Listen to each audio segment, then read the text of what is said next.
Speech at the Chinese Communist Party's National Conference on Propaganda Work. March 12, 1957. Comrades. This conference has gone very well.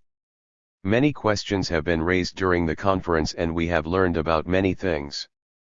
I shall now make a few remarks on questions the comrades here have been discussing. We are living in a period of great social change. Chinese society has been in the midst of great changes for a long time. The War of Resistance against Japan was one period of great change and the War of Liberation another. But the present changes are much more profound in character than the earlier ones. We are now building socialism. Hundreds of millions of people are taking part in the movement for socialist transformation. Class relations are changing throughout the country. The petty bourgeoisie in agriculture and handicrafts and the bourgeoisie in industry and commerce have both experienced changes. The social and economic system has been changed, individual economy has been transformed into collective economy, and capitalist private ownership is being transformed into socialist public ownership. Changes of such magnitude are of course reflected in people's minds. Man's social being determines his consciousness. These great changes in our social system are reflected differently among people of different classes, strata and social groups. The masses eagerly support them, for life itself has confirmed that socialism is the only way out for China. Overthrowing the old social system and establishing a new one, the system of socialism, means a great struggle, a great change in the social system and in men's relations with each other. It should be said that the situation is basically sound. But the new social system has only just been established and requires time for its consolidation. It must not be assumed that the new system can be completely consolidated the moment it is established. That is impossible. It has to be consolidated step by step. To achieve its ultimate consolidation, it is necessary not only to bring about the socialist industrialization of the country and persevere in the socialist revolution on the economic front, but also to carry on constant and arduous socialist revolutionary struggles and socialist education on the political and ideological fronts. Moreover, various complementary international conditions are required. In China, the struggle to consolidate the socialist system, the struggle to decide whether socialism or capitalism will prevail, will take a long historical period. But we should all realize that the new system of socialism will unquestionably be consolidated. We can assuredly build a socialist state with modern industry, modern agriculture, and modern science and culture. This is the first point I want to make. Second, the situation regarding the intellectuals in our country. No accurate statistics are available on the number of intellectuals in China. It is estimated that there are about 5 million of all types, including both higher and ordinary intellectuals. Of these 5 million, the overwhelming majority are patriotic, love our people's republic, and are willing to serve the people and the socialist state. A small number do not quite welcome the socialist system and are not very happy about it. They are still skeptical about socialism, but they are patriotic when it comes to facing imperialism. The number of intellectuals who are hostile to our state is very small. They do not like our state, the dictatorship of the proletariat, and yearn for the old society. Whenever there is an opportunity, they will stir up trouble and attempt to overthrow the Communist Party and restore the old China. As between the proletarian and the bourgeois lines, as between the socialist and the capitalist lines, they stubbornly choose to follow the latter. In fact, this line is not practicable, and therefore they are actually ready to capitulate to imperialism, feudalism, and bureaucrat capitalism. Such persons are found in political circles and in industrial and commercial, cultural and educational, scientific and technological and religious circles, and they are extremely reactionary. They account for only 1 or 2 or 3% of the 5 million intellectuals. The overwhelming majority, or well over 90% of the total of 5 million, support the socialist system in varying degrees. Many of them are not yet quite clear on how to work under socialism and on how to understand, handle, and solve many of the new problems.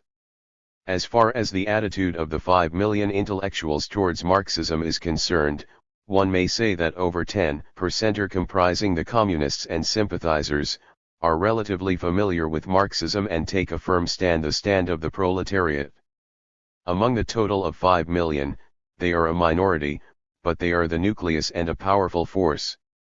The majority have the desire to study Marxism and have already learned a little, but they are not yet familiar with it. Some of them still have doubts, their stand is not yet firm and they vacillate in moments of stress.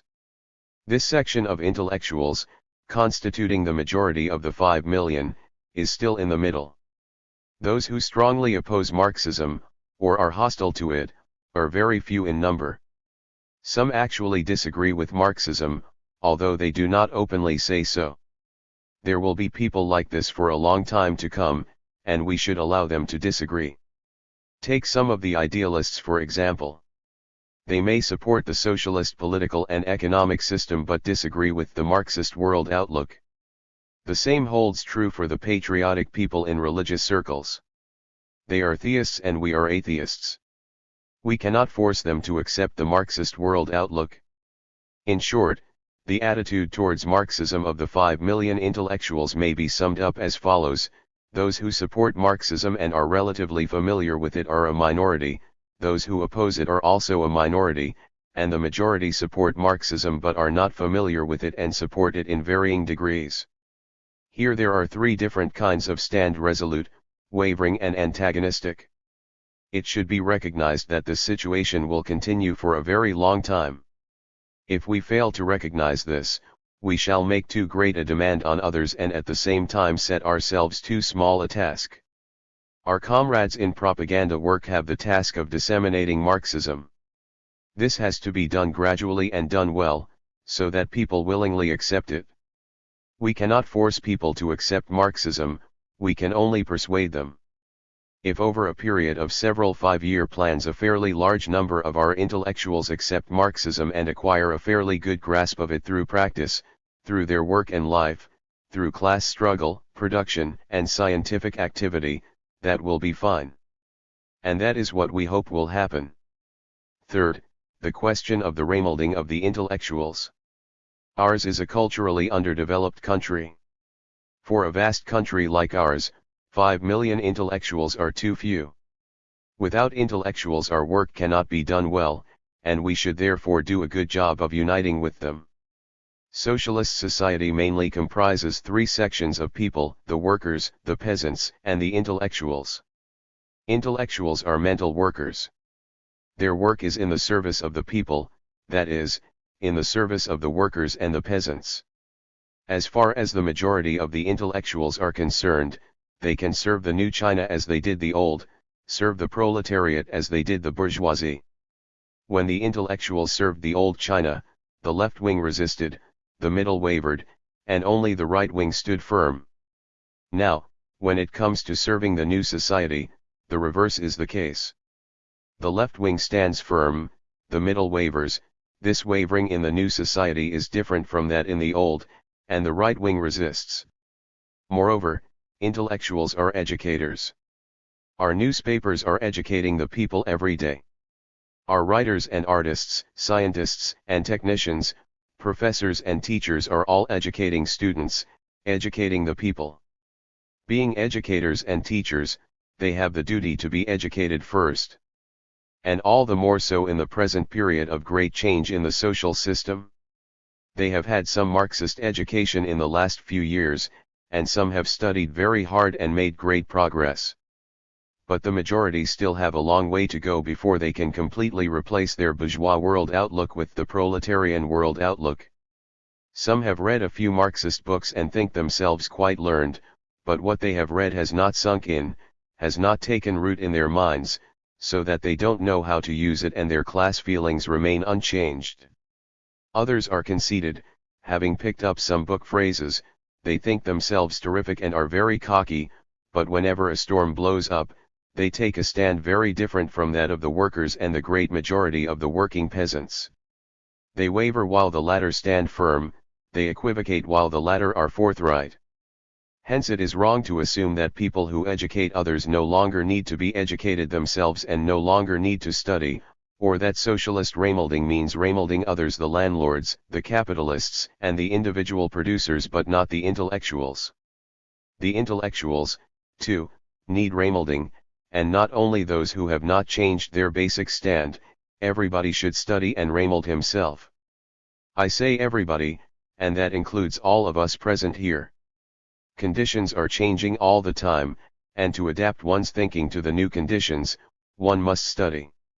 Even those who have a better grasp of Marxism and are comparatively firm in their proletarian stand have to go on studying, have to absorb what is new and study new problems. Unless they rid their minds of what is unsound, intellectuals cannot shoulder the task of educating others. Naturally, we have to learn while teaching and be pupils while serving as teachers. To be a good teacher, one must first be a good pupil. There are many things which cannot be learned from books alone. One must learn from those engaged in production, from the workers, from the peasants and, in schools, from the students, from those one teaches.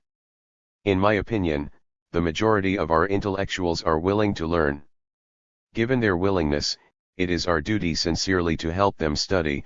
We must help them in an appropriate way and must not resort to compulsion and force them to study. Fourth, the question of the integration of the intellectuals with the masses of workers and peasants. Since they are to serve the masses of workers and peasants, intellectuals must, first and foremost, know them and be familiar with their life, work, and ideas. We encourage intellectuals to go among the masses, to go to factories and villages. It is very bad if you never in all your life meet a worker or a peasant. Our state personnel, writers, artists, teachers, and scientific research workers should seize every opportunity to get close to the workers and peasants. Some can go to factories or villages just to look around. This may be called looking at the flowers on horseback and is better than doing nothing at all. Others can stay for a few months, conducting investigations and making friends. This may be called dismounting to look at the flowers. Still others can stay and live there for a considerable time, say, 2 or 3 years or even longer. This may be called settling down. Some intellectuals do live among the workers and peasants, for instance, technicians in factories, technical personnel in agriculture and teachers in rural schools. They should do their work well and become one with the workers and peasants. We should make it the common practice to get close to the workers and peasants. In other words, we should have large numbers of intellectuals doing so. Not all of them, of course. Some are unable to go for one reason or another, but we hope that as many as possible will go. Nor can they all go at the same time. They can go in batches at different times. In the Yan'an days, intellectuals were urged to make direct contact with workers and peasants.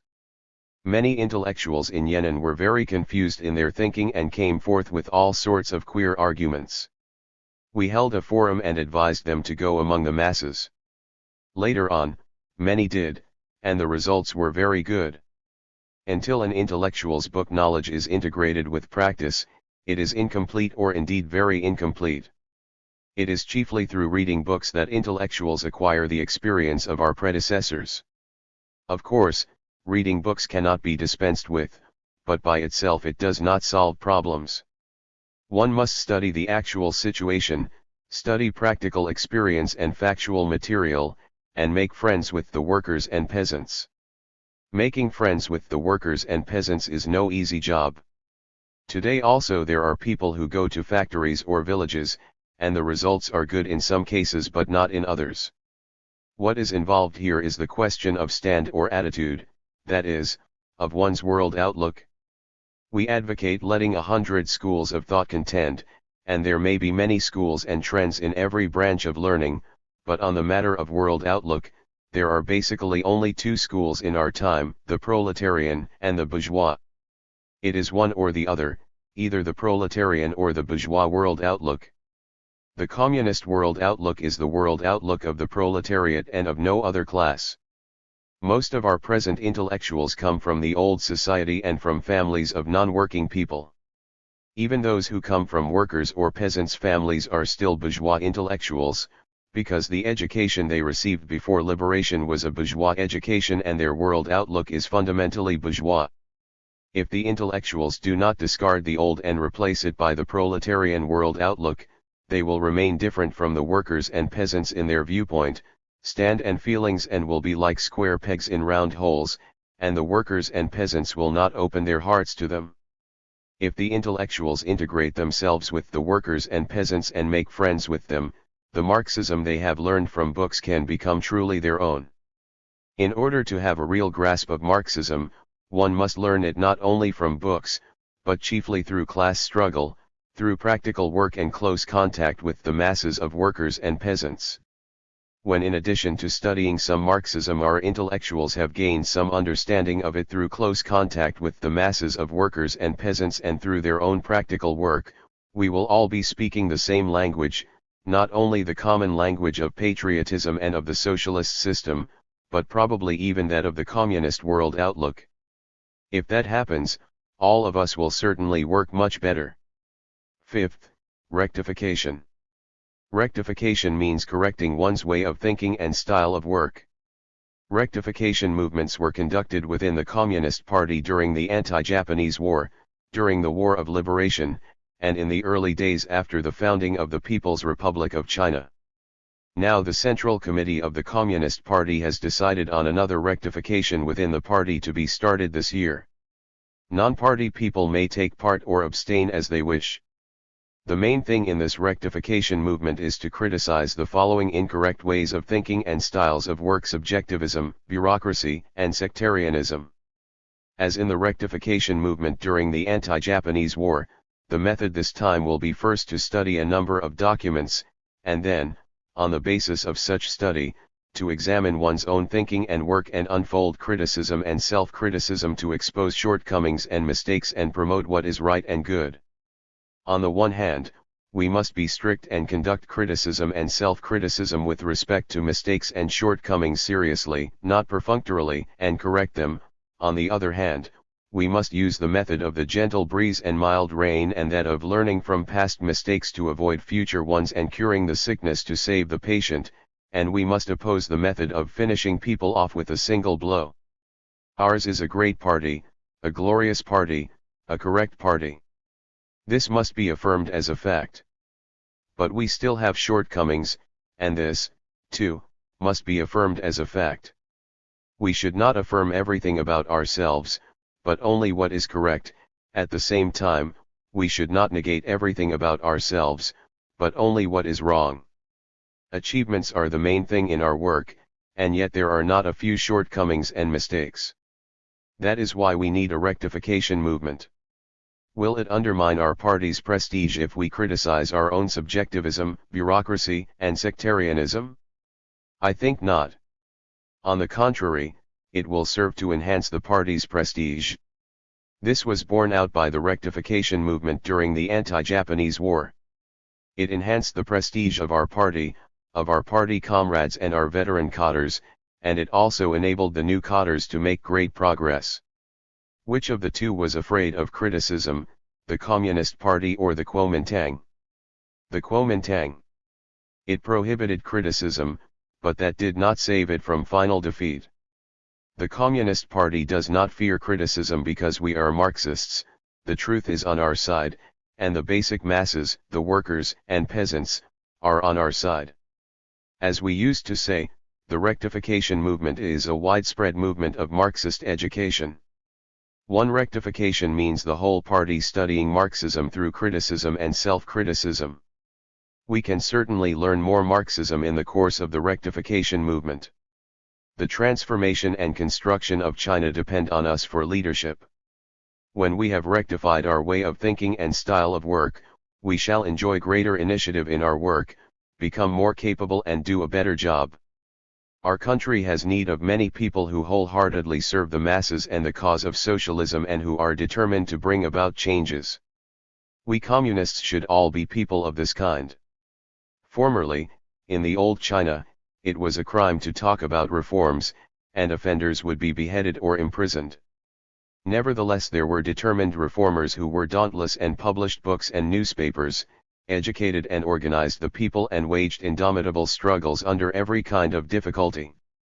The state, the people's democratic dictatorship, has paved the way for the rapid economic and cultural development of our country. It is only a few years since the establishment of our state, and yet people can already see the unprecedented flowering of the economy, culture, education, and science. In building up the new China, we communists are likewise not daunted by any difficulties. But we cannot accomplish this all on our own. We need a good number of non-party people with high ideals who will keep to the socialist and communist orientation and fight dauntlessly with us to transform and construct our society. It is a colossal task to ensure a better life for the several 100 million people of China and to make our economically and culturally backward country a prosperous and powerful one with a high level of culture. And it is precisely in order to be able to shoulder this task more competently and work better with all non-party people who have high ideals and the determination to institute reforms that we must conduct rectification movements both now and in the future, and constantly rid ourselves of whatever is wrong. Thoroughgoing materialists are fearless. We hope that all our fellow fighters will courageously shoulder their responsibilities and overcome all difficulties, fearing no setbacks or jibes, nor hesitating to criticize us communists and give us their suggestions. He who is not afraid of death by 1,000 cuts dares to unhorse the emperor. This is the dauntless spirit needed in our struggle to build socialism and communism. On our part, we communists should create conditions helpful to those who cooperate with us, establish good comradely relations with them in our common work and unite with them in our joint struggle. Sixth, the question of one-sidedness. One-sidedness means thinking in terms of absolutes, that is, taking a metaphysical approach to problems. In the appraisal of our work, it is one-sided to affirm everything or to negate everything. There still are quite a few people inside the Communist Party and many outside it who do just that. To affirm everything is to see only the good and not the bad, and to welcome only praise and not criticism. To talk as though our work is good in every respect is at variance with the facts. It is not true that everything is good, there are shortcomings and mistakes. But neither is it true that everything is bad, that too is at variance with the facts. Here analysis is necessary. To negate everything is to think, without prior analysis, that nothing has been done well and that the great task of building socialism, the great struggle in which hundreds of millions of people are participating, is a complete mess with nothing commendable about it. Although there is a difference between many of those who hold such views and those who are hostile to the socialist system, these views are very mistaken and harmful and can only dishearten people. It is wrong to appraise our work either from the standpoint of affirming everything or from the standpoint of negating everything. We should criticize those people who take such a one-sided approach to problems, though of course we should do so in the spirit of learning from past mistakes to avoid future ones and curing the sickness to save the patient, and we should give them help. Some people say, since there is to be a rectification movement and since everyone is asked to express his opinions, one-sidedness is unavoidable, and therefore it seems that in calling for the elimination of one-sidedness, you really don't want people to speak up. Is this assertion right? It is naturally difficult for everyone to be free from any trace of one-sidedness. People always examine and handle problems and express their views in the light of their own experience, and unavoidably they sometimes show a little one-sidedness. However, shouldn't we ask them gradually to overcome their one-sidedness and look at problems in a relatively all-sided way? In my opinion, we should. We would be stagnating and we would be approving one-sidedness and contradicting the whole purpose of rectification if we did not make the demand that from day to day and from year to year more and more people should view problems in a relatively all-sided way. One-sidedness violates dialectics. We want gradually to disseminate dialectics and to ask everyone gradually to learn the use of the scientific dialectical method. Some of the articles appearing today are extremely pretentious but empty, without any analysis of problems or reasoned argument, and they carry no conviction. There should be fewer and fewer articles of this kind. When writing an article, one should not be forever thinking, how smart I am, but should put oneself on a completely equal footing with one's readers. You may have been in the revolution for a long time, but if you say something wrong people will refute you all the same. The more you put on airs, the less people will stand for it and the less they will care to read your articles. We should do our work honestly, take an analytical approach, write convincingly and never strike a pose to overawe people. Some people say that while one-sidedness can be avoided in a lengthy article, it is unavoidable in a short essay. Must a short essay inevitably be one-sided? As I have just said, it is usually hard to avoid one-sidedness, and there is nothing terrible if it creeps in to a certain extent. Criticism would be hampered if everyone were required to look at problems in an absolutely all-sided way. Nevertheless, we do ask everyone to try to approach problems in a relatively all-sided way and try to avoid one-sidedness not only in long articles but also in short articles, short essays included. Some people argue, how is it possible to undertake analysis in an essay of a few hundred or 1,000 to 2,000 words?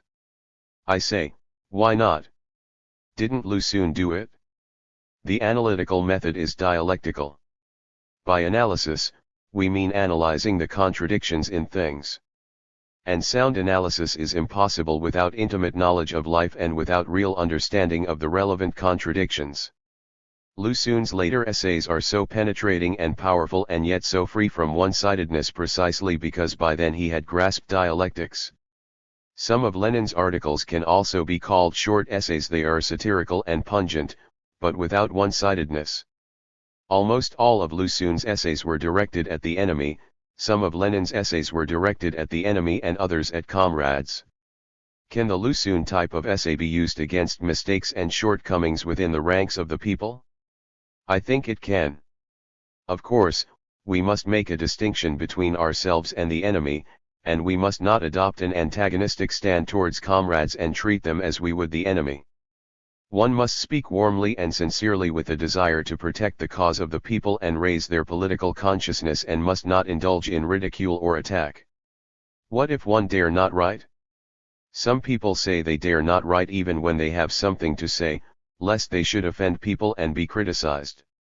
I think such worries can be cast aside. Ours is a people's democratic state, and it provides an environment conducive to writing in the service of the people. The policy of letting 100 flowers blossom and 100 schools of thought contend offers additional guarantees for the flowering of science and the arts.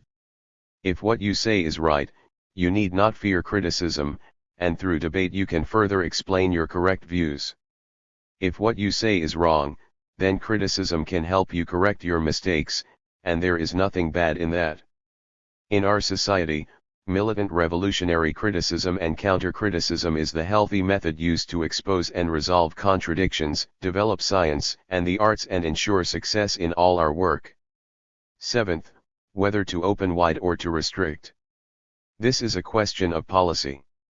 Let 100 flowers blossom and 100 schools of thought contend is a long-term as well as a fundamental policy, it is not just a temporary policy. In the discussion, comrades expressed disapproval of restriction, and I think this view is the correct one. The Central Committee of the party is of the opinion that we must open wide, not restrict. Two alternative methods of leading our country, or in other words two alternative policies, can be adopted to open wide or to restrict. To open wide means to let all people express their opinions freely, so that they dare to speak, dare to criticize and dare to debate. It means not being afraid of wrong views or anything poisonous, it means to encourage argument and criticism among people holding different views, allowing freedom both for criticism and for counter-criticism. It means not coercing people with wrong views into submission but convincing them by reasoning. To restrict means to forbid people to air differing opinions and express wrong ideas, and to finish them off with a single blow if they do so. That is the way to aggravate rather than to resolve contradictions. To open wide, or to restrict. We must choose one or the other of these two policies. We choose the former, because it is the policy which will help to consolidate our country and develop our culture. We intend to use the policy of opening wide to unite with the several million intellectuals and change their present outlook. As I have said above, the overwhelming majority of the intellectuals in our country want to make progress and remold themselves, and they are quite capable of being remolded. In this connection, the policy we adopt will play a big role. The question of the intellectuals is above all one of ideology, and it is not helpful but harmful to resort to crude and heavy-handed measures for solving ideological questions. The remolding of the intellectuals, and especially the changing of their world outlook, is a process that requires a long period of time. Our comrades must understand that ideological remolding involves long-term, patient, and painstaking work, and they must not attempt to change people's ideology, which has been shaped over decades of life by giving a few lectures or by holding a few meetings. Persuasion, not coercion, is the only way to convince people. Coercion will never result in convincing people. To try to make them submit by force simply won't do. This kind of method is permissible in dealing with the enemy, but absolutely impermissible in dealing with comrades or friends. What if we don't know how to convince others? Then we have to learn. We must learn to conquer erroneous ideas through debate and reasoning. Let 100 flowers blossom is the way to develop the arts, and let 100 schools of thought contend the way to develop science. Not only is this a good method for developing science and the arts, but, applied more widely, it is a good method for all our work. It enables us to make fewer mistakes. There are many things we don't understand and are therefore unable to tackle, but through debate and struggle we shall come to understand them and learn how to tackle them. Truth develops through debate between different views. The same method can be adopted in dealing with whatever is poisonous and anti-Marxist, because in the struggle against it Marxism will develop. This is development through the struggle of opposites, development conforming to dialectics. Haven't people discussed the true, the good, and the beautiful all through the ages? Their opposites are the false, the evil, and the ugly. The former would not exist without the latter. Truth stands in opposition to falsehood. In society as in nature, every entity invariably divides into different parts, only there are differences in content and form under different concrete conditions. There will always be wrong things and ugly phenomena. There will always be such opposites as the right and the wrong, the good and the evil, the beautiful and the ugly. The same is true of fragrant flowers and poisonous weeds. The relationship between them is one of the unity and struggle of opposites. Only by comparing can one distinguish. Only by making distinctions and waging struggle can there be development. Truth develops through its struggle against falsehood. This is how Marxism develops. Marxism develops in the struggle against bourgeois and petty bourgeois ideology, and it is only through struggle that it can develop. We are for the policy of opening wide, so far there has been too little of it rather than too much. We must not be afraid of opening wide, nor should we be afraid of criticism and poisonous weeds. Marxism is scientific truth, it fears no criticism and cannot be overthrown by criticism. The same holds for the Communist Party and the People's Government, they fear no criticism and cannot be toppled by it. There will always be things that are wrong, and that is nothing to be afraid of. Recently, ghosts and monsters have been presented on the stage. Some comrades have become very worried by this spectacle. In my opinion, a little of this doesn't matter much. Within a few decades such ghosts and monsters will disappear from the stage altogether, and you won't be able to see them even if you want to. We must promote what is right and oppose what is wrong, but we need not be frightened if people come in contact with erroneous things. It will solve no problem simply to issue administrative orders forbidding people to have any contact with perverse and ugly phenomena and with erroneous ideas, or forbidding them to see ghosts and monsters on the stage. Of course, I am not advocating the spread of such stuff, I am only saying a little of this doesn't matter much. It is not at all strange that erroneous things should exist, nor should this give any cause for fear, indeed it helps people learn to struggle against them better. Even great storms are not to be feared. It is amid great storms that human society progresses. In our country bourgeois and petty bourgeois ideology and anti-Marxist ideologies will persist for a long time. Basically, the socialist system has been established in our country. While we have won basic victory in transforming the ownership of the means of production, we are even farther from complete victory on the political and ideological fronts. In the ideological field, the question of who will win out, the proletariat or the bourgeoisie, has not yet been really settled. We still have to wage a protracted struggle against bourgeois and petty bourgeois ideology. It is wrong not to understand this and to give up ideological struggle. All erroneous ideas, all poisonous weeds, all ghosts and monsters, must be subjected to criticism. In no circumstances should they be allowed to spread freely. However, the criticism should be fully reasoned, analytical and convincing, and neither rough and bureaucratic, nor metaphysical and dogmatic. For a long time now people have been leveling a lot of criticism at dogmatism. That is as it should be.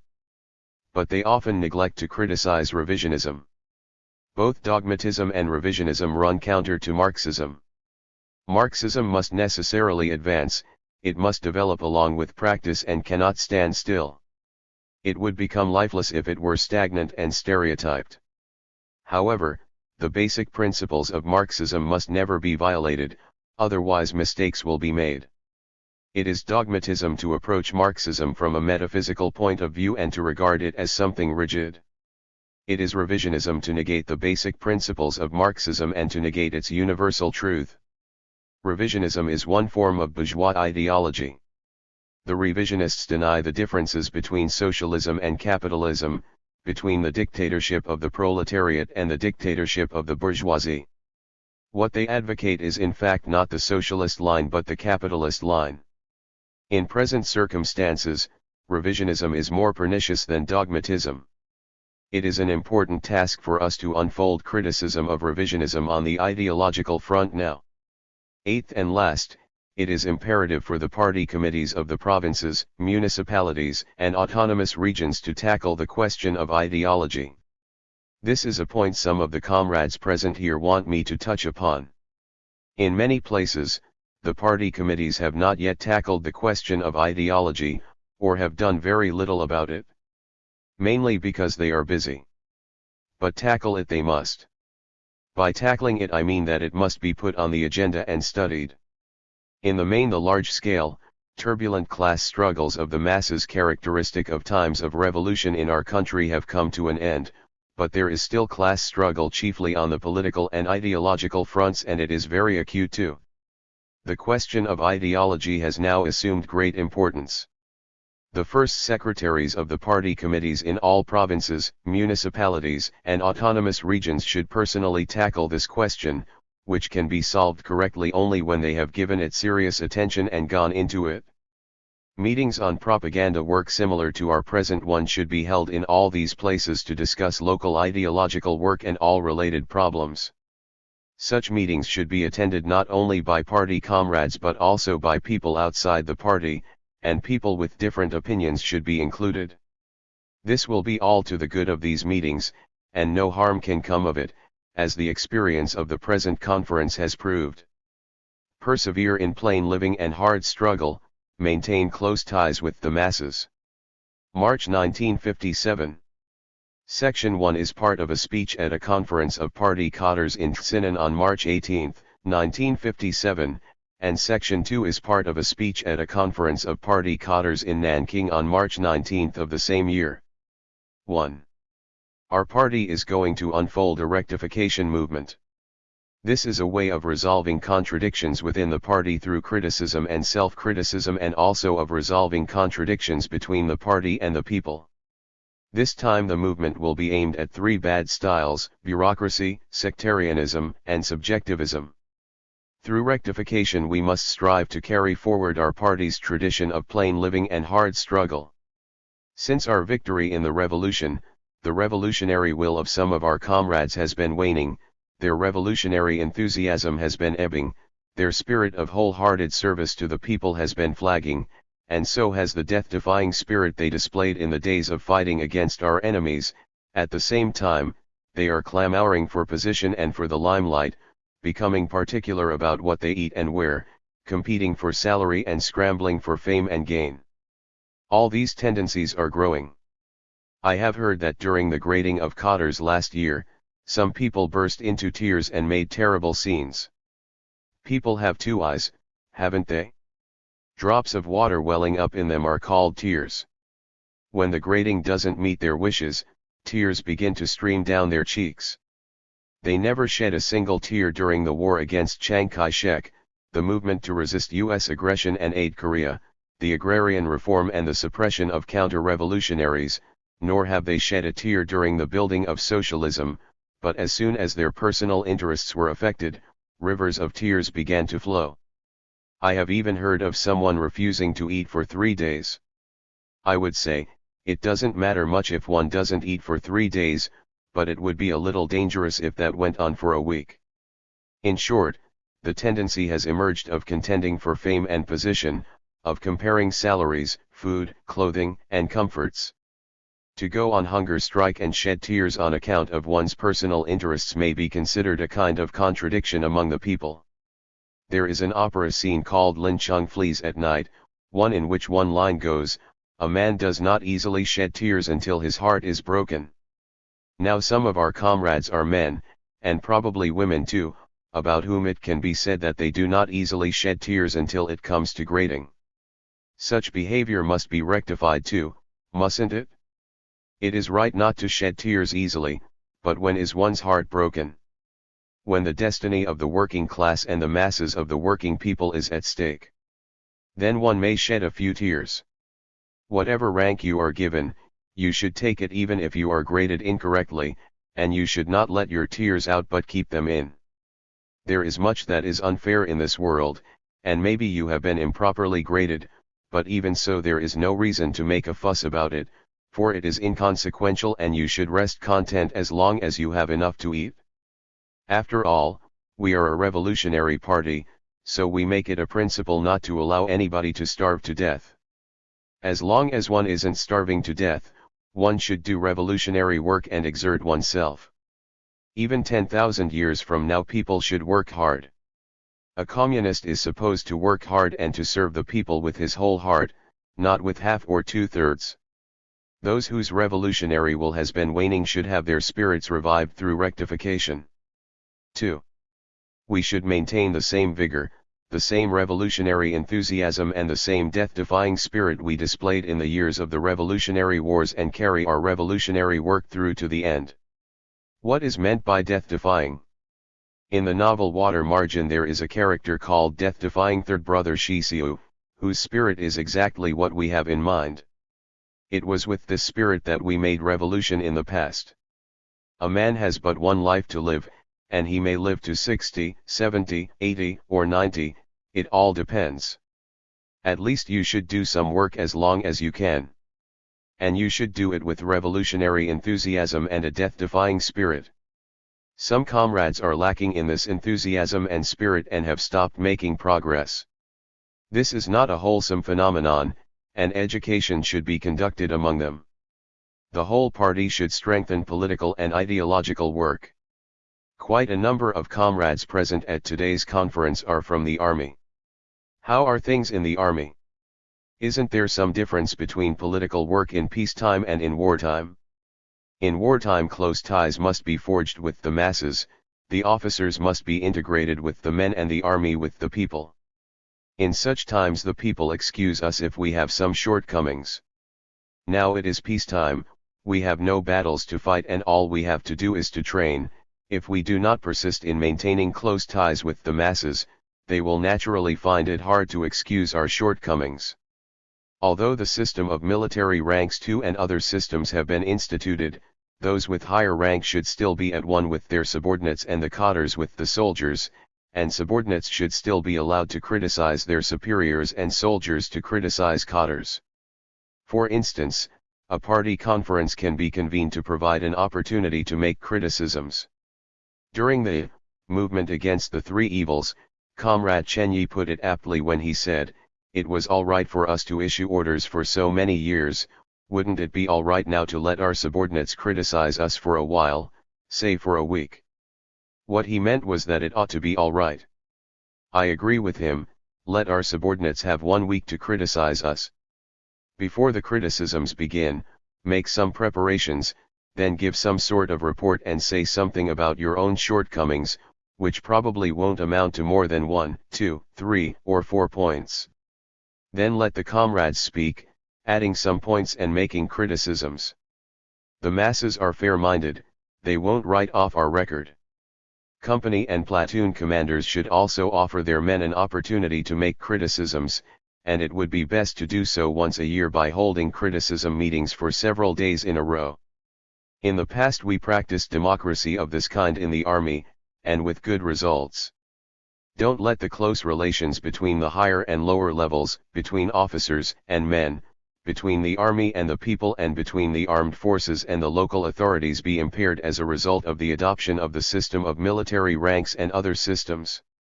It goes without saying that the higher levels should maintain close relations with the lower levels and that these should be comradely. Cadres should forge close ties with soldiers and be integrated with them.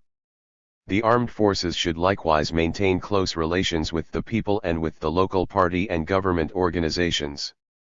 Our comrades should take note, don't live on the power of your office, your high position or seniority.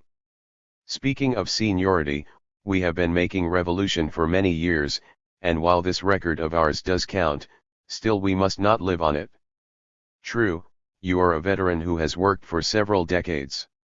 For all that, when you do something foolish and talk nonsense, the people won't excuse you. No matter how many your good deeds in the past and no matter how high your post, if today you are not doing a good job, not solving problems correctly and thus harming the people's interests, they won't forgive you. Therefore our comrades should rely not on seniority but on being correct in solving problems. What counts here is correctness, not seniority. Since you cannot rely on your seniority, you might as well forget about it, as if you had never been an official at all. That is, you must stop putting on the airs of an overlord, of a bureaucrat, you must put aside your airs and go among the people and among your subordinates. This is a point our cadres, and particularly our old cadres, must keep in mind. Generally speaking, new cadres are not so burdened or less encumbered. Old cadres should treat new cadres on an equal footing. In many ways old cadres are not as good as new cadres and should learn from them. Things are beginning to change. May 15, 1957. Article written by Comrade Mao Zedong and circulated among party cadres. The unity and struggle of opposites are universal phenomena in the life of society. Struggle results in the transformation of opposites into each other and in the formation of a new unity, and the life of society thus moves one step forward. The rectification movement in the Communist Party is a struggle between two styles in a single entity. This is true of the Communist Party and also of the people as a whole. There are different kinds of people in the Communist Party. There are Marxists, who comprise the majority. They, too, have shortcomings but not serious ones. There are a number of people whose thinking errs on the side of dogmatism. Most of them are staunch and steadfast and devoted to the party and the country, only their approach to problems shows a left one-sidedness. After overcoming this one-sidedness, they will take a big step forward. There are also a number of people whose thinking errs on the side of revisionism or right opportunism.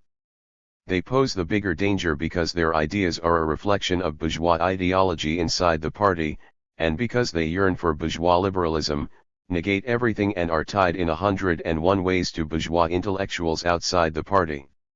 Over the last few months, people have been criticizing dogmatism but have allowed revisionism to go unchallenged. Dogmatism should be criticized, or else many mistakes cannot be rectified. Now it's time to direct our attention to criticizing revisionism.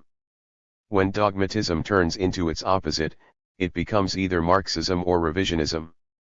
Our party's experience shows that there have been many instances of dogmatism turning into Marxism but very few of dogmatism turning into revisionism, because the dogmatists represent a proletarian school of thought tainted with petty bourgeois fanaticism.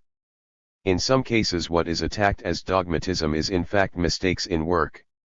In other cases what is attacked as dogmatism is in fact Marxism itself, which certain people mistake for dogmatism and attack as such.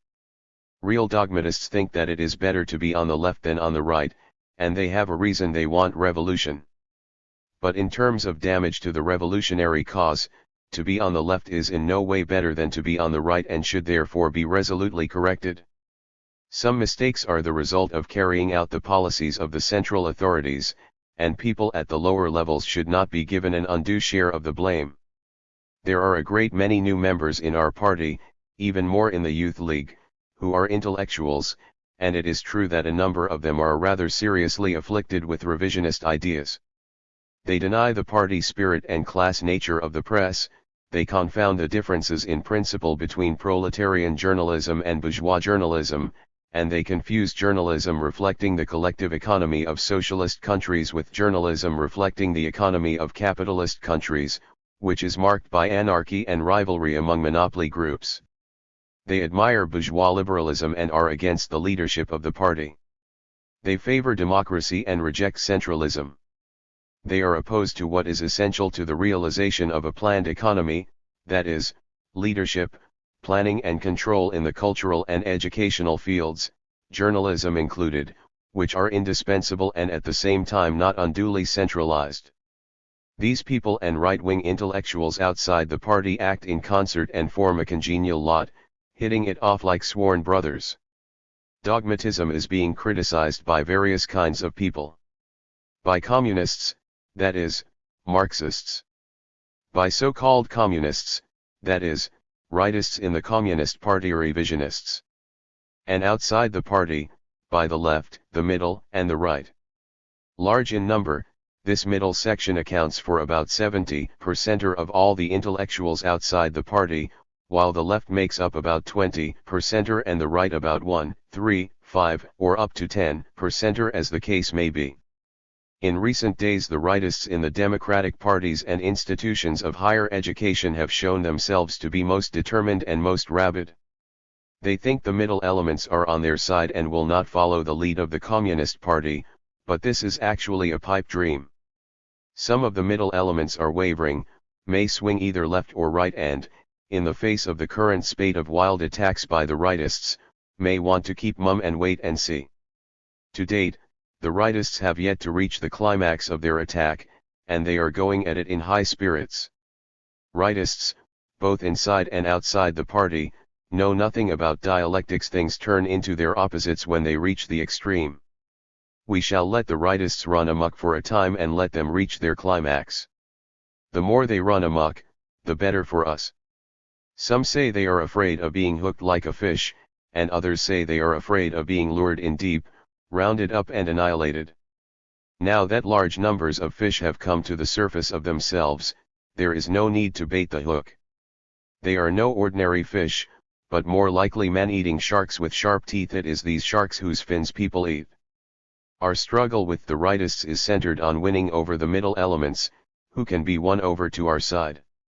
The rightists' pledge of support to the people's democratic dictatorship, to the people's government, to socialism, and to the leadership of the Communist Party is all a sham, and on no account should any credence be given it.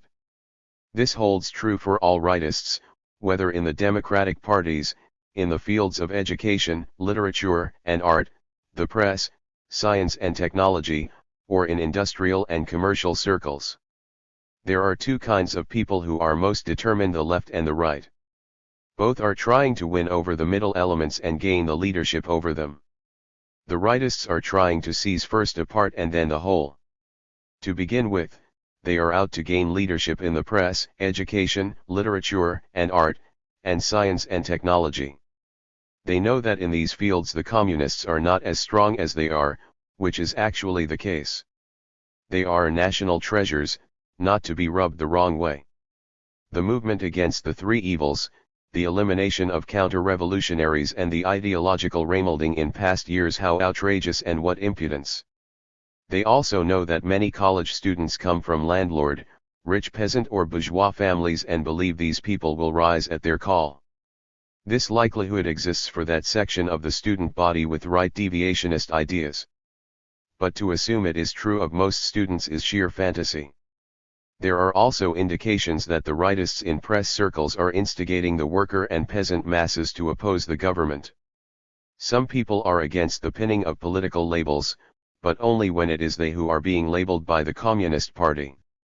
but they themselves feel free to slap labels on communists and on the left and middle elements in the democratic parties and in all walks of life.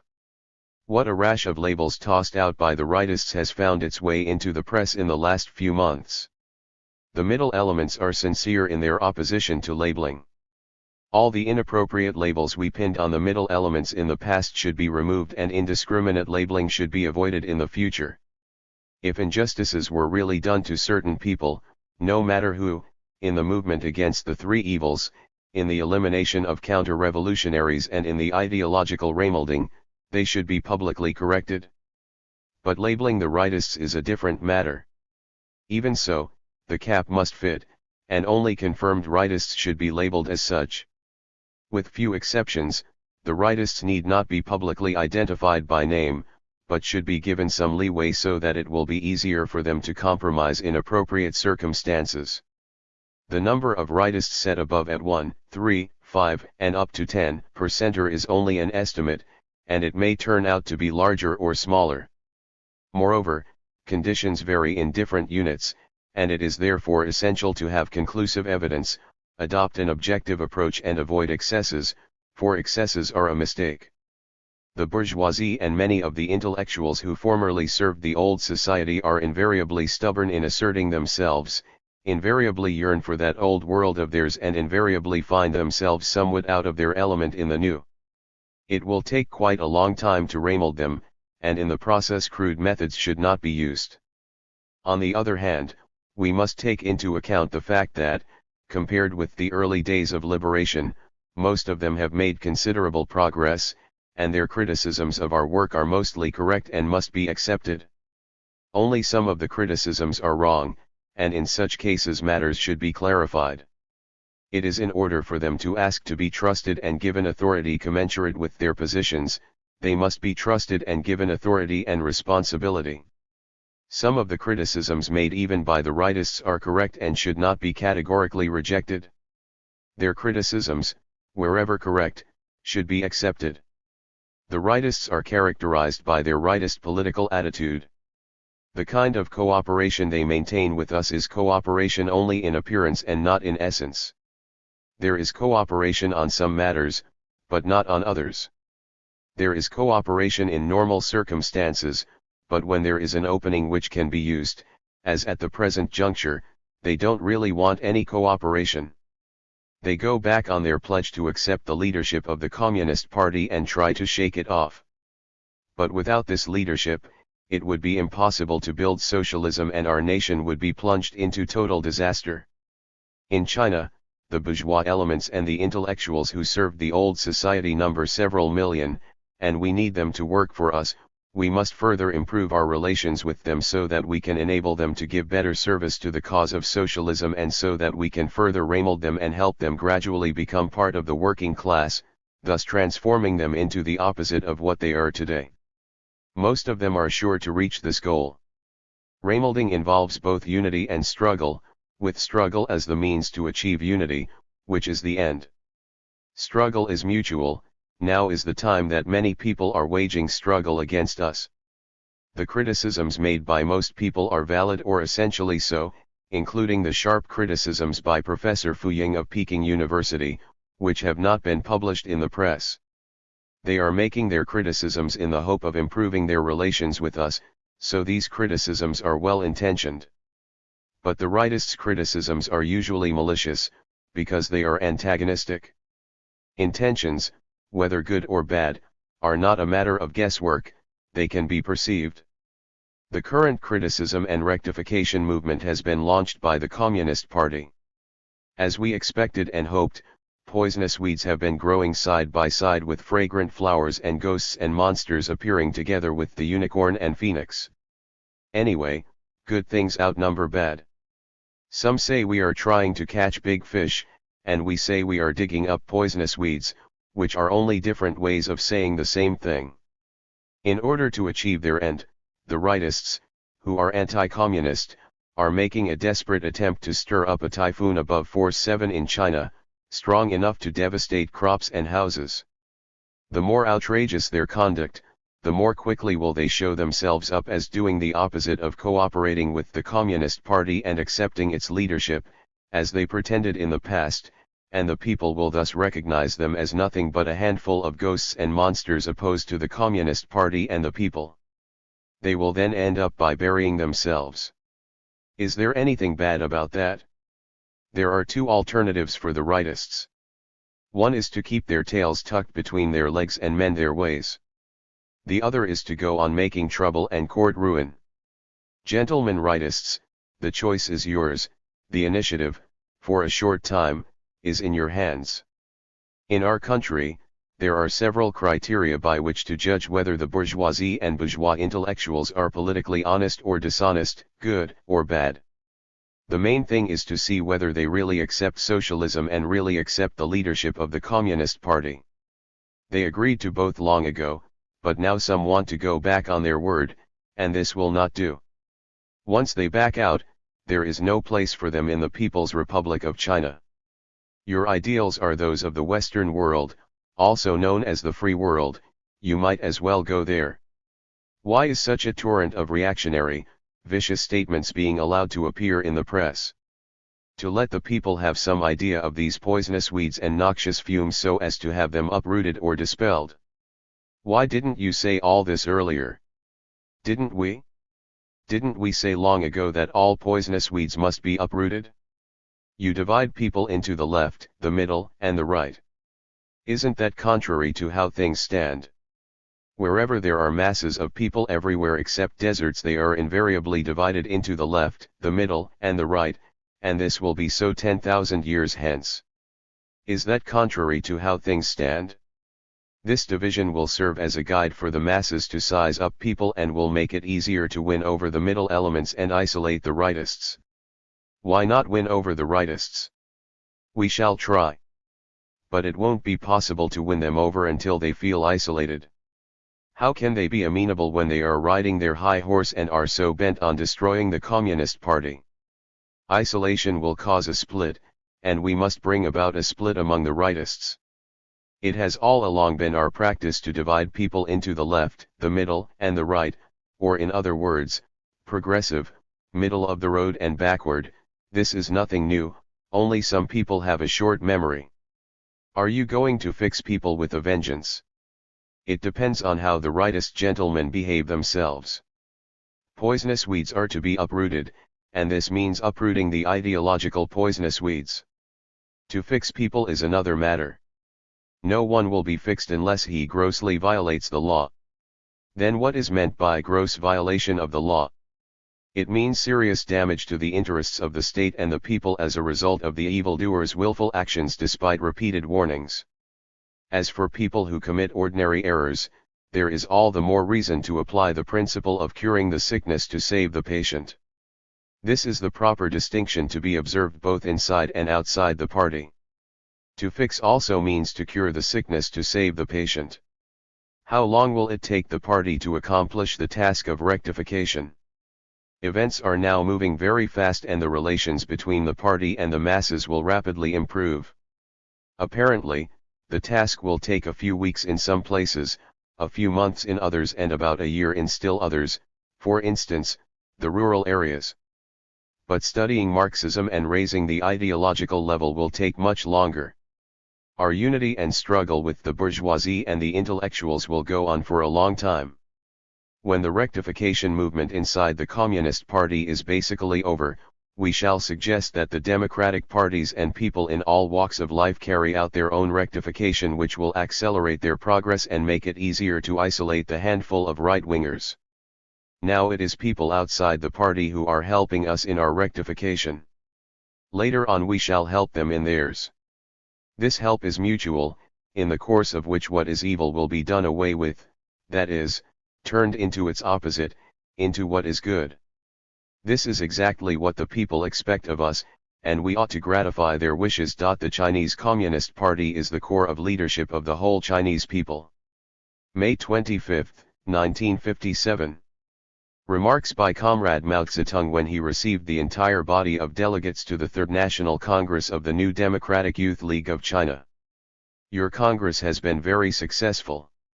I hope you will unite and serve as the core of leadership of the youth of China. The Chinese Communist Party is the core of leadership of the whole Chinese people.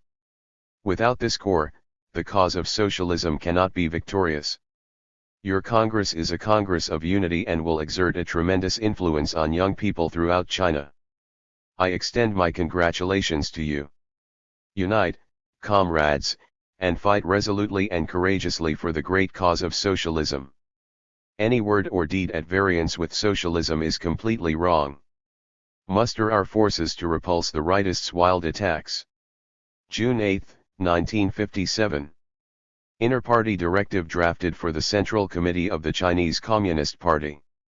15 days or so will be sufficient for the free airing of views in organizations at the provincial and municipal level and in colleges and universities.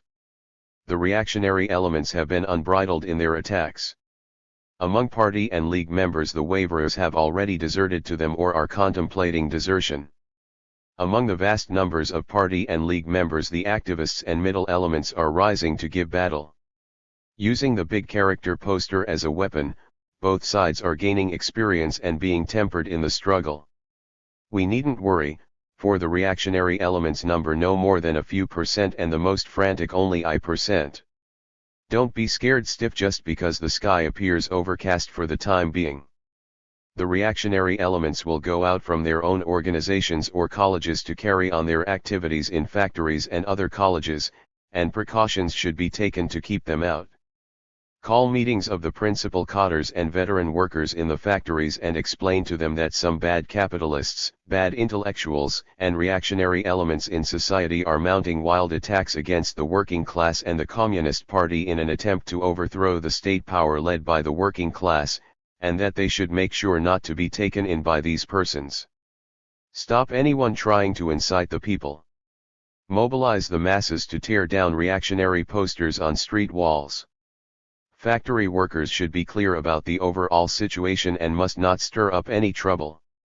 During this time, they should not raise such matters as welfare and wages but should concert their actions against the reactionaries. Please watch out for the wild attacks of the reactionary elements in the democratic parties.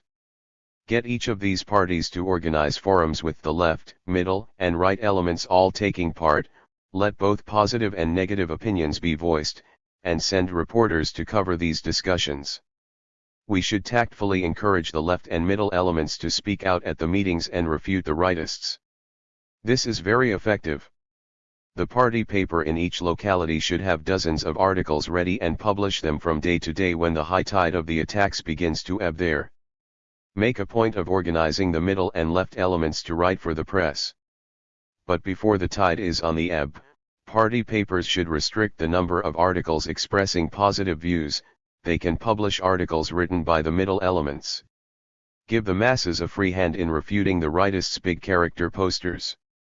Organize forums at colleges and universities to let professors speak their minds about the party, and as far as possible try to get the rightists to spew out all their venom, which will be published in the newspapers.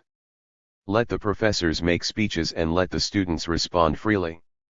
Better let the reactionary professors, lecturers, assistants, and students spew out their venom and speak without any inhibitions. They are the best teachers. When the opportune moment arrives, lose no time in organizing separate meetings of party and league members to sort out the criticisms, accept those criticisms that are constructive and correct mistakes and shortcomings, but refute those criticisms that are destructive. At the same time, organize some non-party people to make speeches and state the correct views. Then, have a responsible party cadre who enjoys prestige make a summing up speech that is both analytical and convincing to effect a complete change in the atmosphere. If all goes well, a month or so will see the whole process through and we can then switch to the inter-party rectification, which will proceed like a gentle breeze and a mild rain. This is a great political and ideological struggle. Only by waging it can our party keep the initiative, temper our cadres, educate the masses, isolate the reactionaries and put them on the defensive. During the past 7 years, we seemed to have the initiative, but this was at best only half true. The surrender of the reactionaries was a sham, and many of the middle elements submitted unwillingly. Now the situation has begun to change. Though outwardly on the defensive, We are actually gaining the initiative. The reason is that we are carrying out the rectification in all seriousness. The reactionaries who have lost their heads and run wild only appear to have the initiative, but they have gone too far and as a result are alienating the people and finding themselves on the defensive. As the situation varies from place to place, you can be flexible in your tactics and dispositions. In short, this is a big battle, with the battleground both inside and outside the party. If we don't win this battle, it will be impossible to attain socialism and there may even be some danger of a Hungarian incident. Now, by launching the rectification of our own accord, we have purposely invited a possible Hungarian incident and broken it down into many small Hungarian incidents staged in various organizations and colleges and dealt with individually. Besides, the party and government have not been thrown into disarray except for a very small section.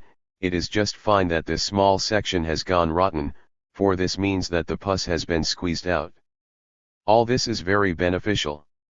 Since there were reactionaries in our society, since the middle elements had never received the lessons they are now getting, and since the party had never undergone such tests as the present one, it was inevitable for disturbances to occur sooner or later. Today, the situation at home is excellent. We have the workers, the peasants, the party, the government, the army, and the majority of students firmly with us. The international situation is excellent and the United States is in a difficult position. Letter to Zhou Enlai. July 7, 1957. In both colleges and middle schools it is necessary to strengthen ideological and political leadership as well as to revamp ideological and political education. It is also necessary to cut down the curriculum, restore political classes for middle schools, abolish the Constitution class and compile new textbooks on ideology and politics. Comment on class education with leaders from Shanghai Motor Power Institute. July, 1957. We must strengthen ideological and political work for youth. We must teach them not to despise labor so that they will be able to construct our nation successfully. Even if the youth is a young worker, because he has not undergone the hardship of the old society, it is all the more necessary to strengthen class education in order to enhance his ideological awareness. Comment to the Laotian Patriotic Liberation Front representative on education. 1957. Political education is the center of all education. Educating the youth is a big problem. If we are negligent, the bourgeoisie will come to power. Wen Huipao's bourgeois orientation should be criticized. July 1, 1957. Editorial written for the People's Daily. Since June 14, when our editorial department published the bourgeois orientation of Wen Huipao over a period of time, both Wen Huipao and the Kuangming Daily have undertaken some self-criticism on this question. The staff of the Kuangming Daily held several meetings and severely criticized its director, Chang Po-chun, and its editor-in-chief, Chu Enping, for their wrong orientation. This criticism was unequivocal and there has been a basic change in stand, a change to the revolutionary socialist line from the bourgeois line of Chang Po-chun and Chu Enping opposing the Communist Party, the people, and socialism. As a result, the Kuangming Daily has regained the reader's confidence and reads like a socialist paper. Only the technique of its layout still leaves something to be desired. Technique in layout and political slant in layout are two different things, and as far as the Kuangming Daily is concerned, there is not enough of the former but quite enough of the latter. Technique is something it is entirely possible to improve. A change in the technique of layout would give the paper a new look which its readers would be glad to see. Nonetheless, it is not easy. Our paper has long set its mind on this, but its layout, though somewhat improved, is still not up to expectations. Wen Huipao has published its self-criticism, giving the impression that a change has come about in its orientation, and it has carried many news items and articles reflecting the positive line. This of course is all to the good. Still, there is something lacking. It is just like performing on the stage, where some actors give fine portrayals as villains but never look right in their roles as heroes. They are so affected and unnatural. It is indeed difficult for them to be otherwise. Either the east wind prevails over the west wind, or the west wind prevails over the east wind. On the question of the two lines there is no room for compromise. Many editors and reporters are used to the old and beaten tracks, and it is far from easy for them to change all at once. But change they must, however grudgingly and painfully, for this is dictated by the general trend. When people say that the change is easy and pleasant, they are saying so merely out of conventional politeness. This is only human and should be excused. As for the editorial department of Wen Huipao, the matter is serious because it was this editorial department which was in command during the period when the paper kicked up a rumpus with its bourgeois orientation, and so there is a heavy burden on its shoulders which cannot be easily thrown off. As to whether there is another commander higher up, those who make this charge say yes, while those who speak for the defense say no. Moreover, this commander has been identified as Lo Lungqi of the alliance of Chang Po-chun and Lo Lungqi. In between the two commanders, there is a third in the person of Pu Shisiu, a capable woman of action in charge of the Peking office of Wen Huipao. People say that Lo Lungqi Pu Shisiu, the Wen Huipao editorial department, represents the chain of command of the rightists in the Democratic League directing Wen Huipao. The Democratic League has played a particularly vicious role in the course of the contention among the 100 schools of thought and the rectification movement. It operates in an organized way, complete with a plan, program, and line which alienate it from the people and which are directed against the Communist Party and socialism. Then there is the Peasants' and Workers' Democratic Party, which has played exactly the same role. These two parties have made themselves particularly conspicuous in these days of violent storm. It is the Chang-Lo alliance which has raised the storm. Other parties have played their role, and some of their members are very vicious, too. But they are smaller in number and their chain of command is not so obvious.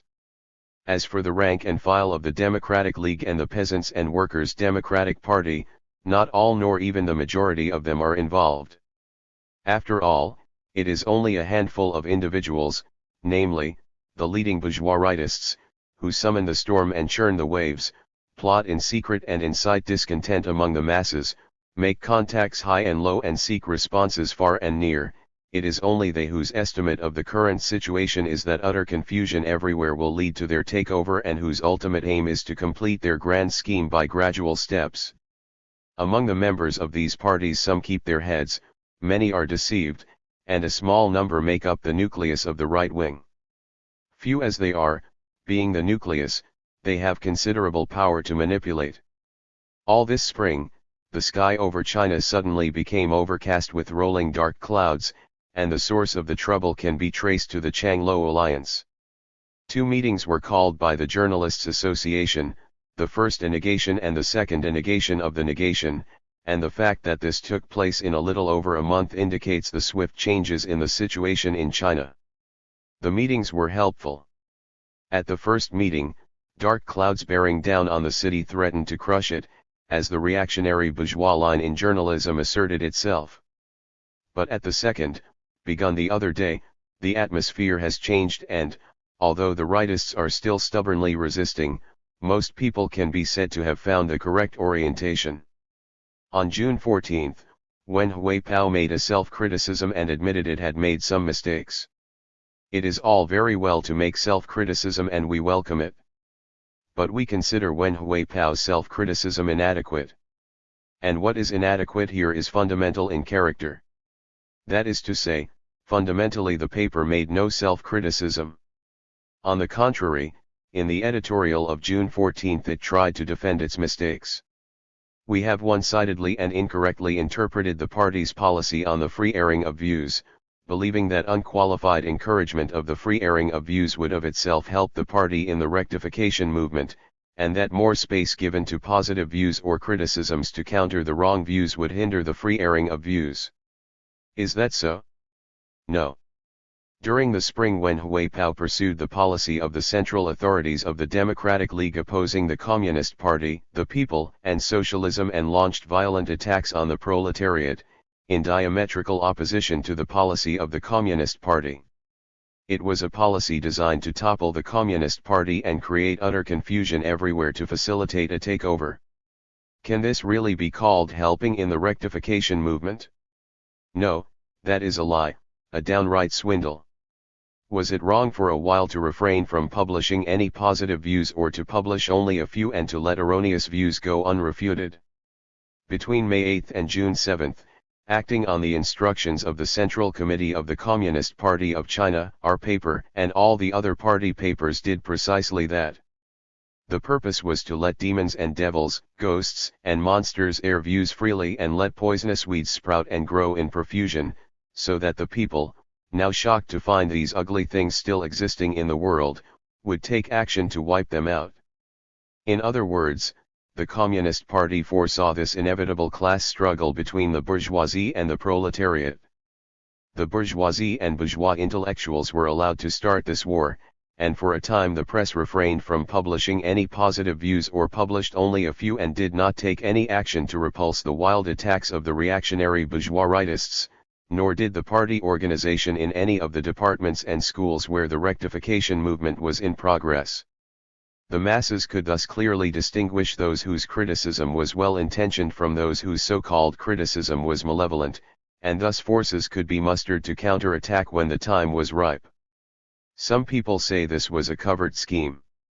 We say it was an overt one. For we made it plain to the enemy beforehand, only when ghosts and monsters are allowed to come into the open can they be wiped out, only when poisonous weeds are allowed to sprout from the soil can they be uprooted. Don't the peasants weed several times a year? Besides, uprooted weeds can be used as manure. The class enemies will invariably seek opportunities to assert themselves. They will not resign themselves to losing state power and being expropriated. However much the Communist Party warns its enemies in advance and makes its basic strategy known to them, they will still launch attacks. Class struggle is an objective reality, independent of man's will. That is to say, class struggle is inevitable. It cannot be avoided even if people want to avoid it. The only thing to do is to make the best use of the situation and guide the struggle to victory. Why do the reactionary class enemies bite the hook? As reactionary social groups blinded by the lust for gain, they take the absolute superiority of the proletariat for absolute inferiority. Fanning flames everywhere would stir up workers and peasants, students' big character posters would facilitate the taking over of schools, free airing of views would touch off an explosive situation, there would be instant chaos everywhere and the Communist Party would crack up at once. This was how Chiang Po-chun sized up the situation on June 6 for 6 professors in Peking. Isn't this a case of being blinded by the lust for gain? Gain means the grabbing of power. They have quite a few papers, one of them being Wen Hui Pao. This paper operated in accordance with the reactionary policy mentioned above, but on June 14 it tried to deceive the people, pretending that it had acted with good intentions. The paper said, and this incorrect understanding is due to the remnants of bourgeois ideas of journalism in our minds. No, here remnants should read abundance. For several months the paper served as the mouthpiece of the reactionaries who mounted unbridled attacks against the proletariat, and it changed its orientation to one of opposing the Communist Party, the people, and socialism, that is, to the bourgeois orientation. Could it manage all that with just some odd remnants of bourgeois ideas? What sort of logic is this? A particular premise leads to a universal conclusion. This is Wen Hui Pao's logic. To this day Wen Hui Pao is still not ready to criticize itself for carrying a host of reactionary reports flying in the face of the facts, for printing a spate of reactionary views and opinions, and for splashing the paper with a reactionary layout as a means for attacking the proletariat. The case is different with Hsin Min Pao. It has made many self-criticisms which are quite sincere. Hsin Min Pao's mistakes were not as serious as Wen Hui Pao's, and when it realized that it had made mistakes it started correcting them in earnest. This shows a sense of responsibility towards the people's cause on the part of those in charge of the paper and its reporters, and thus in the eyes of the reader the paper has begun to free itself from its predicament. Where on earth is Wen Hui Pao's sense of responsibility? Just when will Wen Hui Pao begin to follow Hsin Min Pao's example? Debts must be paid, and when will Wen Hui Pao begin to pay its debt? In making self-criticism, HSIN Min Pao has apparently raised lots of awkward questions for Wen Huipao, and the reader would like to ask, when will Wen Huipao catch up with HSIN Min Pao? Wen Huipao is now in a bad fix. Before HSIN Min Pao made its self-criticism, it seemed that Wen Huipao might be able to muddle along for a while, but after that things have become difficult.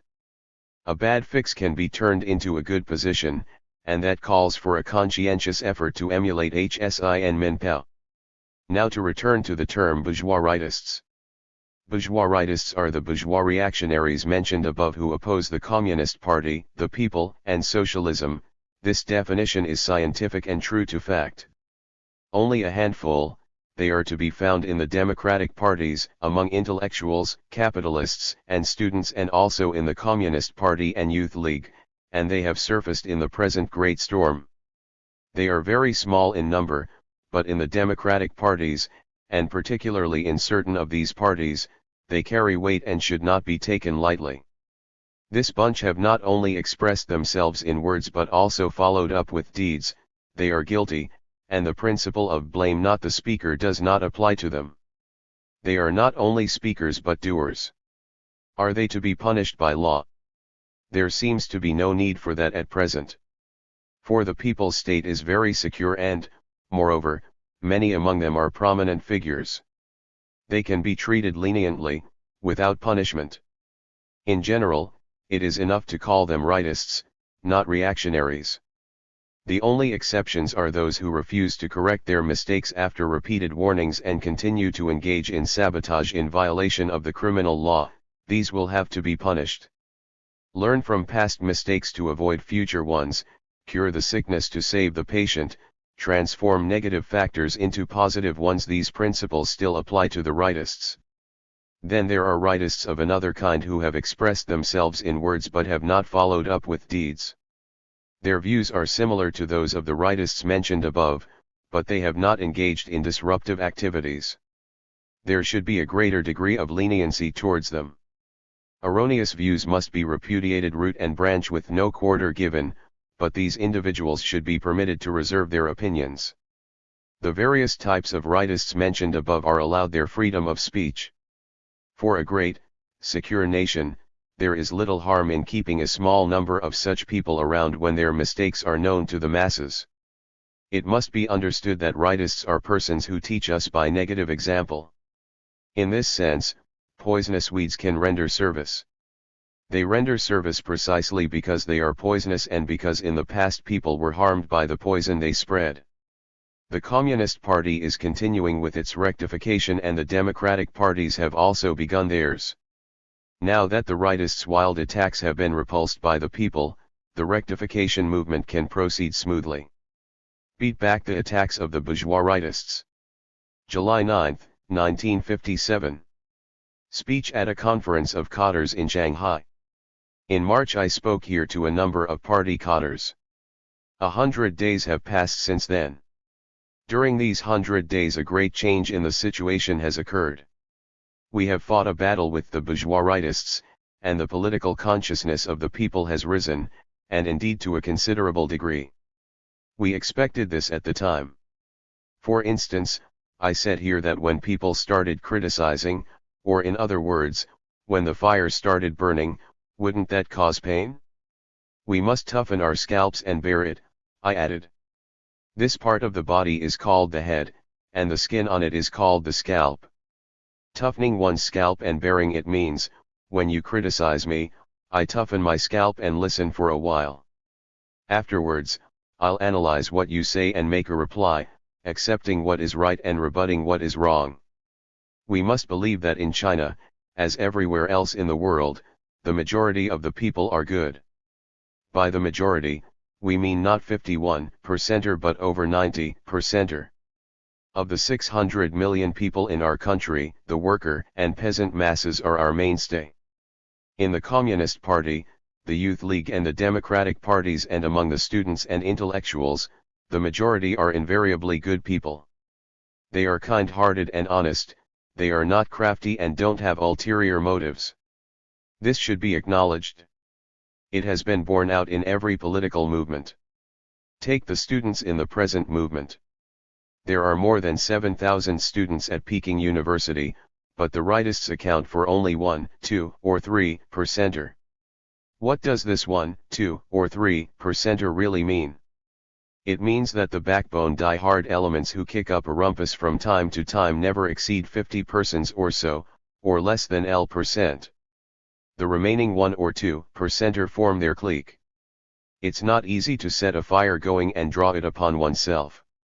Now I hear that some comrades in this city rather regret that the fire was not fierce enough. I think the fire in Shanghai was about right, almost but not quite strong enough to be satisfying. Wouldn't you have let the fire rage if you had foreseen its miraculous effect? Let poisonous weeds sprout and ghosts and monsters appear. Why be afraid of them? I said in March you shouldn't be afraid. However, some comrades in our party have been afraid that chaos would spread across the land. I say that, staunch and devoted to the party and the country as these comrades are, they don't see the overall situation, don't see that the vast majority of the people, that is, more than 90% are good. Don't be afraid of the masses, they are with us. They may rail at us but they will never strike us with their fists. The rightists are only a handful, and at Peking University they make up only 1, 2, or 3% as I have just said. This applies to the students only. The case is different. With the professors and associate professors, about 10% of whom are rightists. The left also amounts to about 10%. The two sides are matched in strength. The middle makes up approximately 80%. So what is there to be afraid of? And yet some of our comrades are assailed by fears of one kind or another, afraid of houses collapsing and the sky falling. From time immemorial no one but the man of Qi worried lest the sky fall, one meaning that only one man from Honan, was afraid it might happen. Save for this man, no one else is known to have entertained the fear. As for houses, I am sure this one will not collapse, as it was built not long ago. How can it collapse so easily? In short, more than 90% of the people everywhere are our friends and comrades. Don't be afraid. Why be afraid of the masses? There's no reason to be. What sort of persons are leading figures? Group leaders, team leaders, party branch secretaries, heads of schools and colleges and party committee secretaries, they are all leading figures. Comrade Ko Ching Shi counts among them and I too. At any rate all of us have some political capital, that is, we have performed some service for the people. Now the fire is set ablaze, and more than % of the people hope that our comrades will be tempered in the fire. Every one of our comrades has his weaknesses. Who hasn't? Men are not saints, how can they be free from faults? One way or another, we say or do something wrong, for instance by being bureaucratic. These things are usually done unwittingly. It is necessary to set a fire going at regular intervals. How often? Once a year or once every 3 years, which do you prefer? I think we should do it at least twice in the space of each 5-year plan, in the same way as the intercalary month in a lunar leap year turns up once in 3 years and twice in 5. The monkey Sun Wukong becomes much stronger after being tempered in the 8-diagram magic crucible of the God of Supreme Power. Isn't Sun Wukong a character of tremendous magical power? Even Sun, who is called the Great Saint on a par with the Emperor of Heaven, needs tempering in the 8-diagram crucible. Don't we talk about tempering? Tempering means forging and refining. Forging is shaping by hammering and refining is smelting iron in a blast furnace or making steel in an open hearth furnace. After steel is made, it needs forging, which nowadays is done with a pneumatic hammer. That hammering is terrific. We human beings need tempering too. Some comrades, when asked about being tempered, would appear very much in favor, saying, "Oh yes, I have shortcomings. I'm eager to get some tempering." Everybody says he wants it. To talk about it is very easy, but when it comes to the real thing, when it means being forged with a pneumatic hammer, he backs away, scared stiff. We have been in the midst of tempering. For a time there was gloom above and darkness below, with the rays of the sun and the moon completely shut out. Two winds were then blowing, one from the overwhelming majority, the good people, who put up big character posters saying that the Communist Party had shortcomings and should overcome them, the other from a handful of rightists who attacked us. These two offensives went for the same target. The offensive by the majority was justified and correct.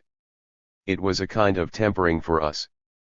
The offensive by the rightists was also a kind of tempering for us. For real tempering this time we have to thank the rightists. They have given a most instructive lesson to our party, to the masses, the working class, peasants, students, and democratic parties. There are rightists in every city and they want to topple us. We are now closing in on them. Ours is a people's revolution, a revolution by 600 million people under the leadership of the proletariat. It is the people's cause. The democratic revolution was the people's cause, the socialist revolution is the people's cause, and so is socialist construction. Then, are the socialist revolution and socialist construction good or not? Have there been achievements? Which is primary, achievements or mistakes? The rightists negate the achievements in the people's cause. This is the first point. Second, which is the direction to take? One way leads to socialism and the other to capitalism. The rightists want us to turn round and take the capitalist road. Third, who is to lead in building socialism? The proletariat or the bourgeoisie? The Communist Party or those bourgeois rightists? The rightists say they don't want leadership by the Communist Party. I think this has been a great debate with the focus on these three questions. It is good to have a debate. In the past, there wasn't any debate on these questions. There were prolonged debates in the course of the democratic revolution. In the last years of the Qing dynasty up to the revolution of 1911, in the fight against Yuan Shikai, in the Northern Expedition and the War of Resistance against Japan, in each of these periods there were debates. To resist or not to resist Japan. One school preached the theory that weapons decide everything. China, they said, was short of arms and so could not resist Japan. Another school said that need not cause fear, for after all people were primary, and though inferior in arms we could still put up a fight. The War of Liberation that followed was preceded by debates. The Chungking negotiations, the old political consultative conference held in Chungking, and the Nanking negotiations were all debates. Chiang Kai-shek turned a deaf ear to our opinions and to those of the people. What he wanted was war. The outcome of the war was that he was beaten. So there were debates, a long period of mental preparation, in the course of the democratic revolution. The socialist revolution came swiftly. In a matter of 6 or 7 years the socialist transformation of capitalist ownership and of individual ownership by small producers has by and large been completed. But the transformation of man still has a long way to go, though some progress has been made. Socialist transformation is a twofold task, one is to transform the system and the other to transform man. The system embraces not only ownership, it also includes the superstructure, primarily the state apparatus and ideology. For instance, the press comes within the scope of ideology. Some people say that the press has no class nature and is not an instrument of class struggle. They are mistaken. Until at least the extinction of imperialism, the press and everything else in the realm of ideology will reflect class relations. School education, literature, and art all fall within the scope of ideology, belong to the superstructure and have a class nature. As for the natural sciences, there are two aspects. The natural sciences as such have no class nature, but the question of who studies and makes use of them does. In the universities, the departments of Chinese for one and the departments of history for another are most seriously affected by idealism. So are the people who work on newspapers. Let no one suppose that idealism abounds only in the field of the social sciences, there is also a good deal in the field of the natural sciences. Many people who work in the natural sciences are idealists in their world outlook. When you ask them what water is composed of, they are materialists and say it is composed of two elements, which conforms with reality. When it comes to the transformation of society, they are idealists. While we say the Communist Party should be further strengthened through rectification, some of them say it should be wiped out. This is what the present movement has revealed. When the rightists were on the offensive, our policy was to listen and keep quiet. For several weeks we toughened our scalps, cocked our ears to listen and kept mum. Moreover, we didn't inform the Youth League and party rank and file, nor did we inform the party branch secretaries and party branch committees, we just allowed a free-for-all fight where everybody was on his own. Some enemies had sneaked into the party committees and general party branches in the universities. For instance, they were on the Tsinghua University Party Committee. When there was a meeting, they would inform the enemy of what was going on. Such persons were dubbed insurgents. Hadn't there been insurgent generals? Now there were insurgent scholars. This pleased both the enemy and us. The enemy was very much pleased to see the insurrection of Communist Party members and the imminent collapse of the Communist Party. How many party members have collapsed this time? I'm not clear about Shanghai. In Peking probably 5% of the party membership in the universities have collapsed, and the percentage is higher among the league members, perhaps 10% or more. In my view, their collapse is exactly as it should be. In short, whether it was 10, 20, 30 or 40%, I'm very happy that they have collapsed. Their minds are stuffed with bourgeois ideas and idealism, and they have wormed their way into the Communist Party or the Youth League. They are nominally for communism, but are actually anti-communists or waverers. So we were also pleased to see their insurrection. When did we ever do such a thorough job of purifying the ranks of the party and Youth League? These people scampered away of their own accord without our having to clear them out. But now the situation has changed and the tables have been turned. The insurrection stopped when we started closing in on the rightists, and when many who were not rightists themselves but had connections with them came forward to expose them. The rightists are having a very hard time and some of them have rebelled. I spoke here in March. How things have changed in 100 days. The current struggle against the rightists is essentially a political one. Class struggle takes various forms. This time it is chiefly a political, not a military or an economic, struggle. Is it partly an ideological struggle? Yes, it is, but in my view the struggle is mainly political. Ideological struggle will come chiefly in the next stage and should be like a gentle breeze and a mild rain. Rectification in the Communist Party and the Youth League is an ideological struggle. We must raise our level and really learn some Marxism. We must truly help each other. As for shortcomings, are we totally free from subjectivism or bureaucracy? We must really think hard, take notes and keep at it for a few months to raise our understanding of Marxism and our political and ideological level. The counterattack on the rightists may take a few more weeks, a month, or so. However, it would be impossible if the press kept on publishing the rightists' views as it is now doing and continued for the rest of the year, next year, and the year after.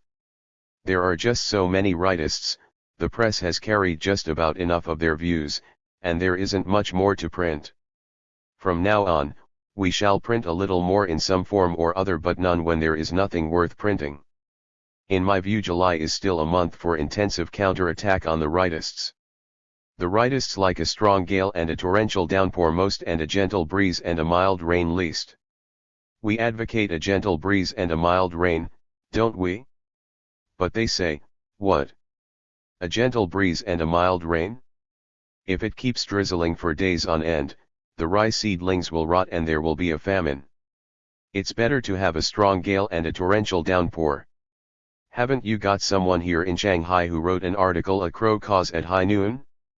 That crow is the man who proposed having a strong gale and a torrential downpour. They also say, you communists are downright unfair. When you fixed us in the past, you preferred a strong gale and a torrential downpour, and now when your turn comes, you want a gentle breeze and a mild rain. The fact is that we always called for a gentle breeze and a mild rain in our previous inter-party directives concerning ideological remolding, including the criticism of Hu Xi and Liang Shuming. Everything in the world develops in twists and turns. For instance, when you walk, you never walk in a straight line. Have you ever been to Moken Mountain? There are 18 hairpin bends on the way up. Society invariably moves forward in a spiral. Now the fight to ferret out the rightists must go on without any let-up, and we must keep up the strong gale and torrential downpour. Just because they started it all, it may look as if we are trying to get even with them. It is only now that the rightists realize how good a gentle breeze and a mild rain is. At the sight of a reed they try to cling to it, because they are sinking fast, like a drowning man in the Wangpo River clutching at a straw. I suppose that crow must now be pining for a gentle breeze and a mild rain. But now it is stormy weather. After July, there will be a gentle breeze and a mild rain in August, for there won't be much left to ferret out. The rightists are very good teachers by negative example. China has always had teachers by both positive and negative example. People need to be educated by negative as well as positive example. Japanese imperialism was our first top-flight teacher by negative example. Previously there were the Qing government, Yuan Shikai and the northern warlords, and then there was Chiang Kai-shek. They were all fine teachers by negative example. Without them the Chinese people could never have learned their lessons. The Communist Party served as the teacher by positive example, but this alone would not have been enough. This holds good to this day. There are people who refuse to listen to many of the things we said. Who are they? Many of the middle elements, and particularly the rightists. The former took us half seriously and half skeptically. The rightists wouldn't listen to us at all. We told them our views on quite a number of issues, but they turned a deaf ear and took a different course. For instance, we advocated unity criticism, but they wouldn't listen. We said that achievements were primary in the elimination of counter-revolutionaries, but they denied it. We said there must be democratic centralism and people's democratic dictatorship under the leadership of the proletariat, but they denied it. We said we must unite with the socialist countries and the peace-loving people throughout the world, but they denied that too. In short, we told them all this before, but they wouldn't listen. There was another point which they particularly wouldn't listen to, namely, that poisonous weeds must be uprooted. Let ghosts and monsters come out and make an exhibition of themselves, and afterwards the people will say these ghosts and monsters are no good and must be eliminated. Let poisonous weeds sprout, then uproot them and plow them under for manure. Didn't we say all this before? Of course we did.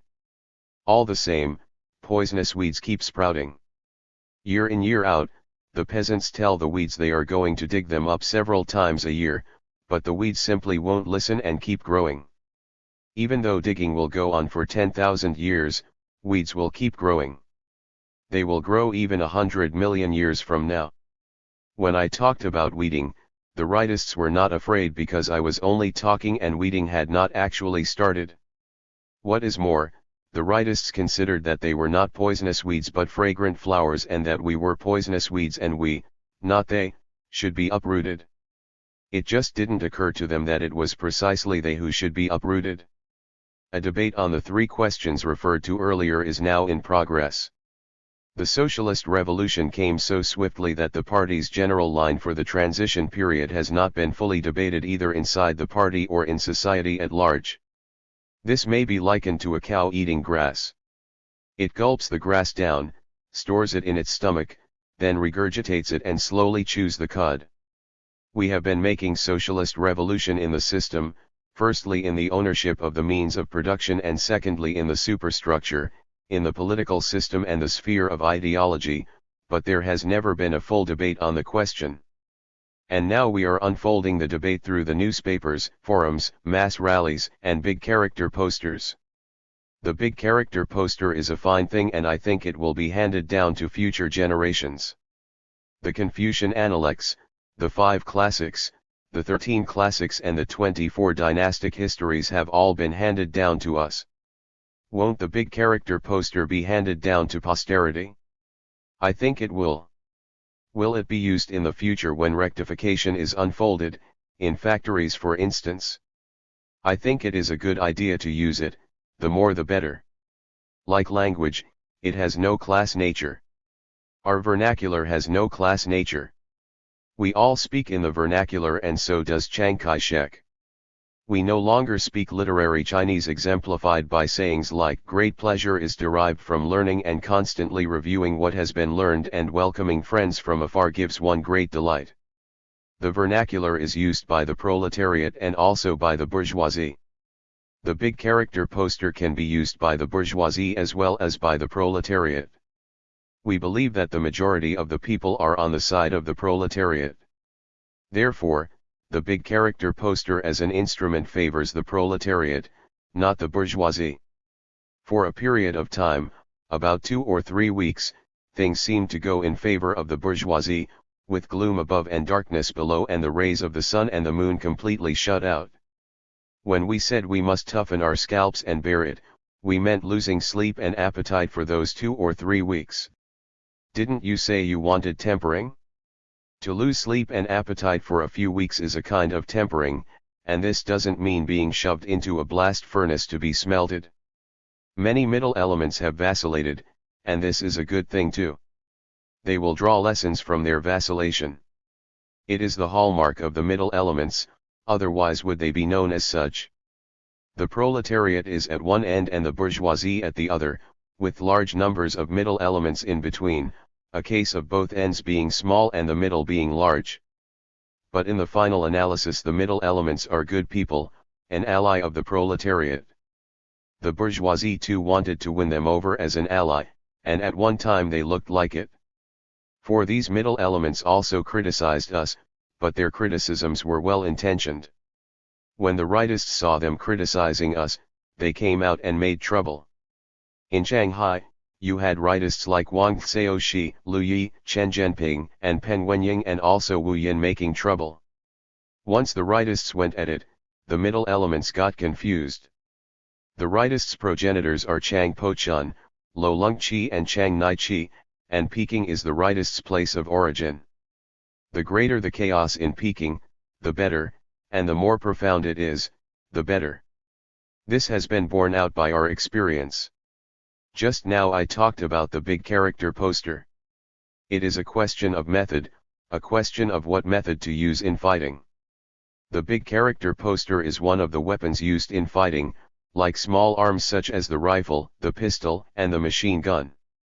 As for planes and field guns, perhaps they are Wen Hui Pao, the Kuangming Daily and some other newspapers. For a time the party papers also carried the rightists' views. We issued an order to the effect that all rightists' views must be published verbatim.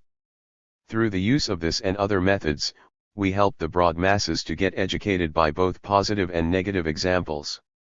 The staff on the Kuangming Daily and Wen Hui Pao, for instance, have received a profound education this time. Hitherto they were unable to tell the difference between a proletarian and a bourgeois newspaper, between a socialist and a capitalist one. For some time the rightists in charge ran these two newspapers as bourgeois newspapers. These rightists hated the proletariat and socialism. They guided the universities not towards the proletariat but towards the bourgeoisie. Is remolding necessary for the bourgeoisie and the intellectuals from the old society? They are mortally afraid of remolding, saying that it gives rise to a particular complex called the inferiority complex, and the more the remolding one undergoes, the stronger this complex. This view is wrong. The correct view is that the more the remolding, the greater one's self-respect. If anything, the result should be a sense of self-respect since one has awakened to the need for remolding. These people with their high level of class consciousness think they need no remolding themselves, on the contrary they want to remold the proletariat. They seek to transform the world in the image of the bourgeoisie whereas the proletariat seeks to transform the world in its own image. I dare say the majority, that is, over 90% of these people, will eventually bring themselves around to accepting remolding after some hesitation, reconsideration, reluctance, and vacillation. The more the remolding one undergoes, the more one feels the need for it. Even the Communist Party is undergoing remolding. Rectification means remolding, and it will continue into the future. Do you think there will be no more rectifications after this one? Will bureaucracy vanish after the present rectification? After only 2 or 3 years, some people will forget all about it, and then bureaucracy will return. That's how people are, they have a short memory. Hence the need for rectification from time to time. Since the Communist Party itself is in need of rectification, can it be that the bourgeoisie and the intellectuals from the old society need no rectification? No remolding? Certainly, they need rectification and remolding, only more so. Aren't the democratic parties in the midst of a rectification movement? All society should go through a process of rectification. What's bad about that? The rectification will deal not with trivialities but with important issues, with the question of political line. At present the democratic parties are putting the stress of rectification on the question of line and on repudiating the counter-revolutionary line pursued by the bourgeois rightists. I think they have been correct. In its own rectification, the Communist Party is now stressing not the question of line but the style of work. For the democratic parties, however, style of work is secondary, and the main stress should be on what line they follow. Should they follow the counter-revolutionary line of Chiang Po-chun, Lo Lung-chi, Chiang Nai-chi, Chen Zhenping, Peng Wenying, Liu Yi and Sun Ta-yu, or should they follow another line? First and foremost, they must get a clear idea about this and about the 3 questions I am raising here. Are the achievements of the socialist revolution and socialist construction, the work accomplished by several 100 million people, good or not? Which road should we follow, the socialist road or the capitalist road? Which party should assume leadership in building socialism, the Chang-Lo Alliance or the Communist Party? Let there be a great debate to thrash out the question of line. There is also the question of line within the Communist Party. As far as those insurgents, the rightists in the Communist Party and the Youth League, are concerned, it is indeed a question of line. At present dogmatism is not the question, for it has not evolved into a line. In the history of our party, dogmatism did become a question of line on several occasions, because it developed into a system, policy, and program. Present-day dogmatism has not developed to this extent, but it does have a certain rigidity which is now being somewhat softened by hammering and forging. Aren't those in leading positions in departments and organizations, universities, and factories coming down the stairs? Too, they are discarding the Kuomintang style of work and their uppity airs and no longer act like bureaucrats. Bureaucracy has greatly diminished now that directors of cooperatives work with the peasants in the fields and factory directors and party committee secretaries join the workers on the shop floor. This kind of rectification will still be necessary in future. We should put up big character posters, hold forums, and deal separately with what should be set right and what should be criticized. There is another point. We should raise our level and learn some Marxism. I believe most of our people are fine people, and the Chinese nation is a fine nation. Ours is a nation which is very sensible, warm-hearted, intelligent, and courageous. I hope a situation will be created in which we have both unity of will and liveliness, that is, both centralism and democracy, both discipline and freedom. There should be 2 aspects, not just one, not just discipline alone nor just centralism alone. That would muzzle people and prevent them from speaking up and criticizing what is in fact wrong. We should encourage people to speak out, and there should be a lively atmosphere. Whoever criticizes us in good faith is not blameworthy. However sharp his criticism or severe his censure, he is not to be blamed or punished or given tight shoes to wear. Tight shoes are very uncomfortable. Now, to whom should we give the tight shoes? The rightists. The rightists must be made to wear them. We should not be afraid of the masses but should be with them. Some comrades fear the masses just as they fear water. Do you swim? I encourage swimming everywhere I go. Water is a good thing. If you put in an hour every day to learn swimming and keep it up, taking a dip today and another tomorrow, I bet you will learn how in 100 days. First, you mustn't get a coach. Second, you mustn't use a rubber tire, as you won't learn if you use one. But I fear for my life, I can't swim yet.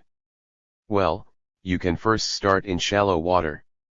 Suppose you are to learn swimming in 100 days, you paddle in the shallow water for 30 days and then you get the hang of it. Once you know how, it makes no difference whether you go swimming in the Yangtze River or in the Pacific Ocean, it is just water, the same thing. Some argue that you can't drown in a swimming pool, because somebody will come to your rescue if you sink, but swimming in the Yangtze is terrifying, the current is so swift, won't you be lost for good once you go under? This is an argument some use to scare people. I say that's the way amateurs talk. None of our top-notch swimmers, none of our coaches and experts at the swimming pools dared to go swimming in the Yangtze at first, but they do now. Don't people swim in your Wangpo River here nowadays? The Wangpo and the Yangtze are admission-free swimming pools. Metaphorically speaking, the people are like water and the leaders at various levels are like swimmers who must stay in the water and swim with the current, not against it. Don't rail at the masses. In no circumstances must you do so. You mustn't rail at the worker, peasant, and student masses and the majority of the members of the democratic parties and of the intellectuals. You mustn't set yourselves up against the masses, on the contrary you must always be with them. The masses may make mistakes. When they do, patiently reason things out with them, and if they refuse to listen, then wait for another chance to talk to them. But don't alienate yourselves from them, just as in swimming you don't leave the water. When Lu Pei got Zhake Liang to help him, he said he felt just like a fish in water. This is all true. Their fish-water relationship is not only described in fiction but recorded in history. The masses are Zhake Liang's, the leaders are Lu Pei's. One leads, the other is led. All wisdom comes from the masses. I have always said that it is intellectuals who are most ignorant. This is the heart of the matter. Overweening intellectuals stick up their tails which are longer than that of the monkey Sun Wukong. Sun Wukong can make 72 metamorphoses, and on one occasion he changes his tail into a flagstaff that long. It's just terrific when the intellectuals stick up their tails. If I'm not number one under heaven, then I'm at least number two. Who do the workers and peasants think they are? They're just blockheads. They can barely read and write. But the overall situation is determined not by the intellectuals but ultimately by the working people, by their most advanced section, the proletariat. Which leads which, the proletariat the bourgeoisie, or vice versa? The proletariat the intellectuals, or vice versa? The intellectuals must transform themselves into proletarian intellectuals. There is no other way out for them. With the skin gone, to what can the hair attach itself? 3. In the past the hair, meaning the intellectuals, attached itself to 5 skins, that is, depended on them for a living. Imperialist ownership was the first skin, feudal ownership the second, and bureaucrat capitalist ownership the third. Wasn't the purpose of the democratic revolution to topple the 3 big mountains of imperialism, feudalism, and bureaucrat capitalism? National capitalist ownership was the 4th skin, and the 5th was ownership by small producers, that is, individual ownership by the peasants and handicraftsmen. In the past the intellectuals attached themselves either to the first 3 skins or to the latter 2 and depended on them for a living. Do these 5 skins still exist? The skins are gone. Imperialism is gone and its property has been taken over. Feudal ownership was liquidated and the land restored to the peasants, and now there is agricultural cooperation. Bureaucrat capitalist enterprises were nationalized. National capitalist industry and commerce have been transformed into joint state-private enterprises and have by and large become socialist enterprises, though not entirely. Individual ownership by the peasants and handicraftsmen has been changed into collective ownership, even though the latter is not yet consolidated and will take a few years to consolidate itself. These 5 skins are no more, but they have a lingering effect on the hair, on the capitalists and the intellectuals. These people can't get these skins out of their systems, and even dwell on them in their dreams. Those who came over from the old society, the old orbits, are nostalgic for their old habits and ways of life. Therefore the transformation of man will take a much longer time.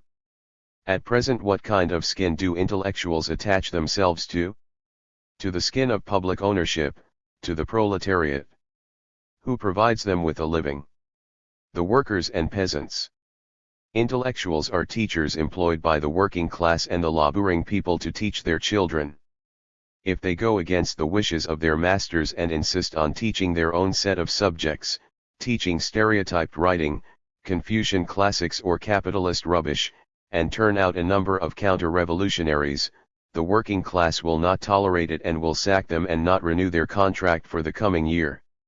As I said here 100 days ago, the intellectuals from the old society are now without a base, they have lost their former social and economic base, that is, the five skins, and they have no alternative but to attach themselves to a new one.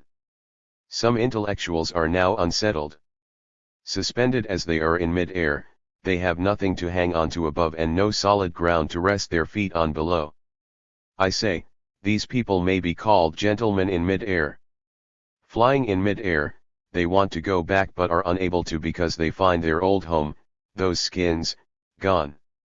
Though now homeless, they are still unwilling to attach themselves to the proletariat. If they are to do so, they must make a study of proletarian ideas, have some feeling for the proletariat and make friends with workers and peasants. But no, they won't. They still hanker after what they know is gone.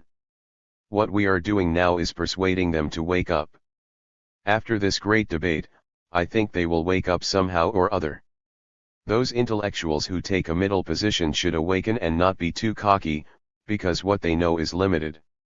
I say these people are intellectuals and at the same time not intellectuals, maybe semi-intellectuals is a more appropriate term.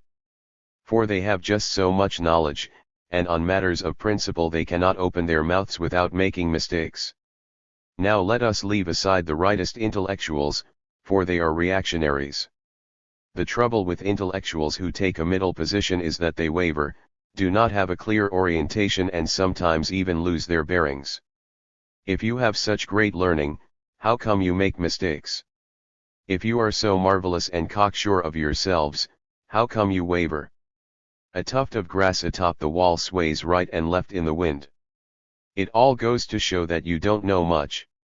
In this connection, it is the workers and the semi-proletarians among the peasants who know a lot.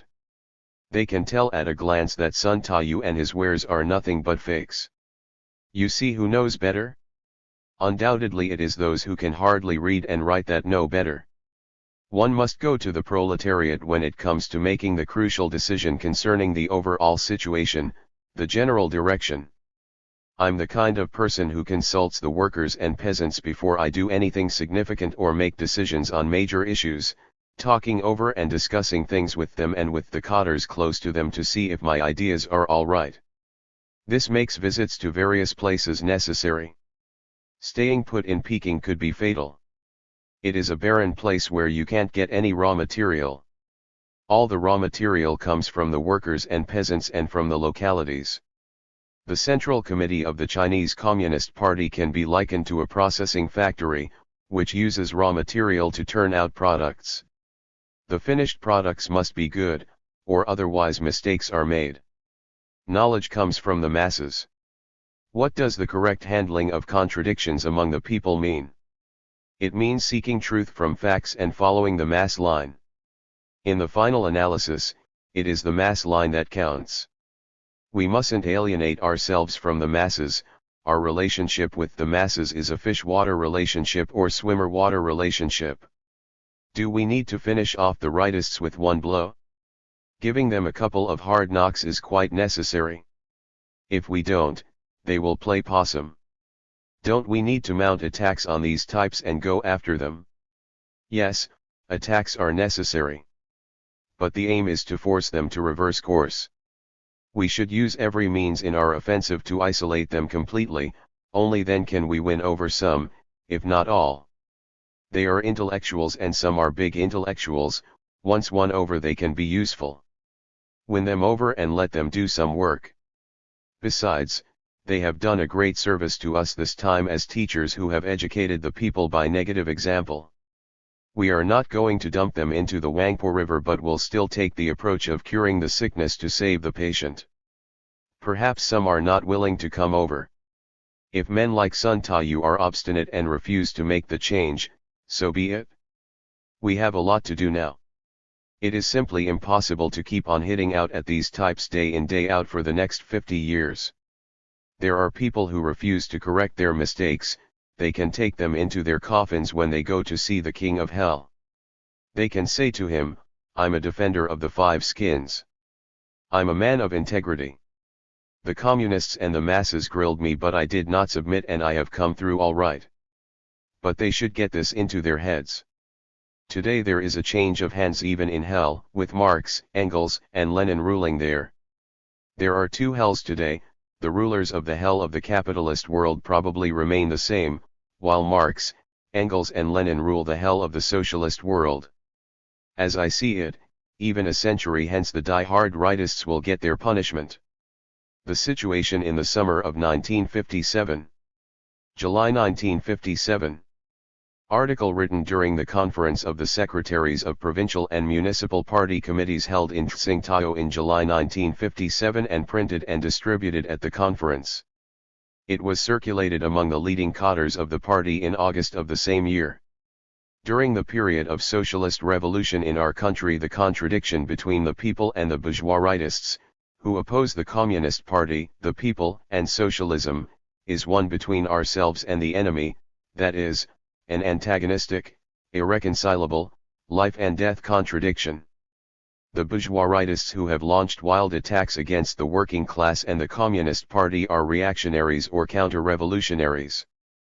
They are not so labeled but are instead called rightists because, first, this will make it easier to win over the middle and, second, it will help split the rightists and enable some of them to change and come over. Those bourgeois rightists who remain unchanged to the bitter end are diehards, but they too will be given work and not deprived of their civil rights, unless they act as secret agents or carry on sabotage. This line of action is being taken because, judging from many events in the past, extreme policies produce bad results. We should take a long view, and decades from now when we look back on the present events we shall see how this treatment of the bourgeois rightists profoundly influenced and greatly benefited the revolutionary cause of the proletariat. Our aim is to create a political situation in which we have both centralism and democracy, both discipline and freedom, both unity of will and personal ease of mind and liveliness, and thus to promote our socialist revolution and socialist construction, make it easier to overcome difficulties, build a modern industry and modern agriculture more rapidly and make our party and state more secure and better able to weather storm and stress. The general subject here is the correct handling of contradictions among the people and those between ourselves and the enemy. The method is to seek truth from facts and follow the mass line.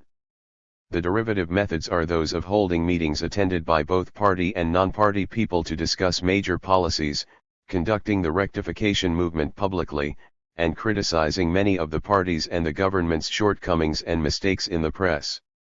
The rectification and the socialist education movement should proceed by batches and stages in the democratic parties, in the various circles comprising education, the press, science and technology, literature and art, public health, industry and commerce, and among the working class, the different strata of the peasantry, handicraftsmen and other urban and rural working people. With regard to the bourgeoisie and bourgeois intellectuals, the problem is to get them to accept socialist transformation, and the same holds for the petty bourgeoisie, including the peasants and the urban and rural self-employed working people, and especially the well-to-do middle peasants, but where the basic ranks of the working class and the Communist Party are concerned, the problem is to rectify their style of work. These are problems concerning two social categories that are different in character. This being the case, why is rectification used as a slogan for both? Because most people are receptive to the slogan. We can say to people, Since the Communist Party and the working class are undergoing rectification, do you think you can do without it? Thus the initiative will be completely in our hands. The method of rectification is to make criticism and self-criticism, present the facts and reason things out. The aim of rectification is to guide the struggle in such a way as to set right the political orientation, raise the ideological level, overcome shortcomings in work, unite with the broad masses, and isolate and split the bourgeoisists and all other anti-socialist elements. The bourgeoisists referred to here include those who have sneaked into the party and the Youth League and whose political complexion is exactly the same as that of the rightists outside. They have betrayed the revolutionary cause of the proletariat and launched wild attacks against the party, and therefore must be fully exposed and expelled in order to preserve the purity of the ranks of the party and the Youth League. Firm faith in the majority of the masses, and first and foremost in the majority of the basic masses, the workers and peasants. This is our fundamental point of departure. Even in the case of industrialists and businessmen and intellectuals, most people, who may have been deceived for a time and wavered during the period of the rightists' frenzied attack, regained their bearings and came over to our side a few weeks later when the counter-attack against the rightists started. Therefore, the majority in these circles are trustworthy in the long run. They can accept socialist transformation. At one time or another, quite a few comrades made the mistake of underestimating the strength of the proletariat and overestimating that of the bourgeois rightists. There are still many cadres in prefectures, counties, districts, townships, and factories who do so, and we should patiently persuade them not to underestimate our own strength and overestimate that of the enemy. In the countryside the landlords and rich peasants are being remolded. Some are still making trouble and we must heighten our vigilance. A great number of the well-to-do middle peasants are willing to stay in the cooperatives, a small number clamor to withdraw, eager to take the capitalist road. We should deal with each case on its merits. In the countryside it is imperative to pay attention to the class line and enable the former poor peasants and farm laborers to occupy the dominant position in the leading bodies, while at the same time pains must be taken to unite with the middle peasants. I'm all for a directive to be issued at once by the Central Committee to initiate a large-scale socialist education movement among the entire rural population to criticize right opportunist ideas within the party, the departmentalism of certain cadres and the capitalist and individualist ideas of the well-to-do middle peasants, and to strike at the counter-revolutionary activities of landlords and rich peasants. The criticism should be directed mainly against the vacillating well-to-do middle peasants whose capitalist ideas should be struggled against by arguing things out. From now on such struggle should be resolutely carried out once a year in coordination with the rectification movement among the district and township cadres and with the check-up of Class 3 cooperatives, so that all cooperatives may gradually be consolidated. In the countryside, let the peasants too have the free airing of views first, that is, make criticisms and comments. Then accept what is good and criticize what is bad. All this should proceed step by step in the rural rectification movement, which is to be conducted by the local cadres with the assistance of work teams sent from above. In the rural areas as in the cities the struggle is still one between the two roads between socialism and capitalism. Complete victory in this struggle will take a very long time. It is a task for the entire transition period. In the countryside diligence and thrift should be encouraged in running the household as well as in running the cooperative, and love of the country and the cooperative as well as love of the family. We must rely in particular on the efforts of the women's organizations to tackle the problem of running the household thriftily. Over the next few years, the annual sum of 35,000 million caddies of grain in tax and of 50,000 million caddies in state purchases must be obtained without fail. However, some adjustments may be made, depending on whether the harvest is good or poor. As production rises year by year and the number of grain-deficient households correspondingly falls, there should be annual reductions in rural grain sales. In cities wherever grain sales are excessive, there should also be appropriate reductions. Only thus can the state increase its grain reserves each year and meet possible emergencies. Failure to collect these 85,000 million caddies of grain will affect market prices, check the smooth fulfillment of the National Economic Plan as a whole and leave us helpless in the face of emergencies, and that would be very dangerous. Before the autumn harvest sets in this year, it is imperative to wage a struggle in the countryside against individualism and departmentalism, both of which ignore the interests of the state and the collective. Counter-revolutionaries must be eliminated wherever found. Kill few, but on no account repeal the death penalty or grant any general pardon. Arrest and punish again those persons who commit fresh crimes after having served prison terms. Punish the gangsters, hooligans, thieves, murderers, rapists, embezzlers, and other felons in our society who undermine public order and grossly violate the law. Also punish those whom the public identifies as bad elements. At present, certain functionaries in the judicial and public security departments are neglecting their duties and allowing persons who should be arrested and punished to remain at large. This is wrong. Just as overpunishment is wrong, so is underpunishment, and these days the danger lies in the latter. Prohibit gambling. Strictly enforce the ban on reactionary secret societies. Rightist student leaders should be thoroughly criticized. In most cases they should be kept where they are, to be reformed under supervision and to serve as teachers. The above points hold good for the transition period, and it is the responsibility of the provincial, municipal, and autonomous region party committees to have them carried out. Subject to the policies and laws of the central authorities, local departments in charge of justice and public security and of cultural and educational affairs must act without fail under the direction of the provincial, municipal, and autonomous region party committees and people's councils. Our general subject is the correct handling of contradictions among the people. Keep on talking about it until it becomes familiar, then what once seemed bewildering will no longer be so. Clarify in your own mind the question of contradictions among the people, openly and clearly explain it, correctly handle a number of these contradictions, and then, having achieved results and gained experience, you won't be afraid of it anymore. Let me repeat.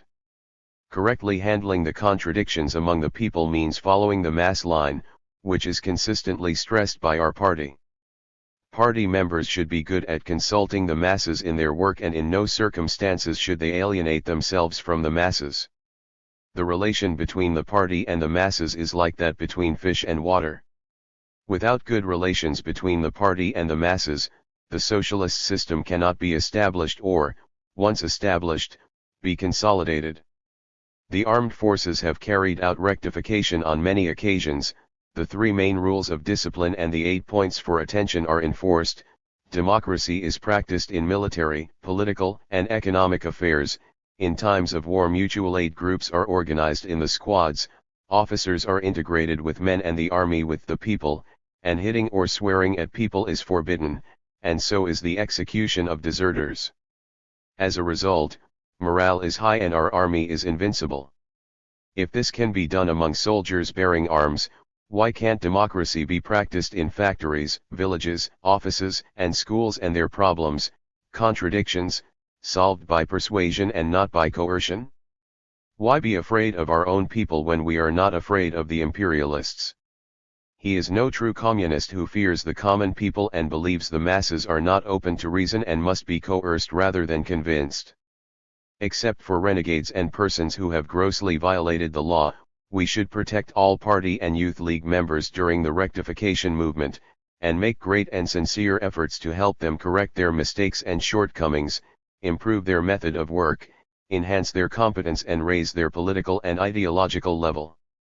A party member must be full of vigor and strong in revolutionary will, be endowed with the drive to defy all difficulties and to persevere in overcoming them, and be determined to rid himself of individualism, departmentalism, absolute egalitarianism, and liberalism. Otherwise, he is not a party member in the real sense of the term. Those party members who prove wanting in vigor and revolutionary will, or who persist in their mistakes, should be duly dealt with by the party committee if they refuse to mend their ways after repeated warnings, and, in serious cases, they should be disciplined.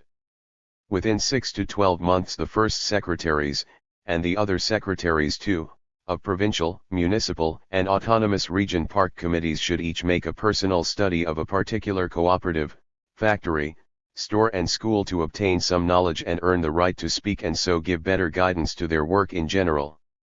The secretaries of prefectural, county and district party committees should do likewise. Don't underestimate the significance of our current criticism of the bourgeois rightists. This is a great socialist revolution on the political and ideological fronts. By itself, the socialist revolution of 1956 on the economic front, that is, in the ownership of the means of production, is not enough, nor is it secure. This has been borne out by the Hungarian incident. There must be a thoroughgoing socialist revolution on the political and ideological fronts too.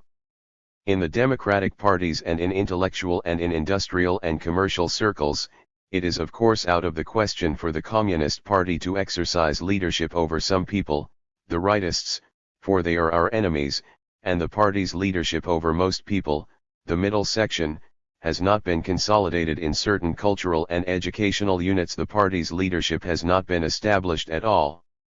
Firm leadership over the middle section must be established, and the sooner the better. The bourgeoisie and bourgeois intellectuals do not gladly submit to the Communist Party, and the rightists among them are determined to match their strength with ours. Once beaten in a trial of strength, they will realize that the game is up and their position is hopeless.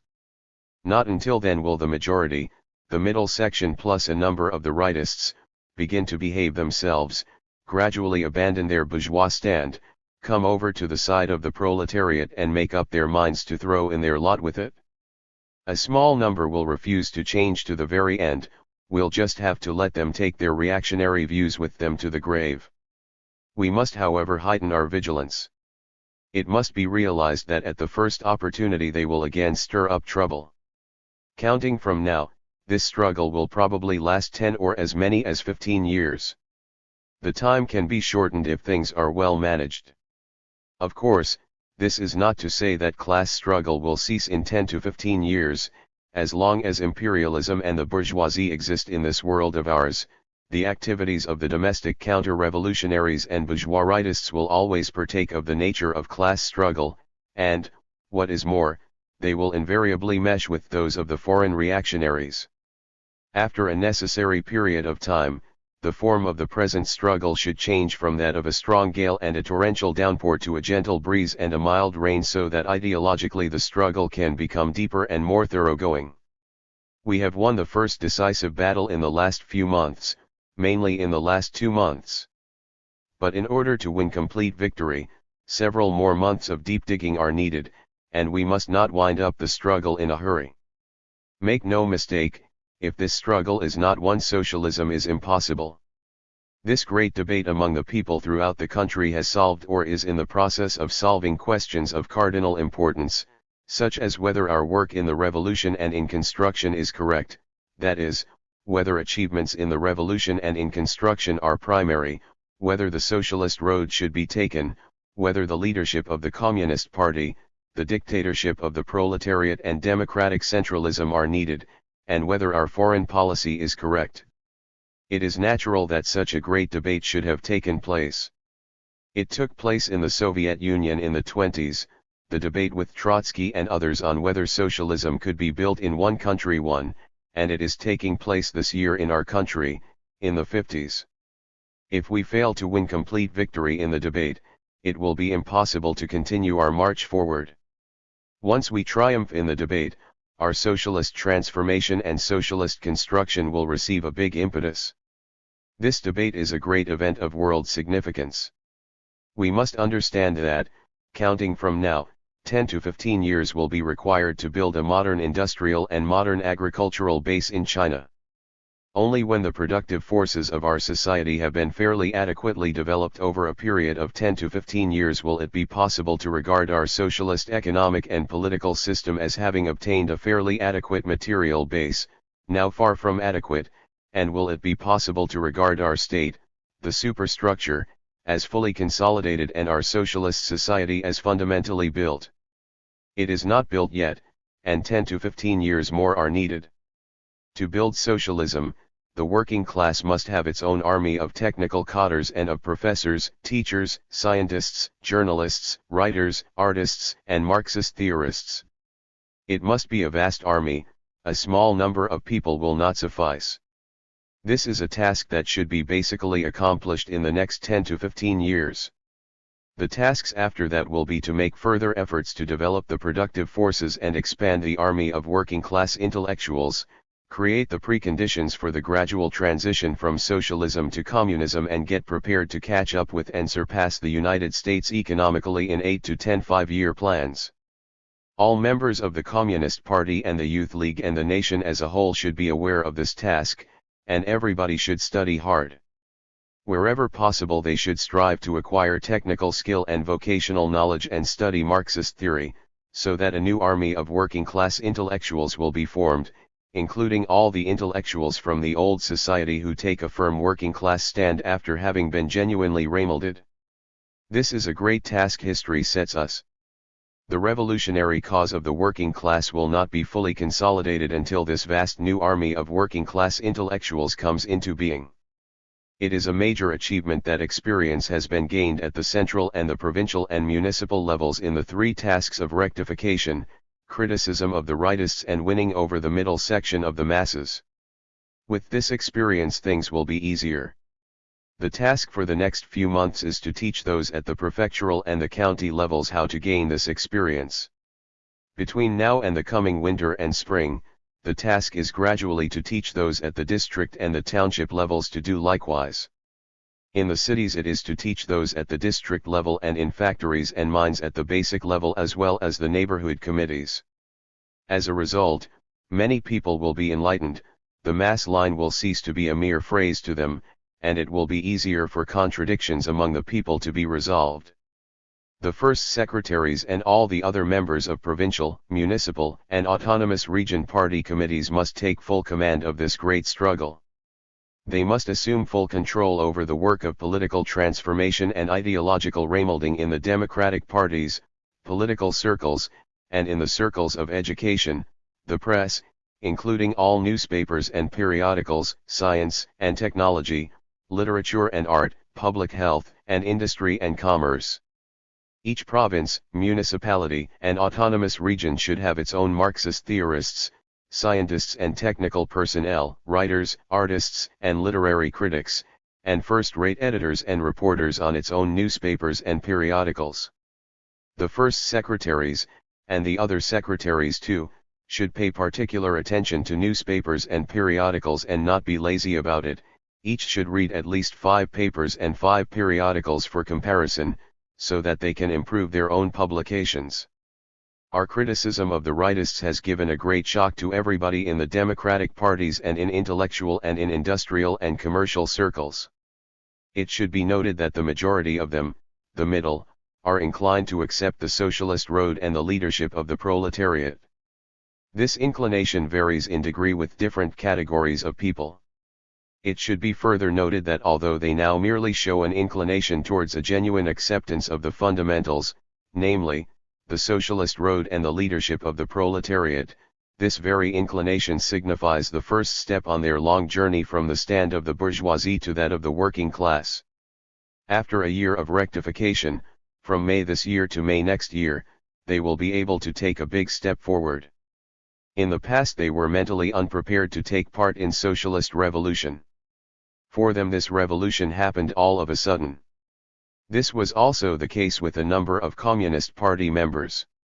The criticism of the rightists and the rectification movement will give these people and the broad masses a profound education in socialism. The big character poster can be put to use everywhere except in the sales rooms of stores, rural areas, districts and townships, primary schools, and the battalions and companies of the armed forces.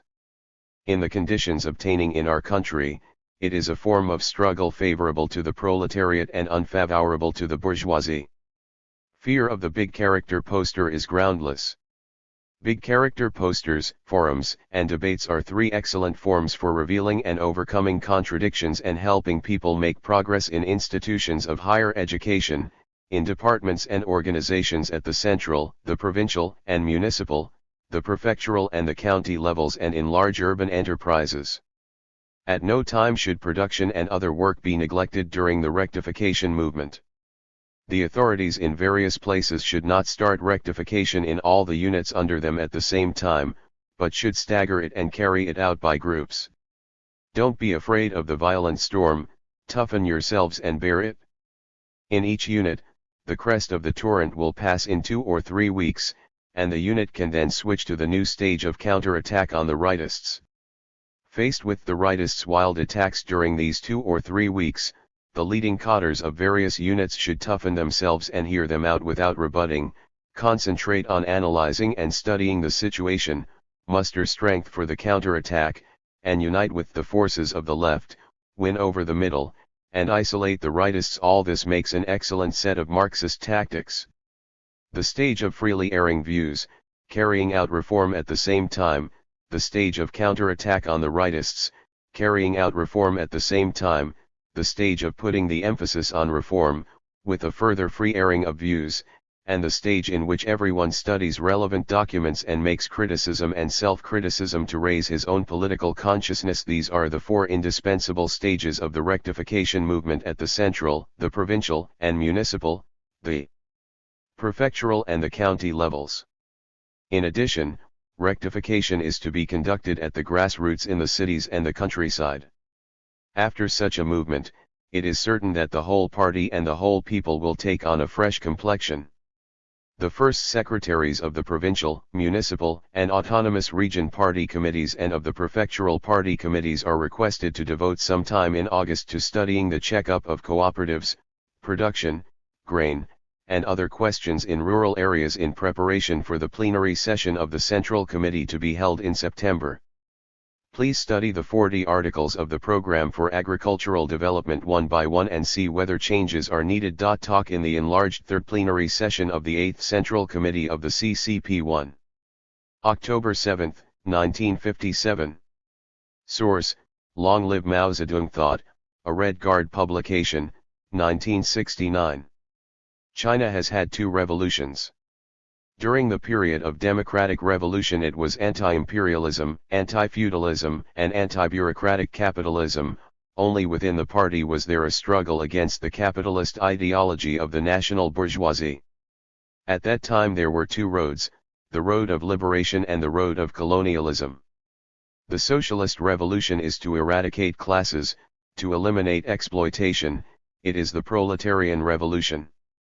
In declaring that there is a primary contradiction between the bourgeoisie and the proletariat, I hold that in theory there is no problem.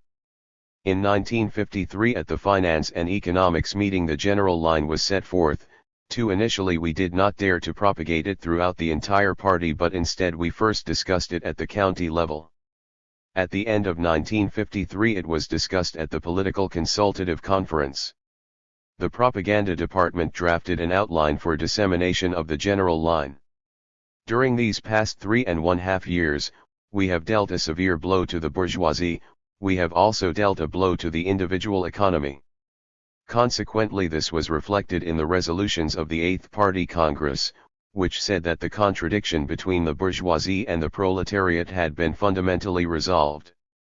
This statement was not incorrect, but fundamental resolution is not equivalent to complete resolution. Once the problem of political authority was resolved, the problem of ownership was fundamentally resolved, but in the economic and political spheres there was not a complete resolution. Among the bourgeoisie and the bourgeois intellectuals, the rightists in the democratic parties, and a portion of the well-to-do middle peasants, there were those who opposed the people while standing among them. At that time this was not seen so clearly, but it was not totally unperceived either. At that time we were still carrying out transformation. At that time they were very submissive and obedient, so we said that there was a fundamental resolution. Today I emphasize this contradiction because they wanted to rebel. At the Tsingtao conference this year 3 we saw clearly, and pointed out that in the urban and rural area there was still a struggle between the 2 roads. As this sort of class struggle has not been eradicated and the rightist elements at this time are wildly advancing, it must be said that there is a primary contradiction between the bourgeoisie and the proletariat. But strategically the Tsingtao documents have said it well. It is all right if those at the meeting know what is primary and what is secondary. We have not talked about this for a long time.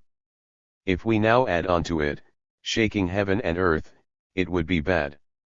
Now we must continue with the Tsingtao method of expression for 3 months. There is also bourgeois ideology among the workers.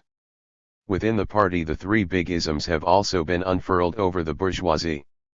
The 2 roads 3/4 the bourgeoisie and the proletariat, socialism and capitalism 3/4 are the primary contradictions of the transitional era. For the time being we will not discuss them in the report. Have we discussed whether or not it is possible to mitigate the contradictions among the great mass of the people? On the other hand, there are internal bureaucratism, sectarianism, and subjectivism. We can write about this problem theoretically. The relationship among the working people 3/4 contradictions in the relationship between the party and the masses, the relationship between cadres and the masses, between the individual and the collective, between the young and the old, and among the workers 3/4 are very numerous. If we declare suddenly that the contradiction between the bourgeoisie and the proletariat is primary, could this have an effect on the frank airing of views? Not necessarily, but it could cause squabbling among the workers. There are 2 segments of the people, one segment has exploited people and one segment has not exploited people. In one segment few have been influenced by bourgeois ideology while in the other many have been influenced. After several hundred years it will be impossible to unfurl again the banner of the bourgeoisie, that is the struggle between the advance and the backward. When we say that large-scale class struggle has fundamentally ended and that contradictions have been fundamentally resolved, we are speaking of the political system and the problem of ownership. But in building the superstructure, the question of ideology and political power in large measures has not been resolved. Individualism, bureaucratism, idealism are also a matter of building the superstructure and must be resolved. After the capitalists began to beat their gongs and drums last year, we immediately put forth the idea of opposing the bourgeoisie. They were unable to speak out. This was unpopular, and the result was disadvantageous to us. Afterwards we had a frank airing of views, and it was easier to manage. We acquired experience and it was easier to manage. We brought forth let 100 flowers blossom and 100 schools of thought contend, and so they let themselves go. In the past the bourgeoisie had been subservient, and now they raised a great clamor. We had only brought forth frank airing of views and the rightists aired their views and made a great racket. We said that there should be a frank airing of views in literature, art, and academic issues, but they wanted to progress to politics. This year the Communist Party and the rightists have cooperated to find a method which is good, a loud and frank airing of views, posting of big character posters, and carrying on great debates, meant the discovery of a comparatively more appropriate form. In Yenin we were not so daring, we had no experience, we did not forbid, but we also did not express. We had not carried out the socialist revolution and had no experience, and this episode of frank and loud airing of views had increased our experience. In the future we shall still wish to have a frank airing of views. Let 100 flowers blossom does not embrace counter-revolution, however. We are able to have a frank airing of views once a year. To suppress the people as through they are enemies is very dangerous. In discussing contradictions among the people one must guard against adopting the method of suppression and coercion. The first road is to assert that during the transitional period the primary contradiction is the contradiction between the bourgeoisie and the proletariat. The second road during a prescribed period should not be discussed in the newspapers, but the struggle between the 2 roads should continue to be propagandized. Do not add these 2 characters and avoid stirring up a lot of trouble. The contradiction among the working people is today being resolved in the course of the frank airing of views and great debates. As soon as it is mentioned that the class contradiction is primary, there will be an adverse effect on rectification and transformation. 3 classes are included among the people, the proletariat, the bourgeoisie, and the petit bourgeoisie. A contradiction exists among these 3 segments of the people. This contradiction is a contradiction among the people, and it is also a class contradiction. There is a distinction between class contradictions and contradictions between the enemy and ourselves. Generally speaking, A contradiction among the people is non-antagonistic, while a contradiction with the bourgeoisie has an antagonistic side. The central question is the contradictions among the three segments of the people. Among these, a portion are covertly antagonistic. The contradiction with Chang Po-chun, for example, was an antagonistic contradiction. In confronting this kind of antagonistic contradiction, one should adopt the policy of peeling away the outer skin of a bamboo shoot. Each year peel away a little. This year peel away some of the outer skin, but don't peel it all away. After 2 years of not propagandizing socialism, begin again, and afterwards peel away a little more. The work on the correct handling of contradictions among the people was not mistaken, but it was not as complete as the Tsingtao document. Now the primary problem is not the remnants of feudalism or the remnants of imperialism, the contradiction still exists. Who hasn't said that Hunan seized 7,000 landlords and rich peasants, but suddenly there is a problem when you try to seize one Chang Po-chun? Complete as the Tsingtao document, now the primary problem is not the remnants of feudalism or the remnants of imperialism, the contradiction still exists. Who hasn't said that Hunan seized 7,000 landlords and rich peasants, but suddenly there is a problem when you try to seize one Chang Po-chun? The bourgeoisie and the bourgeois intellectuals, totaling 30 million including dependents, are a big problem. Almost the working class totals 40 million people. The largest of the socialist revolution are the bourgeoisie, the bourgeois intellectuals, and the upper petit bourgeoisie, in the countryside the well-to-do middle peasants. The bourgeoisie and the bourgeois intellectuals have leftists, while the great majority are centrists, and the right wing accounts for only 1 or 2%. For more than 90% it is a question of education and a question of criticism. While we say that contradictions among the people embrace class struggle, the bourgeoisie still enjoys civil rights. It cannot be said that the socialist revolution is anti-imperialist and anti-feudal, but the remnants of imperialist and feudal powers are the allied army of the rightists of the bourgeoisie. Therefore the landlord paper Ai Wen Hui Pao is anti-socialist. At present there are 60,000 rightist elements, 10,000 acting and 50,000 writing. In the future at most there will be 150,000 to 200,000. Of this number those that can be separated should be separated. For example, towards some engineering and technical personnel, natural scientists and scholars, it is even better if they can be separated. We should work on them. Some people we should criticize seriously by treat with leniency, as for example Jung I-jen and others. Now it is clear-cut, in proceeding through the transitional era from capitalism to socialism, the main, or fundamental, contradiction is the contradiction between the proletariat and the bourgeoisie, between socialism and capitalism. Thus in social relations and interpersonal relations there has been a fundamental resolution, but there has not been a complete resolution. The landlords, rich peasants, counter-revolutionaries, and bad elements endorse capitalism, and those who exploit people endorse capitalism. This is also a contradiction between the bourgeoisie and the proletariat. The struggle between the two roads will be resolved after a long period of struggle. Main and fundamental have the same meaning. The resolutions of the Eighth Party Congress declare that the main contradiction is the contradiction between the advanced social system and the backward productive forces. Speaking reasonably, one cannot speak in that manner. Now there are contradictions, and in the future there will also be contradictions.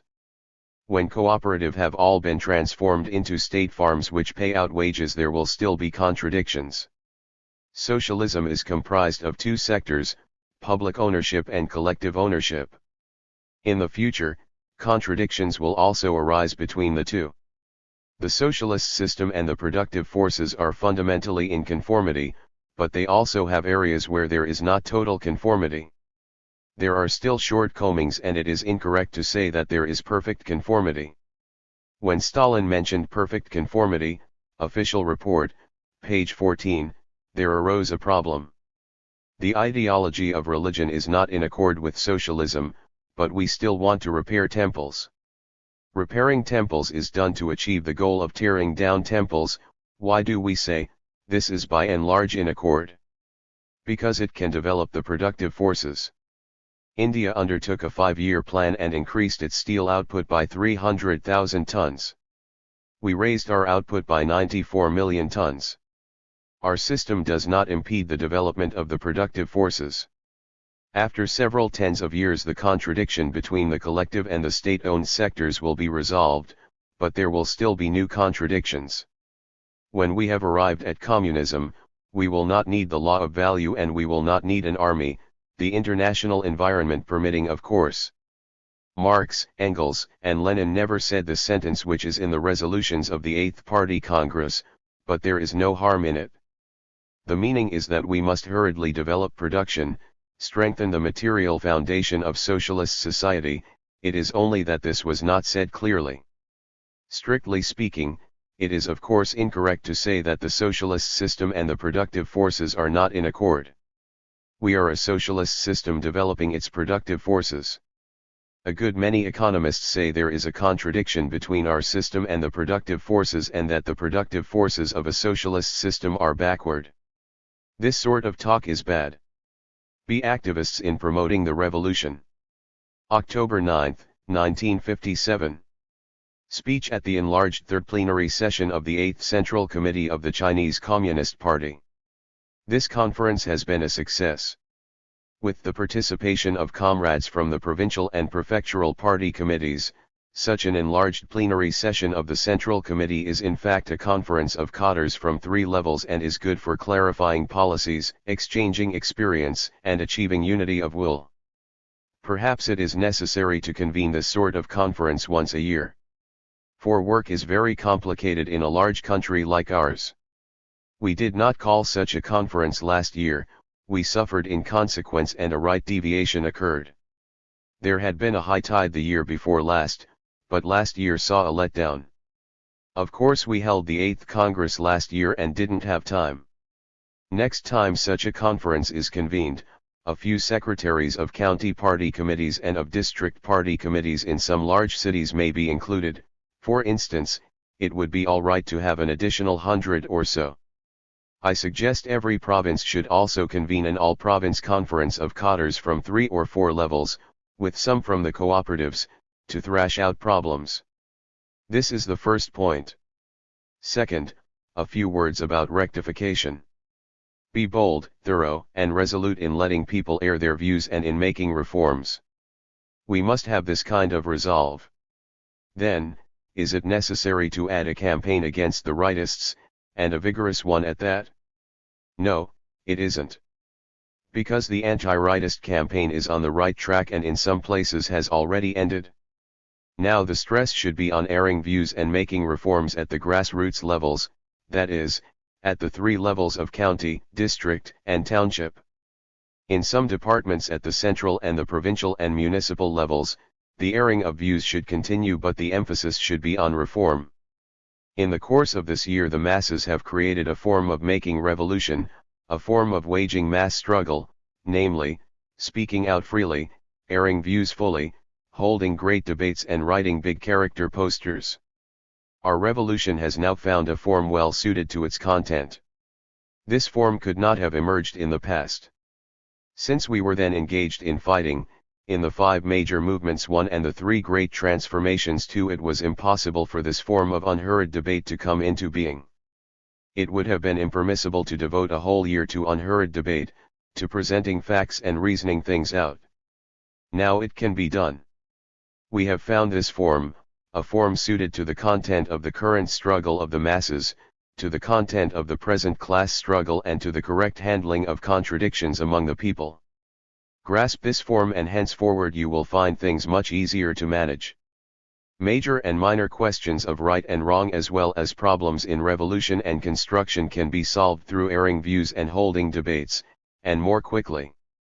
The left should freely air views and hold debates not only with the middle but also openly with the rightists and, in the villages, with the landlords and rich peasants.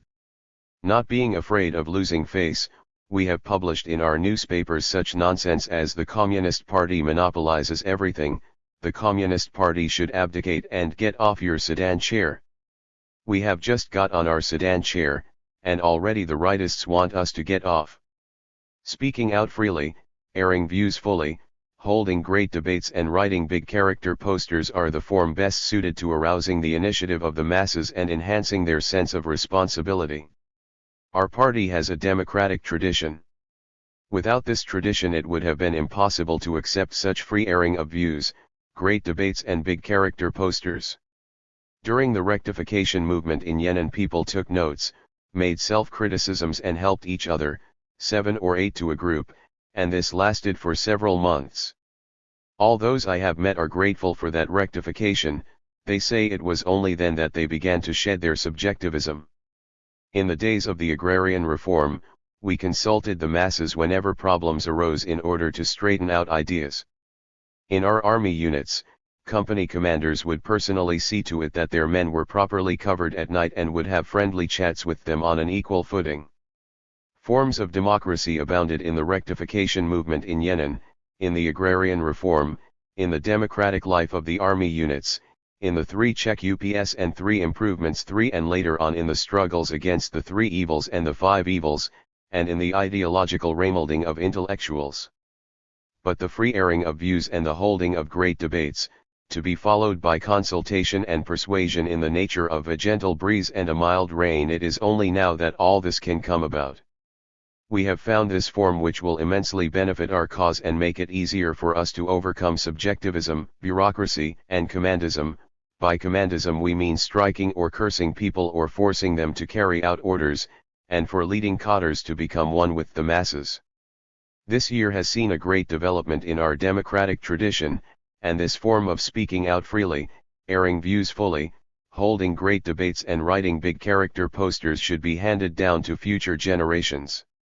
It brings socialist democracy into full play.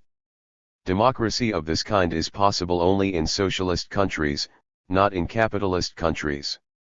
On the basis of such democracy, centralism is not weakened but further strengthened, as is the dictatorship of the proletariat.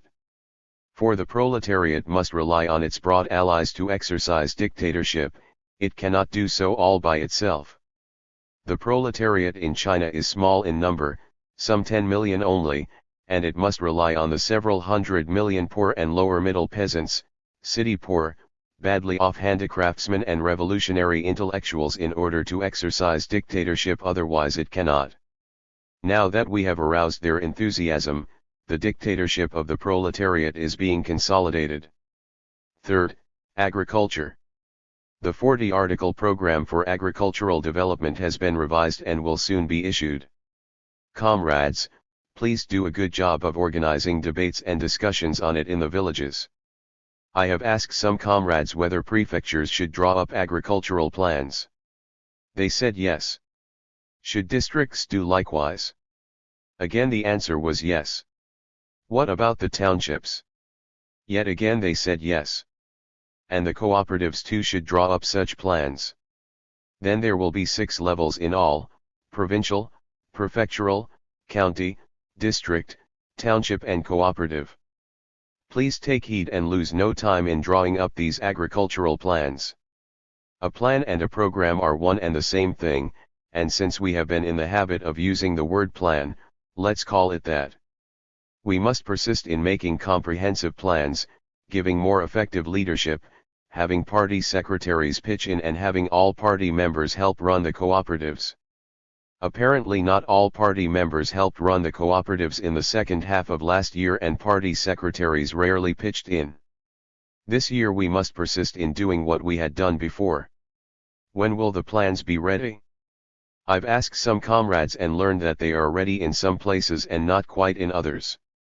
With stress now being laid on the 3 levels of province, prefecture, and county, can their plans be ready this winter or next spring? If not, they must at all events be ready in the coming year, and at all 6 levels. For we have had several years of experience and the 40-article national program for agricultural development is almost ready. This program and the plans at the provincial and other levels should all be discussed in the villages. But since it would be too much to discuss all 7 plans at the same time, it is preferable to stagger the airing of views and debates by the masses. Here we are talking about long-term plans. What should be done if a plan turns out to be unsuitable? It will have to be revised after we've had a few more years of experience. For instance, the 40 articles will need further revision in a few years. This is inevitable. I think they will probably need a minor revision every 3 years and a major one every 5 years. It is always better to have some plan than none. The program covers a period of 12 years, and now 2 years have passed, leaving only 10, unless we grasp the matter firmly. There will be the danger of failing to fulfill the targets set in the 40 articles for the yields of grain per mao for the 3 different regions, namely, 4, 5 and 800 caddies. Grasp the matter firmly and these targets can be fulfilled. In my opinion, China must depend on intensive cultivation to feed itself. One day China will become the world's #1 high-yield country. Some of our counties are already producing 1,000 caddies per mao. Will it be possible to reach 2,000 caddies per mao in half a century? In future will it be possible for the region north of the Yellow River to produce 800 caddies per mu, that north of the Huai River 1,000 caddies and that south of it 2,000? There are still a few decades left before these targets are reached at the beginning of the 21st century, or maybe it won't take that long. We depend on intensive cultivation to feed ourselves, and even with a fairly large population we still have enough food. I think an average of 3 mao of land per person is more than enough, and in future less than 1 mao will yield enough grain to feed one individual. Of course birth control will still be necessary, and I am not encouraging more births. Please investigate how much grain the peasants actually consume. We must encourage diligence and thrift in running the household and economy in the use of grain so as to have reserves. When the state has a reserve and each cooperative and family has one too, we shall be quite well off with these 3 kinds of reserves. Otherwise, if all the grain is eaten up, what prosperity will there be to speak of? This year there should be a little more accumulation wherever a good harvest has been reaped or natural disasters have not occurred. It is most necessary to make up for possible shortages with surpluses. In cooperatives in some provinces, in addition to the accumulation fund, 5%er, the public welfare fund, 5%er, and management expenses, production costs account for 20%er of the total value of output, and capital construction expenditures in turn account for 20%er of production costs. I discussed the matter with comrades from other provinces, who said these capital construction expenditures were probably a bit too high. What I am saying today is to be taken as suggestions, which you may carry out if feasible, otherwise not. Moreover, it is not necessary for all provinces and counties to act in exactly the same way, and I leave the matter to you for consideration. The management expenses of cooperatives in some places have so far assumed too large a proportion and should therefore be reduced to 1%er. They consist of allowances to cadres of cooperatives plus administrative expenses. They should be cut and capital expenditures on farmlands increased. The Chinese people should have high aspirations. We should teach everyone in the cities and villages of the country to have lofty aims and high aspirations. To indulge in eating and drinking, to eat and drink everything up, can this be considered a high aspiration? No, it can't. We should be diligent and thrifty in running our households and should make long-term plans. When people wear red or white, that is, at weddings or funerals, the practice of giving lavish feasts can well be dispensed with. We should practice economy in these matters and avoid extravagance. This is a matter of changing old customs. To this end it is necessary to argue things out through airing views in a big way, or maybe in a small way. Then there is gambling. In the past it was impossible to ban this practice, which can be changed only through the free airing of views and debate. In my opinion, changing old customs should also be included in the plans to be drawn up. Then there is the question of eliminating the 4 pests and paying attention to hygiene. I'm very keen on wiping out the 4 pests, rats, sparrows, flies and mosquitoes. As there are only 10 years left, can't we make some preparations and carry out propaganda this year and set about the work next spring? Because that is just the time when flies emerge. I still think that we should wipe out these pests and that the whole nation should pay particular attention to hygiene.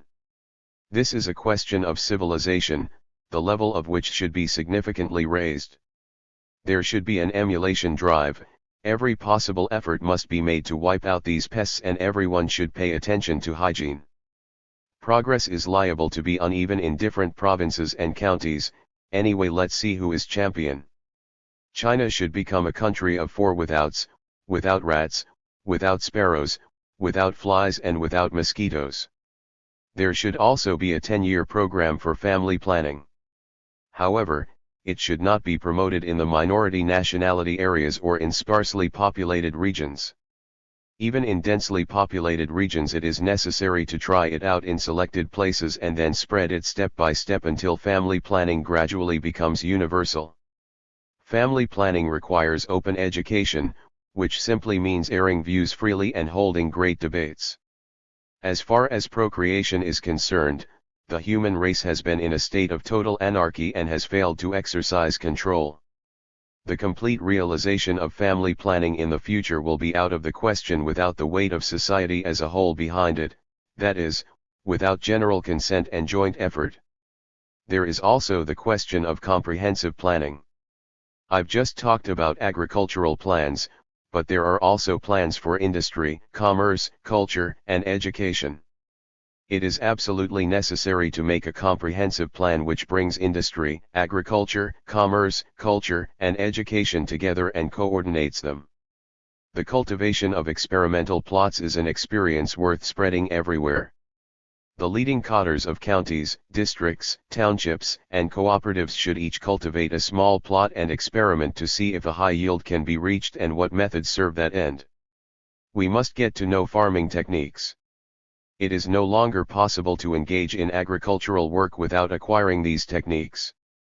Politics and the professions form a unity of opposites, in which politics is predominant and primary, and while we must fight against the tendency to ignore politics, it won't do to confine oneself to politics and have no technical or professional knowledge.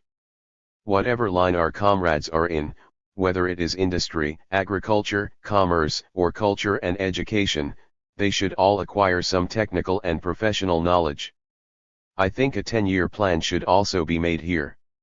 Our cotters in all trades and professions should strive to be proficient in technical and professional work, turn themselves into experts and become both read and expert.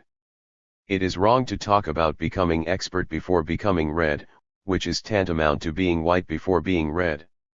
For in fact those who talk thus intend to remain white to the end, and becoming red later is just empty talk. Nowadays some cotters are no longer red since they have succumbed to rich peasant thinking. Some people are white, like the rightists in the party who are politically white and technically inexpert. Others are grey and still others pinkish. It is the left who are really red, blazing red, like the color of our 5-star red flag. But being red alone won't do, one should have professional and technical knowledge as well. At present many cotters are only red but not expert and lack professional or technical knowledge. The rightists say that we don't have the ability to lead, that laymen cannot lead experts. We rebut them by asserting that we can. When we assert we can, we mean that politically we can. As for technical knowledge, we still have a lot to learn, and we will certainly be able to learn it. The proletariat cannot build socialism without its own vast contingent of technicians and theoretical workers. We should form a contingent of proletarian intellectuals within the next 10 years, the plans for the development of science also cover 12 years, and there are still 10 years left. Our party members and non-party activists should all strive to become proletarian intellectuals. Plans for training proletarian intellectuals should be worked out at all levels, particularly at the 3 levels of province, prefecture, and county, or else time will have passed with no such people trained. An old Chinese saying goes, it takes 10 years to grow trees but 100 years to rear people. Let's subtract 90 from the 100 years and rear people in 10. It's not true that it takes 10 years to grow trees, since it takes 25 years in the south and even longer in the north. But it is quite possible to bring up people in 10 years. We have had 8 years and if we add 10, we will have had 18 years, it can be expected that by then a contingent of working-class experts with Marxist ideology will have basically been formed. After that, for another 10 years the task will be to enlarge this contingent and raise its level. Talking about the relationship between agriculture and industry, we should of course concentrate on heavy industry and give priority to its development. This is a principle about which there can be no question or wavering. But with this precondition, we must develop industry and agriculture simultaneously and build up a modern industry and modern agriculture step by step. We often talk about making China an industrial country, which actually involves the modernization of agriculture. The stress of our propaganda should now be on agriculture. Comrade Deng Xiaoping has also spoken about this. Fourth, concerning the two methods. There are at least two methods of doing things, one producing slower and poorer results and the other faster and better ones. Here both speed and quality are involved. Don't consider just one method, always consider at least two. Take railway building for example. There should be several plans, so that out of several routes one can be chosen. There can be several, and at least two, methods for comparison. For instance, should views be aired in a big way or in a small way? Should there be big character posters or not? Which of the two is better? Questions of this sort are legion, but somehow no free airing of views has been allowed. None of the authorities in the 34 institutions of higher education in Peking have allowed this, or allowed it readily and unhesitatingly. For them this is a matter of drawing the fire upon themselves. To make them let people air views freely calls for plenty of persuasion and, what is more, considerable pressure, that is, issuing an open call and holding many meetings, so that they find themselves checkmated and driven to join the Liangshan mountain rebels. For when we made revolution in the past, diverse opinions arose in the party with regard to this or that method and this or that policy, but in the end as we adopted the policy best suited to the prevailing conditions, greater progress was made in the periods of the War of Resistance against Japan and the War of Liberation than in the preceding periods. Likewise there can be this or that policy for construction, and here too we should adopt the policy best suited to the actual conditions. The Soviet experience in construction is fairly complete. By complete I mean it includes the making of mistakes. No experience can be considered complete unless it includes the making of mistakes. To learn from the Soviet Union does not mean to copy everything mechanically, which is exactly what dogmatism does. It was after we had criticized dogmatism that we encouraged people to learn from the Soviet Union, and so there was no danger. Since the rectification movement in Yenin and the 7th Congress, we have stressed learning from the Soviet Union, which has not only done us no harm but has proved beneficial. In revolution, we are experienced. In construction, we have just begun and have had only 8 years of experience. In our construction the achievements are primary, but we are not free from mistakes. We shall still make mistakes in the future, but we hope fewer.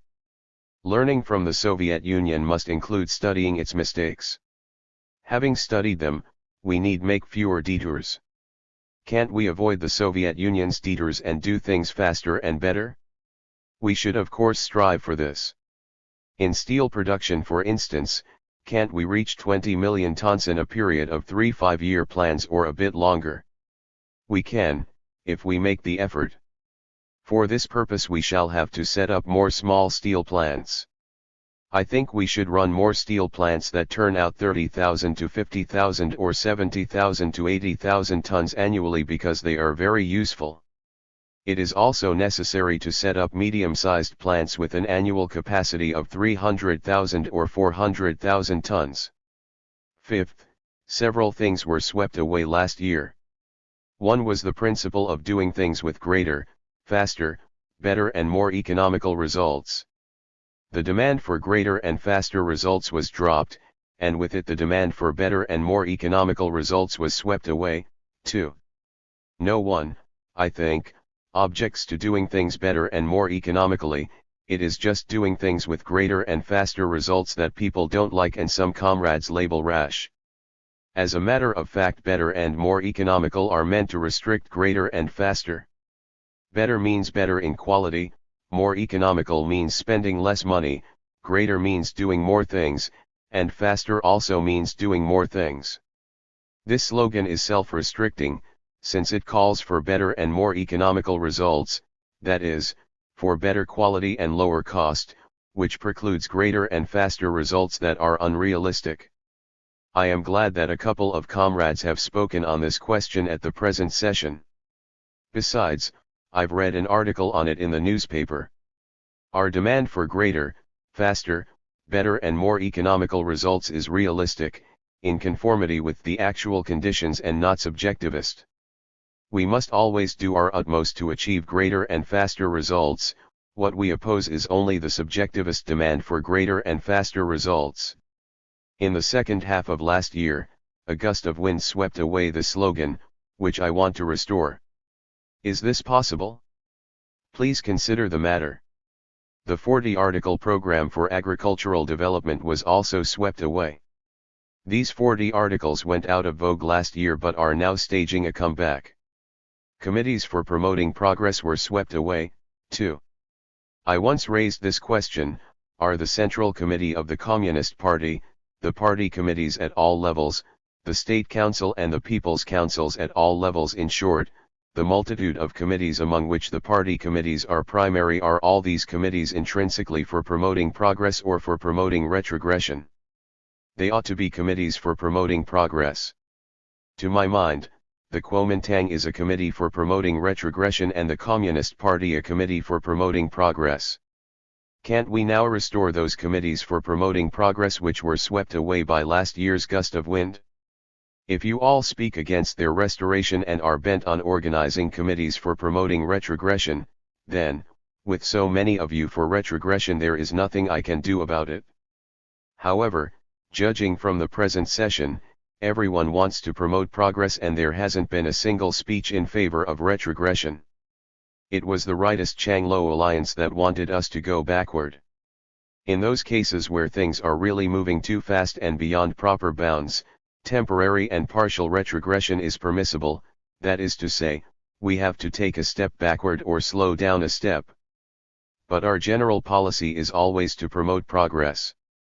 Sixth, the contradiction between the proletariat and the bourgeoisie, between the socialist road and the capitalist road, is undoubtedly the principal contradiction in contemporary Chinese society.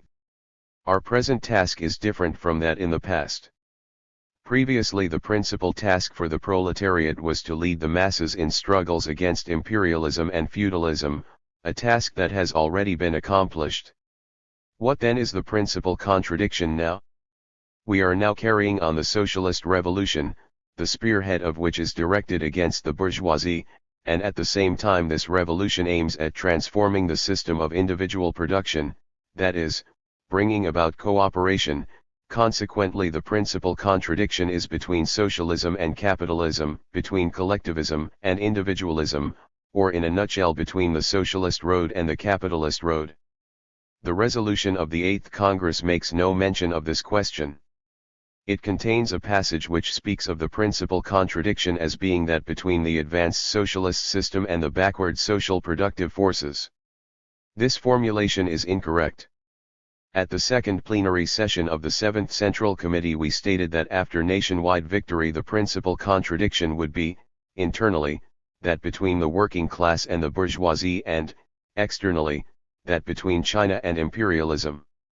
Though we made no public reference to this statement after the session, we have been acting on it ever since, because our revolution has developed into the socialist revolution and that is what we have been engaged in. The three great transformations constitute a socialist revolution, a revolution mainly in the ownership of the means of production. They have been basically accomplished. They have all been sharp class struggles. In the second half of last year there was a slackening in class struggle, a slackening that was brought about deliberately. But once we allowed it, the bourgeoisie, the bourgeois intellectuals, the landlords, the rich peasants and part of the well-to-do middle peasants started the attack on us. That was what happened this year. We allowed the slackening and they started the attack that suited us fine. we gain the initiative. As an editorial in the People's Daily puts it, the tree may prefer calm, but the wind will not subside. 5. They wanted to raise a gale, a typhoon of some force. Well then, we started building a shelter belt. This was the anti-rightist struggle, the rectification movement. Rectification consists of two tasks: one is to fight against the rightists, including the fight against bourgeois ideology, and the other is to carry out reforms, which also entails a struggle between the two lines. Subjectivism, bureaucracy, and sectarianism are all bourgeois phenomena whose presence in our party should be blamed on the bourgeoisie. Will it still be possible to blame it on the bourgeoisie a century or two hence? That would be rather difficult, I'm afraid. Will there still be bureaucracy and subjectivism then? Yes, there will, but the blame will be placed on backwardness. In society there will always be the left, the middle, and the right, and there will always be the advanced, the middling, and the backward. By that time, if you are guilty of bureaucracy and subjectivism, you will be backward. The rectification movement will go on till May 1st next year. There is that much time for it. Is there going to be a slackening again after May? I think yes. Can such a slackening be called a right deviation? I think not. Take a meeting for example. If it goes on, night and day for 6 months on end, I'm afraid many people will simply disappear. Therefore we should do our work according to circumstances, now speeding it up, now slowing it down. Last year we scored such a big victory that the capitalists beat drums and struck gongs to show their allegiance. If we hadn't allowed a slackening, we would have found it hard to justify ourselves, as there was no adequate excuse. We have said that the problem of ownership is solved basically but not completely. Class struggle has not died out. Hence slackening is not a concession in principle but is called for by the circumstances. I think that the rectification should go on till May 1st next year and that it should stop in the latter half of the year. We shall see then whether there is any need for another rectification or another debate in the countryside and shall discuss the matter next year. Anyway, there must be another rectification the year after next.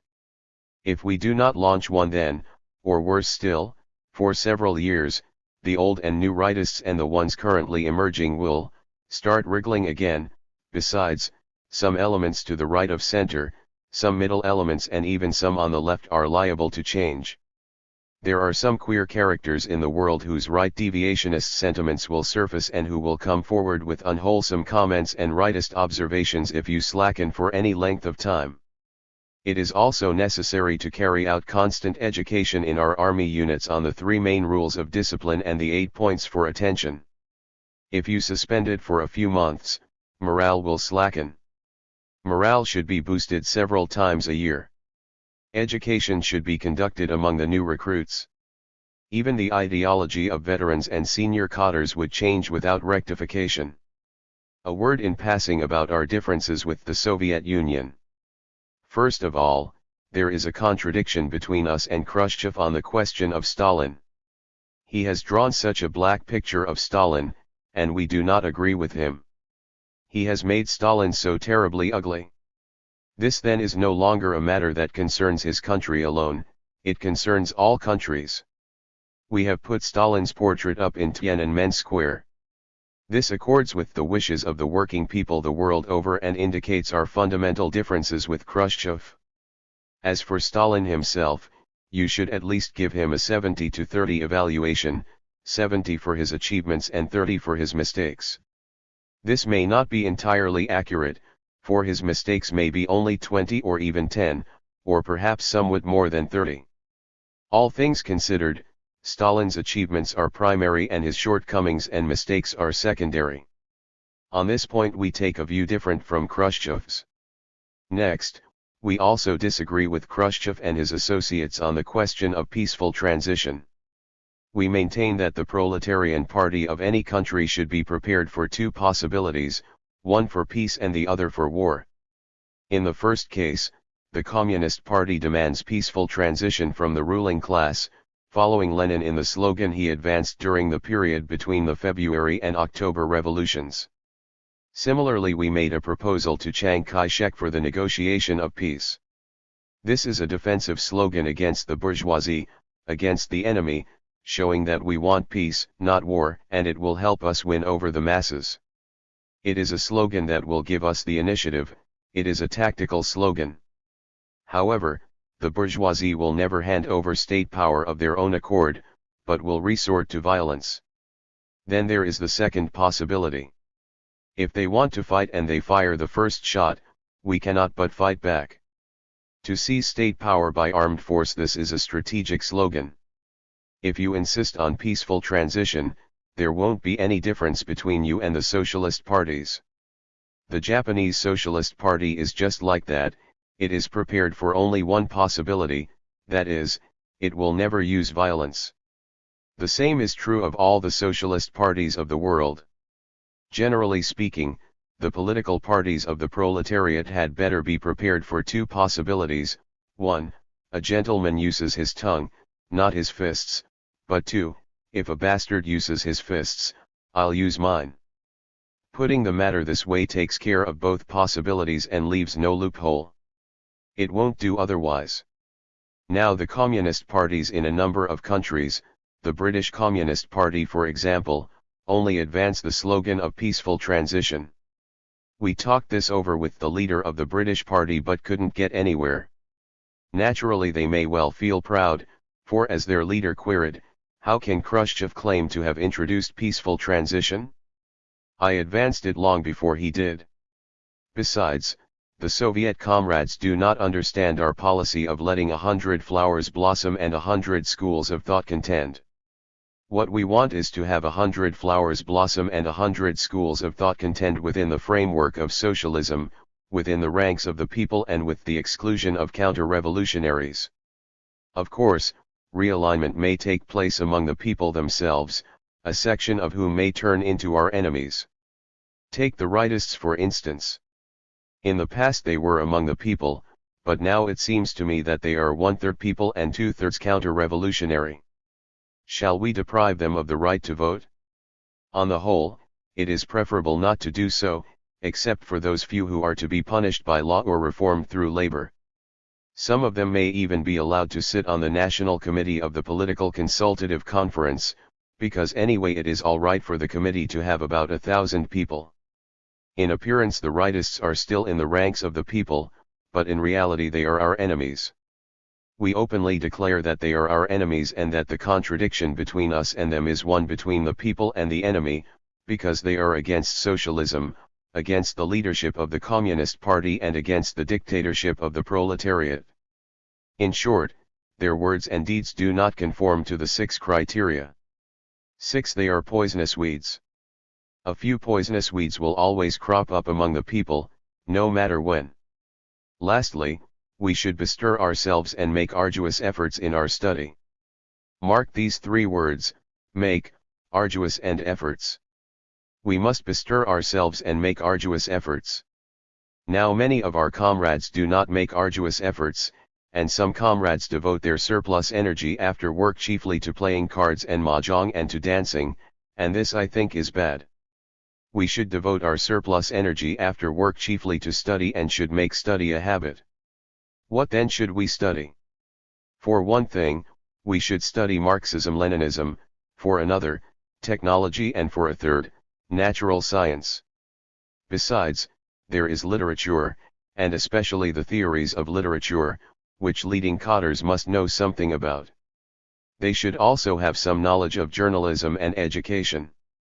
In short, there is a very wide range of knowledge, of which we should get some general understanding. For we are supposed to exercise leadership over these matters. What kind of specialists can people like us be called? We can be called political specialists. How can we carry on without knowing about these matters and exercising leadership over them? All provinces have their own newspapers, which were neglected in the past, and their own literary and art journals and organizations, which were also neglected, as were the United Front and the Democratic parties, and as was education. All these things were neglected, and so it was precisely in these fields that rebellion erupted. But once these things were attended to, the whole situation changed within a few months. Lo Lungqi asked, how could little proletarian intellectuals lead big petty bourgeois intellectuals? He was wrong there. He says he is petty bourgeois, but actually he is bourgeois. The little intellectuals of the proletariat will do precisely that, exercise leadership over the big bourgeois intellectuals. The proletariat has had a group of intellectuals in its service, the first of whom was Marx, then there were Engels, Lenin, and Stalin, and now there are people like us and many others. The proletariat is the most advanced class, it will lead the revolution all over the world. Have firm faith in the majority of the people. October 13, 1957. Speech at the 13th session of the Supreme State Conference. A form has now been found for the rectification movement, namely, speaking out freely, airing views fully, holding great debates and writing big character posters. It is a new form created by the masses which is different from other forms employed by our party in the past. True, there were a few big character posters during the rectification in Yenin, but we didn't encourage them. Nor was this form subsequently used in the 3 Czech UPS and 3 improvements. In the period of the revolutionary wars we received no pay and had no ordnance factories. What our party and army relied on were the soldiers and the people in different localities, the masses. And so a democratic style of work has evolved over the years. But in those days there was no such form as speaking out freely, airing views fully, holding great debates and writing big character posters such as there is now. Why? Because we were then in the heat of war and the class struggle was very acute, and if we had allowed a free-for-all within our own ranks, that would have been bad. Things are different now. The war is over and the whole country except Taiwan province is liberated. Hence this new form. New revolutionary content must find a new form of expression. Our revolution today is a socialist revolution, its aim is to build a socialist country and it has found this new form. This form can be speedily popularized, it can be readily picked up in a few months. There are chiefly 2 fears when it comes to speaking out freely, airing views fully, holding great debates and writing big character posters. One is fear of disorder. Are you afraid of disorder? I think many are. The other is fear of not being able to get out of one's predicament. Those who serve as factory or cooperative directors, college heads or party committee secretaries are all afraid that they won't be able to extricate themselves once views are aired or fires lit. It is easy now to convince people not to be afraid, but it was rather difficult in May. In Peking's 34 institutions of higher education the free airing of views was not allowed until after many meetings had been held. Why is there no need for fear? Why is the airing of views to our advantage? Which is to our advantage, airing views in a big way, or in a small way, or not at all? No airing of views is not to our advantage, and airing views in a small way can solve no problems, therefore views must be aired in a big way. First, this will not bring on disorder and, second, it will not make extricating oneself impossible. Of course, the case is different with certain individuals, for example, Ting Ling cannot extricate herself, nor can Feng Shuifeng, who has lit a fire to burn up the Communist Party. They are only a handful and are rightists. Other people need not worry, they should be able to extricate themselves. At most they have such faults as bureaucracy, sectarianism, or subjectivism, and if they do, they need only correct them, so there is no ground for fear. The basic thing is to have faith in the majority of the people, in the fact that the majority are good. The majority of the workers are good, and so are the majority of the peasants. And so are most members of the Communist Party and the Youth League. None of them want to throw our country into disorder. Most of the bourgeois intellectuals, the capitalists, and the members of the democratic parties can be remolded. Therefore we need not be afraid, for there won't and can't be disorder. We must have faith in the majority, and by that do we mean 51%er? No, we do not, we mean 90 to 98%er. The socialist revolution is new to us all. The revolution we carried out in the past was only a democratic revolution, which was bourgeois in nature. It only destroyed imperialist, feudal, and bureaucrat capitalist ownership, but not individual ownership or national capitalist ownership. Thus many people could pass the test of the democratic revolution. While some were not really keen on a thoroughgoing democratic revolution and barely managed to come through, others were willing to work hard for it and pass the test all right. The test now is socialism, and it is hard for some people. Take for example that party member in Hebei province who was originally a farm laborer. For 3 generations his family had to go begging.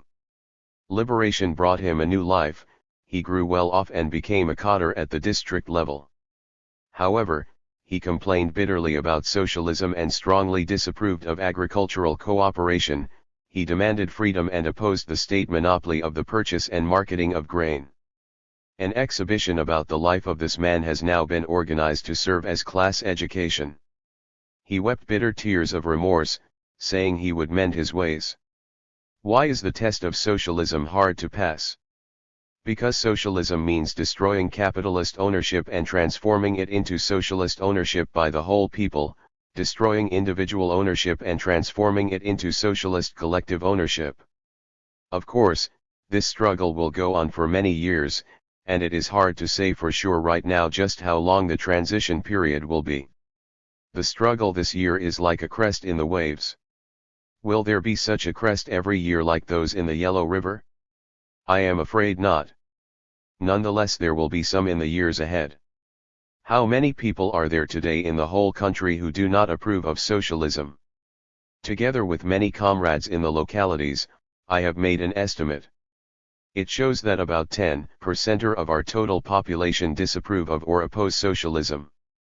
The figure comprises the landlord class, the rich peasants, part of the well-to-do middle peasants, part of the national bourgeoisie, part of the bourgeois intellectuals, part of the upper stratum of the urban petty bourgeoisie, and even a few workers and poor and lower middle peasants.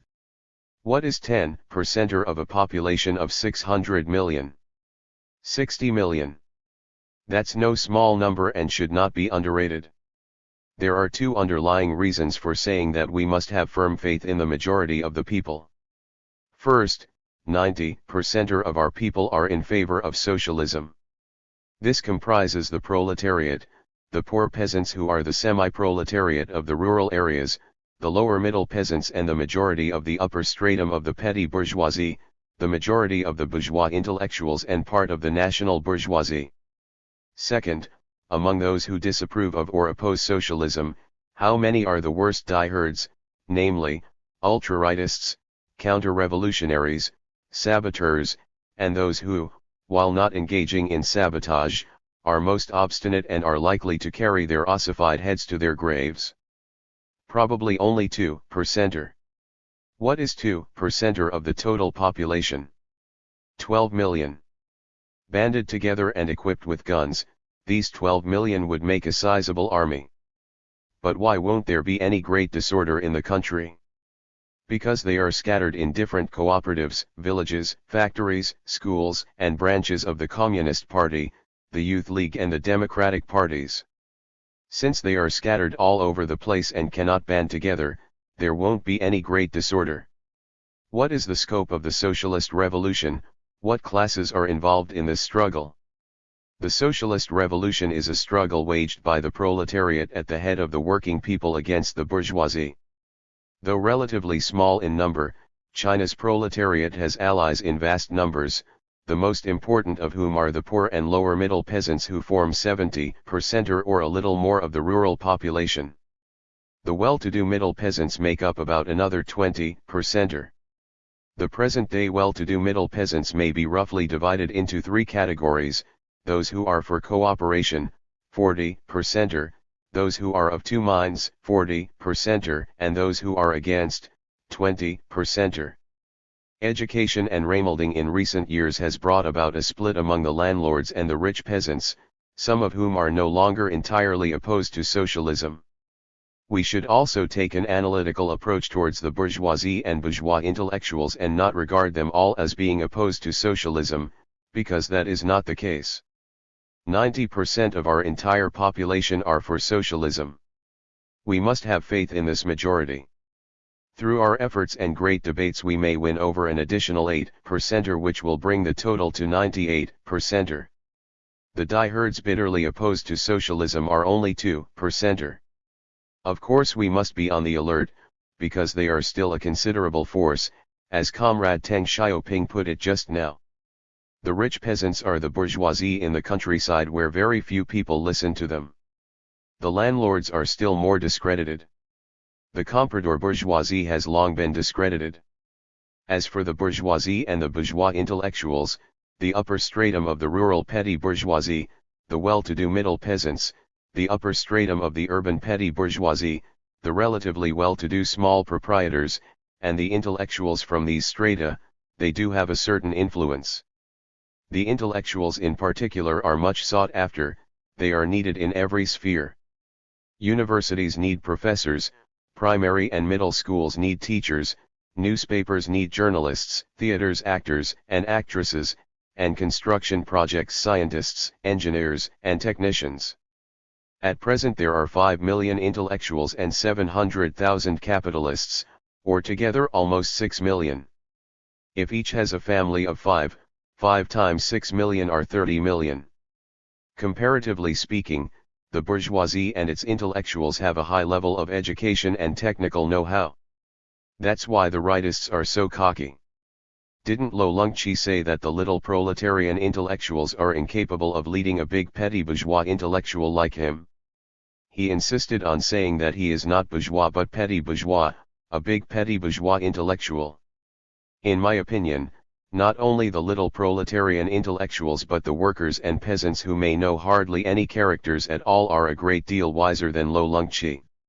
The rightists and the middle elements among the bourgeoisie and its intellectuals and among the upper stratum of the petty bourgeoisie and its intellectuals are not reconciled to the leadership of the Communist Party and the proletariat.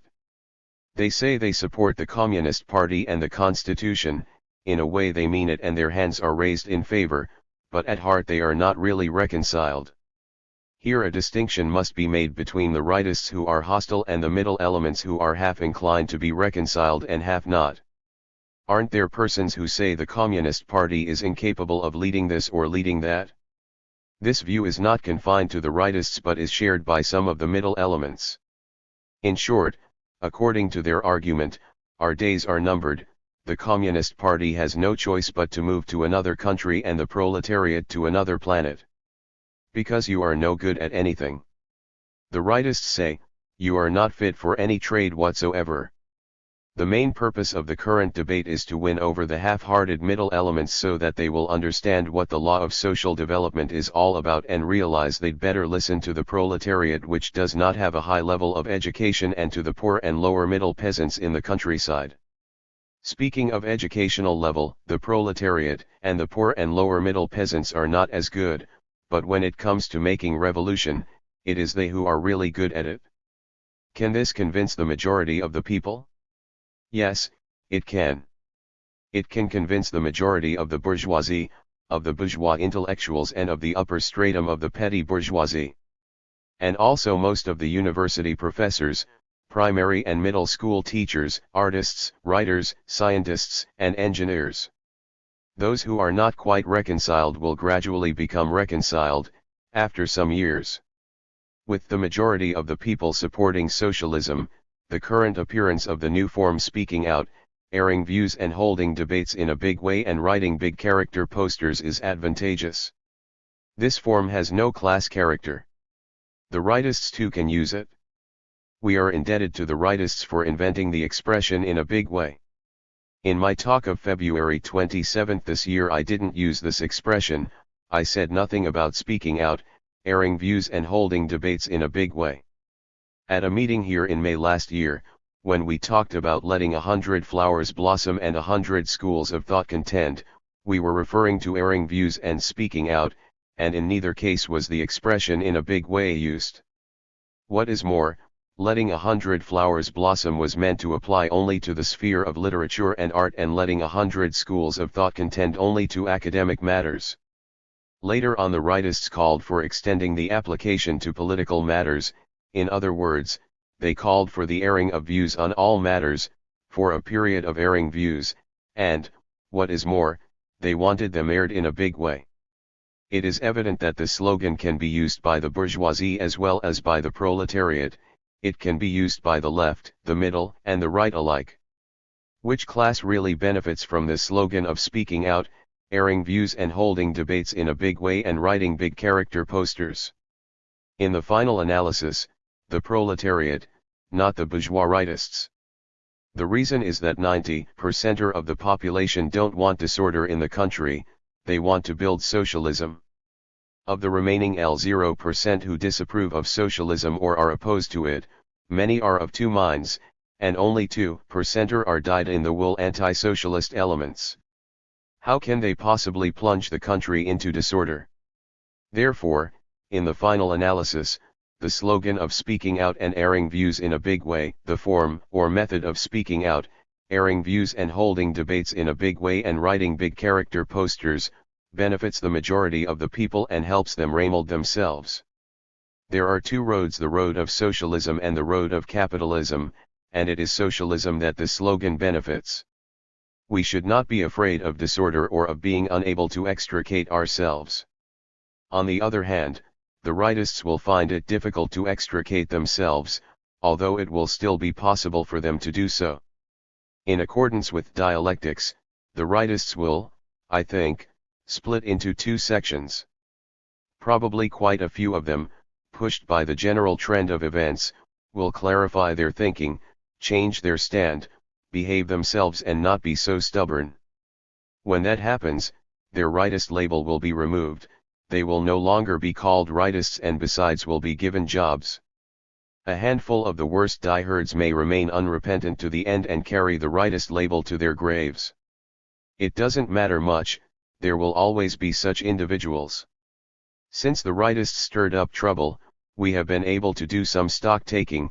On the one hand, 90% of the population are in favor of socialism, and with some effort we can make it 98%. On the other hand, 10% disapprove of socialism or again are opposed to it, among whom the worst diehards dead set against socialism account for only 2%. With this stock taking we know where we are. Under the leadership of the political party of the proletariat and with the majority of the people supporting socialism, we can use the method of speaking out freely, airing views fully, holding great debates and writing big character posters to avoid such incidents as the one in Hungary and what is happening in Poland now. There is no need for us to ban a journal as was done in Poland. All we have to do is to publish a couple of editorials in the party newspaper. We wrote 2 editorials criticizing Wen Huipao. The first one was not thorough and did not hit the nail on the head, but after the second Wen Huipao set about correcting its mistakes. So did HSIN Minpao.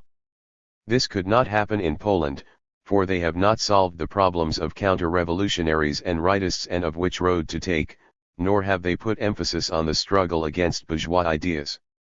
Consequently, banning a journal touched off an incident. I think things are easier to manage in China and I have never been pessimistic. Didn't I say there wouldn't be disorder and we shouldn't be afraid? Disorder can be turned to good account. Wherever views are aired to the full, with the worst types howling and growling and great disorder following in their wake, things will be much easier to manage. Before liberation China had only 4 million industrial workers and now there are 12 million. Though small in number, the working class, and the working class alone, has great promise. The other classes are all classes in transition, they all have to make the transition towards the working class. In the first step of this transition, the peasants become collective peasants and in the second step workers on state farms. The bourgeoisie will be eliminated, but not physically, the bourgeoisie will be eliminated as a class but remolded as individuals. The bourgeois intellectuals need remolding, and so do the petty bourgeois intellectuals.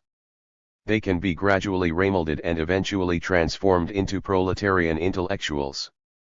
Once I quoted the saying, with the skin gone, to what can the hair attach itself? If the intellectuals do not attach themselves to the proletariat, they will be in danger of dangling in mid-air. Many people have now joined the trade unions, and some ask, Aren't we members of the working class now that we are in trade unions? No. Some have joined the Communist Party and yet they are anti-communist. Aren't Tingling and Feng Shuifeng communists who are anti-communist? Joining a trade union does not automatically make a person a member of the working class, for he has to undergo a process of remolding.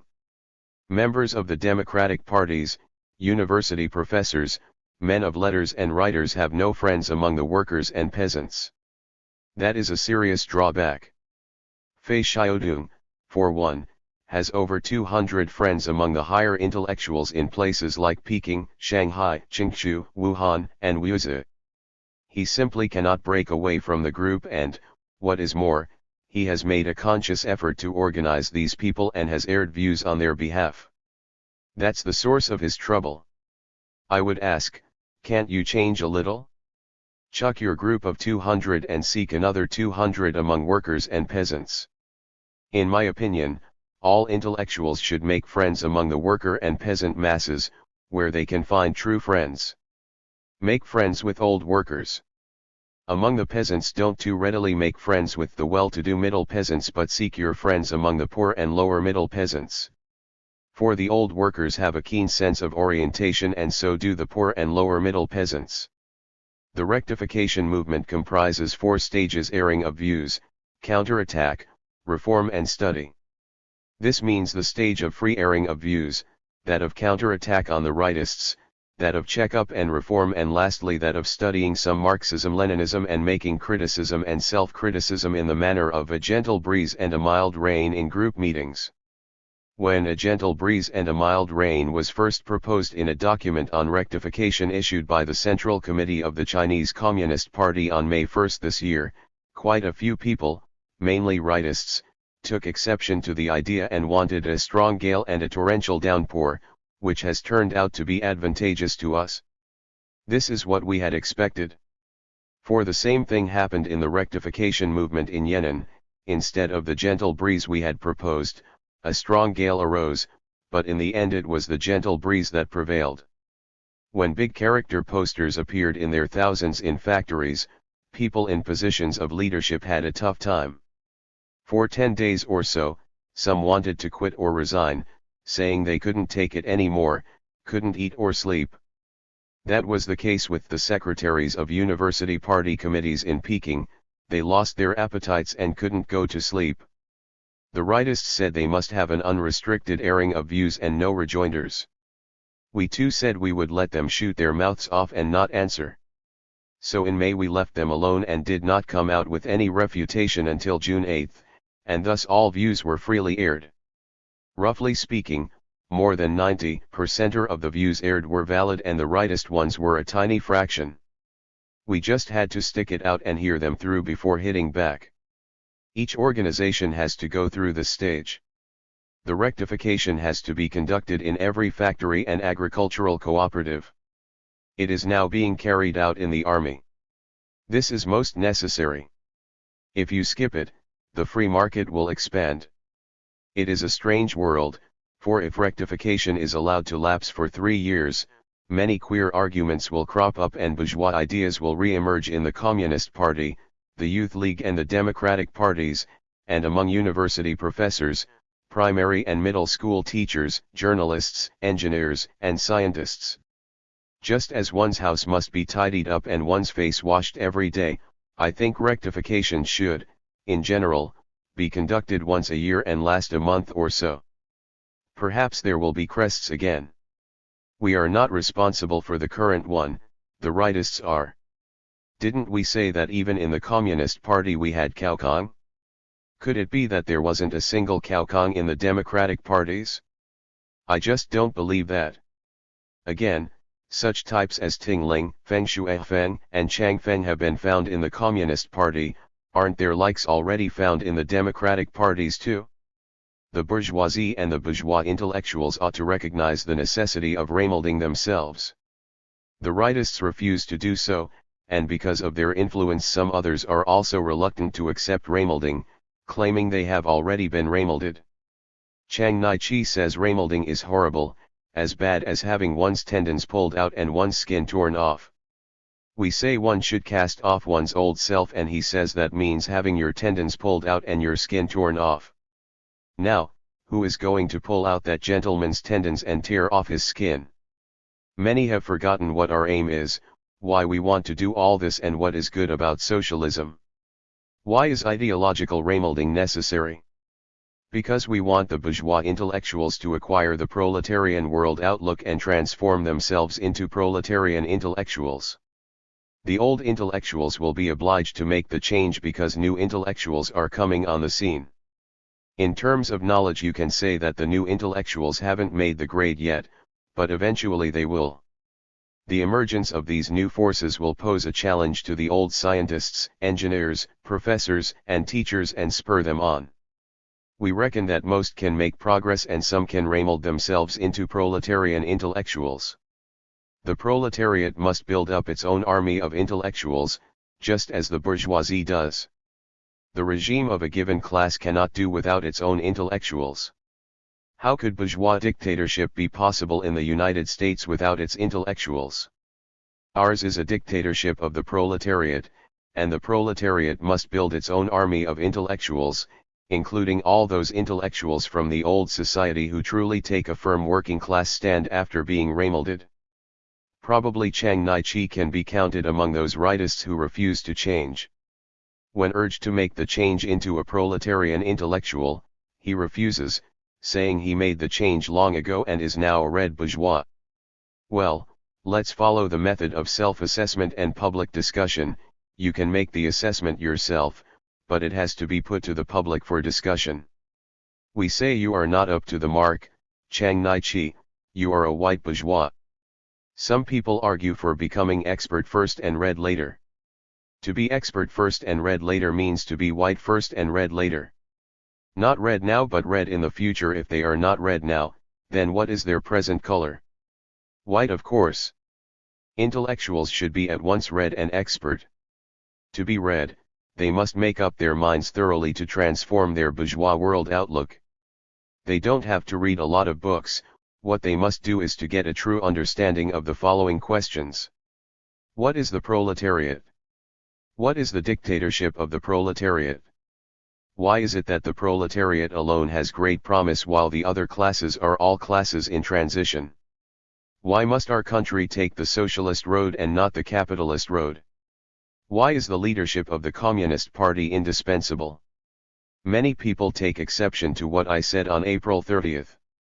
2. With the skin gone, to what can the hair attach itself? I said there used to be 5 skins in China. 3 of them were old ones, namely, imperialist ownership, feudal ownership and bureaucrat capitalist ownership. In the past the intellectuals depended on these skins for a living. They also depended on national capitalist ownership and on ownership by small producers, that is, petty bourgeois ownership. Our democratic revolution was aimed at removing the first 3 skins and, counting from the time of Lin Chsu, 3 it went on for more than a century. The last 2 skins, namely, national capitalist and small producer ownership, were targets of the socialist revolution. All these 5 skins are now things of the past. The 3 older skins disappeared long ago and now the other 2 are gone. What skin is there now? The skin of socialist public ownership.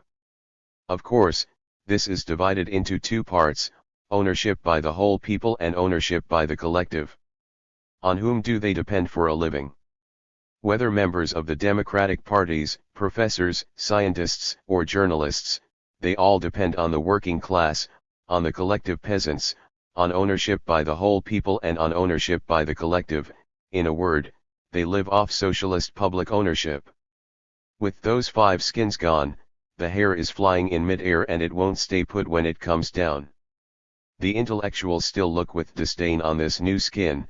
They have a very low opinion of the proletariat and the poor and lower middle peasants, who, they say, are as ignorant of astronomy as of geography, and they think that people of all 3 religions and 9 schools of thought are not fit to hold a candle to them.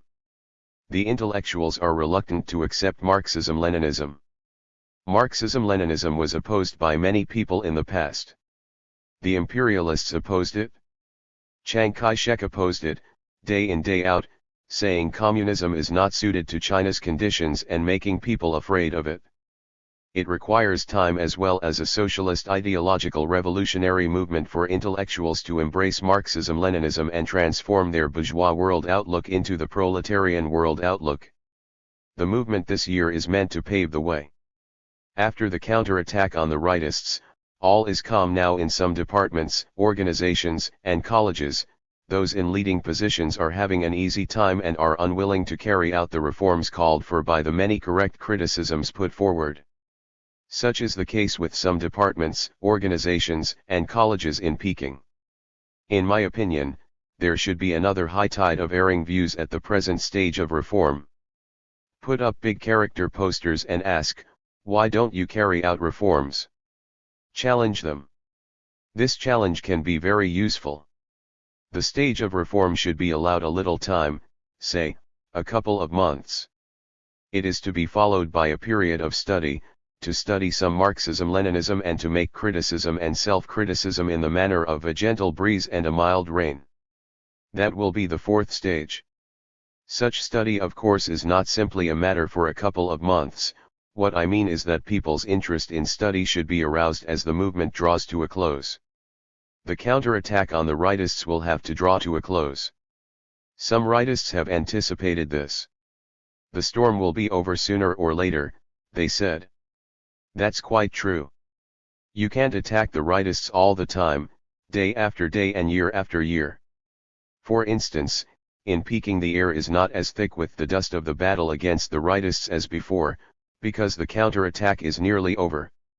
However, it is not quite over and we must not relax our efforts. To this day, some rightists obstinately refuse to surrender, for instance Lo Lung-chi and Chiang Nai-chi. I think we should try reasoning things out with them a few more times, and if they still refuse to be convinced, what can we do? Call them to meetings every day. A number of diehards will never mend their ways, and we will just have to give them up. They are only a handful, we'll leave them to their own devices and shelve them for several decades. Anyway, the majority will press ahead. Are we going to throw the rightists into the sea? No, not a single one. The rightists are a hostile force because they oppose the Communist Party, the people, and socialism. But now we don't treat them in the way we treat the landlords and counter-revolutionaries, and the basic indicator of the difference is that they are not deprived of their right to vote. Perhaps a few will have to be denied this right and made to reform through labor. Our practice is not to make arrests and not to deprive them of their right to vote but instead to give them some leeway, and this will help to split them. Didn't I say a while ago that the rightists are of two types? Type 1 are those who, having mended their ways, will have the rightist label removed and who may return to the ranks of the people. Type 2 are those who will remain incorrigible to the day they report to the King of Hell. They will say, "We are not the surrendering type, Your Majesty. See what integrity we have." They are the loyal servants of the bourgeoisie. The rightists maintain ties and identify with the feudal remnants and counter-revolutionaries and act in concert with them. The landlords jumped with joy at that paper when Hai-Pao and bought copies to read to the peasants and intimidate them. "Look here," they would say, "all this is printed in the newspaper." They wanted to retaliate. Then there are the imperialists and Chiang Kai-shek who also identify with the rightists. For instance, the reactionaries in Taiwan and Hong Kong stand foursquare behind Xu Jinping's allegation of the monopoly of everything by the Communist Party, Chiang Po-chun's demand for a political planning chamber and Lo Lung-chi's call for a political rehabilitation committee. U.S. imperialism, too, is very sympathetic to the rightists. I once put it to you, if the Americans invade Peking, what will you do?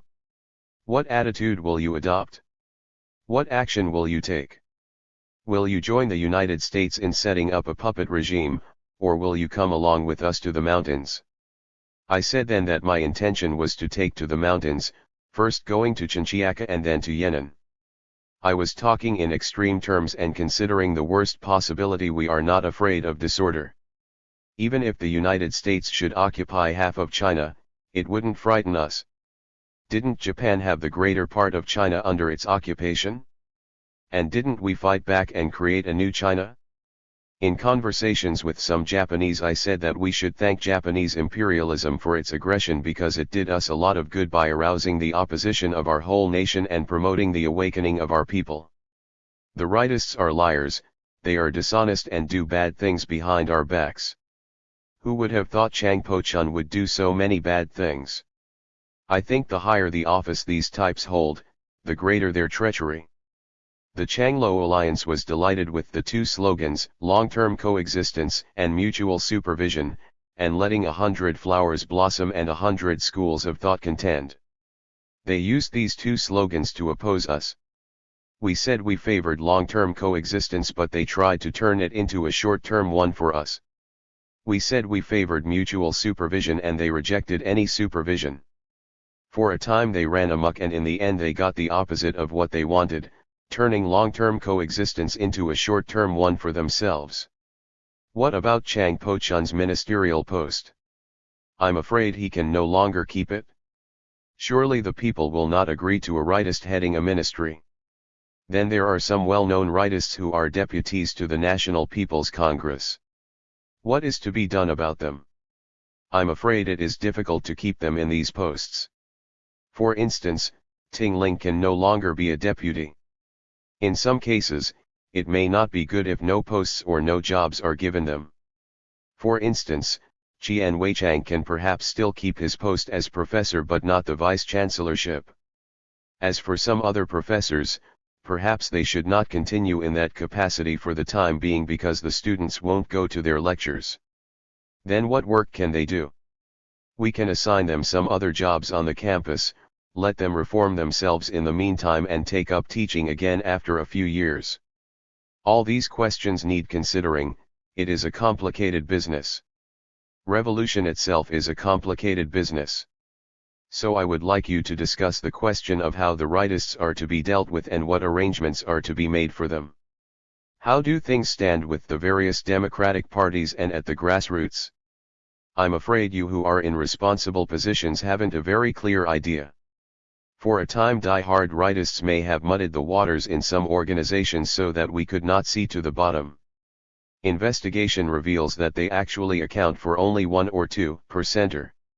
Drop a little alum into the water and you can see to the bottom. The current rectification is like a dose of alum. After views are aired and debates held in a big way, we can see through to the bottom. We have been able to see through to the bottom of things in factories, villages, and colleges, and get to the bottom of things in the Communist Party, the Youth League and the Democratic parties. Now a few words about the 40-article program for agricultural development. After 2 years of experience, the basic targets are still kept at 4, 5, and 8, that is, an annual yield of 400 caddies of grain per mao north of the Yellow River, 500 caddies north of the Huai River and 800 caddies south of the Huai River. This goal should be attained in 12 years, that's the essential point. Basically no change has been made in the program as a whole with the exception of a few articles. Some questions have been solved, for instance, the question of cooperative transformation has been settled in the main, and the relevant articles have been revised accordingly. Previously some points were not emphasized, such as farm machinery and chemical fertilizer, and since big efforts are going to be made in these spheres, these points have now been stressed in the relevant articles. Some readjustment has been made in the sequence of articles. After due deliberation at the joint meeting of the Standing Committees of the National People's Congress and of the National Committee of the Political Consultative Conference, this revised draft program for agricultural development will be promulgated for discussion throughout the countryside, as was its previous version. It may also be discussed in factories, various circles, and the democratic parties. This draft program put forward by the Chinese Communist Party was drawn up by our political planning chamber, that is, by the Central Committee of the Chinese Communist Party, and not by the political planning chamber envisaged by Chang Po-chun. It is essential to get the entire peasantry to discuss this program. We must enhance the vigor and enthusiasm of the people. Enthusiasm flagged in the second half of last year and the first half of this and then dropped further because of the trouble created by the rightists in town and country. The rectification and the anti-rightist movement have given this enthusiasm a big push. In my opinion, the 40-article program for agricultural development is well suited to China's conditions and is not the product of subjectivism. There was some subjectivism in the program, but we have eliminated it. Taken all in all, there is great hope for this program. China can be changed, ignorance can be changed into knowledge and lethargy into vitality. There is an article in the program about doing away with the 4 pests, that is, wiping out rats, sparrows, flies and mosquitoes. I'm very interested in this matter. I don't know how you feel about it. But I assume you are interested too. Doing away with the 4 pests is a big public health campaign and a campaign to destroy superstition. Eliminating them is not easy. To exterminate the 4 pests also calls for the free airing of views, great debate, and big character posters. If the entire nation is mobilized to do this and achieves some success, I believe there will be a change in the mentality of the people and the morale of the Chinese nation will be given a big boost. We must invigorate this nation of ours. The prospects for the success of family planning are good. There should be a great debate on this matter too, and there should be periods of trial, expansion, and popularization, each lasting several years. There is much for us to do. Many things stipulated in the 40-article program for agricultural development need to be done. That's only a plan for agriculture, there are also plans for industry and for cultural and educational work. The look of our country will change when the first 3 5-year plans are fulfilled. We estimate that the annual output of steel may reach 20 million tons at the end of the third 5-year plan. With output this year at 5,200,000 tons, the goal will probably be attained in 10 years. India produced 1,600,000 tons of steel in 1952 and its current output is a little over 1,700,000 tons, an increase of only 100,000 tons or so in 5 years. What about us? Our output in 1949 was only 190,000 tons, it registered over 1 million tons at the end of the 3-year rehabilitation period, and now 5 years later it has reached 5,200,000 tons, an increase of more than 3 million tons in 5 years. 5 more years and our output may top the 10 million mark or a bit more to reach 11,500,000 tons. Then, with the fulfillment of the third 5-year plan, can we make it 20 million tons? Yes, we can. I say this country of ours is full of hope. The rightists say it is hopeless, they are utterly wrong. They lack confidence, since they oppose socialism, naturally they have no confidence. We adhere to socialism and we are brimming over with confidence. No power on earth can separate us. November 2, 1957. Extracted from Mao's speech at the Moscow airport, November 2, 1957. Mao Chu Shi Tsai Solinji Ayenlun pages 1-2. Dear comrades Khrushchev, Voroshilov, and Bulganin. Dear comrades and friends. The anniversary of the October Revolution is a great festival of victory for the Soviet people and for the proletariat, the laboring masses, and all oppressed peoples of the world. The victory won by the Soviet people under the leadership of the great Lenin and the great Communist Party of the Soviet Union 40 years ago initiated a new epoch in human history. In the process of 40 years of construction, the Soviet Union has made brilliant achievements at an extraordinary speed and in many fields has advanced to the forefront of the countries of the world, thus setting an outstanding example for the peoples who are striving for progress and happiness. The launching of the first man-made Earth satellite by the Soviet Union is no simple feat. It marks the beginning of a new era of man's further conquest of nature. The socialist camp headed by the Soviet Union is a strong bulwark ensuring world peace and a faithful friend to all peoples who refuse to suffer imperialist oppression and enslavement. The October Revolution enabled the Chinese people to find the way to emancipation, prosperity, wealth, and power. Fu Xiang. In their own cause, the Chinese people have received tremendous sympathy and generous assistance from the people of the Soviet Union. The peoples of our two countries have already formed fraternal alliance in their common struggles, and there no is force on earth which can separate us. Comrades, we will stand together forever, fighting for world peace and for the victory of our common cause. Glory to the great October Socialist Revolution. Glory to the great Soviet people and to the great Communist Party of the Soviet Union. Long live the great friendship between the Chinese and Soviet peoples. Long live world peace. Speech at Moscow Celebration Meeting. November 6, 1957. Speech at a joint meeting of the two Soviets of the Supreme Soviet of the USSR, namely the Soviet of the Union and the Soviet of Nationalities, in celebration of the 40th anniversary of the Great October Revolution. Extracted from the magazine People's China. Beijing, December 1, 1957. Dear comrades, on the occasion of the 40th anniversary of the Great October Socialist Revolution, I myself and the other members of the Chinese delegation, representing the National People's Congress and the State Council of the People's Republic of China, the Central Committee of the Chinese Communist Party, and all the People and Communist Party members of China, have the honor to offer warm fraternal congratulations to the people, government, and Communist Party of the Great Soviet Union, enthusiastic applause, and to all the comrades and friends present here. Enthusiastic applause.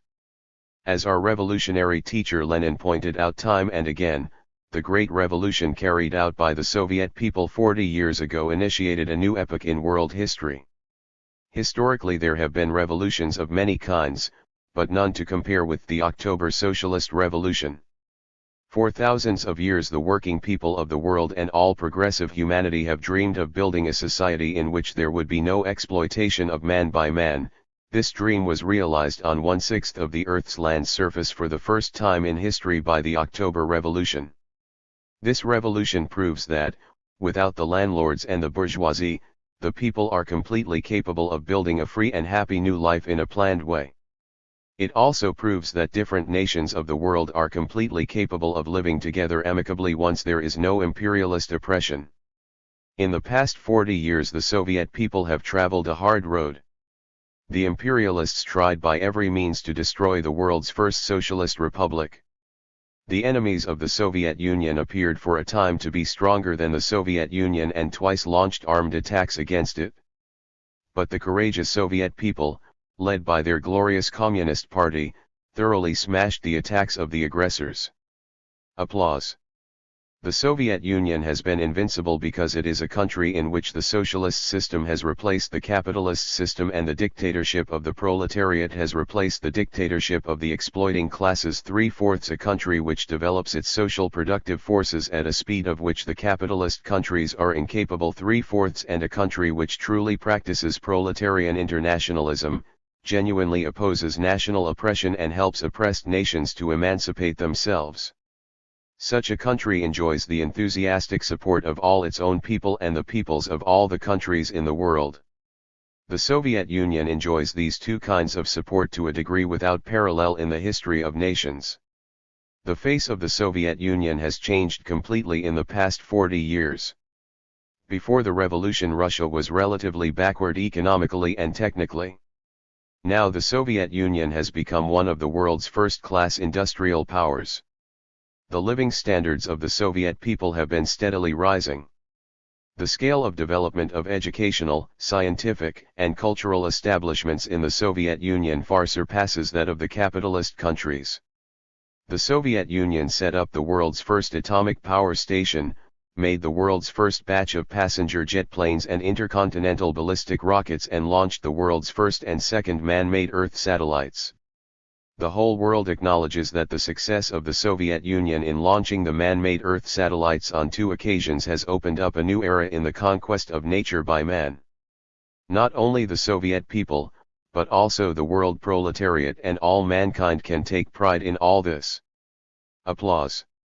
Only a few reactionaries are unhappy about it. The creative application of Marxism-Leninism by the Communist Party of the Soviet Union in tackling practical tasks has ensured unbroken success in the Soviet people's construction work.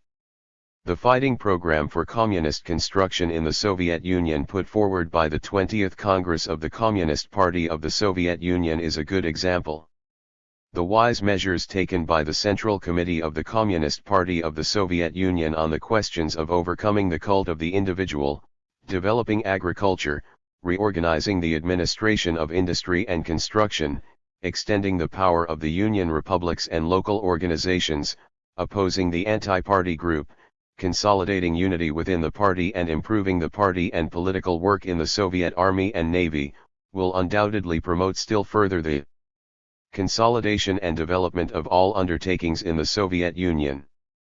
Throughout the world the people have begun to see their own future ever more clearly in the successes gained by the Soviet people. Essentially, the path of the Soviet Union, the path of the October Revolution, is the bright common way for the progress of all mankind. Enthusiastic applause. The masses of the people throughout the world celebrate the 40th anniversary of the October Revolution warmly, because the history of the past 40 years has convinced them that the proletariat is certain to defeat the bourgeoisie, socialism is certain to defeat capitalism, and the oppressed nations are certain to defeat the imperialists. Of course, difficulties, twists and turns still face the people. But it was well said by Lenin 36 years ago, the important thing is that the ice has been broken, the road is open and the path has been blazed. Enthusiastic applause. The People's Revolution led by the Chinese Communist Party has always been a part of the world's socialist revolution of the proletariat initiated by the October Revolution. The Chinese Revolution has its own national characteristics and it is entirely necessary to take these into consideration. But in our own revolution and socialist construction we have made full use of the rich experience of the Communist Party and the people of the Soviet Union. The Chinese people are fortunate in having the experience of the October Revolution and of the socialist construction in the Soviet Union, which enables them to make fewer mistakes, to avoid many other and to pursue their cause fairly smoothly, although they still face many difficulties. It is clear that, after the October Revolution, if a proletarian revolutionary of any country should overlook or not seriously study the experience of the Russian Revolution, of the proletarian dictatorship and of socialist construction of the Soviet Union, and should fail to use these experiences analytically and in a creative way in the light of the specific conditions in his own country, he would not be able to master Leninism, which represents a new stage in the development of Marxism, and he would not be able to solve the problems of revolution and construction in his own country correctly. He would either commit doctrinaire or revisionist mistakes. We must oppose both these deviations simultaneously, but at present, to oppose revisionist deviation is a particularly urgent task. It is equally clear that, since the October Revolution, any government that refuses to be on friendly terms with the Soviet Union only harms the real interests of its own people. Prolonged, enthusiastic applause. In the world today a series of European and Asian countries with an aggregate population of over 900 million people have victoriously taken the path of the October Revolution and form a powerful world system of socialism.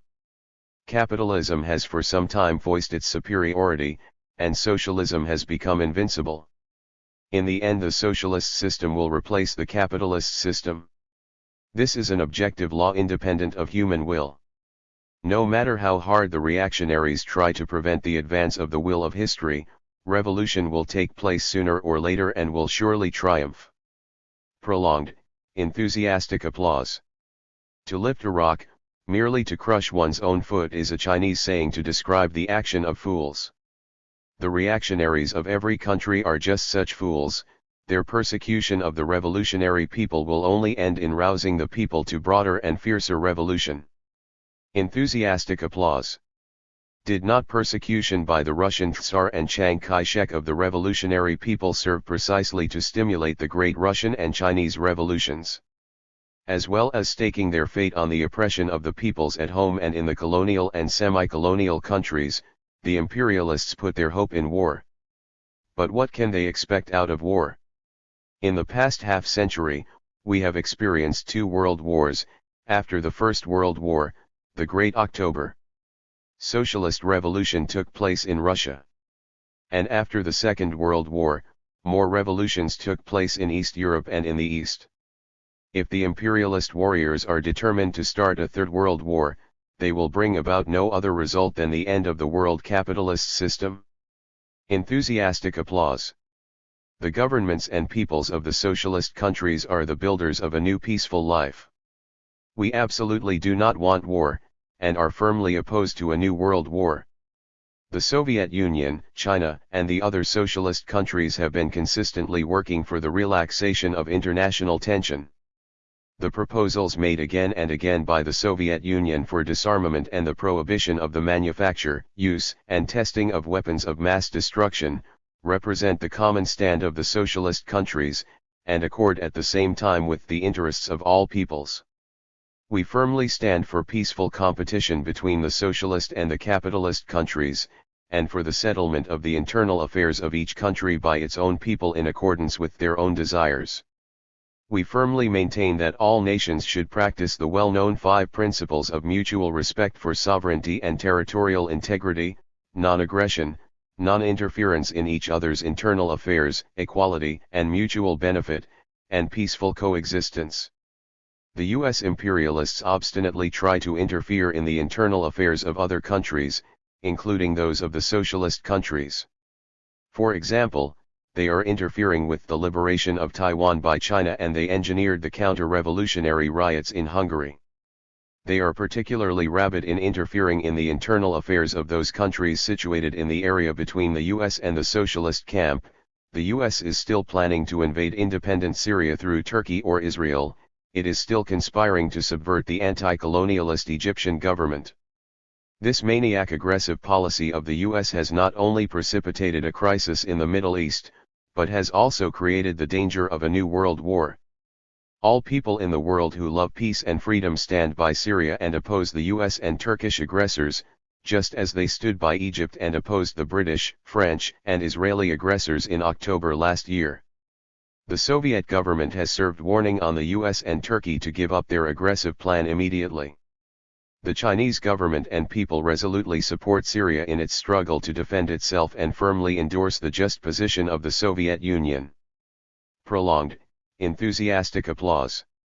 The imperialist wolves should remember that the days when they could manipulate the fate of humanity and carve up the Asian and African countries as they liked have gone forever. The US imperialists have tried and are still trying hard to undermine the liberation of the Chinese people. But in the end they could not prevent the 600 million Chinese people from bravely taking the path of socialism. Applause.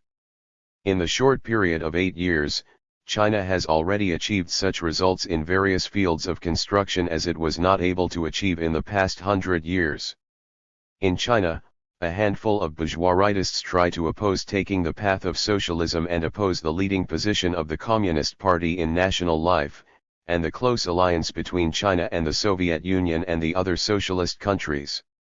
Their vain efforts have been utterly defeated by the counterattack of the people throughout our country. Applause. The Chinese people, under the leadership of the Communist Party, are carrying out a vigorous rectification campaign in order to develop socialism in China rapidly and on a firmer basis.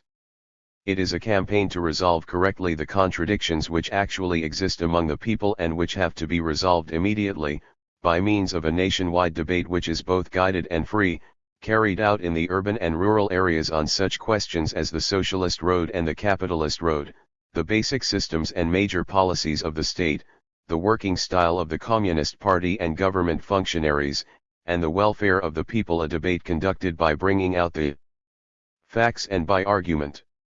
This is a socialist campaign of self-education and self-remolding by the people, and great successes have already been recorded in it.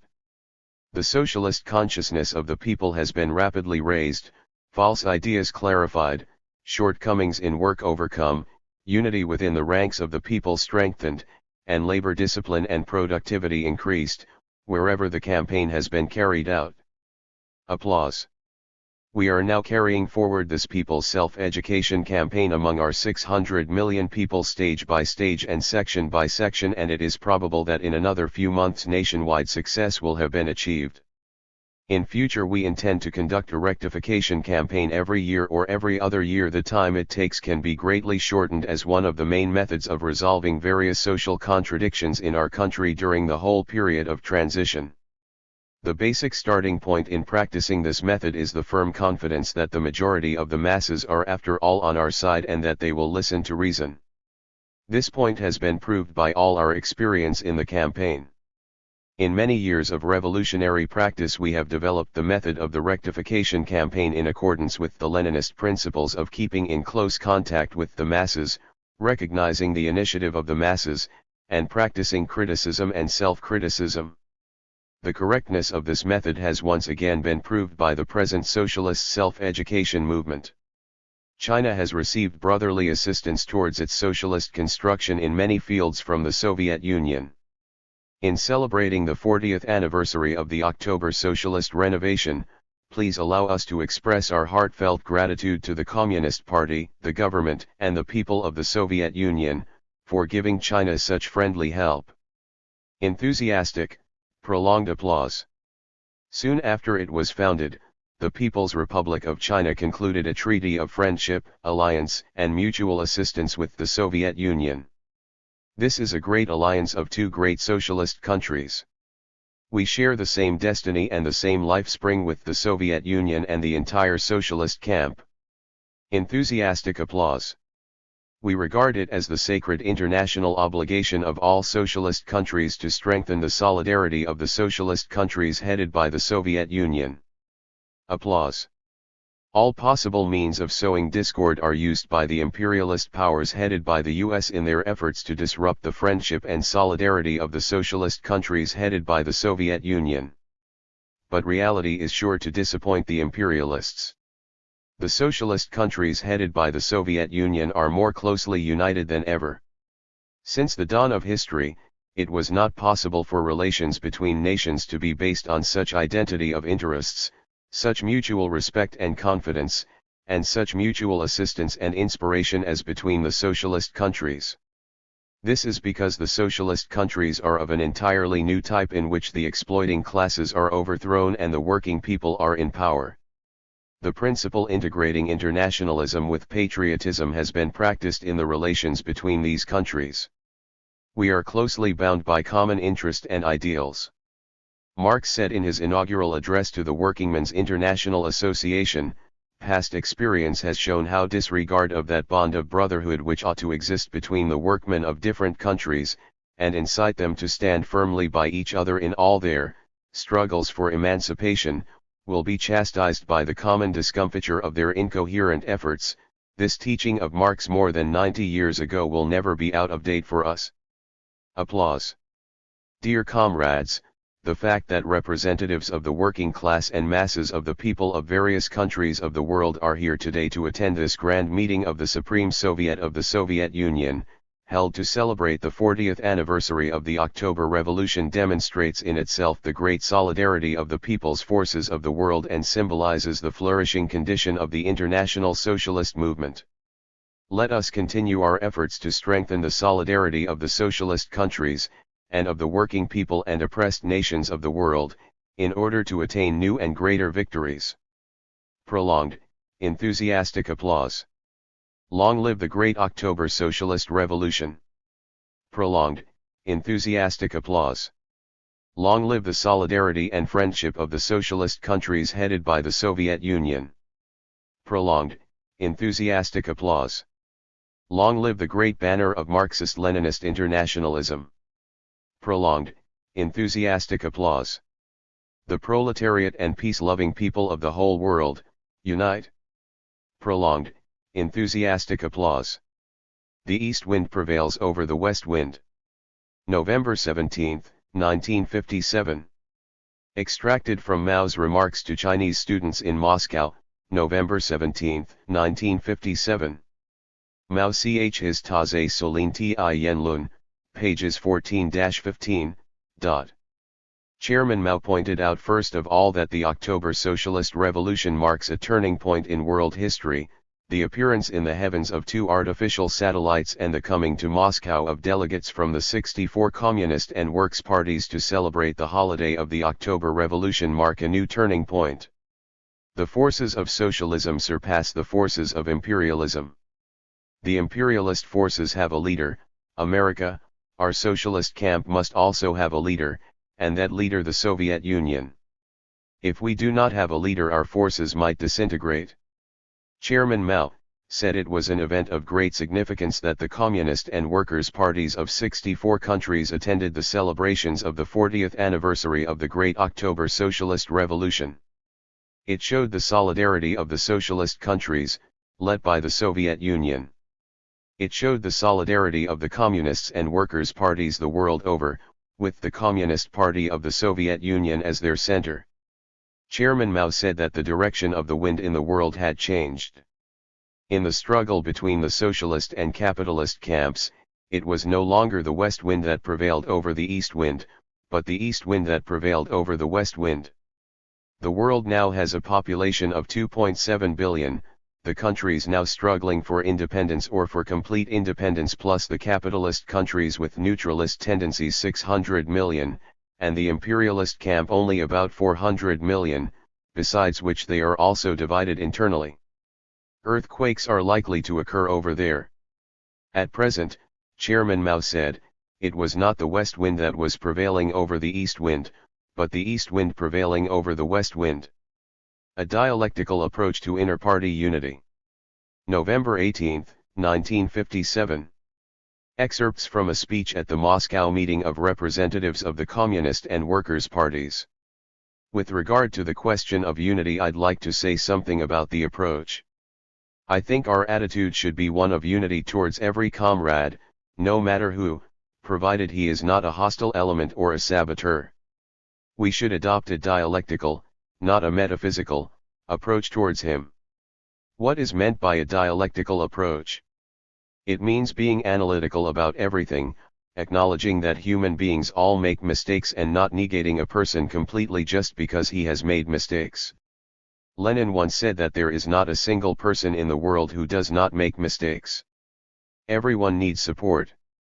An able fellow needs the help of 3 other people, a fence needs the support of 3 stakes. With all its beauty, the lotus needs the green of its leaves to set it off. These are Chinese proverbs. Still another Chinese proverb says 3 cobblers with their wits combined equal Liang the mastermind. Liang by himself can never be perfect, he has his limitations. Look at this declaration of our 12 countries. We have gone through a first, second, third, and fourth draft and have not yet finished polishing it. I think it would be presumptuous for anyone to claim godlike omniscience and omnipotence. So what attitude should we adopt towards a comrade who has made mistakes? We should be analytical and adopt a dialectical, rather than a metaphysical, approach. Our party once got bogged down in metaphysics, in dogmatism, which totally destroyed anyone not to its liking. Later, we repudiated dogmatism and came to learn a little more dialectics. The unity of opposites is the fundamental concept of dialectics. In accordance with this concept, what should we do with a comrade who has made mistakes? We should first wage a struggle to rid him of his wrong ideas. Second, we should also help him. Point 1, struggle, and point 2, help. We should proceed from good intentions to help him correct his mistakes so that he will have a way out. However, dealing with persons of another type is different. Towards persons like Trotsky and like Chen Tuxiu, Chiang Kuo-tao, and Cao Kang in China, it was impossible to adopt a helpful attitude, for they were incorrigible. And there were individuals like Hitler, Chiang Kai-shek, and the Tsar, who were likewise incorrigible and had to be overthrown because we and they were absolutely exclusive of each other. In this sense, there is only one aspect to their nature, not two. In the final analysis, this is also true of the imperialist and capitalist systems, which are bound to be replaced in the end by the socialist system. The same applies to ideology. Idealism will be replaced by materialism and the ism by atheism. Here we are speaking of the strategic objective. but the case is different with tactical stages, where compromises may be made. Didn't we compromise with the Americans on the 38th parallel in Korea? Wasn't there a compromise with the French in Vietnam? At each tactical stage, it is necessary to be good at making compromises as well as at waging struggles. Now let us return to the relations between comrades. I would suggest that talks be held by comrades where there has been some misunderstanding between them. Some seem to think that, once in the Communist Party, people all become saints with no differences or misunderstandings, and that the party is not subject to analysis, that is to say, it is monolithic and uniform, hence there is no need for talks. It seems as if people have to be L00% Marxists once they are in the party. Actually there are Marxists of all degrees, those who are L00%, 90, 80, 70, 60 or 50% are Marxist, and some who are only L0 or 20% are Marxist. Can't two or more of us have talks together in a small room? Can't we proceed from the desire for unity and hold talks in the spirit of helping each other? Of course I'm referring to talks within the communist ranks, and not to talks with the imperialists, though we do hold talks with them as well. Let me give an example.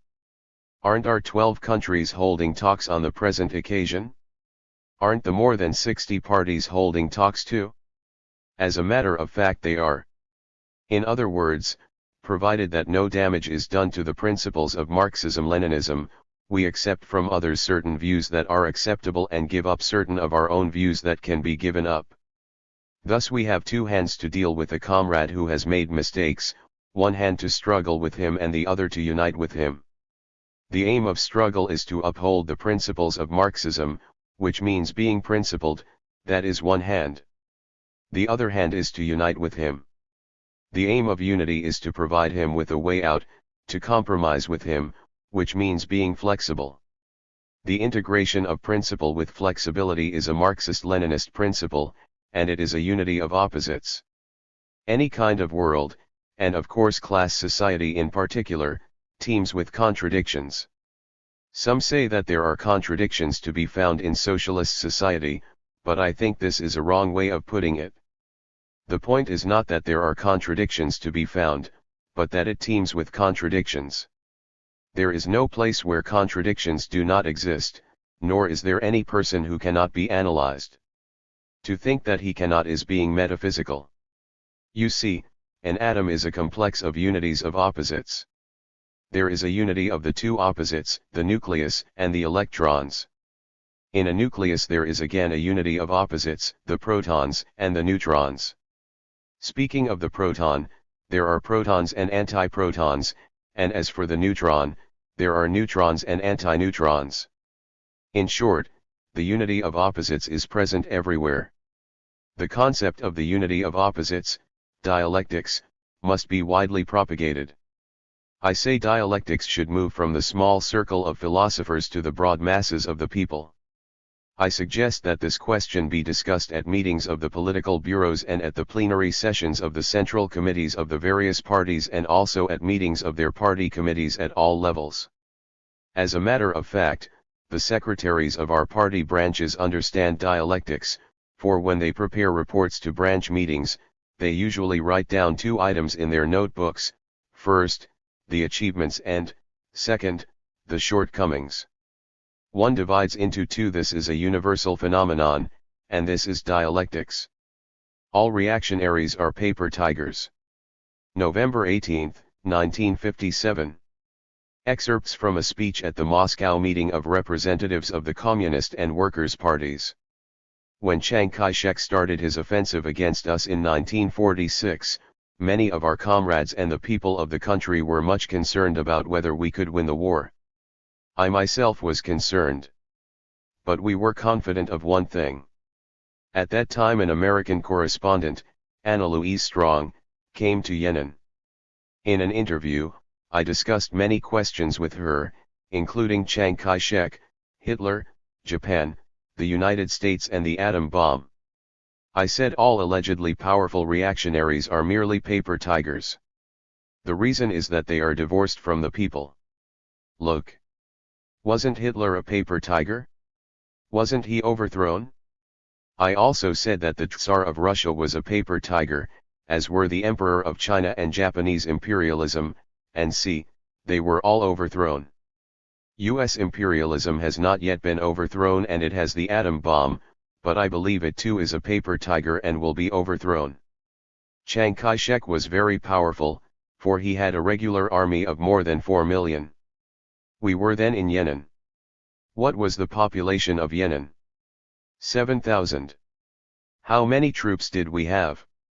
We had 900,000 guerrillas, all isolated by Chiang Kai-shek in scores of base areas. But we said that Chiang Kai-shek was only a paper tiger and that we could certainly defeat him.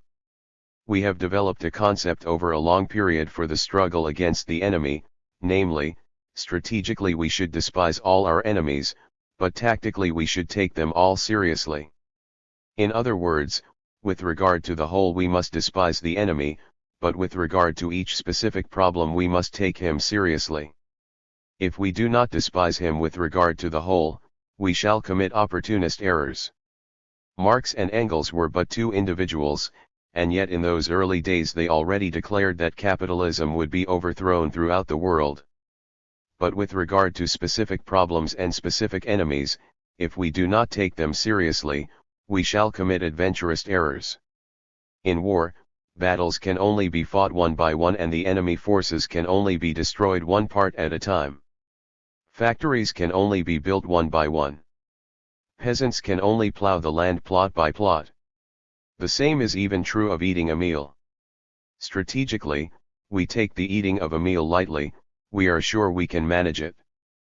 But when it comes to the actual eating, it must be done mouthful by mouthful, you cannot swallow an entire banquet at one gulp.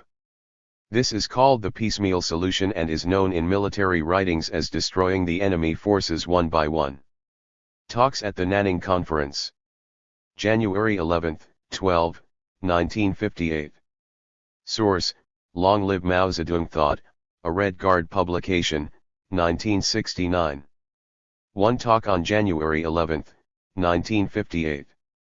As for the report to the People's Congress, I have not read it in 2 years, in order to maintain solidarity this has not been mentioned in the newspapers and I am not responsible. Chang Po-chun once said that the State Council provided only the finished product and did not allow others to participate in the planning. I am quite sympathetic, however, he is trying to set up a bourgeois political planning council while we constitute the proletariat's political planning council. Some people have only finished products from the very start. They called meetings in haste and practically forced people to approve them. They provided only the finished products instead of the materials. It is necessary to discuss problems from a practical standpoint, exchange ideas of importance, and explain why things are being done this way rather than that way. The finance and economics departments do not keep the political bureau informed. Generally, the reports, too, do not lend themselves to discussions as they do not mention textual research, phraseology, and essence. The former is a question of rhetoric and the latter are questions of concepts and reasoning. For the comrades in the party committees the main danger is to be read but not expert, mindless politicians divorced from reality.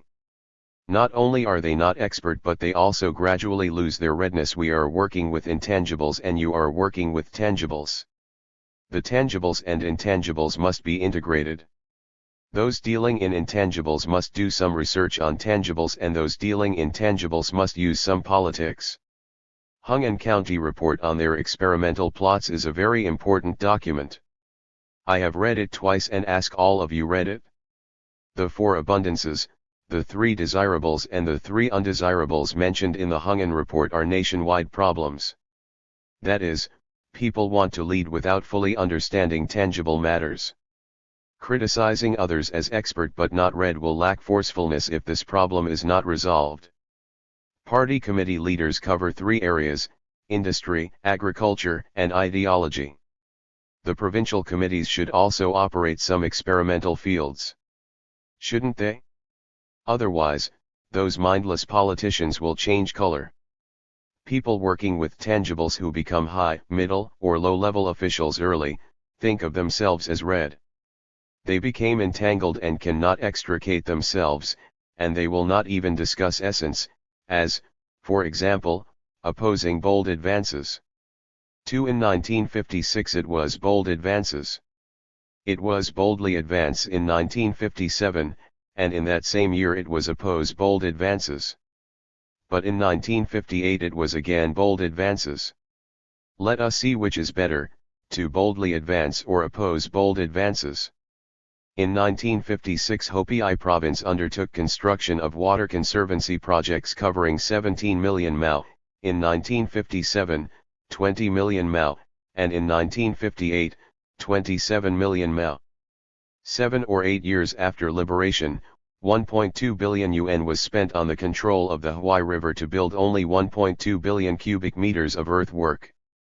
This year, Anhui province worked 1.6 billion cubic meters at a cost of only a few tens of millions of yuan.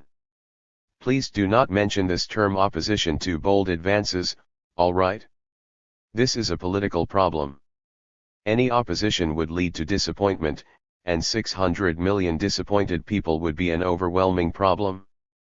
Put out both hands for people to see how many fingers have sores. The storehouses are empty, the market is tense, using too many people spending too much money. Should we oppose them? All these must be opposed. At that time it would have been best not to bring up the subject of opposition to bold advances, and merely say that one finger had a sore. Thus it would not have raised the storm which blew away three things: 1. The achievement of greater, faster, better and more economical results, 2. The 40-article program, and 3. The promotion committees. 3. These are all political rather than functional problems. If one finger has a problem, it can be cured with a little treatment. Did not storehouses are empty and the market is tense finally change half year later? The problem of the 10 fingers must be clarified, since it is a problem that concerns 600 million people. After all, are achievements important or are mistakes important? Are we to preserve enthusiasm, encourage hard work and the spirit of surging ahead, or are we to dampen spirits and be discouraging? The rightists grasped this point and launched full-scale opposition to bold advances. Chen Mingshu criticized me for craving after greatness and success, listening to and believing only one side, having inconstant feelings and disliking antiquities. Chang Shizhou, not yet classified as a rightist, 5 criticized me as having a fondness for greatness and success, seeking quick success and instant benefits, belittling the past and superstitious about the future. In the past, per Mao production in the north was some 100 caddies and 200 to 300 caddies in the south. With an accumulated experience of 20 years, Generalissimo Chang left us only 40,000 tons of steel. If we do not belittle the past and have faith in the future, what hope do we have? As for listening to and believing one side, it is impossible not to do so. The question is which side you should listen to, the bourgeoisie or the proletariat. There are some comrades who are not one-sided enough and need to lean more. We cannot listen only to Liang Shuming 6 or Chen Mingshu. As for inconstant feelings, it's not necessarily good to be constant. One cannot always be fond of the bourgeois rightists. As for the dislike of antiquities, it is a question of either emulating the advanced, or being backward, and things of antiquity are always a little backward. We eradicated the 4 pests, wiping out flies, mosquitoes and sparrows. There has been no precedent, and it will not be done again. Generally, newcomers are better, and it is not the present is inferior to the past. One cannot help being fond of antiques, but one also cannot be too fond of them. When the memorial arches were dismantled in Peking and tunnels were driven through the city walls, Chang Shizhou wept. This is politics. The New Year editorial advocated going all out and aiming high. Chen Pota interrupted to say that there should be more stockpiling. On the question of reducing personnel, the commercial section and the cooperatives are not responding to political guidance. I have talked about this for several years, but they will not reform. Anything handed down to the local level for implementation is halved. Since my arrival in Peking, the pedicabs have not been reduced by even 1 unit. There were too many of our imperial edicts, leaving no room for thoughts. I would be a little happier if you said you would give it some thought. Our status quo faction is too large. The study of value judgment must be done again. For example, Chiang Kai-shek is counter-revolutionary. Value judgments must be made anew on some concepts. Chiang Po-chun intends to set up a bourgeois planning council. Our planning council is the political bureau, which operates through an exchange of information. They don't carry notebook and talk about guidelines. How about establishing an agreement? If you don't agree, I have a way to resist you, and that is to not read your reports. I have not read for 2 years, and the local finance departments have also chosen this approach. These few years of opposing departmentalism has produced a saying: seize the great powers and divide up minor powers. The party committees make decisions and each locality carries them out. Carrying out decisions is a form of power and so does not deviate from the principle. Investigation of work is the responsibility of the party committees. A number of people in political and legal organizations have noted that party and government are not separate. Do we want half for each? That will not do. There should be no division at first, although, later they can be divided. Otherwise, it will just be seizing minor powers, and how will such things as the 40-article program be divided? 20 for the Central Committee and 20 for Agriculture? This cannot be done. The Central Committee worked up the 40 articles and then divided them up for implementation. This is the way to divide. We cannot have the Central Committee operating under one constitution and some other organizations operating under another. When minor powers are divided up small, the major powers then cannot be monopolized. Was not everybody in favor of group leadership? Was not the unified command system abolished? The Army of the Soviet Union implemented the system of unified command. Chu Keo-fu committed an error. To talk on January 13, 1958. For the past 8 years I have struggled for such a work method. I have said it 1,000 times, 10,000 times. This is an exaggeration, but when it is said once too often it becomes empty talk. Invariably, a man's thinking is influenced gradually. It should be a steady drizzle instead of a heavy downpour, because the latter will cause washouts. The political bureau does not have a sufficiently cohesive granular structure to absorb a heavy downpour. It will simply run off. They must have a book each on pedology and agriculture, otherwise they will not be able to remain as secretaries of provincial party committees. Inevitably, there will be a day when they will be dismissed from office. This is not a threat.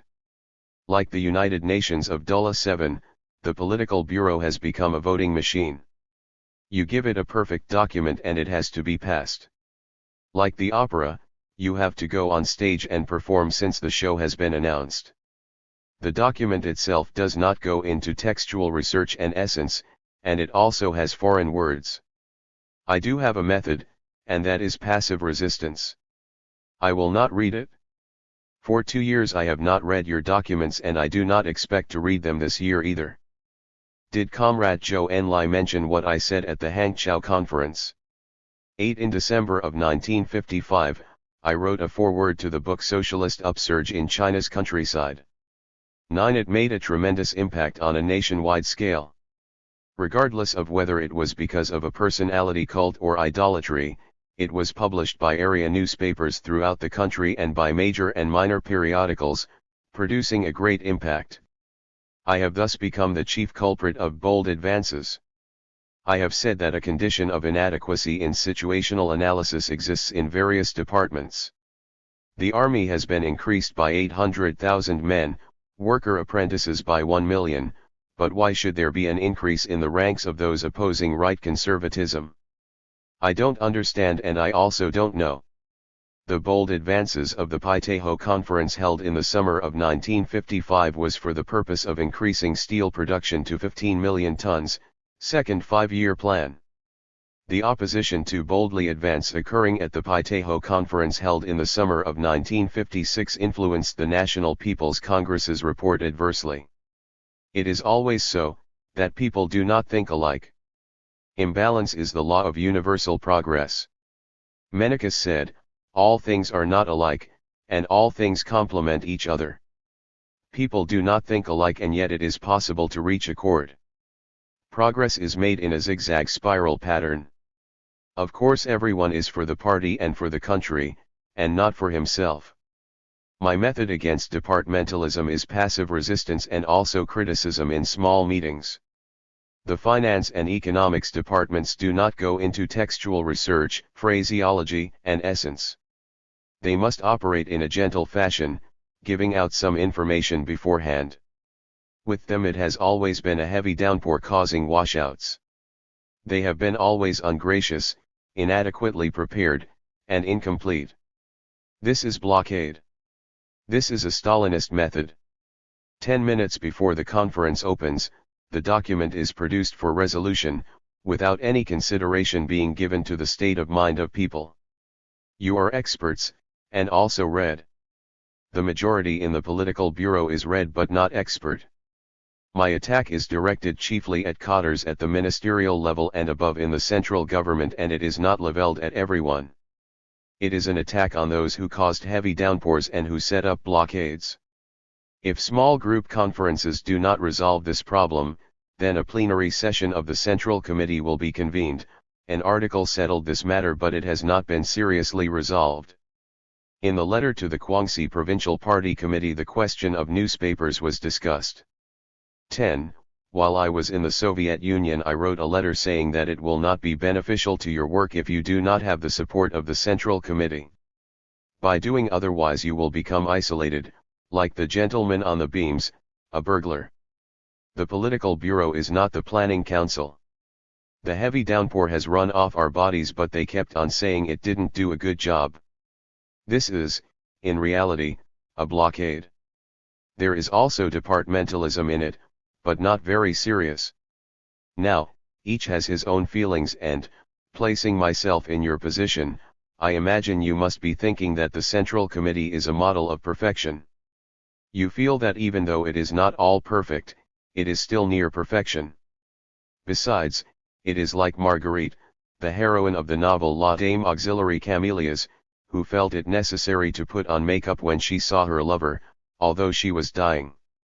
In Fei Yen Wei Chan, biography of Fei Yen, Chao Fei Yen became ill and refused to see Emperor Han Wu. After all, she was simply unwilling to meet people because of her poor appearance. What is wrong with seeing people in a disheveled, ungroomed condition? You write them down one at a time as they come to mind, setting forth opinions which are not yet well defined in your mind and ideas which are not yet crystal clear, and discuss them with others. Don't treat everything that has been issued as an imperial edict, and that once it has been discussed, it becomes inflexible. It was like that with the 40 articles. In the beginning, 11 articles were drafted in Hangzhou, then it was increased to 17 in Tientsin, and only upon arrival in Peking were they increased to 40.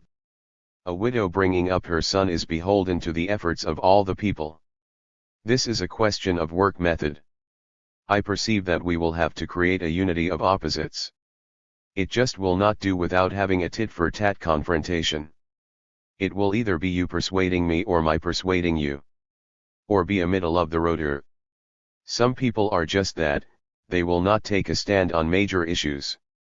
Marxism is supposed to teach us not to camouflage one's own view, is it not? If that is so, then I don't understand. The banner should be displayed clearly. Probably it is desirable to be like Chu Chuani Wang, a prince in the state of Chu, who for 3 years emitted no sound, but when he did, people remarked, for 3 years he did not fly, but when he did, he soared into the heavens. 11. Another one is that obdurate who XX arrived. Speak of the devil and he is bound to appear.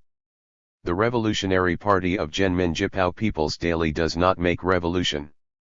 The democratic parties and factions took the speech I made at the Supreme State Conference held on 29 February 12 and expanded on it, extracting what they needed. The Zhenmin Jipao did not make a single move. It did write an editorial beginning with Engels. Ever since the beginning of February I have been telling them, since you are not carrying it out, why don't you resign? At the second plenary session of the Central Committee held in November 13, the January Conference of Provincial Party Committee Secretaries 14, and the Propaganda Conference held in March 15, as well as at the Inyantiang Conference, contradiction among the people was mentioned. They were told not to worry, that it was resolvable. But it did not convince Comrade XXX. I said that it would be fine if I had 1 out of 10 cadres supporting me. He would not say he was opposed to it but simply would not implement it. I would be well off if 1,000 out of the 10,000 deputy secretaries of district party committees and above supported me. Who could have opened up the schools in Peking? In making his report at the Chengchi conference held on May 22, Comrade XXX had a well-known saying, an opportune moment that cannot be bought with 1,000 ounces of gold, as well as an inch of gold cannot buy an inch of time. This brought about an opening up. During the blooming and contending, several party branches in Tsinghua University rebelled, and the rightists were happy. Otherwise, there would be no way to uncover these rebellious elements. There is a certain kind of indolence in people which cannot be easily discarded. The Arctic ice could not have thawed for Comrade XXX if it had not been for that conference. XXX is a good man, he is just incompetent. I described him as a professor running a newspaper, a student running a newspaper. I also said that he was like a corpse running a newspaper. More on textual research, phraseology, and essence. Workers in the field of finance and economics have made great achievements. Of the 10 fingers only one is bad. I have said this 10,000 times, but to no effect. I hope work methods will be reformed. I am the one with the least knowledge and I am not a member of a committee. I have talked with democratic people and told them that I was only an actor playing the part of an old domicile, while they were the stars. Anyway, I do have some seniority, and I should be informed. I am rather disappointed. Letting you come from far away places to the south was a suggestion made by the Premier. I am the culprit. In December of 1955, I wrote an article opposing rightist tendencies 16. On impulse I held a discussion with 34 ministers. 10 major relationships 17 were discussed, my head swelled, and I boldly advanced. After that I was afraid to come near a minister. At the third plenary session of the Central Committee I said that 3 things were abolished last year: greater, faster, better, and more economical results, the 40 articles, and the promotion committees, 18, and there was no opposition. I had a stroke of luck, I was restored to favor. I then had the courage to talk with the ministers again. There has been a setback in these 3 years. The rightists attacked, throwing back some of our comrades to a distance only 50 meters away from the rightists. The rightists launched full-scale opposition against bold advances, asserting that the present is inferior to the past, and bold advances are more injurious than conservatism. Let us study it, study which is more injurious.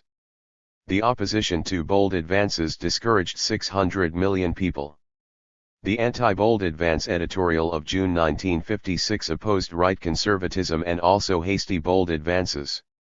It seemed to be impartial, but, actually, the emphasis was on opposition to bold advances. It was not one finger having a sore. On this editorial I noted will not read. Why should I read something that attacks me? It was so frightening, it has such power to sway. This writing seemed to be even-handed, but in reality, it was in opposition to bold advances. It has not formed the pattern well. The 10 fingers form a pattern, and only one finger has a sore. This is a 9-to-1 ratio. It is a bourgeois method. If this relationship of the ratio is not clarified, a method like that of Chn Chi-Tung, Huang Yanpei 19 and Chn Mingshu. I must have the opportunity to speak. From January to November of 1956 it was opposition against bold advances. The second plenary session of the Central Committee devised 7 articles 20. It was a compromise formula, and the solution was not thorough. The Conference of Provincial and Municipal Party Committee Secretaries admitted that part of the money was not properly spent.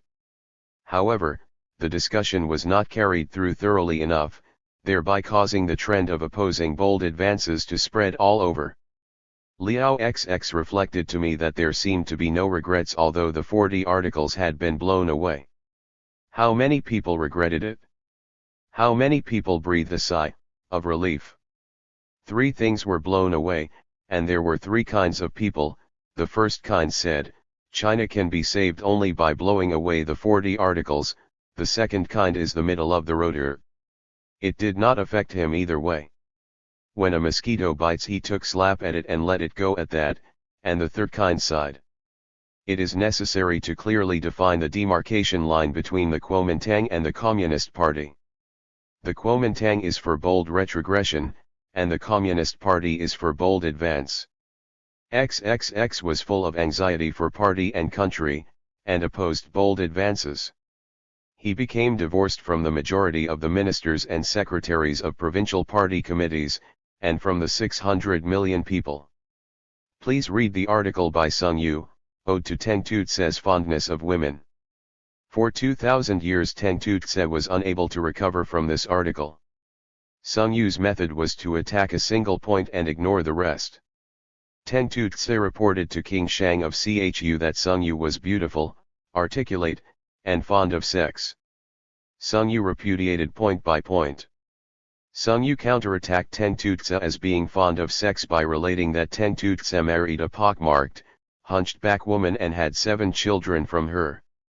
Was this not fondness of sex? The attack was just on fondness of sex. In judging cotters we should take into account morality, talent, and qualifications. We cannot ignore morality and talent and consider qualifications only. Mentioning only one finger and ignoring the other 9 is the very same kind of method. I see that we must have gentle rain, not heavy downpours, for several years. We must have a gentle attitude and refrain from sudden attacks and catching people off guard. In May, the rightists attacked, heightening the level of consciousness of those comrades with rightist tendencies in their minds. This is an achievement of the rightists, a way to spur people on. Government procurement for the 1954 to 1955 grain year was 92 billion caddies, and it purchased another 10 billion caddies. Talking about bold advances, there was some boldness here. It created a storm of everyone talking about centralized purchasing, every family discussing food rations. Chiang Kai-shek was the Minister for Food and he approved this plan. Was it an attempt to turn the farmers against us? There could be a conspiracy. Quite a lot of food was sold last year, and this reflected the fact that the farmers were discouraged. Are we not advocating the mass line? What mass line would there be once 600 million people become discouraged? In reviewing problems we must proceed from the standpoint of 600 million people and place in proper perspective the main trends, side issues, basic nature and phenomena of matters coming to our attention. The major powers grasped by the Central Committee consist only of revolution and agriculture. The rest in the hands of the State Council. People are superstitious and indolent. For instance, there was an intervening 30 years in my swimming. In the extermination of the 4 pests everyone talks about public health, every household discusses hygiene. There are 12 months in a year and inspections are to be carried out once every month. In this way hospitals will run schools, doctors will go to do farming, the number of sick people will drop sharply, everyone will be mentally alert, and rates of attendance will increase greatly. These must be done in a concerted way, and the best will be to complete it in 2 years. I have made an agreement with the 5 provinces in East China to hold 4 meetings this year, small-scale meetings, in order to bring about a coordination of 2 elements. Once the 2 elements of the central and the local are coordinated, things will be different. Small-scale meetings will also be held in the various provinces. Liao XX told me to observe the first 5 years of a 10-year program, the first 3 of a 5-year program, and the first year of a 3-year program. In 1 year I will hold 4 meetings for you and inspect 12 times. Double accounting systems, striving to overfulfill quotas. This is an invention of the Soviet Union. Please read once again Hungan County's report. One man setting a precedent pushed it forward. A deputy secretary of the county committee bought a hoe, and 80% of the people bought hoes. There is also the example of that commune in Ying County, Shantung Province. But one example is enough. To the Guangxi Regional Party Committee on Newspapers. January 12, 1958. Source, Long Live Mao Zedong Thought, a Red Guard publication, 1969. Comrades Lu Qiansun 1 and Wei Kuo Ching. Here attached for your reference are a few copies of local papers, each one of which has its characteristics and is well edited. They are attractive to the reader and their contents are good. Provincial newspapers are an exceedingly important problem which deserves careful study. A solution can be found in a few months if you work with the editors of the Guangxi Daily, Guangxi Jipao, to study the format, news items, editorials, features on theoretical problems and literature and art supplements, and think and analyze these over and over again, and if you compare it with other provincial newspapers. Careful writing of editorials is extremely important work. This must be studied by you, by the head of the propaganda department, the Secretary General, and the editor-in-chief of the newspaper. It is imperative that the first secretary must have full authority in revising major editorials. The papers will help to organize, encourage, stimulate, criticize, and promote the work of all the people in a province. Would you like to give some thought to this problem? Speech at the Supreme State Conference. January 28, 1958. Today we shall talk about more general questions. When I review the past 7 or 8 years, I see that this nation of ours has a great future. Especially in the past year you can see how the national spirit of our 600 million people has been raised to a level surpassing that of the past 8 years. After the great airing of views, blooming and debating, our problems and tasks have been clarified. We shall catch up with Britain in about 15 years. The publication of the 40-point program for agricultural development has given great encouragement to the masses. Many things which we could not do before we can do now, and we have the confidence to do them, for example the extermination of the 4 pests, one for which the masses have great enthusiasm. As for me, I may not be able to catch rats, but I can have a go at catching flies and mosquitoes. Anyway, isn't it generally the flies and mosquitoes which attack us? In ancient times there actually was a man who wrote an essay advocating the extermination of rats. Now we are going to exterminate the 4 pests. For 4,000 years nobody, not even Confucius, made it their ambition to exterminate the 4 pests. Hangzhou municipality is planning to exterminate the 4 pests in 4 years, some other places are planning to do it in 2 years, 3 years, or 5 years. So there is great hope for the future development of our nation. There are no grounds for pessimism. Pessimism is wrong. When we criticize the pessimists we should not come to blows but reason with them. We must tell them that we really have great hope and not just a little hope. The stress here should be placed on the word great. Or as the Japanese say in speaking Chinese, we have great hope, laughter. 2. Our nation is waking up, just like anybody waking from a night's sleep. We have overthrown the feudal system of many thousands of years and have awakened. We have changed the system of ownership. We have now gained victories in the rectification campaign as well as in the anti-rightist campaign. Our country is both poor and blank. Those who are poor have nothing to call their own. Those who are blank are like a sheet of white paper. To be poor is fine because it makes you inclined to be revolutionary. With blank paper many things can be done. You can write on it or draw designs. Blank paper is best for writing on. If we are to have drive, if we are to see to it that the Western world is left far behind, do we not have to rid ourselves of bourgeois ideology? If the West wanted to rid itself of bourgeois ideology, who knows how long it would take? If Dulles had the desire to get rid of bourgeois ways he would have to ask us to be his teachers, laughter. Whenever we talk about it, we say that our country has such an enormous population, it has such a vast territory, abundant resources, so many people, 4,000 years of history and culture. We have bragged so much about this, yet we cannot compare with a country like Belgium. In short, we are an outstanding people with a very long history, yet our steel output is so low. We only harvest 100 plus caddies of grain per mu3 in the north and 300 plus in the south. Our literacy rate is so low. We cannot compare with Belgium on any of these counts. Yet we have great drive and we must catch up. We shall catch up with Britain within 15 years. These 15 years depend on the first 5. The first 5 depend on the first 3, the first 3 on the first 1, and the first year depends on the first month. Now our enthusiasm has been aroused. Ours is an ardent nation, now swept by a burning tide. There is a good metaphor for this: our nation is like an atom. When this atom's nucleus is smashed, the thermal energy released will have really tremendous power. We shall be able to do things which we could not do before. When our nation has this great energy, we shall catch up with Britain in 15 years, we shall produce 40 million tons of steel annually. Now we produce only just over 5 million tons, we shall have a generating capacity of 450,000 million kilowatt-hour. Of electricity at present we can generate only 40,000 million kilowatt-hour, which means increasing our capacity 10 times, for which we must increase hydroelectric production and not only thermoelectric. We still have 10 years to carry out the 40-point program for agricultural development but it looks as if we shall not need 10 years.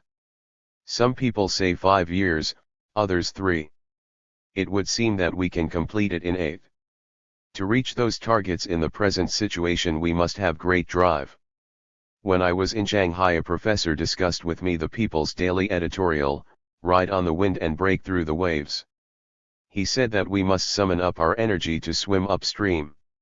What he meant was to swim from Shanghai to Sichuan. This needs hard work, it's not like swimming downstream. He was quite right. I really appreciate this man. He is a good man with a sense of what is right. Some people 5 criticize others for craving greatness and success, being impatient for quick results, despising the past and putting blind faith in the future. What sort of craving for greatness and success? Is it the craving for greatness and success of the revolutionaries or of the reactionaries? Is it a subjectivist, formalistic craving for greatness and success, or is it a realistic one? When in olden times people used to talk about good fortune as wide as the Eastern Ocean, long life as extensive as the southern mountains, this was craving greatness and success, and what was wrong with that? Being impatient for quick results is not so bad either. As for despising the past, this is not to say that there was nothing good in the past. There were indeed good things in the past. But always to put so much stress on the past, every day thinking of Yu, Tiang, Wen Wang, Wu Wang, the Duke of Zhou and Confucius, I don't believe in this way of looking at history. I consider that human history advances. One generation is not as good as another. People who went before are not as good as those who follow later. As for blind faith in the future, our aims are concerned with the future. We believe that to put trust in the future is quite right, though our trust should not be. There are 2 ways to give leadership. One is good, the other not so good. I do not mean that one is Dullus's way and one is ours, nor that one is the rightest way and the other ours. I mean that in building socialism there are 2 methods of leadership, 2 styles of work. On the question of cooperativization, some people advocate more speed, others a more gradual approach. I believe that the former method is correct. It is better to strike while the iron is hot and to get it done in one go than to spin it out. For example, is it right to have a rectification campaign or not? It is right. To carry it out properly, it is best to have a great airing of views and blooming. I stand for the theory of permanent revolution. Do not mistake this for Trotsky's theory of permanent revolution. In making revolution one must strike while the iron is hot. One revolution must follow another, the revolution must continually advance. The Hunanese often say, straw sandals have no pattern, they shape themselves in the making. Trotsky believed that the socialist revolution should be launched even before the democratic revolution is complete. We are not like that. For example, after the liberation of 1949 came the land reform.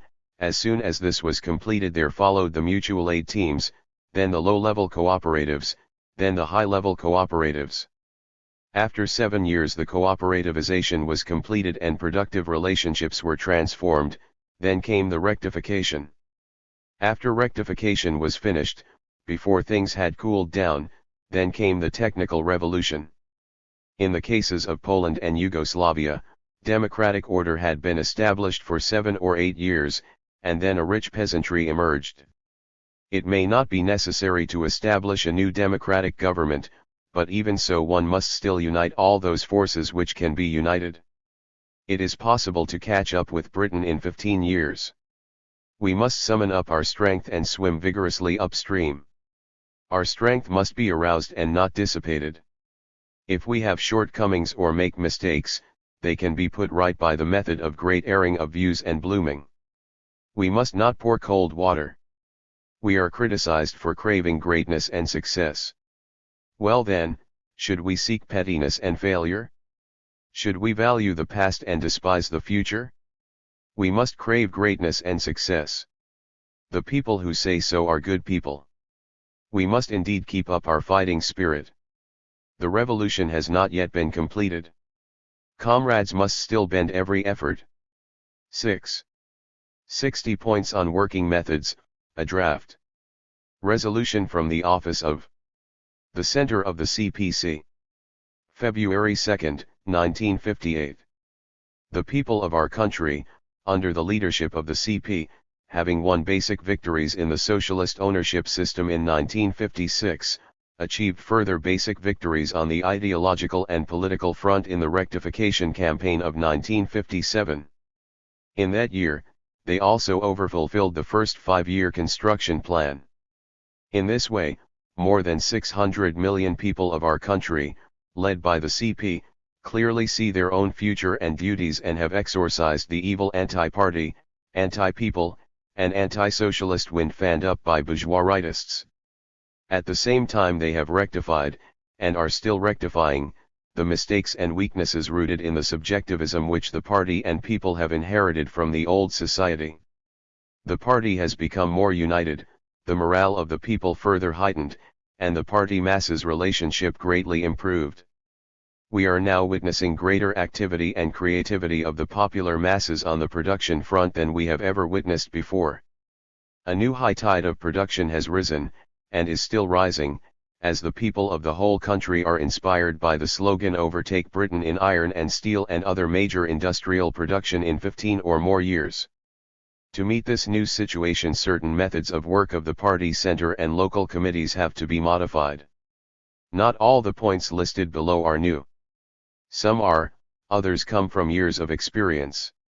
They are the conclusions reached at the Hangzhou and Nanning conferences of the comrades in the center and regions in January 1958. These points, largely indebted to the inspiration of what was said at the conferences, are thought over and written down by me. Some are simply notes of what other comrades have said. The important points, on rules and regulations, are drafted by Comrade Liu Xiaochi after consultations with comrades working in the regions. Only a few are put forward by me. Not all the points concern working methods, some are on actual work tasks and some on theory and practice, but mostly on working methods. Our main purpose is to improve our working methods so as to meet the changed political conditions and needs. The points are suggestions for your comments. Their number can be increased or reduced, as it is by no means definite. Comrades, you are hereby invited to study them and make known your views on them. These points will be revised in the light of your comments before being submitted to the Politburo for approval, in the hope that they may become a document for internal circulation. Mao Zedong. January 31, 1958.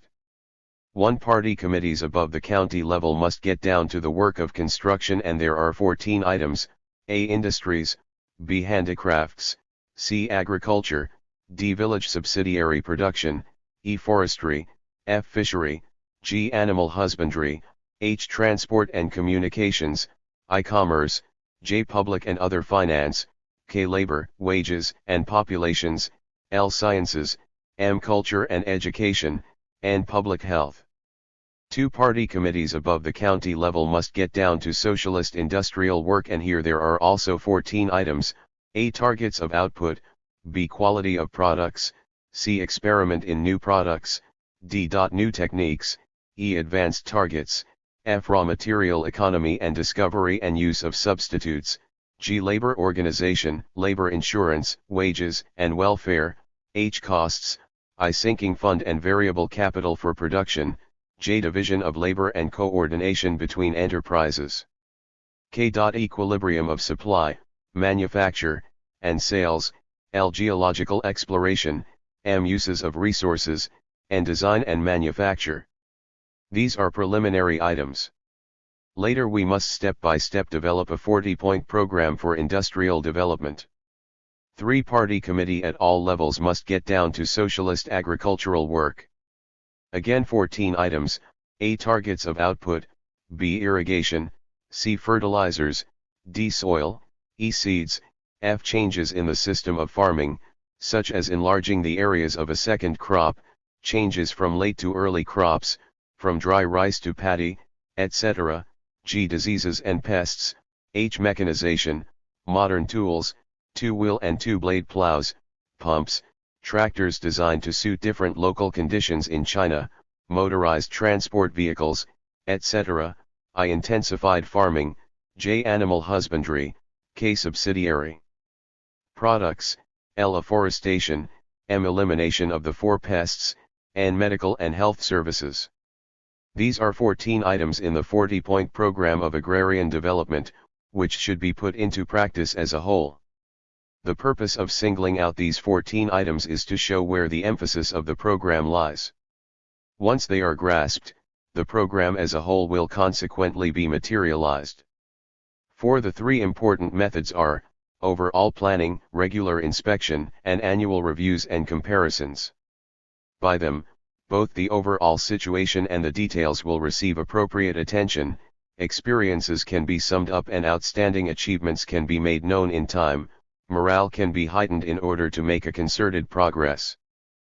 The method of timing is, the previous winter determines what can be done in this year determines what can be done in the next 2 years, and the first 3 years determine what can be done in a quinquennium.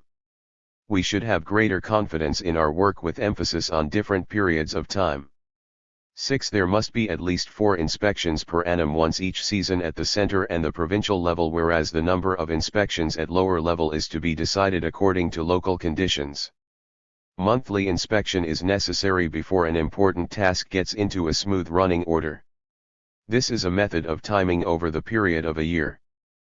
How to review and compare? Province with province, city with city, county with county, commune with commune, factory with factory, mine with mine, and worksite with worksite. Agreed rules of comparison are not absolutely necessary. It is easier to review and compare agricultural than industrial achievements. In industries, we just compare what is comparable in a given line of production. When to submit plans. Province, autonomous regions, cities, special regions, and counties should formulate their plans according to points 1, 2, and 3, which must have foci of attention. They must not try to do everything at the same time.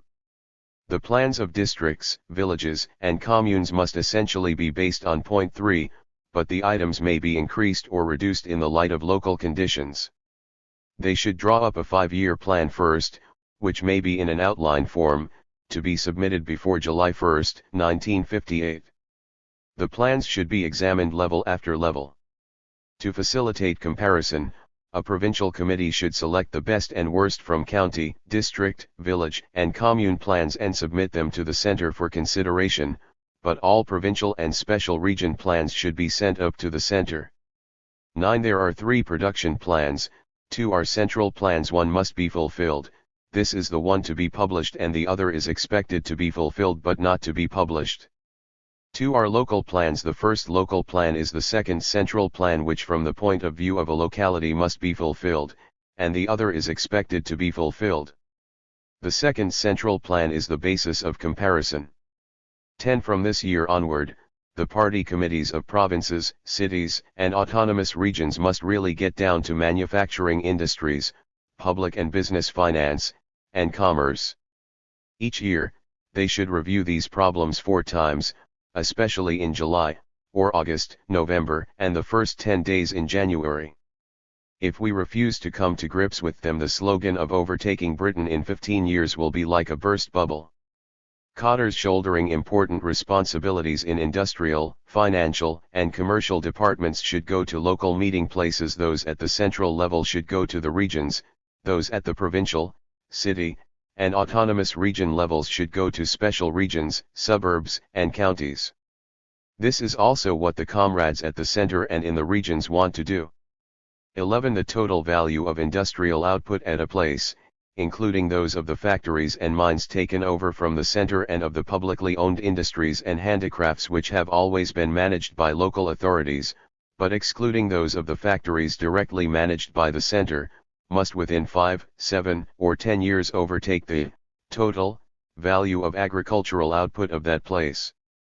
All the provinces and cities must at once get down to drawing up their plans before July 1st. This is in the main to make industries serve agriculture. All of us should do some industrial work so that we know what it is all about. 12 The 40-point program for agrarian development should be fulfilled in 5, 6, 7, or 8 years, and it should be discussed by all the provincial, city, and autonomous region party committees. In the country as a whole, it may not be possible to fulfill all the 40 points in 5 years, but it may be generally possible in 6 or 7 years, or more likely in 8 years. 13 We must strive to make a basic change in the appearance of most areas in 3 years, and the next 3 years will determine the achievement of the next decade. In the rest of the country we may fix a longer period for the task. Our slogan, bitter struggle for 3 years. Our method, arouse the masses in an entirely uninhibited manner, and everything must be tried out first. 14 Oppose wastefulness. During the rectification, each unit must devote a few days to a Bloemfontein Rectify reform campaign directed against wastefulness. Every cooperative, every shop, every office, every school, and every military unit must seriously conduct its own anti-wastefulness campaign, and will continue to do so once every year. 15 In our national economy, the question of an optimum ratio between capital accumulation and consumption is one of cardinal importance to our economic development, which should be studied by all of us. 16 What should also be studied is the question of the ratio between accumulation and consumption in the agricultural cooperatives. The views of comrades in HUPI are as follows. On the basis of the production and distribution of 1957, future increases in production should be divided 40/60ths, i.e. 40% to members of cooperatives and 60% for cooperative accumulation, 50/50ths, or 60/40ths, i.e. 60% to members of cooperatives and 40% for cooperative accumulation. At places where production and income have reached the level of wealthy middle peasants, after Bloemfontein debates and after agreement has been reached among the masses, the increase in production may be either divided 30/70ths, i.e. 30% to the members of cooperatives and 70% for cooperative accumulation, or not divided at all in 1 or 2 years in order to enlarge the accumulation in preparation for a great leap forward. All the regions are requested to discuss the adequacy of this suggestion. 17 The contradiction between collective and individual economies must be resolved by fixing an adequate ratio between them. The present situation is like this.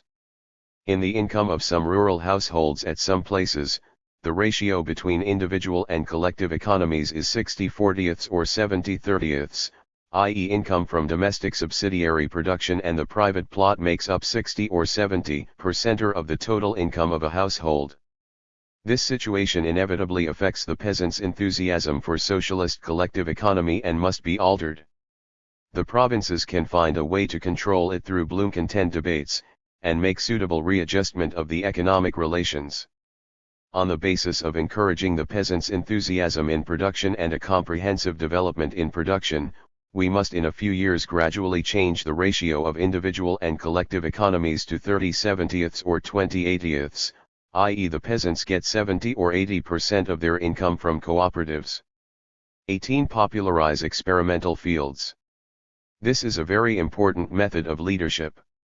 In this way the style of our party's leadership in the field of economy will rapidly change. In the country, the experimental fields are important. In the cities it is the advanced factories, mines, machine tool shops, work sites, or work sections. A breakthrough at one point may induce the rest of the entire system to move. 19. Seize both ends and drag the middle along with them. This is an excellent method of leadership. Every situation has two ends, the advanced and backward extremes. Once you seize them, the middle can be dragged along with them. This is a dialectical method, too, because to seize the two ends, the advanced and backward extremes, is to seize a pair of opposites.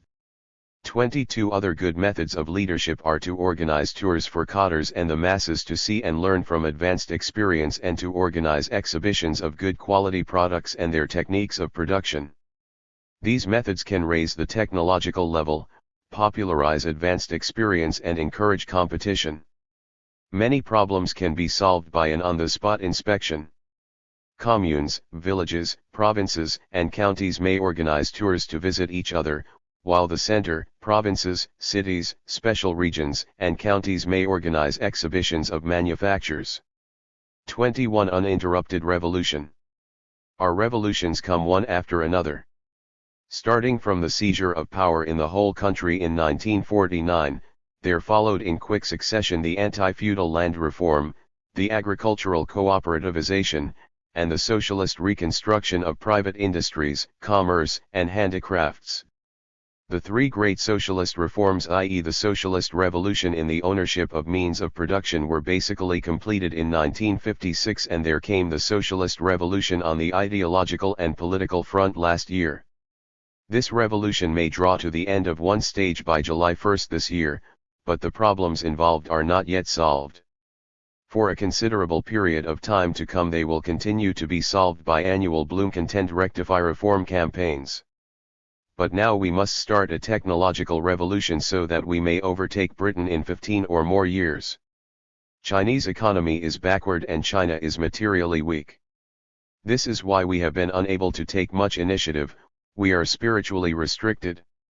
We are not yet liberated in this sense. We must make a spurt forward in production. We may have more initiative in 5 years, and more still in 10. After 15 years, when our foodstuffs and iron and steel become plentiful, we shall take a much greater initiative. Our revolutions are like battles. After a victory, we must at once put forward a new task.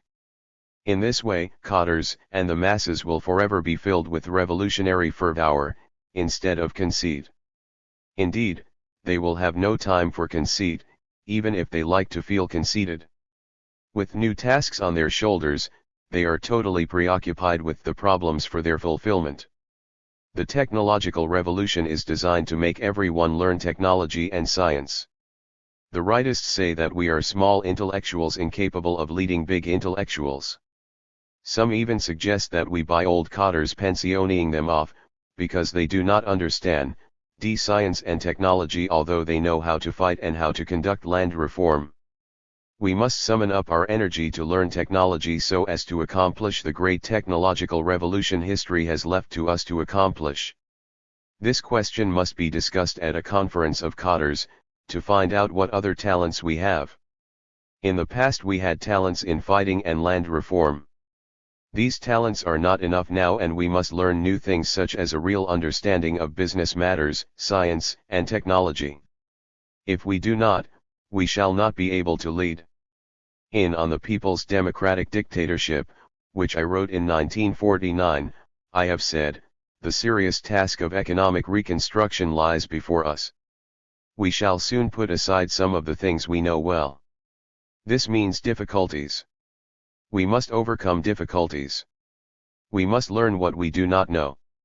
8 years have passed since this was written. In the 8 years, one revolution followed another. They preoccupied our thoughts, thus leaving little time for us to learn science and technology. From this year onward, simultaneously with the accomplishment of the continued socialist revolution on the ideological and political front, we must shift the foci of attention of the whole party. Members of party committees at all levels may prepare the ground for this by explaining it to the cadres, but for the time being there is not yet the need to publicize it in the newspapers. We shall say a great deal about it after July 1, when the basic level rectification will have been more or less completed and when the party's focus of attention can be transferred to a technological revolution. With the focus on technology, we are apt to neglect politics. Therefore we must carefully combine technology with politics. 22 Read and expert, politics and business. The relationship between them is the unification of contradictions. We must criticize the apolitical attitude. We must oppose empty-headed politicos on the one hand and disoriented practicos on the other. It is beyond any doubt that politics and economy, politics and technology must be unified. This must be so and will forever be so. This is the meaning of read and expert. The term, politics, will continue to exist, but in a different sense. To ignore ideology and politics, to be always preoccupied with business matters, the result will be a disoriented economist or technologist, and that is dreadful. Ideological and political work is the guarantee for the completion of economic, technological work, and it serves the economic base. Ideology and politics are, moreover, the commanders, the sour. A slight relaxation in our ideological and political work will lead our economic and technological work astray. At present there is on the one hand the grave class struggle between the socialist and imperialist worlds, on the other there still exist classes and class struggle within our country.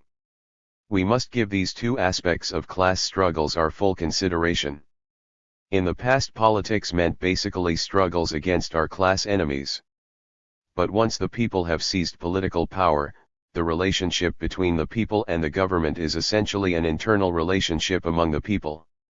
The method of political struggle to be employed is therefore persuasion, not suppression. This is a new political relationship.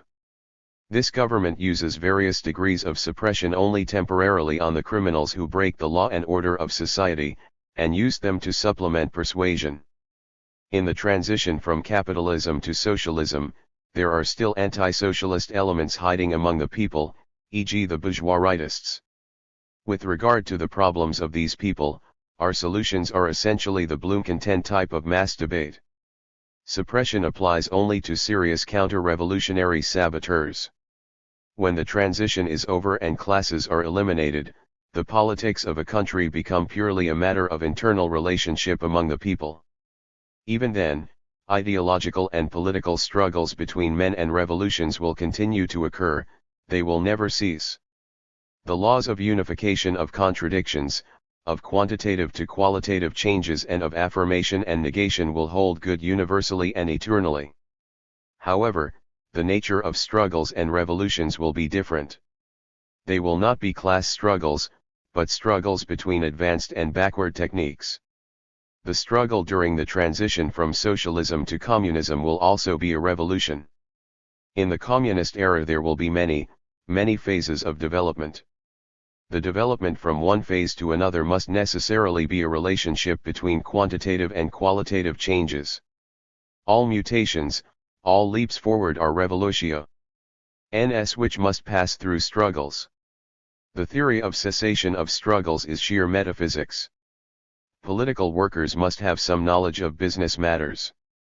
It may be difficult to know a lot about them, but it will not do to know only a little. They must know something. Those who have no practical knowledge are pseudo-read, empty-headed politicos.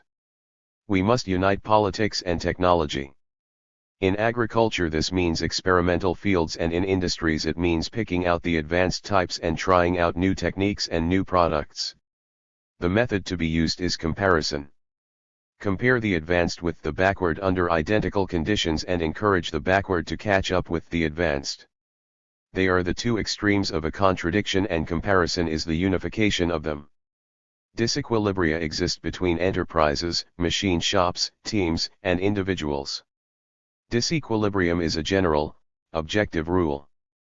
The cycle, which is endless, evolves from disequilibrium to equilibrium and then to disequilibrium again. Each cycle, however, brings us to a higher level of development.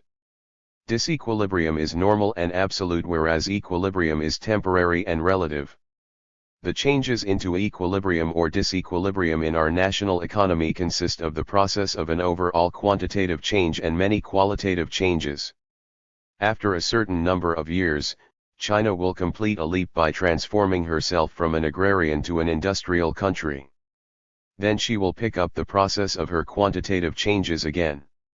Comparison applies not only to production and technology, but also to politics, i.e. to the art of leadership in an endeavor to find out who are better leaders.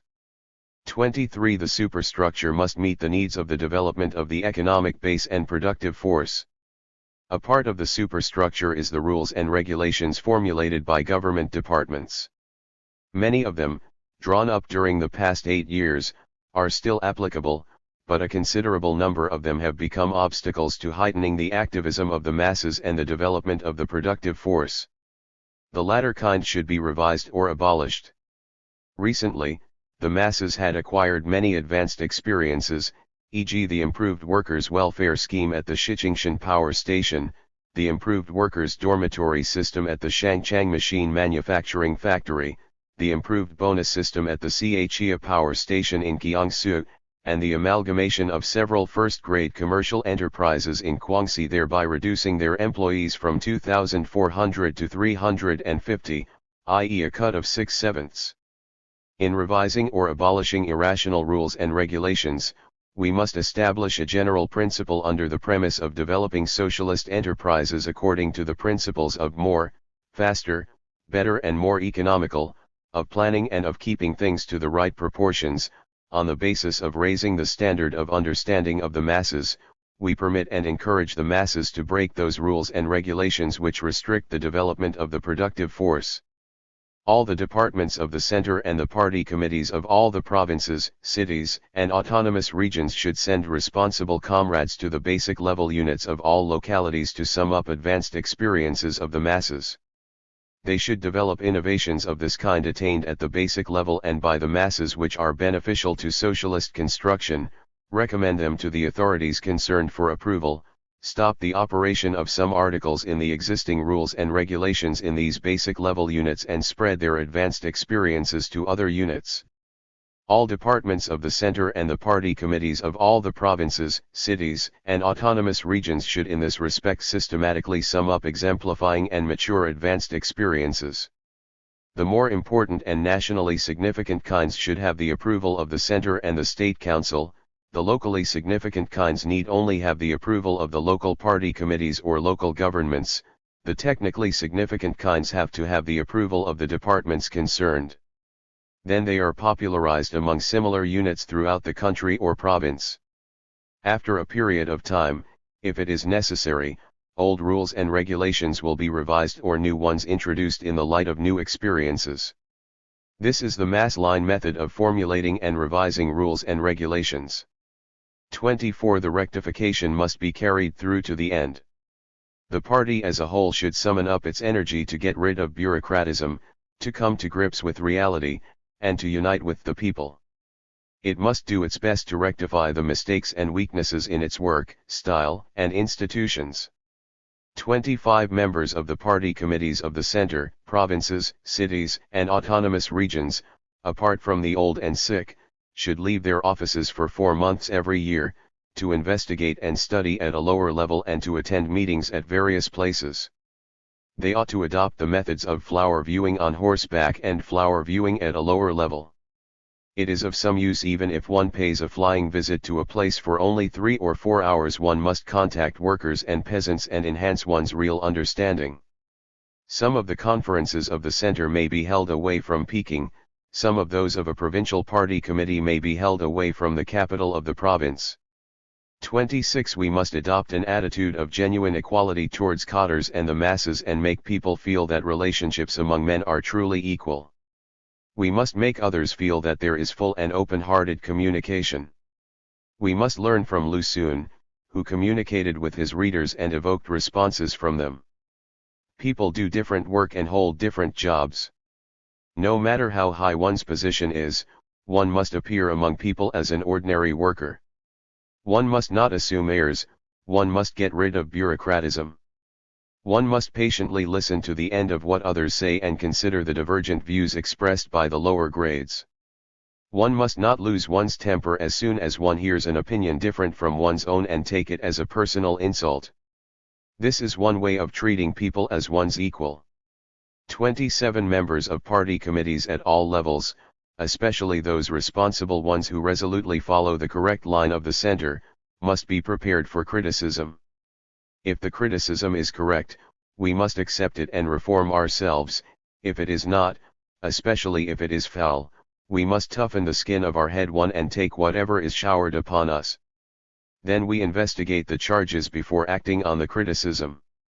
Under such circumstances, we must not bend ourselves to whichever way the wind is blowing, we must fearlessly stand up against the wind. We have already passed the test in 1957. 28. The party's leadership principles must be discussed at the cadre meetings of the provincial, district and county and perhaps also the village levels, in an attempt to make sure whether the principles are correct. Concentrate important powers in one hand. Diffuse less important ones. Decisions are to be taken by party committees and to be carried out by all concerned. Implementation implies decision-making. But this must not deviate from the principles. As to inspecting work, party committees have that responsibility. In these few lines, the responsibility of party committees is shown to consist of decision-making on matters of importance and inspecting the implementation of the decisions. Concentrate important powers in one hand is an old saying which normally means personal dictatorship. We use it to mean that essential powers should be concentrated collectively in the hands of the party committees of the center and regions, so as to combat the diffusion of powers.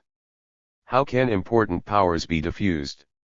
These 8 lines were coined in 1953 with the diffusion of powers at that time in mind. And to be carried out by all concerned does not mean implementation of decisions by members of the party alone. It means that members of the party should get in touch and discuss and consult with others in government organizations, in cooperatives, in independent bodies and in cultural and educational institutions, modify what is inadequate and obtain a general agreement before carrying out the decisions.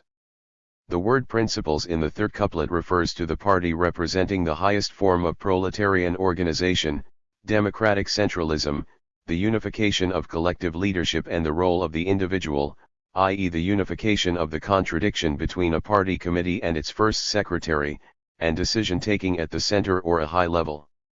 29. Is it necessary to consult the first secretary on everything? No, only on important matters. There must be the second and third in command who can take over when the first secretary is absent. 30. Party committees must handle military affairs, placing armed units under their supervision. Basically this remains the situation today and this has been a good tradition of our armed forces. Comrades engaged in military work want central and local party committees to handle these matters. In recent years, however, we handled less because of our preoccupation with social reform and economic construction. This tendency must be averted by dealing with military matters periodically every year. 31 Meetings of large, medium, and small sizes are necessary and should be arranged well by the departments or at various places. Small size meetings of a few or 1 or 2 dozen are better for discovering and discussing problems. Large ones of over 1,000 can adopt only the method of discussion following reports and they should not be too frequent, perhaps twice a year. But there must be at least 4 small and medium-size meetings which are better held at a low level. For instance, a provincial party committee may call a meeting of the county party secretaries of a district or of several districts. Members of the center or of the state council may go to districts separately to call meetings there. An economic cooperative district may call a meeting whenever there are problems to discuss, at least 4 times a year. 32. The method of meeting must be the unification of factual materials and views. It is a very bad method if it fails to link up material with views, to review material without any view, or to expound views without material to substantiate them. The worst is to present a great pile of material without either a favorable or an unfavorable view. We must learn to use material to explain our views. We must have material, but we must also have a clear and definite view on how to control it. There must not be too much material, just enough to make clear our views. We need anatomize only 1 or 2 sparrows, not too many so to speak. Although we must have a great deal of material at our disposal, we present only the representative pieces. We must understand that to hold a meeting is not to write a magnum opus. 33. Generally speaking, we must not impose a huge pile of material and views in a matter of a few hours on those who are not familiar with them.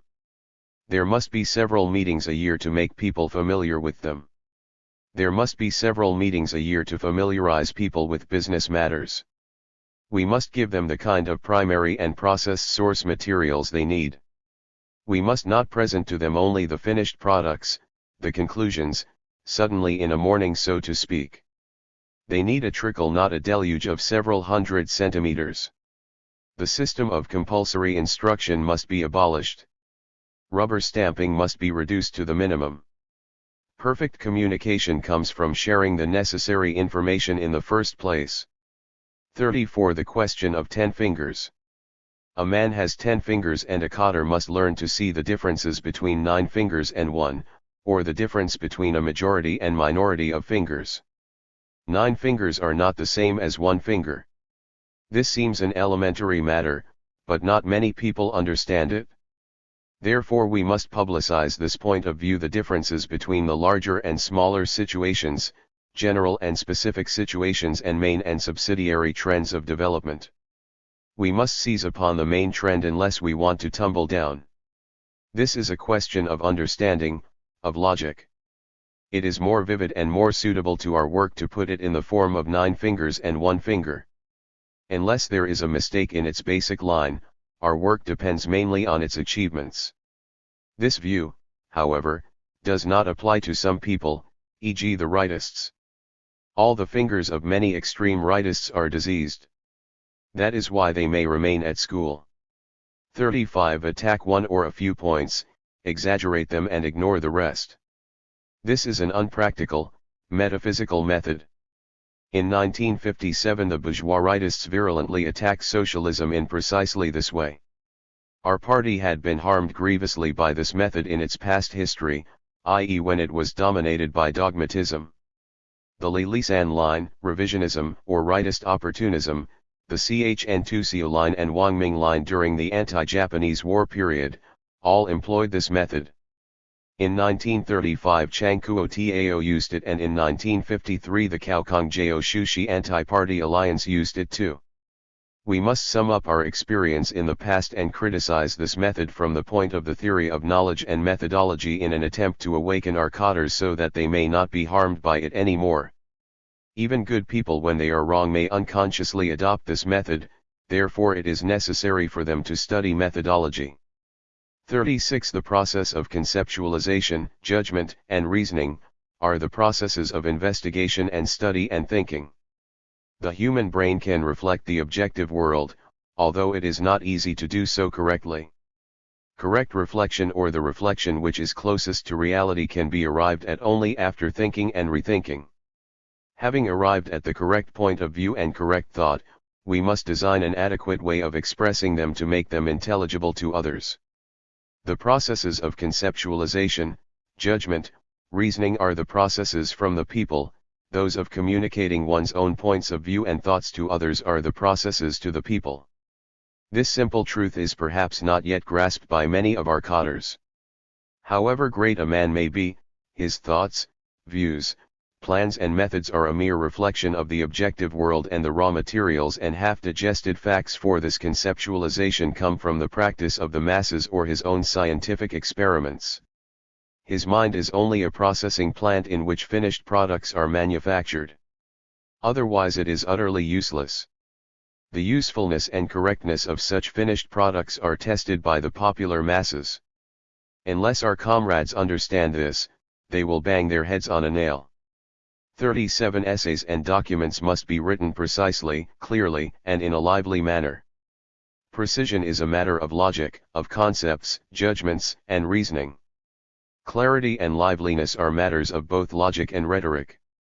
Most essays nowadays suffer from a vague conceptualization, b inadequate judgment, c a lack of logic in the process of using concepts and judgment in reasoning, d a lack of literary merit.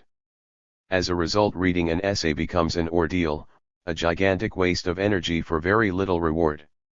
This bad tendency must be averted.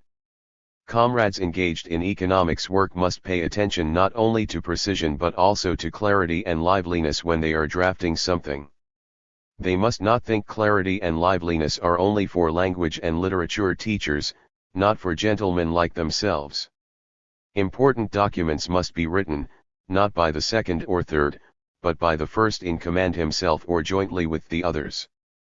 38 We must not depend on secretaries or backbenchers underlings, entirely. We must do things ourselves, accepting only other people's help. The secretary system should not be allowed to become an epidemic. Wherever a secretary is unnecessary, there should not be one. To depend entirely on secretaries for everything is a symptom of the decline of revolutionary spirit. 39 Learn some natural and applied sciences. 40 Learn some philosophy and political economy. 41 Learn some history and jurisprudence. 42 Learn some literature.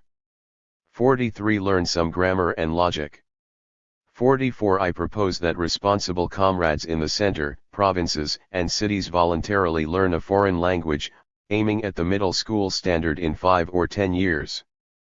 45 Those who are shouldering heavy responsibility at the center and the provincial level may each have an apprentice secretary. 46 A cotter from another place should learn the dialect of the place where he works. All cotters should learn the Putonghua, the standard Han Chinese. We must draw up a 5-year plan, aiming at a certain linguistic standard. Han cotters who work in minority area must learn the language of that minority. Likewise, cotters of a minority must learn Han Chinese. 47 All the departments of the center, provinces, special regions, and counties should foster COTSAI young people of intellectual potential. It will not do to be without an intelligentsia.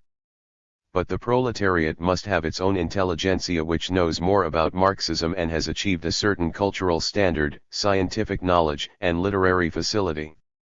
48 All secondary technical schools and schools for technicians should, if possible, experiment in setting up workshops and farms to attain complete or partial self-sufficiency by engaging in production. Students should do part-time study and part-time work.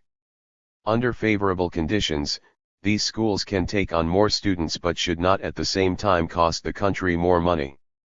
All the industrial colleges should try to set up laboratories and workshops for teaching and research and also for production. In addition, their students and teachers may sign contracts with local factories to take part in their work. 49 All agricultural schools, apart from productive work on their own farms, may sign work contracts with local agricultural cooperatives. Their teachers should be sent to the cooperatives, enabling them to unite their theory with practice. Local cooperatives should recommend qualified students to study at these schools. The middle and primary schools of a village should sign contracts with local cooperatives to take part in agricultural and subsidiary production. Rural students should make use of their summer vacation, other holidays, and leisure time to work in their own village. 50 Under favorable conditions, universities and urban middle schools may jointly set up factories or workshops, and they may sign work contracts with factories, work sites, or service industries. All universities and middle and primary schools which have land should run their own farms. Those which do not have land of their own may participate in the production work of the agricultural cooperatives on the outskirts of a city. 51 Develop a patriotic public health campaign centering on the elimination of the 4 pests, and have monthly inspections this year, so that the groundwork of this campaign may be laid. Other pests may be added to the list according to local conditions. 52. The center, provinces, and special regions may set up chemical fertilizer plants.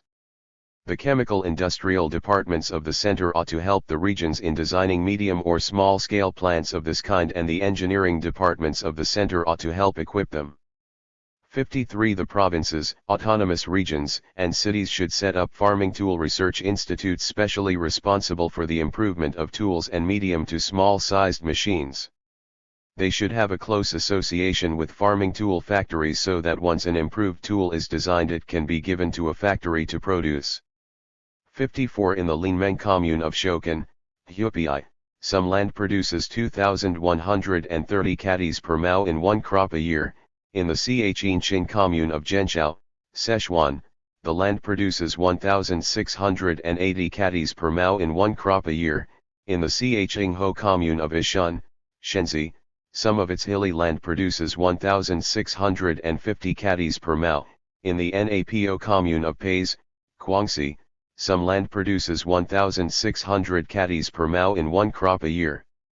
The experience gained by these examples of high yields in one crop should be studied and emulated by other places. 55. The problem of adequate proportions of different kinds of seeds, i.e. the sowing of several types of seed of the same crop in a given area, should be studied at various places. 56. Root crops are extremely useful things for human and pig consumption, for distilleries, for making sugar, and for making noodles, which may be manufactured at various places. The planting of root crops should be popularized in conjunction with adequate planning. 57. Afforestation. Trees that can be planted at any time of the year should be planted every season. Those that can be planted only in 2 or 3 seasons of the year should be planted in those seasons. 58. In the special region, Shanglo, in Shenzi, every household grows a pint of walnuts. This experience is well worth studying. It may be extended to other cash crops such as fruit, mulberry, oak, tea, cashew, and oil, if the masses agree to it after a Bloemfontein type of discussion. 59. Forests should be measured in terms of covered areas. The covered areas and their ratios to the uncovered areas in all the provinces, special regions, and counties should be measured, and then the target for covered areas at each place can be determined. 60. Before September this year, the question of my retirement from the chairmanship of the Republic should be raised at the Bloemfontein type of meetings, first among cotters of all grades and then in factories, in an attempt to sound out the views of both the cotters and the masses and to arrive at a majority agreement to it. My retirement from the chairmanship of the Republic and concentration on the duties of the chairman of the party center will enable me to save a great deal of time in order to meet the demands of the party. This is also the way most suitable to my condition. If during discussions the masses are opposed to this proposal, it must be explained to them. Whenever the nation is urgently in need of my services, and if the party decides to recall me, I will shoulder this leadership task once again. Now the country is at peace, it is better for me to be relieved of the chairmanship. This request has been agreed to and regarded as a good move by the Politburo of the Center and by many comrades in the Center and other places. Please explain all this clearly to cotters and the masses so as to avoid misconstruction. The method of communication of the results of these conferences, the views should be explained clearly and gradually to cotters. Do not adopt the method of a sudden deluge. The views recorded here are all suggestions. Our comrades should take them back to their respective regions to sound out the cotters. They can be refuted or developed. They are to be drawn up as a formal documents after a few months. Talks at the Changsha Conference. March 1958. A. Talk of March 10. Codes and conventions constitute a problem, and I would like to use this problem as an example to discuss the question of ideological method upholding principles while displaying the creative spirit. Internationally, we should be on friendly terms with the Soviet Union, all the people's democracies and the communist parties and working classes of all nations. We should pay proper attention to internationalism, and learn from the good points of the Soviet Union and other foreign countries. This is a principle. But there are two methods of learning, one is merely to imitate, and the other is to apply the creative spirit. Learning should be combined with creativity. To import Soviet codes and conventions inflexibly is to lack the creative spirit. From its foundation up to the Northern Expedition, from 1921 to 1927, our party was comparatively lively, even allowing for CHN2CO's bourgeois ideology dressed up as Marxism. We founded our party in the third year following the victory of the October Revolution. Those who founded the party were all young people who had participated in the May 4th movement and been influenced by it. After the October Revolution, while Lenin was still alive, while the class struggle was very acute and Stalin had still not come to power, they too were full of life. The origin of CHN2COism lay in foreign social democracy and our native bourgeoisie. During this period, though there occurred the mistakes of CHN2COism, generally speaking there was no dogmatism.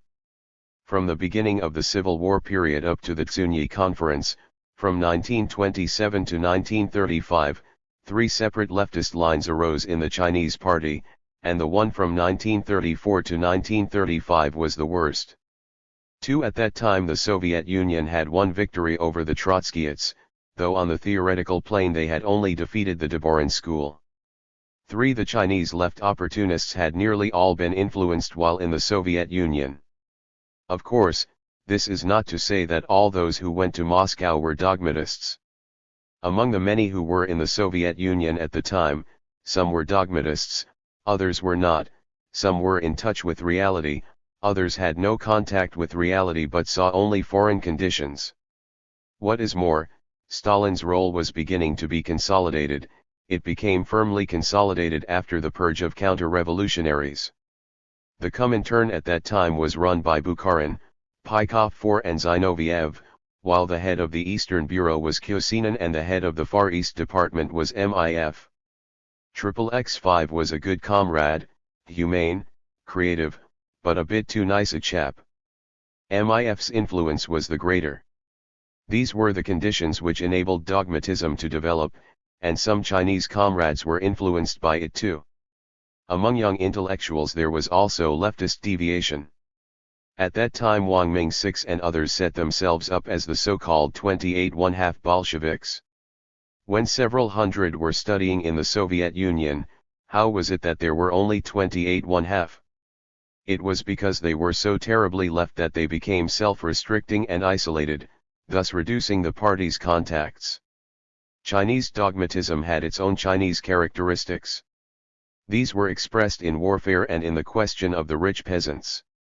Because the number of rich peasants was very small, we decided in principle to leave them alone, and to make concessions to them. But the leftists did not agree. They advocated giving the rich peasants bad land, and giving the landlords no land. As a result, the landlords had nothing to eat, and some of them fled to the mountains and formed bandit guerrilla bands. On the question of the bourgeoisie, they advocated overthrowing them completely, destroying them not only politically but also economically, thereby confusing the democratic revolution with the socialist revolution.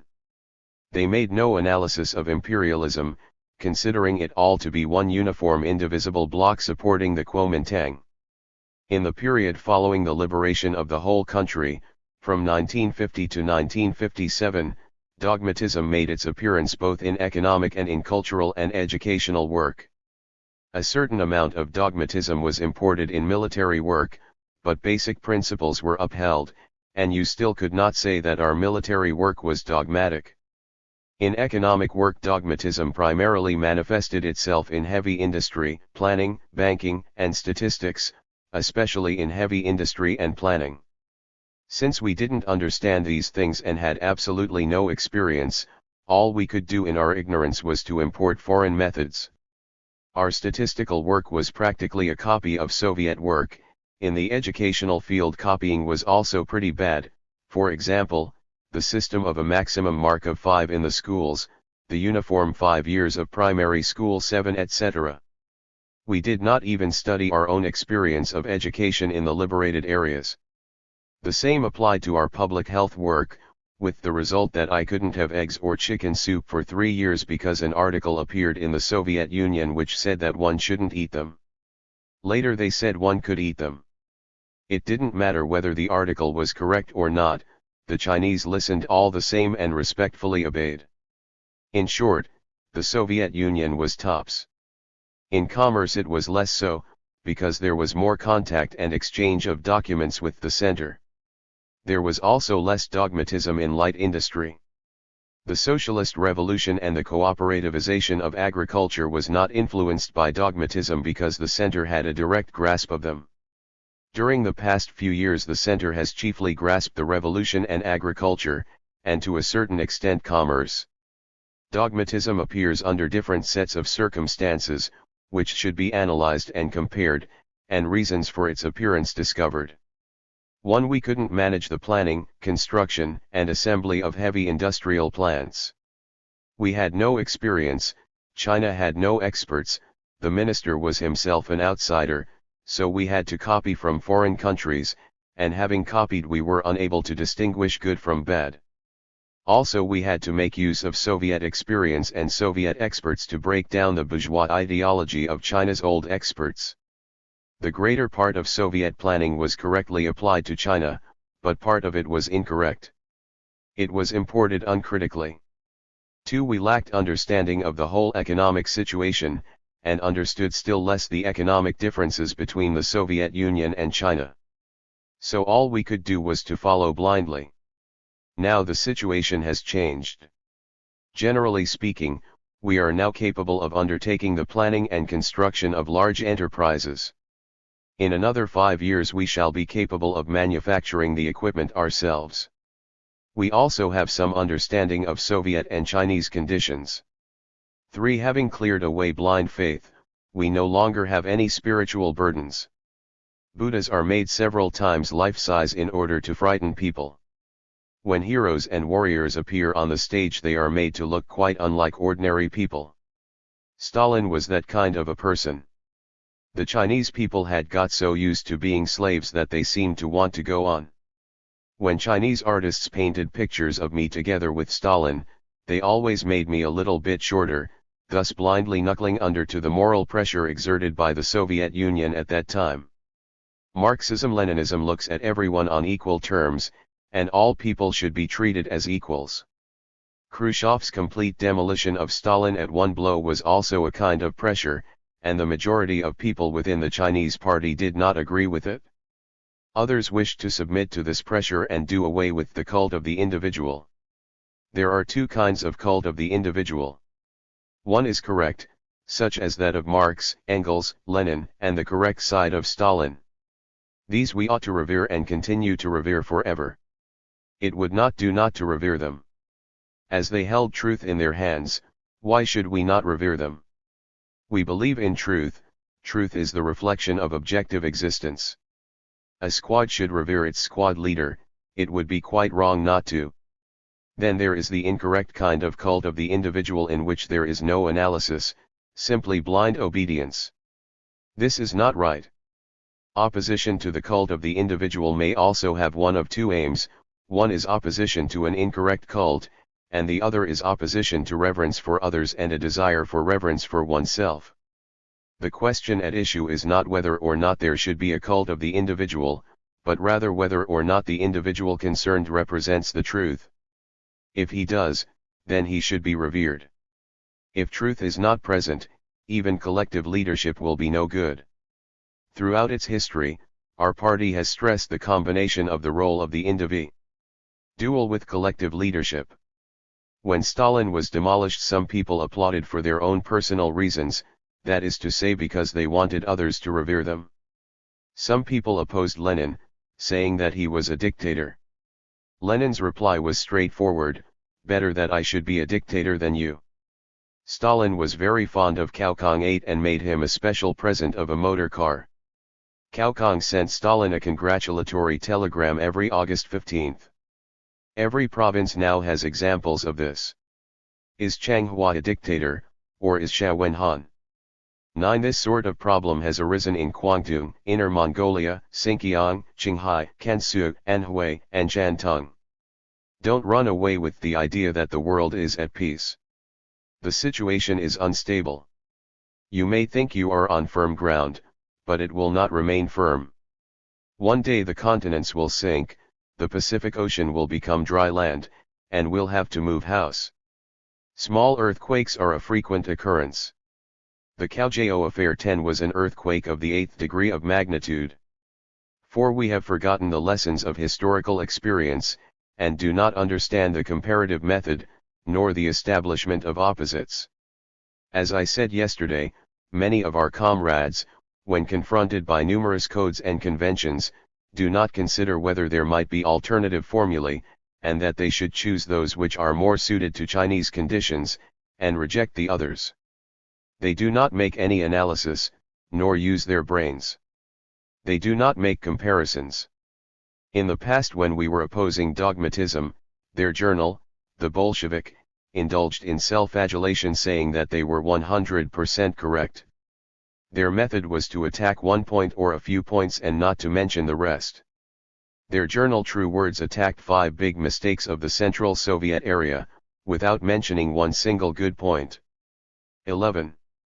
In April 1956 I put forward the 10 great relationships, which made a start in proposing our own line for construction. 12. This was similar to that of the Soviet Union in principle, but had our own content. Among the 10 great relationships, 5 are primary: industry and agriculture, the coast and the interior, the center and the regions, the state, the collective and the individual, defense construction and economic construction. Expenditure on national defense should be small in peacetime. Administrative expenditure should be small at all times. When Stalin was criticized in 1956, we were on the one hand happy, but on the other hand apprehensive. It was completely necessary to remove the lid, to break down blind faith, to release the pressure, and to emancipate thought. But we did not agree with demolishing him at one blow. They do not hang up his picture, but we do.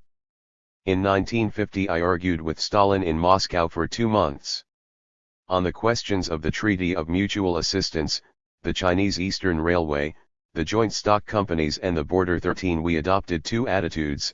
One was to argue when the other side made proposals we did not agree with, and the other was to accept their proposal if they absolutely insisted. This was out of consideration for the interests of socialism. Then there were the 2 colonies, that is the Northeast and Xinjiang, where people of any third country were not allowed to reside. 14. Now this has been rescinded. After the criticism of Stalin, the victims of blind faith had their eyes opened a bit. In order that our comrades recognize that the old ancestor 15 also had his faults, we should apply analysis to him, and not have blind faith in him. We should accept everything good in Soviet experience, and reject what is bad. Now we are a bit more skillful in this, and understand the Soviet Union a bit better, and understand ourselves. In 1957, on the correct handling of contradictions among the people, I raised the questions of the simultaneous development of industry and agriculture, of the road to industrialization, cooperativization, birth control, etc. In that year a big thing happened, that was the nationwide rectification movement, the anti-rightist movement, the mass criticism of our work. This was a great stimulus to the people's thinking. In 1958 we have held 3 meetings at Hangzhou, Nanning, and Jingshu. 16. Everyone has expressed a lot of opinions at these meetings.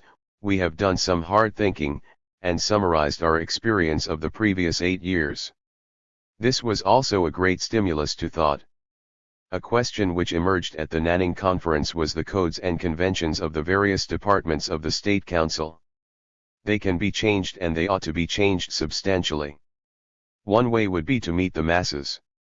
Another way would be to promote big character posters. Another question was that of devolution of power to the regions. We have begun to put this into effect. Now centralized power and devolved power exist simultaneously.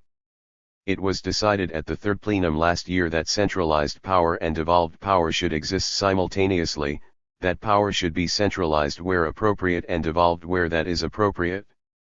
The devolution of power should, of course, not follow the pattern of bourgeois democracy.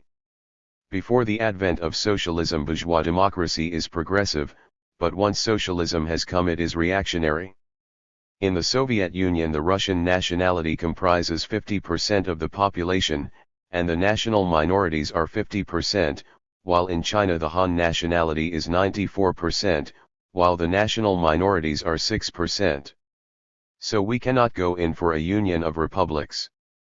The Chinese Revolution won victory by acting contrary to Stalin's will. The fake foreign devil in Lu Xun's true story of AQ did not allow people to make revolution. But our 7th Congress advocated going all out to mobilize the masses and to build up all available revolutionary forces in order to establish a new China. 17. During the quarrel with Wang Ming from 1937 to August 1938, we put forward 10 great policies, while Wang Ming produced 60 policies. 18. If we had followed Wang Ming's, or in other words Stalin's, methods, the Chinese Revolution couldn't have succeeded. When our revolution succeeded, Stalin said it was a fake. We did not argue with him, and as soon as we fought the war to resist America and aid Korea, our revolution became a genuine one in his eyes. But when we brought out on the correct handling of contradictions among the people, we talked about this question, but they didn't, and what's more, they said we were going in for liberalism, so it seemed that we were not genuine again. When this report of ours was published, the New York Times printed it complete, and also carried an article which claimed that China was being liberalized. It is quite natural for the bourgeoisie to clutch at straws when drowning. But bourgeois politicians are not altogether without discernment. For example, when Dulles heard about our report, he said he wanted to see it. Within a couple of weeks he had come up with a conclusion: China was bad through and through, the Soviet Union was a little better. 19. But the Soviet Union couldn't see it, and sent us a memorandum because they feared we were moving to the right. When the anti-rightist movement started, naturally our liberalization vanished. In short, our basic line is universal truth, but details differ. This applies to each country and to each province. There is unity and there are also contradictions. The Soviet Union stresses unity, and doesn't talk about contradictions, especially the contradiction between the leaders and the led. B. Talk of March 20th. I am going to talk about 4 problems.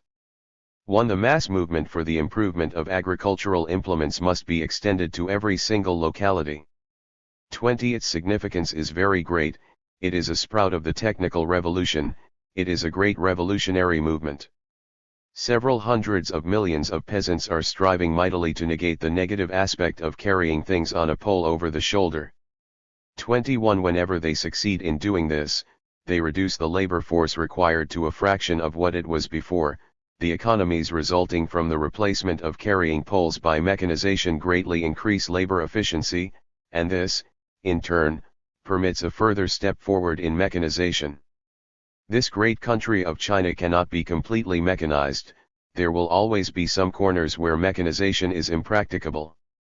In 1,000 years, 500 years, 100 years, 50 years, there will always be some things which are only partly mechanized, for example, making wooden boats. There are also some handicrafts which may yet survive hundreds of millions of years hence, such as the preparation of food, which will eternally remain a handicraft. Such activities constitute a unity of opposites with mechanization, their natures are different, but they must be combined. 2. Honan has put forward the slogan of carrying out the grain production targets of 400, 500, and 800 caddies per mu 22, irrigation, the elimination of the 4 pests, and the abolition of illiteracy, all in the space of 1 year. It is possible that some of these things can be achieved, but even if all of them can be achieved, we should not say so in published reports. We should not even print reports saying that it can all be done in 2 years, though such reports can be circulated for internal use. It is like land reform. In the beginning, we did not publish reports, but published them only when we could announce that the reform had been partly implemented. If everyone is trying to surpass everyone else, the country may be thrown into confusion as a result. The thing is to go ahead and carry it out energetically. Every province should not follow the same wind, as though when they say it can be done in 1 year in Honan, everyone should do it in 1 year, and when they say Honan is number 1, every other province should strive to be first. That would not be good. There must always be a number 1, every 3 years, there is a Chuangyuan, a beauty is scarcely found once in 1,000 years. 23 Let Honan try it for a year, and if Honan achieves miracles, next year every province can launch another drive for a great leap forward. Wouldn't that be better? If, in the space of 1 year, they carry out the 4, 5, and 8, and abolish illiteracy, naturally there may be very great shortcomings. At the very least, the work will be crude, and the masses will be overly tense. We should do our work boldly and joyfully, not hesitantly and coldly.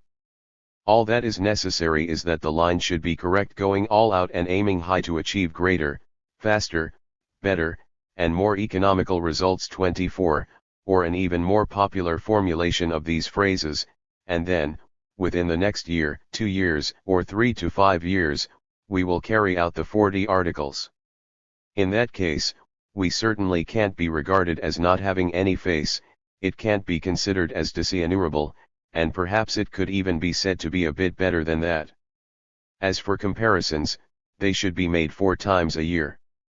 Cooperativization made Zhou Xiaozhou extremely tense. 25 In the transition to higher stage cooperatives in Sichuan, XXX26 took it easy and didn't hurry things, so that it was finished only in 1957, and conditions there weren't at all bad. What does it matter if it takes a year longer? It may even be a bit better. On the other hand, it isn't correct either to say that it will certainly take 4 or 5 years to complete these tasks. The problem is to see what the conditions are, and whether the level of consciousness of the masses has been raised or not. How many years are required will depend on objectively existing circumstances. There are 2 lines for building socialism: is it better to go about it coldly and deliberately, or boldly and joyfully? If we carry out the 40 articles in 8 or 10 years, building socialism will not involve excluding anyone from the party. In 40 years, the Soviet Union has been able to produce only such a little bit of food and other stuff. If, in 18 years, we can equal what they have done in the past 40 years, it will naturally be all right, and we should do precisely that. For there are more of us, and the political conditions are different, too, we are livelier. And there is more Leninism here. They, on the other hand, have let part of Leninism go by the boards, they are lifeless and without vitality. Lenin's writings of the revolutionary period attacked people very fiercely, but his attacks were justified, he was in tune with the mood of the masses, he had given his heart to the masses. The speed of construction is a thing that exists objectively. Everything which, objectively and subjectively, is capable of achievement, we must endeavor to achieve by going all out, aiming high, and producing greater, faster, better, and more economical results. But that which cannot be achieved, we should not try to force ourselves to do. Right now there is a gust of wind, amounting to a force 10 typhoon. We must not impede this publicly, but within our own ranks NEIPU we must speak clearly, and damp down the atmosphere a little.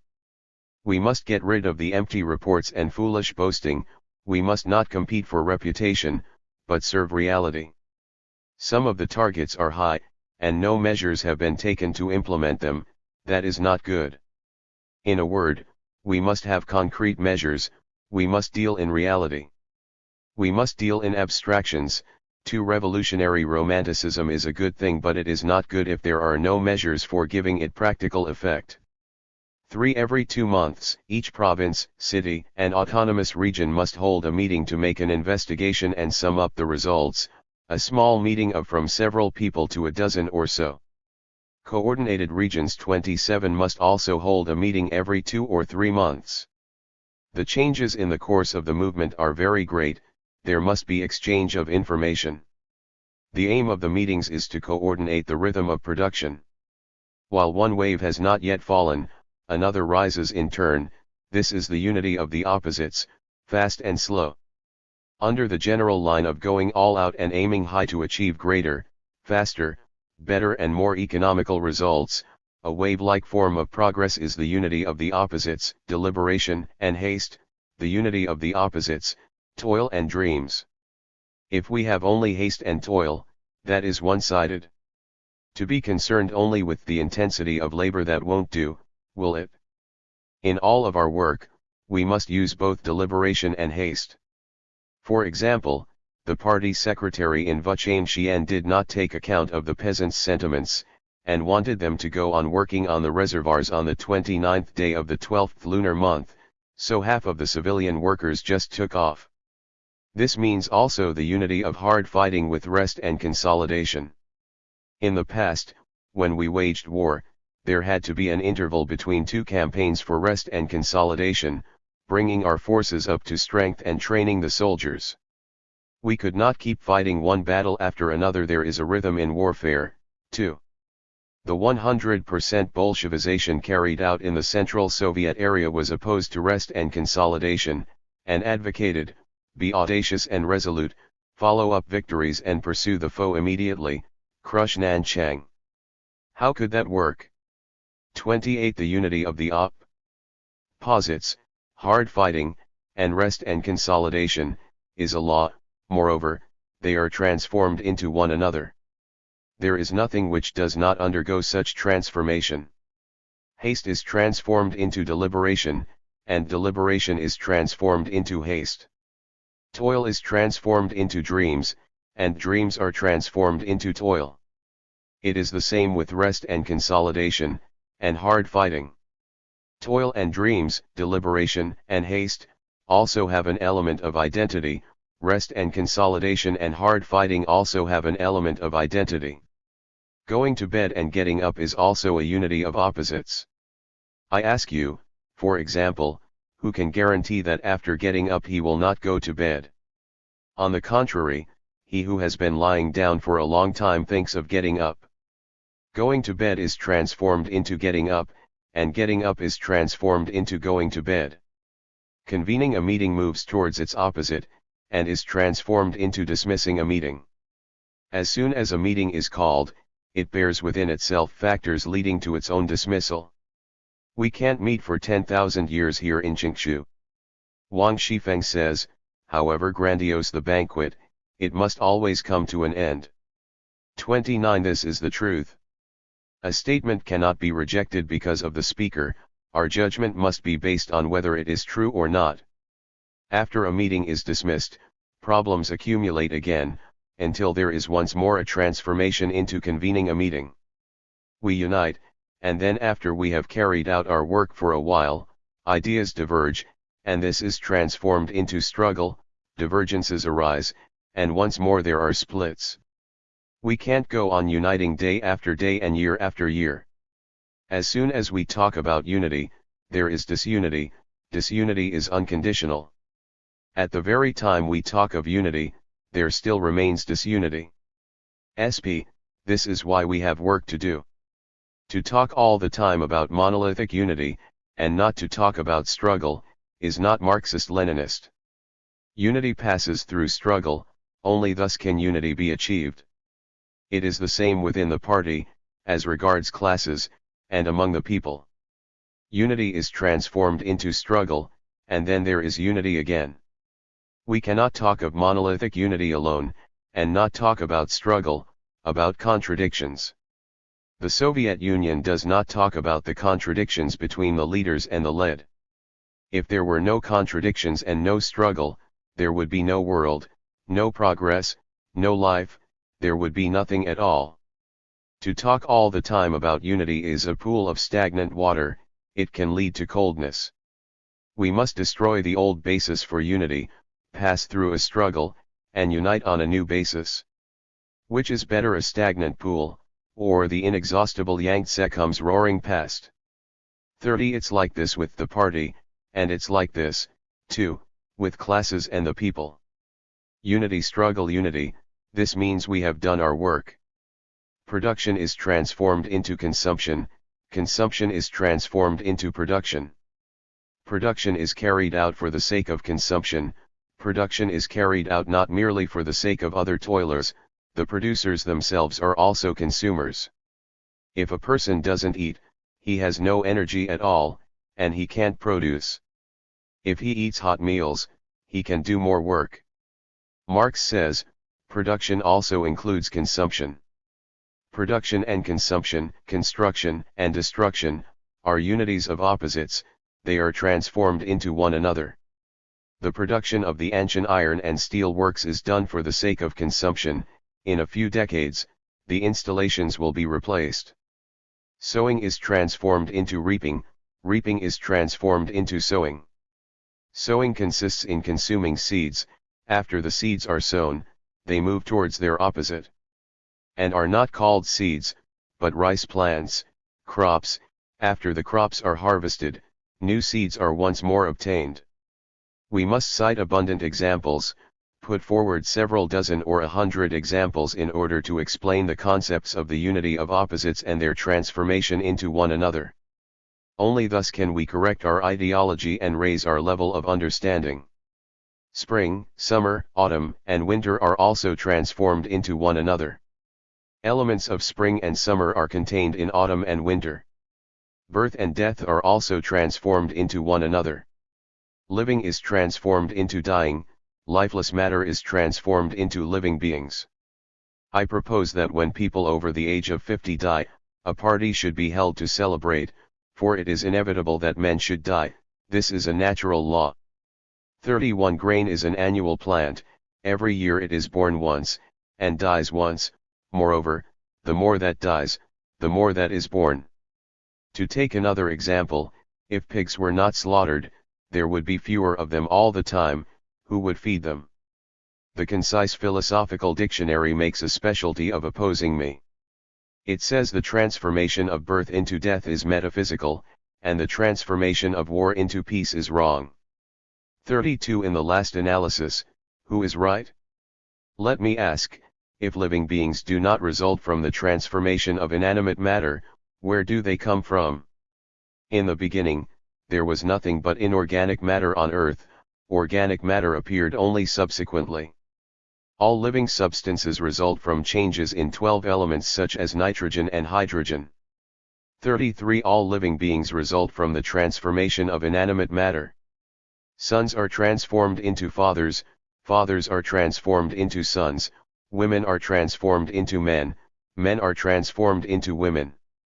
Such transformations cannot take place directly, but, after marriage, sons and daughters are born. Is this not transformation? The oppressors and the oppressed are transformed into one another, as in the relations between bourgeoisie and landlords on the one hand, and workers and peasants on the other. Naturally, when we talk about these oppressors, we are referring to the old ruling classes. It is a matter of class dictatorship and not of individual oppressors. War is transformed into peace. Peace is the opposite of war. When there had been no fighting, that was peace. As soon as the 38th parallel was crossed, that was war, and as soon as the armistice was concluded, that was peace again. Military affairs are politics under particular circumstances, they are the continuation of politics. Politics is also a kind of war. To sum up, quantitative changes are transformed into qualitative changes, and qualitative changes are transformed into quantitative changes. Europe is heavily infested with dogmatism, and the Soviet Union has some shortcomings, but all of this is bound to change, and if we don't do our work well, we can become rigid again. If, at such a time, our industry has become number one in the world, we might grow cocky, and then our thinking might ossify. The finite is transformed into the infinite is transformed into the finite. The dialectics of ancient times was transformed into the metaphysics of the Middle Ages, and the metaphysics of the Middle Ages was transformed into the dialectics of modern times. The universe, too, undergoes transformation, it is not eternal.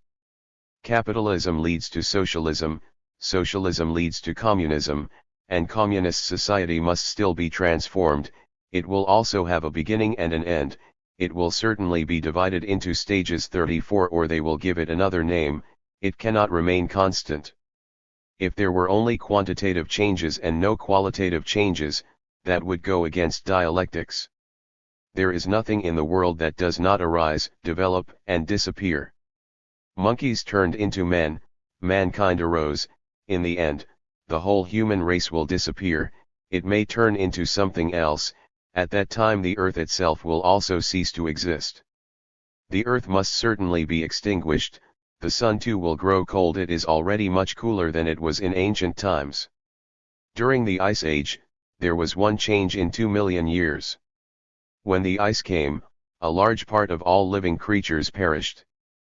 Beneath the South Pole there is a great deal of coal, so you can see that in ancient times it was very warm there. In Yanxiang they have discovered petrified bamboo. An author of the Sung dynasty said that bamboo grew in Yanxiang in ancient times, but now it can't. All things must have a beginning and an end. Only two things are infinite, time and space. The infinite is made up of the finite. All things of whatever kind develop and change step by step. I have talked about all this in order to extend and enliven our thinking. Whenever the mind becomes rigid, it is very dangerous. We must educate our cadres. The central, provincial, regional, and Qian level cadres are very important. Including all the various System 35, there are several 100,000 of them. In a word, we must do more thinking. We must not have constantly in mind the classic writings 36, but we must make use of our brains and enliven our thinking. For the line for building socialism is still being created, but we already have the basic ideas. Of the 600 million people of the whole country, and the 12 million party members, only a minority, only a few millions, I fear, feels that this line is correct. It may be that a great many people still have doubts, or are not aware. For example, when the peasants carried out irrigation, you couldn't say they were doubtful, but when it comes to the line, they are not aware. Or, to take another example, the number of those who really have faith in the campaign to get rid of the 4 pests has now gradually increased. I myself used to have doubts, and whenever I ran into someone, I would ask, is it really possible or not to get rid of the 4 pests? It was the same with cooperativization. So long as we had not demonstrated its feasibility, there were bound to be doubts. There was also a part of the people who basically mistrusted it, amounting perhaps to a few tens of millions: landlords, rich peasants, bourgeois, intellectuals, democratic personages, and even including some from within the laboring people, and a part of our cadres. At present, we have already induced a minority of people to feel that this line is correct. As for ourselves, we recognize that this line is correct, in theory and as demonstrated in practice in some of our work. For example, there is a substantial increase in production, we have had quite a few successes in our work, and the majority of the people feel at ease. Nevertheless, the 40 articles, and overtaking England in 15 years, are in the domain of theory. The 4, 5, and 8 have, for the most part, not yet been carried out. The industrialization of the whole country has not yet been carried out. Overtaking England in 15 years is still a slogan. The 156 key projects, 37 have not yet all been built. There remains a question in my mind about producing, in the course of the second 5-year plan, 20 million tons of steel. Is this a good thing, or will it throw everything into confusion? I'm not sure at present, so I want to hold meetings. We'll meet 4 times a year, and if there are problems, we will make adjustments. The situation after construction has been carried out must be one of the following: excellent, fairly good, not too good, bad, or great disorder taluau. It looks as though, if disorder results, it won't be all that great. There will be just a spell of disorder, and then things may well move towards order chi. The appearance of disorder contains within it some favorable elements. We should not fear disorder. In the course of building up industry in Hungary, disorders occurred, but now things are all right again. The line has already begun to take shape, it reflects the creations of the masses in their struggles. This is a law. The leading organs have put forward some directives which reflect these creations. So many things we did not foresee. Laws exist objectively, they cannot be diverted by man's will. For example, in 1955, when the high tide of cooperativization was seething, we did not foresee the emergence of the question of Stalin, of the Hungarian affair, and of the slogan oppose adventurism. 38 How will it be next year? What else is likely to happen? What ism will they oppose? Who can predict this? Concrete affairs cannot be foretold. 39. At present the reciprocal relations between people are determined by the relationship between three big classes. The first is composed of imperialism, feudalism, bureaucratic capitalism, the rightists, and their agents. If we do not carry out a revolution aimed at these, our productive forces will be fettered. The rightists make up 2% of the bourgeoisie. The great majority of these can in future be changed and transformed, but that's another question. The second is the national bourgeoisie, by which I mean all the members of this class except for the rightists. They are of a divided mind about the new China. They are drawn to us in spite of themselves, and at the same time they want to engage in capitalism. Now that they have passed through rectification, there have been some changes, we may perhaps have the support of 2/3 of them. Incidentally, the democratic parties and groups in Peking have called a big meeting for self-criticism, reform, and oath-taking. 40 such meetings should be held in the whole country. The third is the left, that is to say the laboring people, the workers, the peasants. In reality there are four classes. The peasants are a separate class. The line has already begun to take shape, but it has yet to be perfected and verified in practice, so we cannot say that it is finally complete.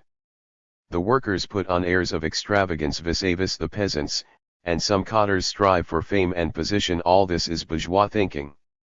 If we do not resolve these problems, we will not do well in production. If we do not sort out these reciprocal relations, how can we do our work well?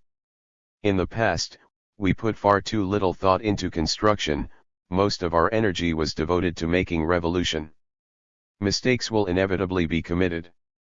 It is impossible not to commit them. The commission of mistakes is a necessary condition for the formation of a correct line.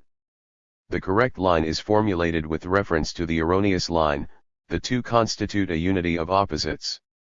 The correct line is formed in the struggle with the incorrect line. To say that mistakes can all be avoided, so that there are only correct things, and no mistakes, is an anti-Marxist proposition. The problem lies in committing fewer mistakes, and less serious ones. The correct and the erroneous are a unity of opposites. The theory of inevitability is correct.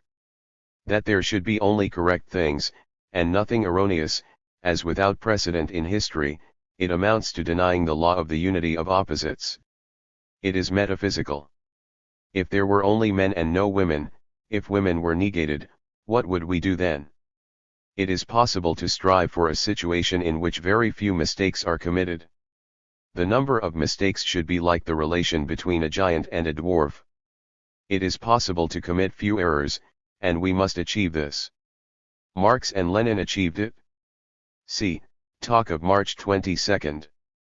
People do not go to a Buddhist temple for no reason. 41 And I have a number of problems on which I would like to exchange views with you. In the play The Story of the Western Chamber 42 there is an episode involving the two characters Chang Sheng and Hui Ming. Tiger Sun has surrounded the Pu Chin monastery and the scholar Chang Sheng wants to get a message through to his friend, the White Horse General, to bring him to the rescue. There is nobody to carry the message and so they hold a mass meeting at which Hui Ming steps forward and volunteers to go.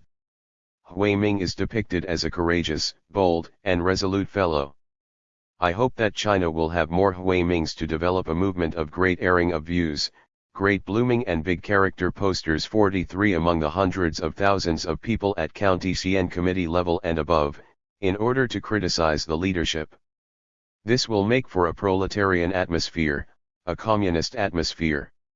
When the masses give you a good telling off to vent their feelings, This does not mean that they are going to cut off your head or take away your job. It just means that they are in a lively militant mood, that they have a very good communist style. The way that the masses are now carrying out these struggles is excellent, and we comrades should also promote such a style among ourselves. CHN Pota 44 has just written to me. Before this nothing would induce him to run a journal. Now he has made a 180-degree turn and agreed to start one this year. This is fine. Our party used to have several journals: Guide, Struggle, Truth, etc. Although we now have the People's Daily, we have no theoretical magazine. We originally made plans for the Center and Shanghai to publish one each, in order to bring about a direct confrontation of competing views, but now it is proposed that each province should start a separate one. This is very good. In this way our theoretical level can be raised and our thinking enlivened.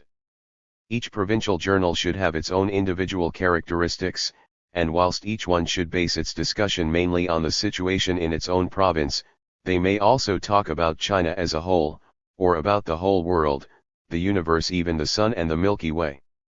Comrades working in the provinces will sooner or later come to the center. Comrades at the center will sooner or later either die or leave the scene. Khrushchev came from a local area.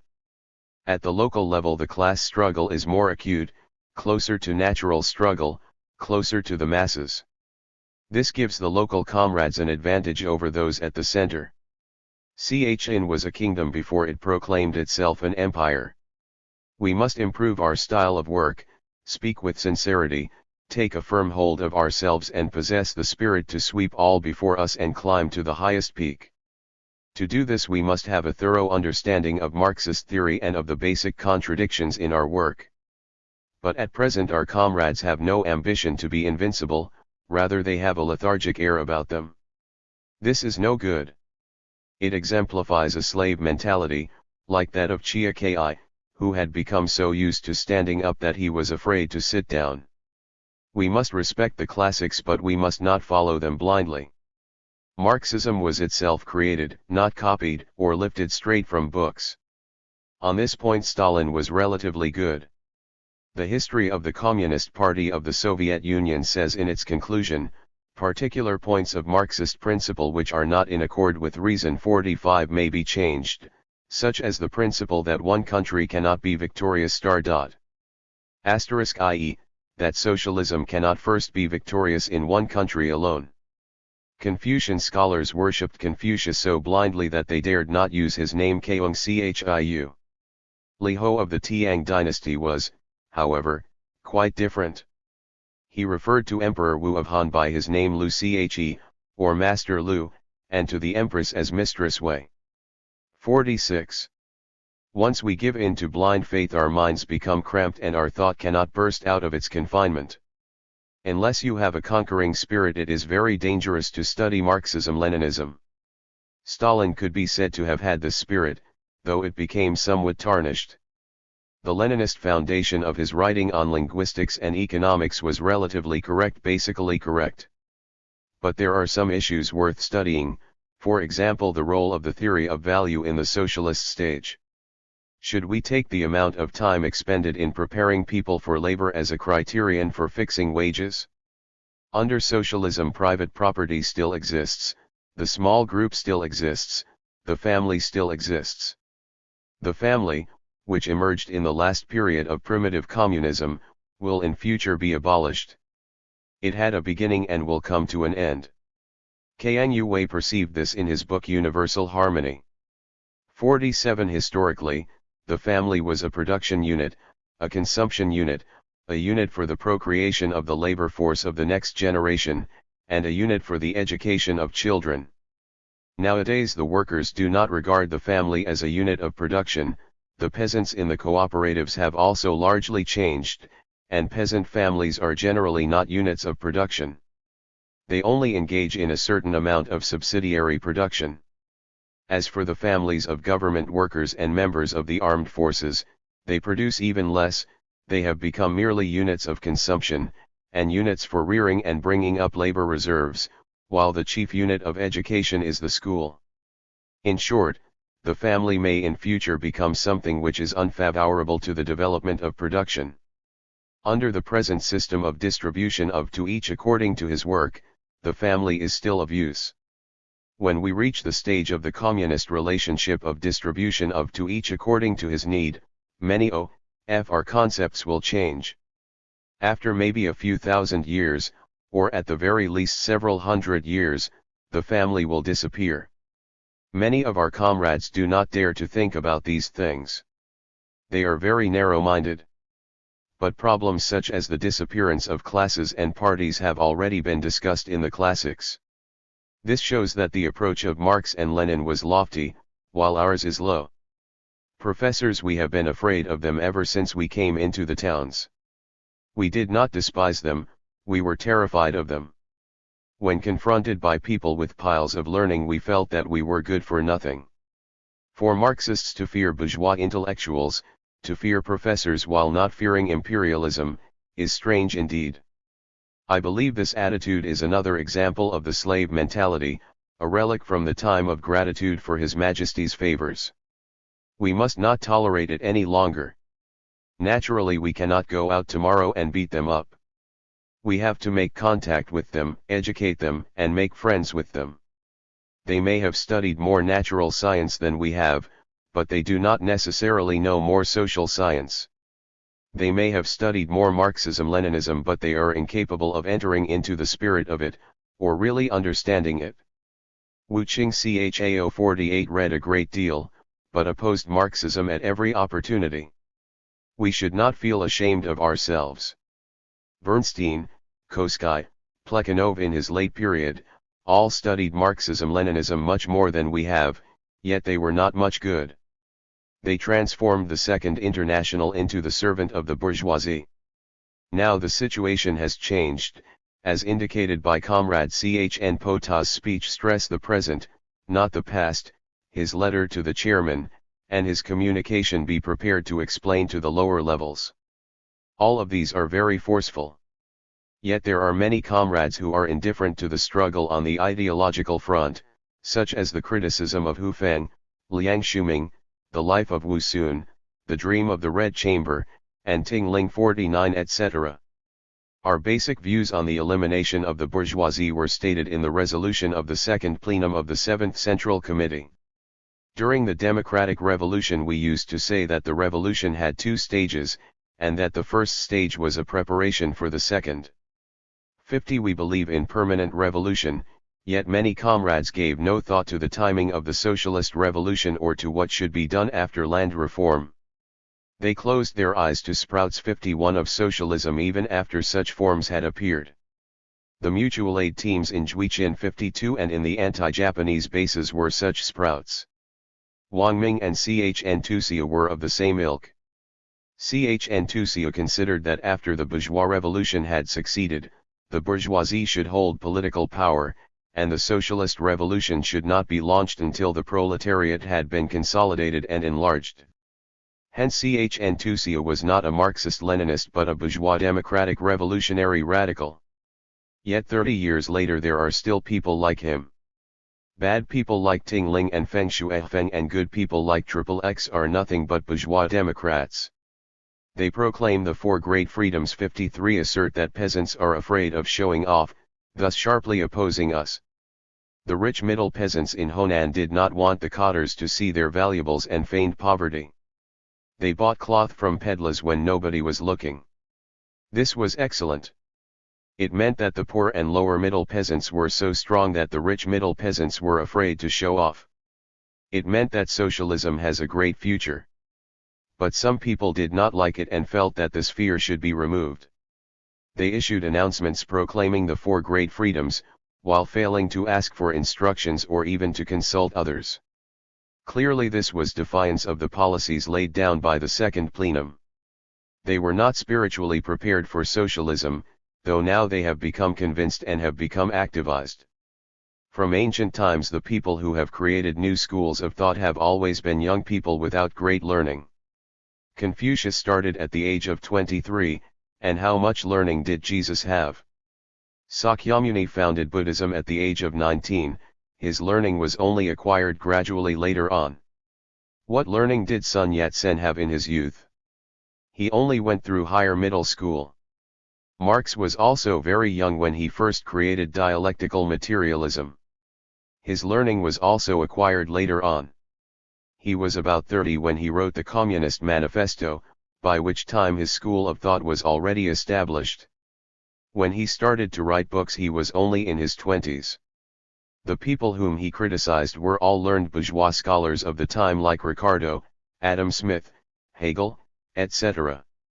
In history it is always those with little learning who overthrow those with much learning. The things Chiang Tai 54 wrote in his youth were lively and full of the spirit of the democratic revolution. His aim was to overthrow the Manchus. Kang Yue was the same. Liu Shipei 55 made his name when he was only 20 and was only 30 when he died. Wang Pai 56 was in his teens when he annotated Lao Tzu and died from mental strain when still in his 20s. Yan Yuan 57, a sage of the second rank, was only 32 when he died. Li Shimin 58 was in his teens when he rebelled and became commander-in-chief. At 24 he ascended the imperial throne. He was neither particularly old nor learned. The question is whether your direction is right or not. Chen Shu Pao 59 was also very young. When young people grasp a truth they are invincible and old people cannot compete with them. Lo Cheng and Wang Po Tang 60 were only in their 20s. When Liang Chicao 61 was young, he too was invincible, yet when we are faced by professors we become feeble and afraid that their scholarship will show us up.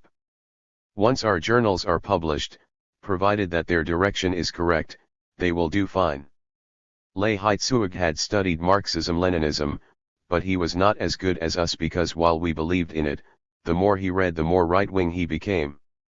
Now we want to run journals and to prevail over the bourgeois intellectuals, we only need to read a dozen or so books and we can beat them. Once we start to run our journals we shall be forced to study the classics, to think about problems, and turn our hands to writing. All this will raise our ideological level. Now a whole pile of publications has come to our attention. If we do not produce our publications people will not be reading books, they will only be discussing abstract matters and not talk about how to be read. Each province can run a journal and thus set up a kind of confrontation. They can also be responsible for sending articles to the central publication. 6 articles a year from each province would be sufficient. Anyway, there should be less than 10. You people go and organize this. This is the way to produce heroes. Ever since ancient times the people who founded new schools of thought were all young people without too much learning. They had the ability to recognize new things at a glance and, having grasped them, they opened fire on the old fogies. The old fogies with learning always opposed them. When Martin Luther founded the Reformation, and Darwin's theories appeared, many people opposed them. The inventor of sleeping pills was not even a doctor, let alone a famous doctor, he was only a pharmacist. At first the Germans did not take him seriously, but the French welcomed him. That was how sleeping pills started. I am told that penicillin was invented by a man who worked as a laundryman in a dyers and cleaners. Franklin of America, who discovered electricity, began as a newspaper boy. Later he became biographer, politician, and scientist. Gorky only had 2 years of elementary schooling. Of course some things can be learned at school, I don't propose to close all the schools. What I mean is that it is not absolutely necessary to attend school. The main thing is whether your direction is correct or not and whether you come to grips with your studies. Learning has to be grasped. As soon as they had grasped the truth the young founders of new schools embarked on discoveries, scorning the old fogies. Then those with learning oppressed them. Isn't that what history is like? When we started to make revolution, we were mere 20-year-old boys, while the rulers of that time, like Yuan Shikai and Tuan Chijui 62 were old and experienced. They had more learning, but we had more truth. I am glad to see how spirited the big character posters have been recently. Their sharp criticism and lively style have blown away the stale atmosphere. Yet we always walk sedately with measured tread.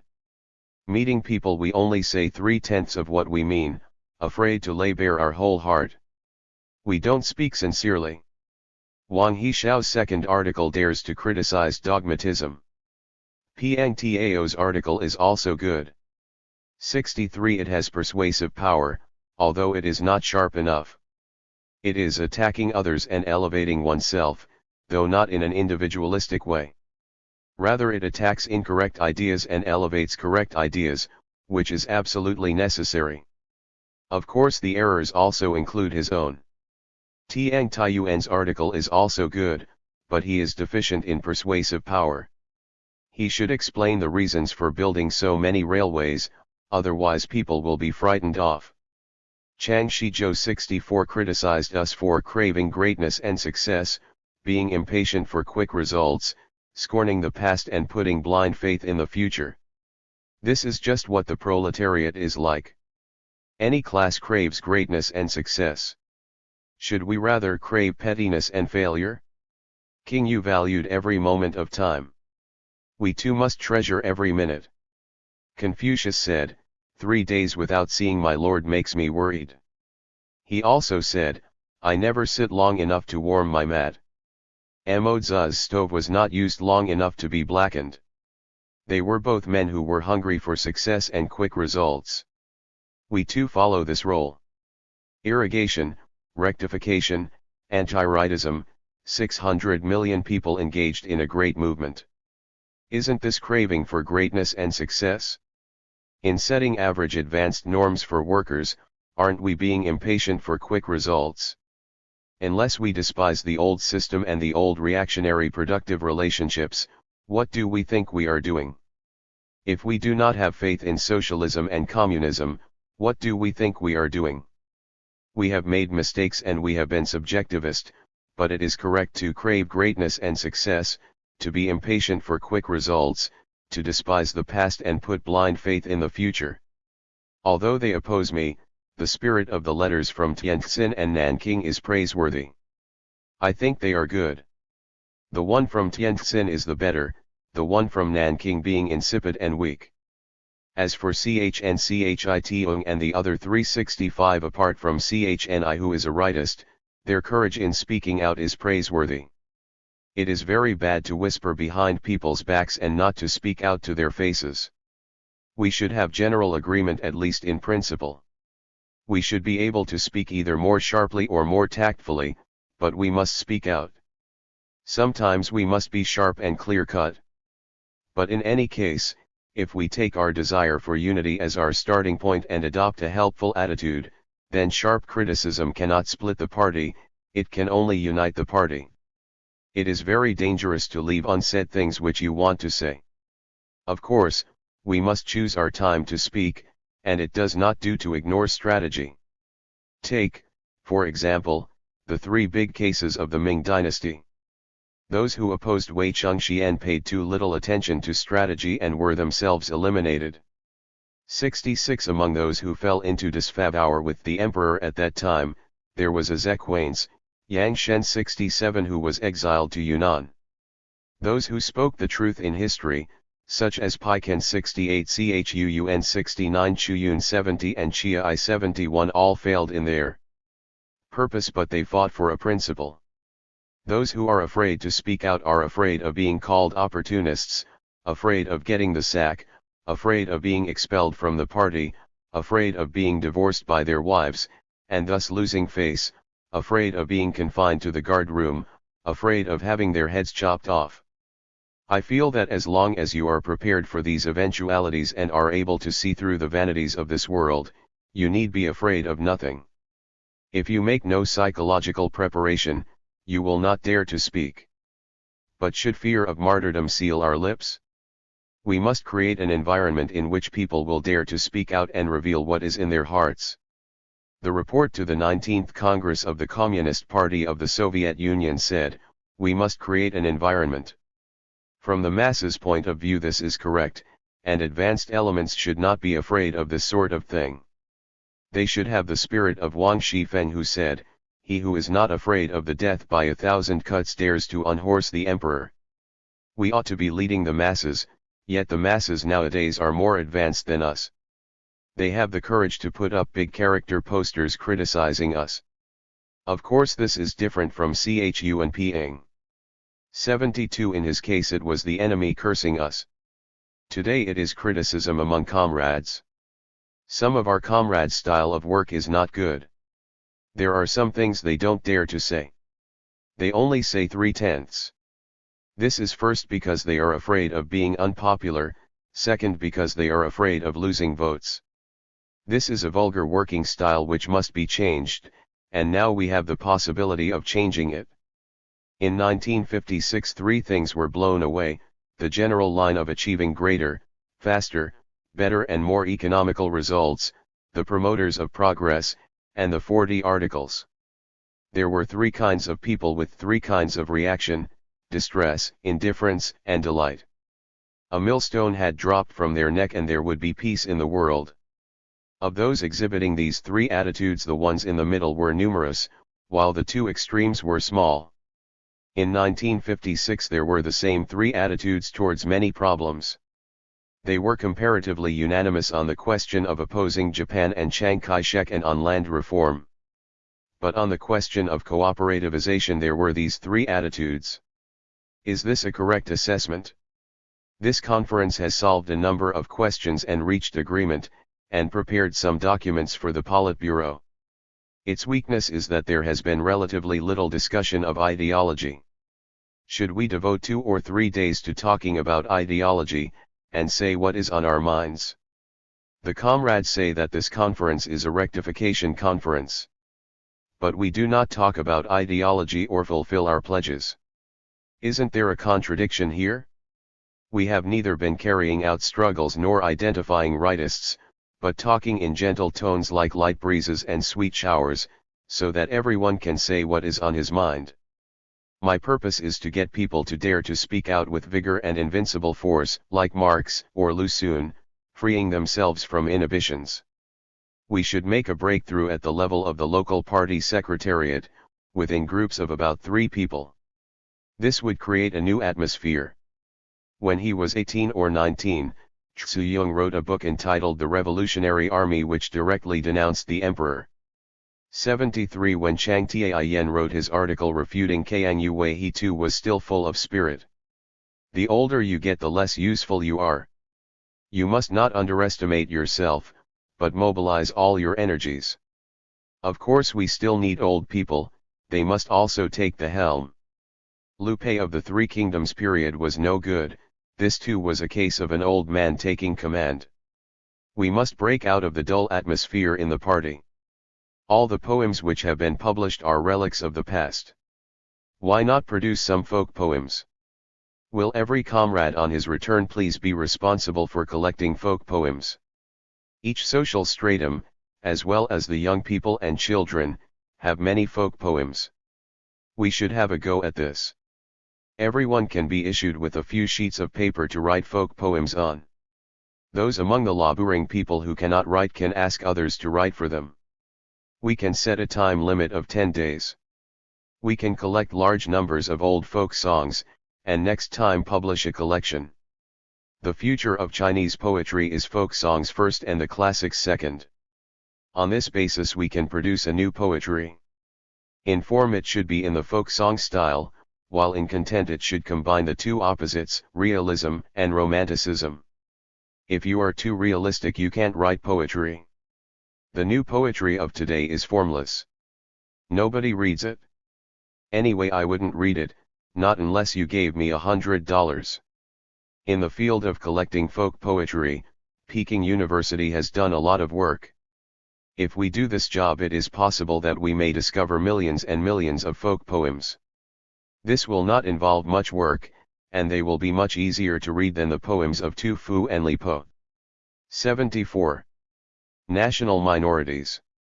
March 1958.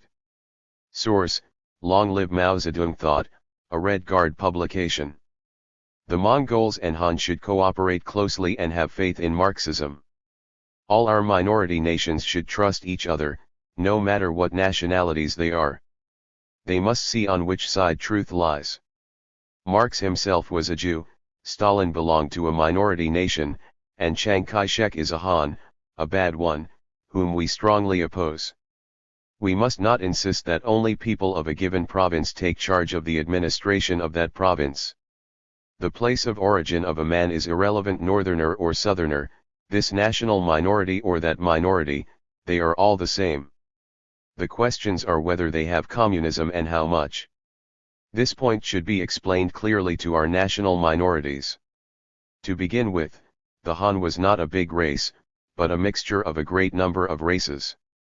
The Han people have conquered many minority nations in history and driven them to the highlands. We must take a historical view of our nationality question and find out that we either depend on minority nationalism or on communism. Of course we depend on communism. We need our regions but not regionalism. Speech at the Hankow Conference. April 6, 1958. Source, Long Live Mao Zedong Thought, a Red Guard publication. What is the situation of the class struggle in the transition period? There probably won't be more than a few more rounds in the struggle between the two roads. We must have a strategy, cooling off for a while and then letting loose. Without such cooling off and letting loose, it won't flare up. As I mentioned at the Chengdu conference, there are 4 classes in China, 2 exploiting and 2 working classes. The first exploiting class consists of imperialism, feudalism, bureaucratic capitalism, Kuomintang remnants, and 300,000 rightists. The landlords have split up, some having reformed and others not yet. The unreformed landlords, rich peasants, counter-revolutionaries, bad elements, and rightists are firmly against communism. They are the current Chiang Kai-shek and Kuomintang, and they constitute the hostile class, such as Chiang Po-chun won. The rightists in the party are the same, including those leaning toward the right, currently classified as intermediates who have not yet made a move toward the right. Those who have been discovered but not yet classified, or not yet discovered, also belong to this class. The grand total of this class probably constitute 5% of the population, or 30 million, which is a reasonable estimate. It is a hostile class and needs reform. Struggle and getting hold of them are required. If 70% of them are split up, it will be a big victory. They must be activated, turning passive strength into active. If 10% of them are reformed, it will be a success. After a few years, when they demonstrate a sincere change of heart and become genuinely reformed, their exploiting class hat may be removed. The right may turn into the left or middle roaders, the left may also turn into the right, such as Koskai. The second exploiting class consists of the national bourgeoisie and its intellectuals, plus a part of the upper-level petit bourgeoisie, such as Lu Xiaotiang, Chn Po-hua, and the rural well-to-do middle peasants. They belong to the bourgeoisie in essence. Most of the national bourgeoisie and its intellectuals are middle roaders. They are exploiters, but different from the first exploiting class. They are opposed, and yet not opposed, to communism. They are a vacillating class. They are opposed to communism, but not firmly committed, and they are different from Chiang Kai-shek. They bend with the wind. There was a capitalist in Hankow. From Hankow to Peking, he made a living by relying on the slogan "Support the Communist Party, support government representatives," and would not say one word more. Actually his thinking did not change much. Had we not firmly resisted when the rightists attacked last year, and had Nazism appeared in China and the rightists gained power, these people would surge upward and they wouldn't have hesitated to knock down the Communist Party. They are two-minded about the Communist Party, wavering between for and against, while the rightists have no intention of supporting the Communist Party. After the struggle for all of this past year, these people are changing their political thinking, but they are still half-hearted. Last year most of them were without direction. However, after the big blooming and big contending, the victory of the rural and urban rectification campaign, and the great leap forward in production, they had to change by force of the situation. Whether it can be considered as 30 and 70%, or I hope everyone will give it consideration. A situation is man-made. Men form crowds, and the majority overwhelms the minority. The Great Yangtze River Bridge, industrialization, and so on, can be classified as part of the situation. The second exploiting class is relatively civilized, and we can handle it with civilized methods, adopting the formula of criticism, which is different from the method of the anti-rightist struggle. Towards the rightists we resort to a method rather coercive in essence, for no other purpose than to make them notorious. Our policies are also different RDS the two exploiting classes. We rally the second while isolating and knocking down the first. In other words, we rally the middle roaders and isolate the rightists. Though the landlords, rich peasants, counter-revolutionaries, bad elements, and rightists number as many as 30 million, they are scattered in the country, surrounded and isolated. They would never have imagined the holding of a rightist Congress. It would be equivalent to an imperial favor and amnesty. All big cities with a population of 300,000 or more, should hold such a Congress, with speeches by major responsible comrades, and the speeches should be intensive and penetrating. There should first be lectures and then rallying. The lecture should be cold and bleak and the rallying wild and enthusiastic, pointing out the future and giving them hope. Similar to old woman Lu entering the Taquan garden to borrow money, Sister Feng was unscrupulous. Some people say that she would be an able statesman in peacetime and cunning politician in times of unrest. There are two working classes, the workers and the peasants. In the past, their mind was not at one, and they were not clear about the ideology and their mutual relations. They worked and farmed under the leadership of our party, and we did not properly handle the problem of their mutual relations. Generally speaking, the work style of our cadres is fundamentally different from that of the Kuomintang, but some of them are more or less the same. Similar to the overlord toward the common citizen, or the slave master toward the slave, they convince by force instead of persuasion. One woman cadre in the Hunan hospital usurped a lavatory and forbade anyone else from using it. The bad work style of certain cadres is almost the same as the Kuomintang, and a few individuals even surpass it. Hence, the workers and peasants regard them as the Kuomintang. For this reason, the world philosophy of the workers and peasants did not change, and they struggled for the 5 big items. They are afraid to express themselves for fear of being rectified, forced to wear small shoes, and given a hard time. Who would have the nerve to display big character posters? Since the big blooming, big contending, big rectifying, and big reforming, there has been a great change in such relations. The workers criticized themselves for their struggle for the 5 big items, and their work attitude improved. The bath workers declared against their own wage increase. Immediately upon becoming a cadre, a store worker in Wuhan turned arrogant toward the store clerks. It was the work style of the Kuomintang. Once they changed their overlord style, the cadres of Hung'an County became one with the masses and a transformation occurred in their relations. The ownership system, mutual relations, and distribution relations are the 3 issues in production relations. When we tackle the middle, it is to tackle the mutual relations. Our rectification is to solve the mutual relations issue. Sir. 10 individuals among the Communist Party members learned the style of the slave master in society and school. Lu Qimei learned it in society. Let us rectify the mutual relations, the relations between the party and political work groups and the workers in the plant, between the cadres and members in the cooperative, between the party and political personnel of all levels and the lower echelons, between the cadres and the masses, between the principal and teachers and the students. In other words, the internal contradictions in the people should be solved by persuasion, not by coercion. By so doing, the cover is lifted, and the people feel comfortable, mentally liberated, and will have the courage to write big character posters. It is Leninism, not opportunism. Lenin died too young. His writings, especially his books written in the revolutionary period, should be carefully studied. His reasoning is vivid and lively, and he bears his heart to the people in his sincerity, without any hedging.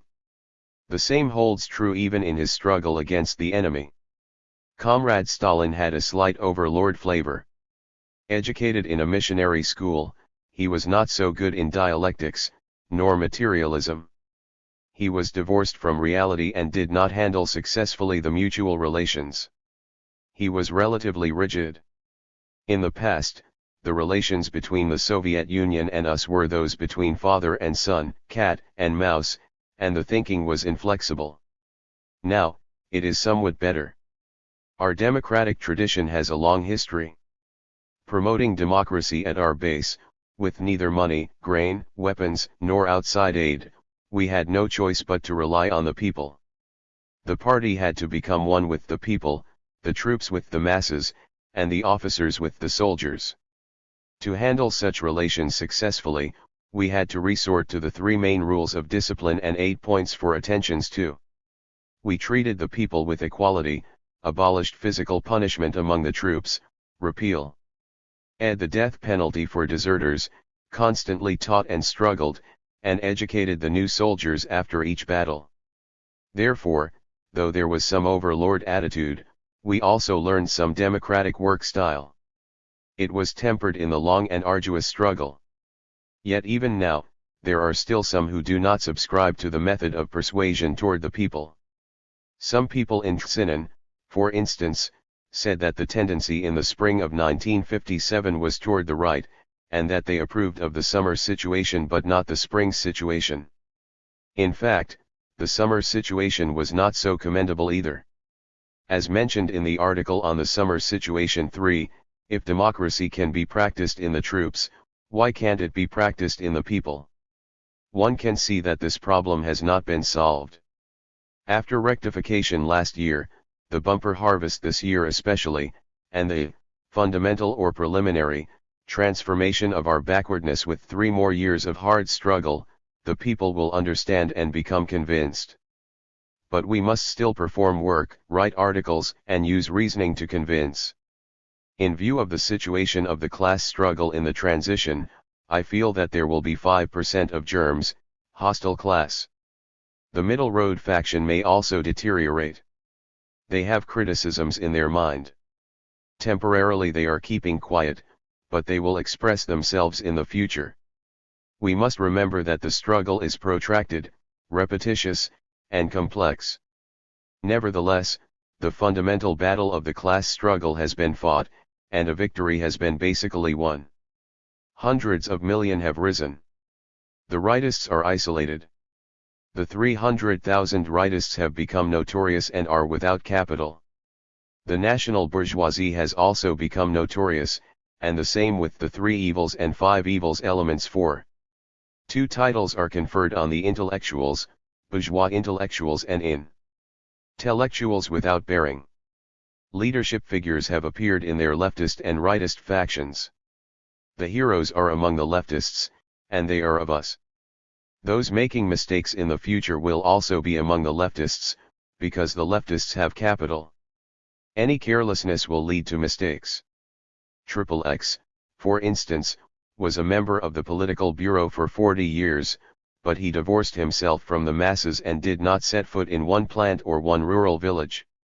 His good point had been visiting everywhere in the field, and he was known as a traveler. I feel that being a traveler has its benefits. When we were engaged in guerrilla warfare in the past, we were travelers, traveling for decades.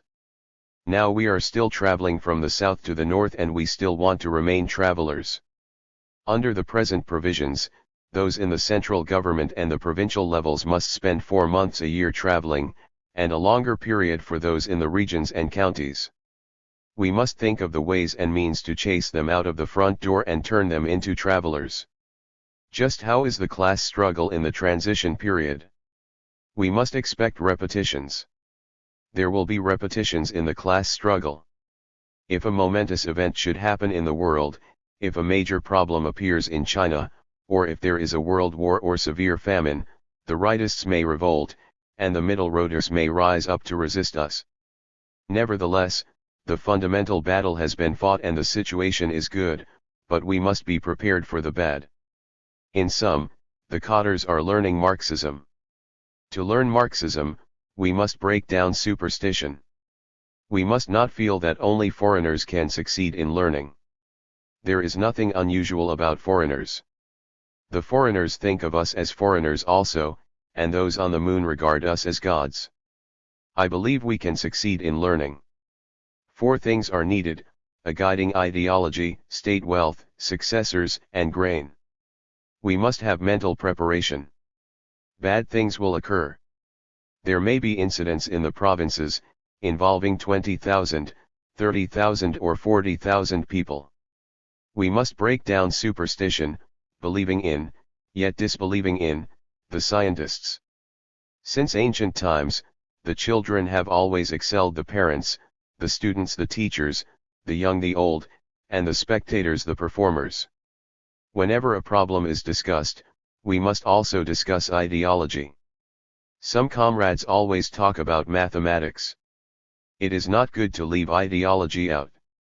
We must not follow the example of the Soviet academicians who give no attention to the internal contradictions among the people.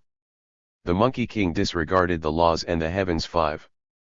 Why don't we all emulate him? His anti-dogmatism was demonstrated in his courage to do whatever he wanted. Chu Pa-chi represented liberalism, but he had a touch of revisionism in him also, because he was always threatening to quit. Of course it was not a good party, it was the Second International. Meng Tiang was equivalent to Bernstein. The People's and Party Congresses at the provincial level and above should publish big character posters. There are many in our party who are doubtful of the internal contradictions among the people. Such internal contradictions include those between the exploiters and exploited, those among the workers, peasants, and the Communist Party, and those between the leaders and the led. All contradictions are internal contradictions among the people, except those with the rightists and counter-revolutionaries. Failure to visit the plants or the farms and bad work styles are internal contradictions among the people. Like the Yangtze River roaring down 10,000 li, the big character posters will wash away the dregs in the mind of many people. How can we catch the snake if we don't let it come out? We must let the scoundrels appear and put on performances and talk nonsense in the newspapers. Let them express and feel pleased with themselves, so that the people can see them clearly and understand them. Our method is to force and capture, and to struggle against and capture. Capturing in the city and struggling in the village make it easy to do things. We issued directives at the beginning of the rectification movement, but such directives were distributed to a small minority, the majority remaining ignorant of them. We wanted to see whether the lower echelon cadres and party members used their brains, and we wanted to know their attitude. We were forced by the situation into technical revolution. The appearance of the XX issue and imperialism were also due to the force of the situation. Things are forced to appear by the presence of opposites. When Hung Niang was beaten, she enumerated many good principles. Many things in the world make their appearance due to the force of the situation. When we study a problem, we must control the material with a viewpoint and activate the affair at hand with politics. When discussing work appearances, we must not inundate it like a pouring rain, but must go into the details like a fine rain. How can there be a level when only numbers are discussed, without politics? Politics and numbers are the relations between the officers and soldiers, and politics is the commander. Let us hold a newspaper meeting this year. We are not afraid to activate the masses. Activating the masses is the true Marxist-Leninist work style. Lenin went to the villages and the plants in order to associate with the people, and he was vigorously opposed to bureaucraticism. In rectification we must clarify the line between the enemy and ourselves. The people's government practices democracy toward the people and dictatorship over the enemy. Rectification requires attacking from both the inside and the outside, but the line between the enemy and ourselves must be clarified, dictatorship enforced over the enemy, and persuasion practiced toward the people. Rectification and anti-rightism have the essence of another power seizure in many areas and units. A class includes many strata within it, and the problems are complex. There is the distinction between the middle and the poor among the peasants, and between the new and the old among the workers. The relationship between the upper and lower levels is also an internal contradiction among the people. The contradictions between the rightists and the people are the conflicts between the enemy and ourselves. After rectification and anti-rightism, the political route is settled, and the cotters and the masses have gained experience and clarified the two types of contradictions. A rightist faction in a county in Zhejiang attempted to become active. As it did not have the support of the masses, it failed. Introducing a cooperative. April 15, 1958. The article "A Cooperative That Transformed Itself in 2 Years of Bitter Struggle" one is worth reading. The communist spirit is growing apace throughout the country. The political consciousness of the broad masses is rising rapidly. The backward sections among them are exerting themselves to catch up with the advanced, which demonstrates that the socialist revolution in our country is forging ahead in the economic field, in those places where the relations of production have not yet been completely transformed, and in the political, ideological, technical, and cultural fields. Judging from this, it will probably take less time than previously estimated for our industry and agriculture to catch up with that of the capitalist powers. In addition to the leadership of the party, a decisive factor is our population of 600 million. More people mean a greater ferment of ideas, more enthusiasm, and more energy. Never before have the masses of the people been so inspired, so militant and so daring as at present. The former exploiting classes have been completely swamped in the boundless ocean of the working people and must change, even if unwillingly. Undoubtedly there are people who will never change, who would prefer to keep their thinking ossified down to the day of judgment, but that does not matter very much. All decadent ideology and other incongruous parts of the superstructure are crumbling as the days go by. To clear away the rubbish completely will still take some time, but there is no doubt of their inevitable and total collapse. Apart from their other characteristics, the outstanding thing about China's 600 million people is that they are poor and blank. This may seem a bad thing, but in reality it is a good thing. Poverty gives rise to the desire for change, the desire for action and the desire for revolution. On a blank sheet of paper free from any mark, the freshest and most beautiful characters can be writ. The freshest and most beautiful pictures can be painted. The big character poster too is a very useful new weapon, which can be used in the cities and the rural areas, in factories, cooperatives, shops, government institutions, schools, army units, and streets, in short, wherever the masses are to be found.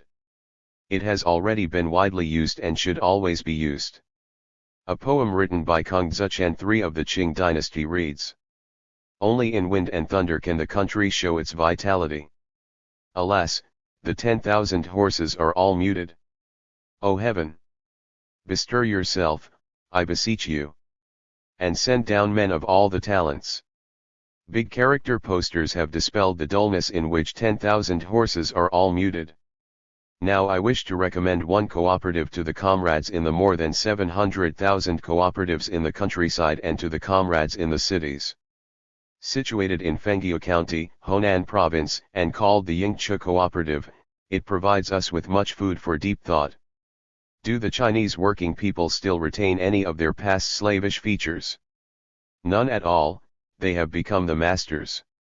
The working people on the 9,600,000 square kilometers of the People's Republic of China have really begun to be the rulers of our land. Speeches at the second session of the 8th Party Congress. May 8 to 23, 1958.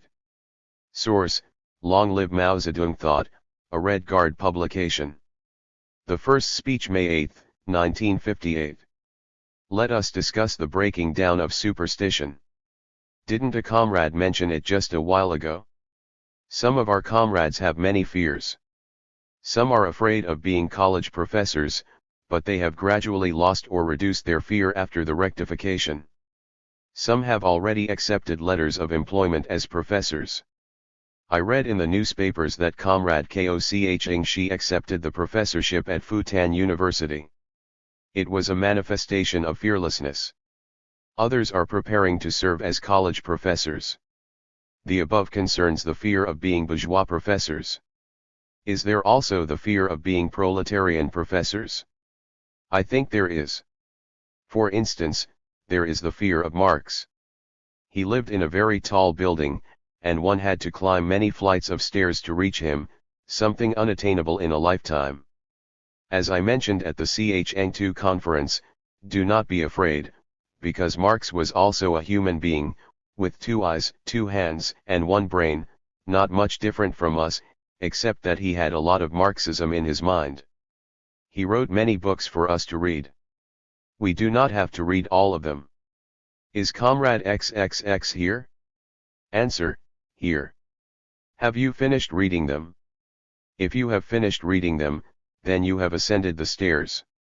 I have not finished reading them, therefore I am still downstairs. As we have not finished reading his books, we all belong downstairs, but do not be afraid. It is not necessary to read all of Marx's books. Reading some of the fundamental things will be sufficient, but what we have done has surpassed Marx. What Lenin said and did surpassed Marx in many aspects. Marx did not undertake the October Revolution, but Lenin did, therefore, Lenin surpassed Marx in the practical aspect. At that time, he had the conditions of the time. Marx never undertook China's Great Revolution, therefore, our practice also surpassed Marx. Principles are created in practice. Marx did not succeed in his revolution, but we did. When such revolutionary practice is reflected in ideology, it becomes theory. Our theoretical level is not high. It is not high now, but we must not be afraid. As long as we exert ourselves, we will go forward. Stairs can be made, and so can elevators. We must not belittle ourselves or hold ourselves in contempt. As I have often said to some comrades, China was oppressed by imperialism for over 100 years and the people were intimidated by the propaganda of obedience to foreigners and foreign countries spread by imperialism. They were afraid of everything. Feudalism propagandized obedience to Confucius, making us feel inferior. We were inferior in the face of Confucius. Since the Opium War won, we have been inferior in the face of foreigners, and we were afraid of them. Before that we were afraid of Confucius. Old Tung, did you not once obey Confucius? What was the reason? At that time, the saying was rejecting the sage is violating the law. Opposing the sage was violating the constitution. In regard to the foreigners, I am inferior to them, in regard to Confucius, I am inferior to him. What kind of reasoning is this? I once asked some comrades around me whether we lived in heaven or on earth. They all shook their head and said that we lived on earth. I said no, we live in heaven. When we look at the stars from the earth, they are in heaven. But if there are people in the stars, when they look at us, wouldn't they think that we are in heaven? Therefore I say that we live in heaven while also on earth at the same time. The Chinese like the gods. I asked them whether we were gods. They answered no. I said wrong. The gods live in heaven. We live on earth, but also in heaven, so, why shouldn't we be considered gods also? If there were people in the stars, wouldn't they also consider us as gods? My third question was whether the Chinese were also foreigners. They said no, only the foreigners were foreigners. I said wrong, the Chinese were also foreigners, because when we consider the people of foreign countries as foreigners, wouldn't they also consider us as foreigners? It explains the superstitious ideas on this point. There is a kind of microbes which are called germs. Though small in size, from a certain standpoint, they are more powerful than men. They have no superstition and are full of energy. They strive for the upper reaches and for greater, faster, better, and more economical results. They are not afraid of heaven or earth. They do not respect anyone. If they want to eat people, they will crawl into them regardless of who you are. Even if you should weigh 80 kilograms, they can destroy you. No one counts as far as they are concerned. Isn't their fearless spirit much stronger than certain people? Since ancient times, whenever the scholars or inventors created a new school of thought, they have always started young, possessed not much learning, and were scorned and oppressed. Not until later did they grow into adults and become learned. Are all the people like this? Is it a universal law? We cannot be completely sure, and it requires investigation and study. However, one can say that the majority are like that. Why did they become inventors, scholars, or heroes? They succeeded because their bearing was correct. Regardless of the amount of learning, if the bearing is wrong, it is of no use. Man dreads fame and a hog dreads fat. The famous people are often the most backward, most fearful, and most lacking in creativity. Why? Because they have already attained fame. They have seniority and position, and are no longer oppressed. Being busy, they do not study anymore. Of course, we cannot discredit all famous people. There are exceptions.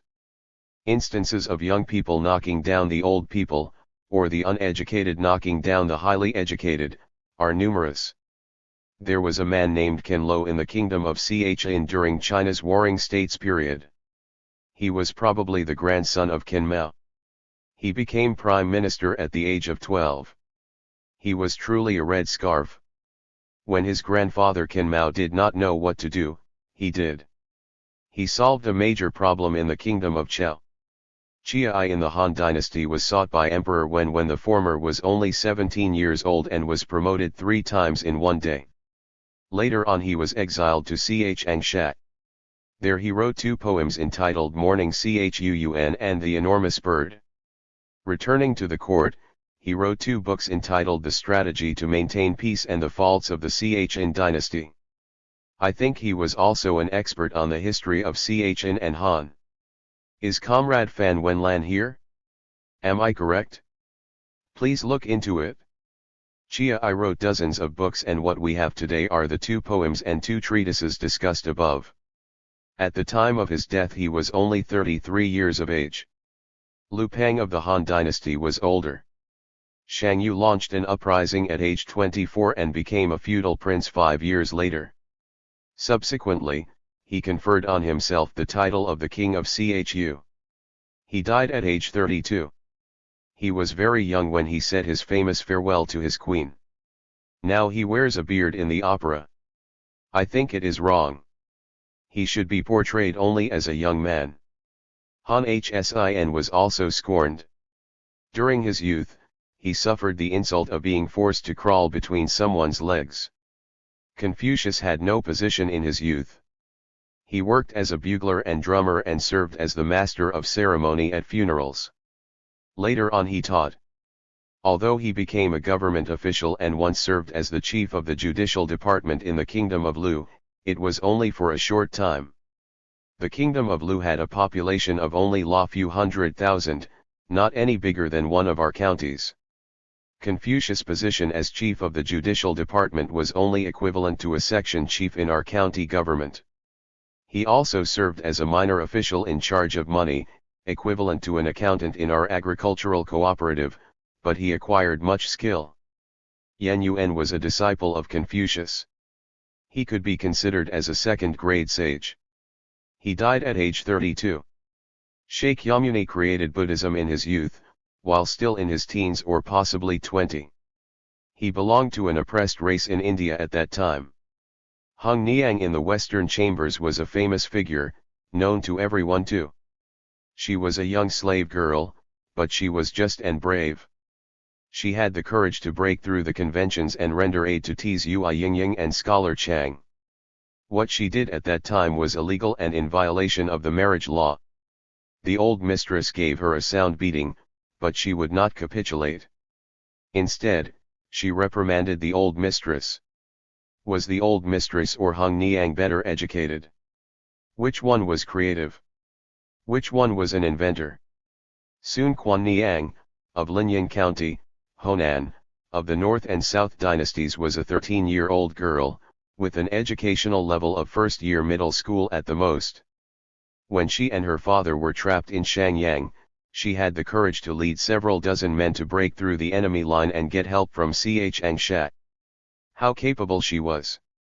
Poet Li Ho in the Tiang dynasty died at age 27. Li Shimin, the first emperor of the Tiang dynasty, was only 18 when he launched an uprising and only 26 when he became emperor. Both Li Ho and Li Shimin were of aristocratic origin. Lo Chsin of Tung Li Chiang at the end of Tiang dynasty started an uprising at age 24. He fought battles at age 14 and was very brave. Tu Fu Wei, of Chang Chiu, Shantung, became a general at age 16. Wang Po, the author of the poem entitled Tiang Wankao and one of the four eminents at the beginning of Tiang dynasty, was also a young man. At the time of his death, he was only 29. Yue Fei, the famous general in the Sung dynasty, was only 38 when he died. Comrade Fan Wenlan, am I right? You are a historian. Please correct me if I am wrong. Marx did not create Marxism during his adulthood or old age, but in his youth. He was only 29 when he wrote the Communist Manifesto. Lenin was only 32 years old when he founded Bolshevism in 1903. Both Zhou Yu and Keungming were young men. Keungming served as the military chief of staff at age 27. Sun Wu's original commanding general Chiang Pu was an old man, but when Sun Wu attacked Tzao, he used Zhou Yu as the commanding general, ranking him above Chiang Pu. The latter resented it, but Zhou Yu won the battle. Zhou Yu died at age 36. Huang Kai, who came from Liling, Hunan, established merits in the same battle. I felt honored for his deeds as we came from the same place. Wang Pai of the Chen dynasty wrote annotations to Chuangzi and I Chang. He was a philosopher at age 18. His grandfather was Wang Su. He died at age 24. The inventor of the sleeping pill was not an expert. It is reported that he was in charge of drugs in a small pharmacy. I read about it in a pamphlet. He almost lost his life when he experimented on the sleeping pill. After he succeeded in his experiments, the French government did not approve of him and accused him of violating the law. The Germans invited him over, held a celebration in his honor and published his books. The inventor of penicillin was a dyer. When his daughter fell sick, he had no money to send her to hospital. So, he scooped up a handful of dirt from the vat and mixed it with something. The daughter recovered after taking the mixture. Later on, after experimenting, penicillin was discovered. Darwin, the great inventor, was also a young man. He was religious in his early days and was also scorned by others. He studied biology and traveled everywhere, North and South America and Asia, but he did not get to Shanghai. Recently Hu Shi returned to Taiwan and ran the Academy of Science. Two American inventors, Li Chengtao and Yang Chenning, were included among the members. These two men are also young. Hao Qianxiu, a National People's Congress delegate, created an advanced spinning method when she was only 18. Nye Erhe, the great musician who wrote the national anthem, is also a young man. No Cha, the son of heavenly King Li Qian, was also a young man. But he was very talented. King Lanling of the North and South dynasties was also a young man. He was skilled in battle and very brave. There is a song which eulogizes him entitled The Song of King Lanling Entering the Battle. I hear that this song is in Japan. Many outstanding cadres in the townships and communes are young people. In general, there are many capable young men. My purpose in citing so many examples is to show that the young people must surpass the old and the less educated can excel the more educated. Do not be intimidated by famous people and scholars.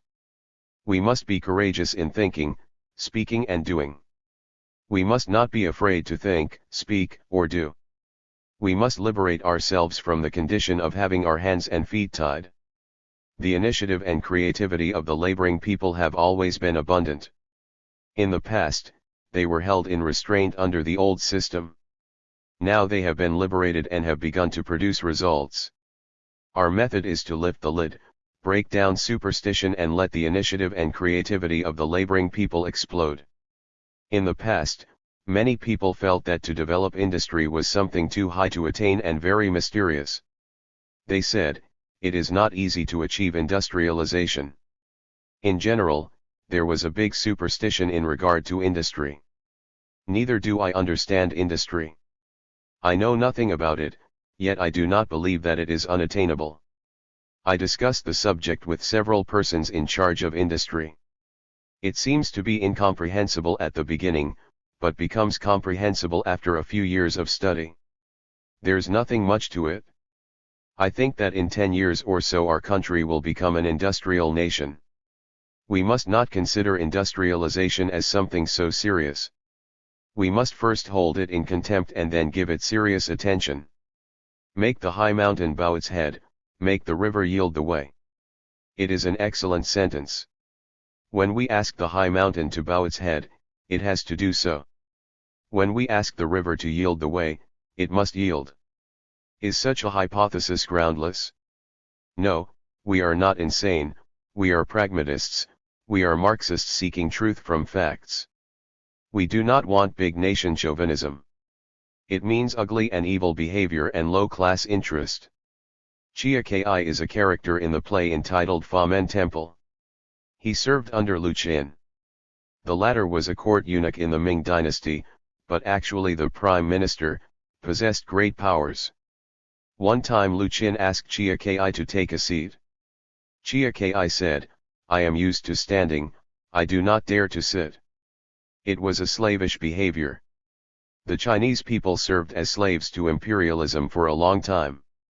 It is inevitable that a tale from this slavish behavior is carried over to the present.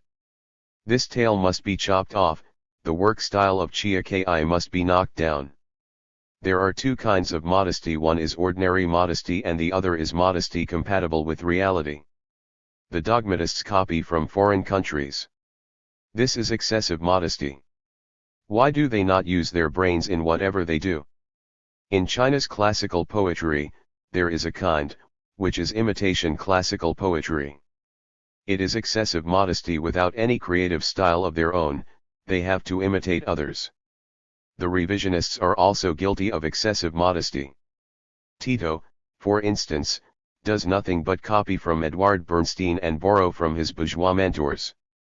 When a proletariat copies from the proletariat of another country, it is dogmatism, copying the bad as well as the good. This is not good. One must copy, but what one should copy is the spirit, the essence, not the superficial.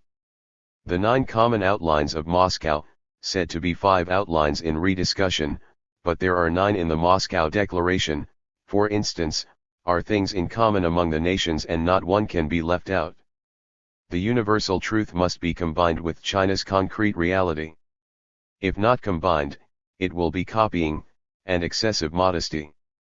Anything which is not a universal truth cannot be copied as is. Even things domestic must not be copied without modification. At the time of the land reform, the central government did not stress the experience of any one particular area. It was for fear of copying. This issue must be given attention in the current work. The revisionists are influenced by the bourgeoisie, they copy the bourgeoisie. Tito's copying Edward Bernstein is one example. We must study Lenin and be courageous in hoisting the red flag, the redder the better.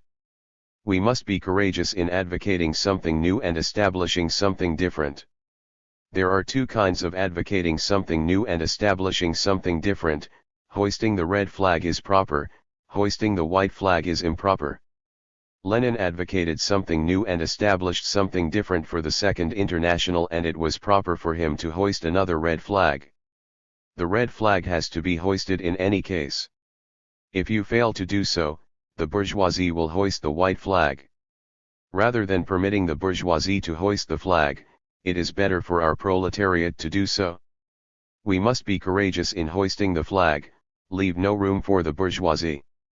We must uproot and discard the flags hoisted by the bourgeoisie. We must be courageous in hoisting and uprooting. Lenin once said, "Progressive Asia and backward Europe." It was the truth. Even now it is still thus.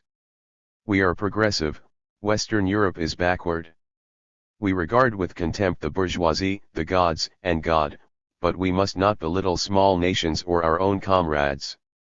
When we become a modernized, industrialized and highly cultured great power 15 years hence, we may possibly become too cocky and raise our tail sky high. We must not be afraid. Let us make it clear now. When a dog raises his tail, he doesn't necessarily indicate that he is ready to fight. He can be off with a splash of cold water. Sometimes we also need to have cold water splashed on us. Improper self-confidence, mediocre self-confidence and false self-confidence are all not permissible. Modesty without a scientific foundation is not true modesty. True modesty must be compatible with reality. For example, when we tell the foreigners that China is still an agricultural nation and its industrial construction is just beginning. It is reality, but the foreigners will find us modest. Modesty must be compatible with reality. Some kind of modesty is less than reality, or excessive modesty. Generally speaking, it has to be compatible with reality. This view is similar to Lu Xun's satire. Lu Xun said, "Depicting true things with a well-tempered or slightly exaggerated pen is satire." I was happy to read a recent article by Comrade Fan Wenlan. It was straight talk. Many facts cited in the article prove that respecting the modern and belittling the ancient is a Chinese tradition. He quoted Suma Ch'in for, Suma Kuang. But it is regrettable that he did not quote Ch'in Shi Huang. He was an expert in respecting the modern and belittling the ancient. Of course I do not like to quote him either. Comrade Lin Piao interrupts, Ch'in Shi Huang burned the books and buried the scholars alive. What did he amount to? He only buried alive 460 scholars, while we buried 46,000. In our suppression of the counter-revolutionaries, did we not kill some counter-revolutionary intellectuals? I once debated with the democratic people, you accuse us of acting like Ch'in Shi Huang, but you are wrong, we surpass him 100 times. You berate us for imitating Ch'in Shi Huang in enforcing dictatorship. We admit them all. What is regrettable is that you did not say enough. We have had to say it for you. Laughter. Things will always march toward the opposite side. The dialectics of Greece, the metaphysics of the Middle Ages, the Restoration. It is the negation of negation. It is also true in China. The 100 scholars expressing themselves in the time of the warring states was dialectics. The classics of the feudal era were metaphysics. Now dialectics is being promoted. Am I right? Comrade Fan Wenlan, you are familiar with such things. I feel that after 15 years we will become cocky and big nation chauvinism may appear. We are not afraid of the appearance of big nation chauvinism. Should we stop struggling for the construction of a socialist power just because we are afraid of big nation chauvinism? Even if it should appear, it will march toward the opposite direction and something correct will replace it. What is there to fear? In a socialist nation, it is impossible for all the people to become big nation chauvinists. Lenin's dialectics, Stalin's partial metaphysics and today's dialectics are also the negation of negation. Stalin was not completely a metaphysicist. He understood dialectics, but not very thoroughly. The creativity of the people exists objectively. It is important to set up an opposite. Opposites exist objectively. With regard to the rightists, for example, we let them express themselves. We do so purposely, our goal is to set up the opposite. After rectifying the rightists, some comrades overlooked rectification and reform. Thus, we stress the big character posters and the double antis, thus setting up the opposite. After publishing 100 million big character posters, they were forced to reform. When we say setting up the opposite, it does not mean setting up something not in objective existence. The so-called opposite can only be set up when it is in objective existence. What is not in objective existence cannot be set up. I have finished my speech. The subject matter is breaking down superstition. Do not be afraid of being professors or of Marx. The second speech. May 17, 1958. 1. The international situation. There are many troubles in the capitalist world. We have less in our world. We are firmly united. Yugoslavia is not in our camp, it doesn't count. We did not exclude it. It does not want to join us. The situation of the 12 nations in our camp is very good. It has always been good. There hasn't been any bad day. But at times there are dark clouds in the sky. Some people feel that we are not capable while others are. We say that we are capable. I listed 10 pieces of evidence at the Moscow Conference 5 to prove that we have always been capable. When Chiang Kai-shek was in Nanking and we in Yan'an, which one was capable? At that time Yan'an had only 7,000 people, including the suburbs. Nanking is very big. Big cities like Nanking and Shanghai were all in Chiang Kai-shek's hands. He had millions of troops while we had only several 100,000 guerrillas. It has always been the case for the small to defeat the big and for the weak to conquer the strong. The small and the weak have vigor, while the big and the strong do not. The general situation is very good. We need not talk about Hitler, Chiang Kai-shek, and U.S. imperialism. We have always regarded U.S. imperialism as a paper tiger. Pity there is only one U.S. imperialism. Even if there were 10 of them, it would not bother us.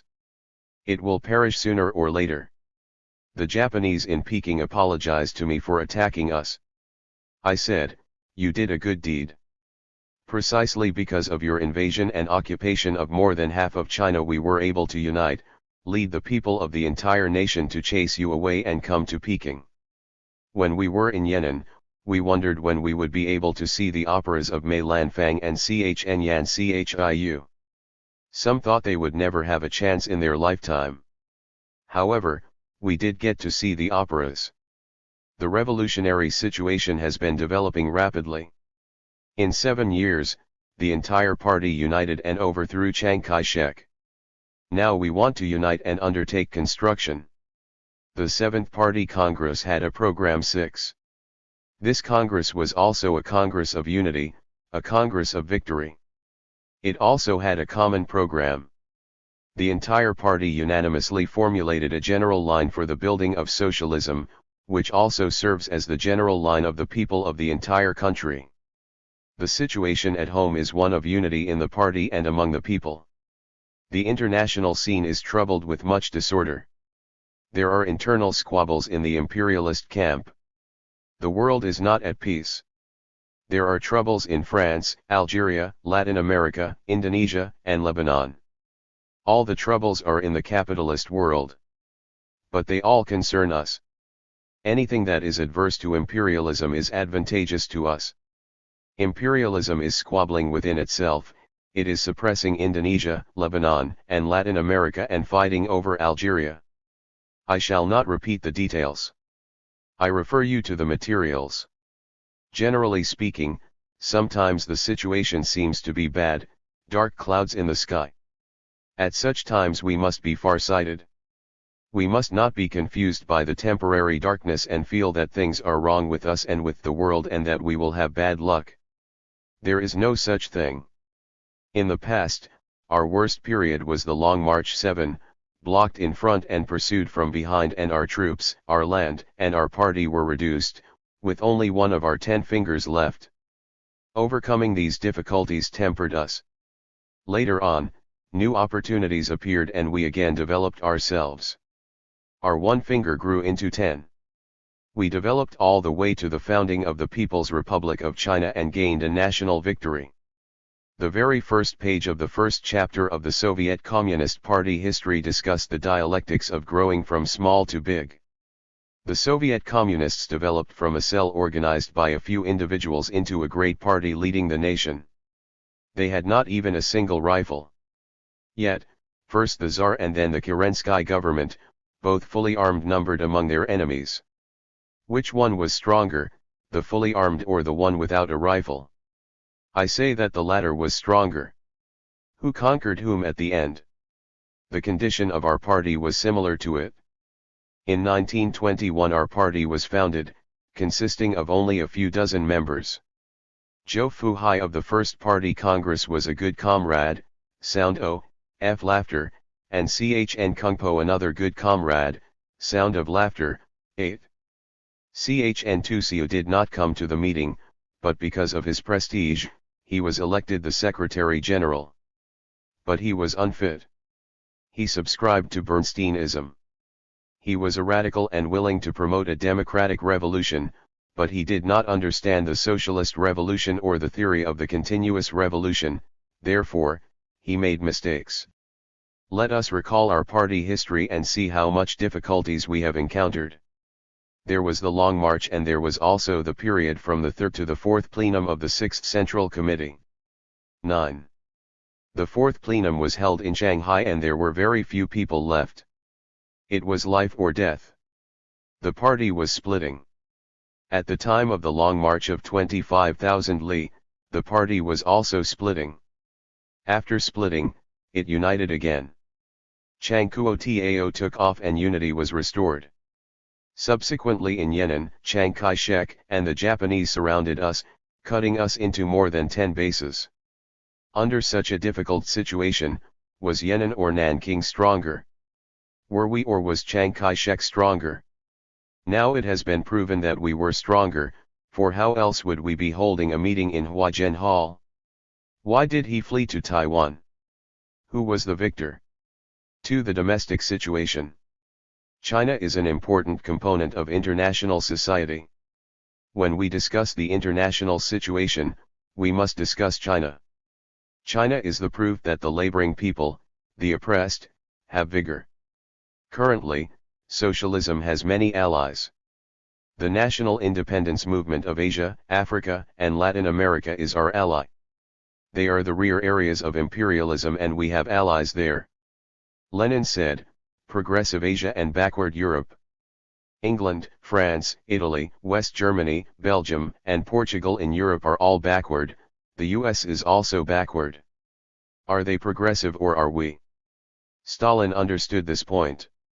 In June 1949, when Comrade XXX led our party delegation to the Soviet Union and Stalin toasted China at a banquet for surpassing the Soviet Union in the future, Comrade XXX said, "I cannot drink this toast. You are the teacher and we the pupil. When we catch up with you, you will have progressed even further." Stalin replied, "Incorrect. If the pupil cannot surpass the teacher, he is not a good pupil. You must drink this toast." After a deadlock of 20 minutes, Comrade XXX finally drank the toast. When the teacher teaches the pupil, the latter will be undeserving if he does not catch up with the former. The incident indicated that not just Lenin, but even Stalin saw the East as progressive. When the teacher is eminent, the pupil is outstanding. We must not be arrogant and cocky, nor must we feel inferior, considering ourselves worthless without cause. We must break down superstition and place ourselves in the proper level. We should be courageous in thinking, speaking, and doing, with Marxism-Leninism as the foundation.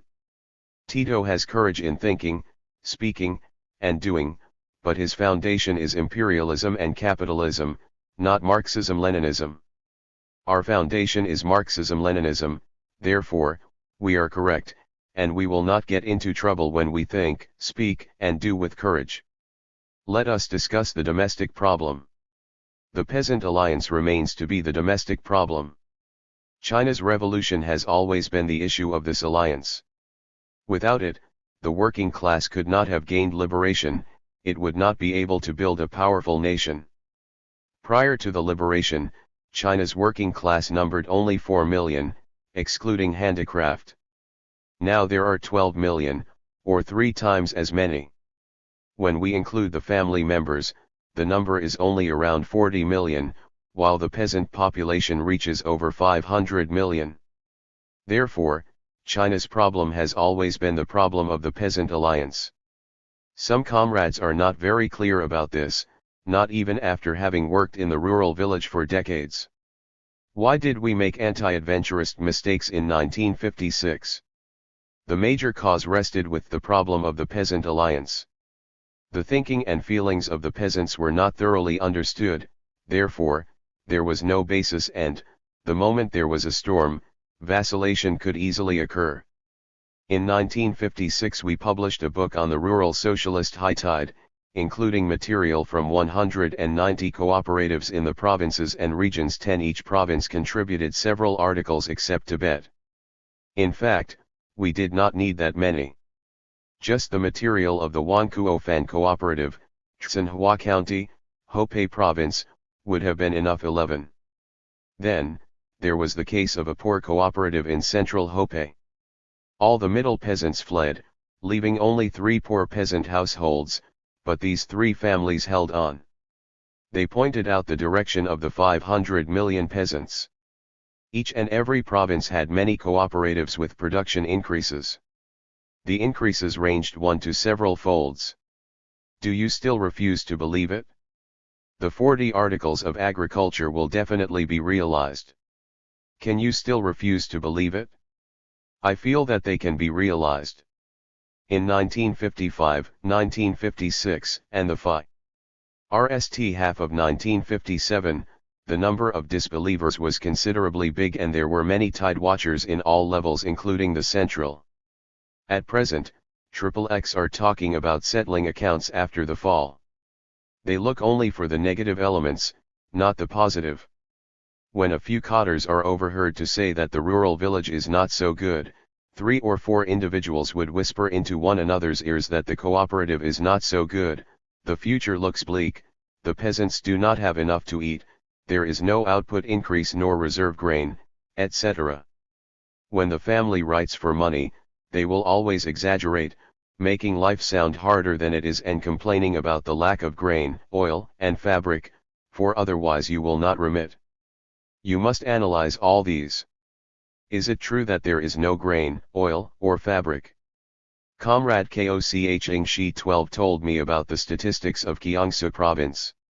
In 1955, 30% of the cotters of the county, district, and township levels made loud protests, complained about the hardships on behalf of the peasants and objected to the excessive control in the unified purchasing and selling. What kind of people were those cotters? They were all well-to-do middle peasants, or formerly poor and lower middle peasants who had become well-to-do middle peasants. The so-called hardships of the peasants were the hardship of the well-to-do middle peasants. The well-to-do middle peasants wanted to hoard their grain instead of surrendering it and they wanted to promote capitalism. Therefore, they squawked about the hardships of the peasants. The lower levels squawked, but did someone in the regional, provincial, or central level complain also? Was there anyone who was not more or less influenced by his family in the home village? The question is the standpoint you take in looking at a problem. Do you take the standpoint of the working class and poor and lower middle peasants, or do you take that of the well-to-do middle peasants? Now it is a little better. The rural areas have made a great leap forward. After the rectification, the anti-rightist movement, cotter participation in labor and worker participation in a part of the management, the urban and rural political atmosphere has changed. One can say that the agricultural pessimism and hopelessness, and the lack of confidence in realizing the 40 articles have been swept clean. However, some of the tide watchers and fall account settlers have not been swept clean. Therefore, attention must be given to this work. The XXX report suggested guarding against fancy words without substance, surface without depth and generalization without detail.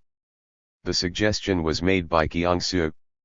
What they mean is to see one's own defects. Among the 10 fingers, 9 of them are bright and the remaining 1 in darkness.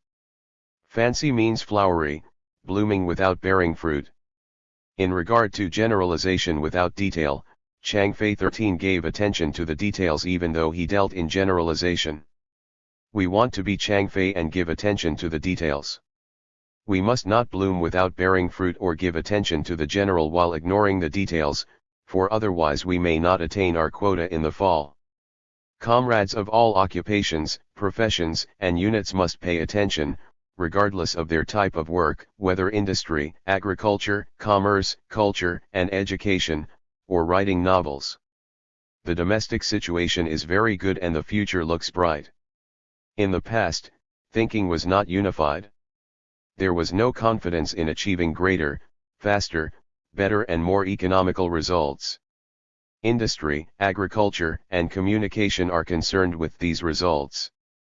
The basic issue is agriculture, the issue of the 40 articles. Now confidence has increased because of the great leap forward in agricultural production. The agricultural leap forward creates a pressure on industry and causes it to catch up, leaping forward together and motivating the entire work. A proposal was made at the Nanning Conference. The provinces should make plans on just how long it would take, 5, 7, or so many years, for the value of industrial production to catch up with or surpass that of agricultural production. In only 3 months after the proposal, industries at the local, provincial, county and township levels flourished. Now this is understood by many comrades. In the second half of 1956 some of the central comrades did not understand this very clearly. After 1956 and the first half of 1957, the problem has been solved. Comrade Zhou Enlai's report at the People's Congress in June of last year was very good, declaring war on the bourgeoisie with the posture of the proletarian warrior. That article should be read over again. At that time, the problem was truly solved, but profound understanding did not come until later. Now the center has decided that its responsible comrades must go into the field for 4 months out of the year to do detailed work, visit plants and cooperatives, settle among the masses and familiarize themselves with the conditions of the people. Settling roots is to settle one's roots among the people. I thank the first secretary of Chnkao County, Honan Province, for his report. It is very good. I have reread it. He reports on turning the soil over deeply in the entire 1.12 million mao of land once a year to a depth of 1.5 chih. In order to attain the output of 900 caddies per mao. This brings up a new problem. Can all the counties do it? Since Chnkao County can do it, do you mean to say that the other counties cannot? If it can't be done once every year or every 2 years, what about every 3 years? I feel once every 5 years should be possible. The second 5-year plan of Chnkao County calls for turning over once all the soil in the county. If you do not have good tools, then use those similar to Chnkao County and follow their method. If you have no method for the second 5-year plan, then follow their method. Maybe there are still other methods. Their method is as follows: first pile the surface ripe soil on one side. Then apply fertilizer on the raw soil. Turn over the raw soil with shovels and mix it with the fertilizer. After breaking up the clods, leave the fertilizer mixed soil where it is. Then start with the next row and move the ripe soil of the second row on the raw soil of the first row. Continue to do the same row by row. Thus, the top soil remains on top. This is a big invention. One deep soil turnover results in an output increase of 100%, or at least 90%. Soil is the first consideration for production increase. Water, fertilizer, soil improvement, seeds, and close planting should be considered as another item. Close planting must be rational. In Guangdong, each mao is divided into 30,000 to 1, in each 2 is planted 3 rice seedlings. Each seedling produces 3 sprouts, bearing 27 ears of grain, and each ear averages 60 kernels of grain, totaling 16.2 million kernels of grain. 20,000 kernels of grain equal 1 caddy, and 1 mao produces 810 caddies. Isn't this the way to compute the 800 caddy per mao output? The same computation can be used for wheat, corn, spiked millet, kaoliang and soybeans in the north. Close planting is the full utilization of air and sunshine. Currently, are we not in the process of eliminating waste? Then we must also eliminate the waste of air and sunshine. Sunshine works hard every day and yet you do not utilize it. When absorbed by plants, the carbon dioxide in the air turns into carbohydrates, which become matters needed by plants by means of photosynthesis. Carbohydrates are carbon dioxide plus sunshine. Grain is the storehouse of heat. The structure of each grain is similar to a miniature reservoir. I am going too far afield. Mainly I want to discuss settling one's roots and contacting the people, such as visiting a few cooperatives and plants, a few units in the troops, a few schools in education and a few stores in commerce. There is no need to contact too many. Anyway, a few units in each occupation and profession should be studied in detail before one can have a profound impression. One must respect materialist dialectics. Materialism is the most important. Why? The words philosophy, epistemology, and methodology are one and the same. Where does man's thinking come from? Does it come with one's birth, or after observation and practice? Man's thinking is not endowed by nature, but consists of concepts formed through the reflection of external matters.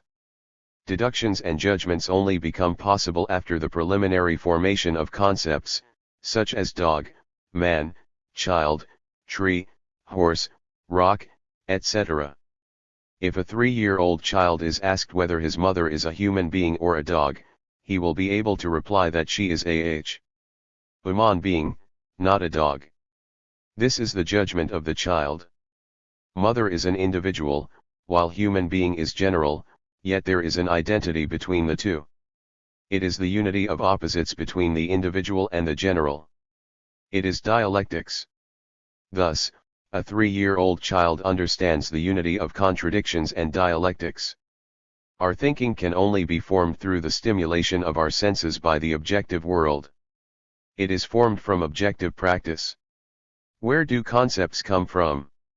They come from the objective world.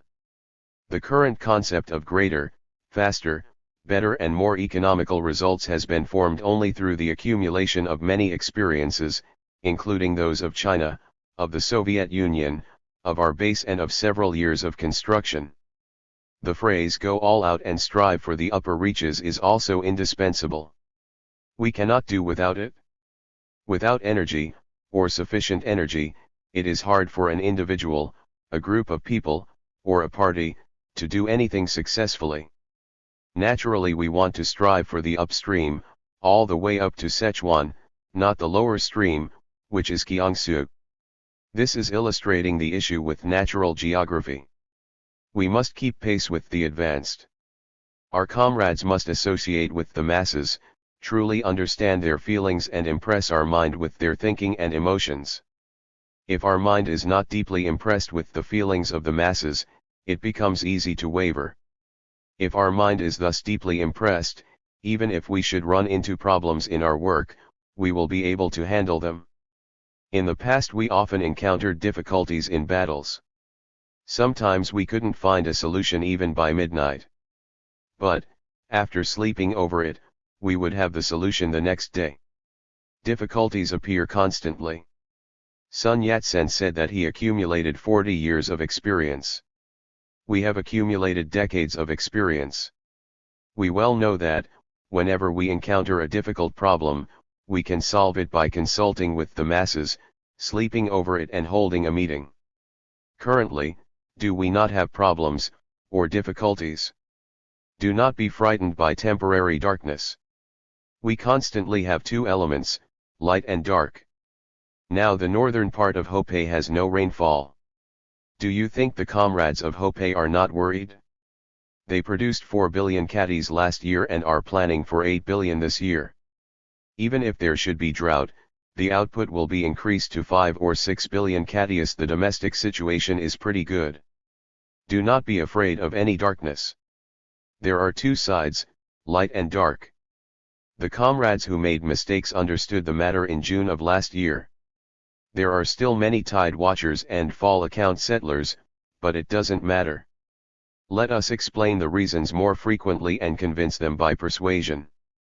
Let us set forth the domestic situation and carry out an education.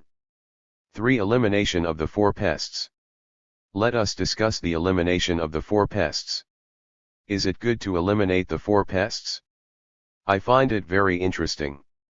According to reference news, the Indians are also interested and they also wish to eliminate pests. They have the pest of monkeys which eat up a lot of grain. No one dares to touch them because they are considered sacred. We do not propose the slogans "Cotters decide everything" or "Technology decides everything," or the slogan "Communism is the Soviet Union plus electrification." But does it mean we do not want electrification? We want electrification just the same and even more urgently. The first two slogans were Stalin's way and rather one-sided. If technology decides everything, then what about politics? If Cotters decide everything, then what about the masses? Dialectics is missing here. Stalin sometimes understood dialectics and sometimes not. I mentioned this at the Moscow conference. Our slogan is, a little more, a little faster, a little better and a little more economical. I think our slogan is a little more intelligent. We should be more intelligent, because the pupil should be better than the teacher. Green comes from blue, but it excels blue. The latecomer should be on top. I feel our communism may arrive in advance of schedule. There must be tenseness and relaxation when we do something. To be constantly tense is no good. One must be both tense and relaxed. Excessive exhaustion is no good. Honan is extensively promoting Red and expert schools. It is very good. But everyone is too tired. Some people dozed off in class. The teachers are also too tired, but they dared not doze off. Excessive exhaustion is not good. There must be a few days of rest. We must be both tense and relaxed, with both democracy and centralization. This principle applies everywhere. We must struggle against the tide watchers and fall account settlers. But the goal of such struggle is to rally them, not to exclude them from revolution. What hurt Aku most was, not being permitted to engage in the revolution.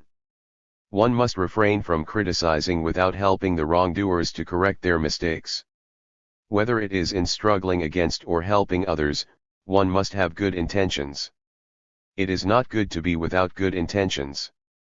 It would merely be knocking you down so that I could get on top. Should we have more people or less people? More people are better. We must activate all positive elements. Dialectics should develop in China. We are not concerned about other places, we are concerned about China. What we do are more compatible with dialectics and with Lenin, but not very compatible with Stalin. Stalin said that the socialist society's production relations completely conform to the development of the production force. He negated contradictions. Before his death, he wrote an article to negate himself. He stated that complete conformity did not indicate the absence of contradictions and that improper handling could develop into antagonistic contradictions. One couldn't say that he lacked dialectics. He had some.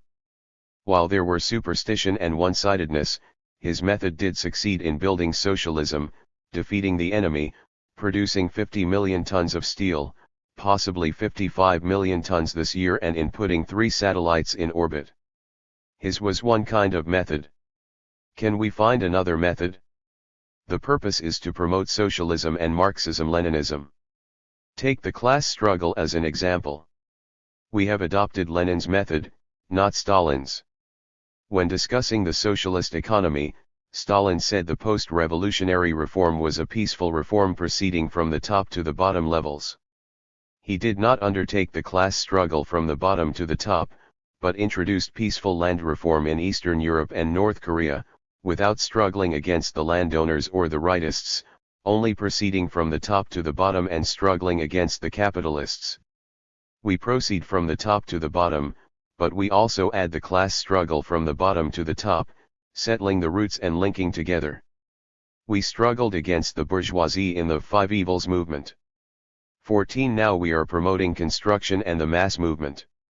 We require some things from the top to the bottom, such as government directives and orders, regulations and systems, but the masses must undertake a large number of things. We are opposed to favoritism and peaceful land reform. We call the method of Eastern Europe and North Korea favoritism. Peaceful land reform, without class struggle and without struggling against the landowners and capitalists, is of the wrong line and will produce harmful results. Why is the speed of our construction faster than the Soviet Union? Because our conditions are different. We have 600 million people. We follow the road traveled by the Soviet Union, we have its technical aid. Therefore, we should develop faster than the Soviet Union. We expand the tradition of the October Revolution and the mass line of Lenin and rely on the masses, on the poor peasants in the rural areas, except that Lenin did not say this. Yesterday a comrade said that one couldn't go wrong if one followed a certain individual. By a certain individual, he meant me. This statement needs modification. One should follow and yet not follow. An individual is sometimes right and sometimes wrong. Follow him when he is right and do not follow him when he is wrong. One must not follow without discrimination. We follow Marx and Lenin and we follow Stalin in some places. We follow whoever has the truth in his hands. Even if he should be a manure carrier or street sweeper, as long as he has the truth, he should be followed. Our cooperativization is for the poor and lower middle peasants. We advocate the concept of greater, faster, better and more economical results because it came from the masses. We look for the advanced and the good among the plants, rural villages, stores, schools, troops. Wherever truth is, we follow. Do not follow any particular individual. It is dangerous to follow an individual without discrimination. One must have independent thinking. Our comrades are often not clear about the principle of the 10 fingers. The moment there is trouble, they forget that there are 10 fingers. The internal contradictions among the laboring people and the mistakes made by them are always the issue of the 9 fingers and the 1 finger. Our comrades who have committed mistakes are also like them. I am not talking about XXX. The statements of XXX, XXXX, and XXX are very good. Why was XXX not discussed in An Hui's statement? Chikyang said too little about XXX. You must share what you have for everyone's edification. Why didn't you? The trouble with those individuals is not a question of 9 fingers and 1 finger. XXX has 10 blackened fingers, XXX has 9 blackened fingers, leaving only 1 clean. What I am talking about now are those who waver in times of mighty storms. With them it is the question of 9 fingers and 1 finger. Now it is clear. They are different from those with 9 or 10 blackened fingers. We must rally and protect them. We must firmly protect the positive elements of all levels. They might have made mistakes, but they are positive. They are afraid of expressing themselves freely and being unable to make a graceful exit. Given firm protection, they will. Their mistakes are only 10%. We must firmly protect such cadres in the rectification. The issue of protecting the cadres was discussed in the documents of the Tsingtao Conference 15. It was discussed even before that. The internal contradictions among the laboring people are generally the relations between the 9 fingers and 1 finger, with individual exceptions. Among the bourgeois middle of the roaders, the problem is 5 fingers and 5 fingers, 5 fingers of capitalism and 5 of socialism, with the middle, 6 and 4 with the middle left and 6 to 7 blackened fingers with the middle right. The brains of the bourgeois intellectuals cannot be cleansed all at once, but require several repetitions. The bourgeoisie may still make trouble, not big ones, but possible small ones. Storms may appear in the bourgeoisie. In the face of typhoons of the 12th grade, some of our comrades will waver. With the experience of last year and the tempering undergone by the party, we will be able to ignore the storms and remain steady in our boat. Our boat was not overturned in the mighty storms of last year. Some say that the editorial entitled "Why is this?" was premature. It was not premature. If postponed, some leftists might have rotted away. Actually, over 100,000 rightists were found among elementary school teachers after December of last year, constituting 1/3 of the 300,000 rightists in the nation. They dared to launch reckless attacks. Do you mean to say that Chang and Lo would not attack any more after being classified as rightists? They will just the same. As soon as the temperature is suitable, reaching 37 or 38 degrees, those rascals will emerge. Do not forget the issue of the 9 fingers and 1 finger. The anti-adventurist case of 1956 was a result of forgetting this issue and failing to look at problems concretely. This lesson must be learned. For preparation for the final disaster. I now wish to discuss the gloomy side of things. We must prepare for major disasters. With thousands of li of bare earth, great droughts and great floods are possible. We must also prepare for major wars. What should we do if the war maniacs drop atom bombs? Let them drop the atom bomb. The possibility is there as long as the warmongers exist. We must also prepare for troubles in the party splits. There will be no splits if we handle it right, but it is limited to certain situations and one cannot say that splits are impossible. Was there not a split in the Soviet Union? Between war and peace, the possibility of peace is greater. Currently the possibility of peace is greater than in the past. The strength of the socialist camp is greater than the past and the possibility of peace is greater than at the time of World War II. The Soviet Union is powerful and the national independence movement is our strong ally. The Western nations are not stable. The working class, a part of the bourgeoisie and the American people do not want war, therefore, the possibility of peace is greater than that of war. Nevertheless, there is also the possibility of war. There are the maniacs and imperialism wants to extricate itself from economic crises. The duration of atomic warfare today will be short, 3 instead of 4 years. We must be prepared.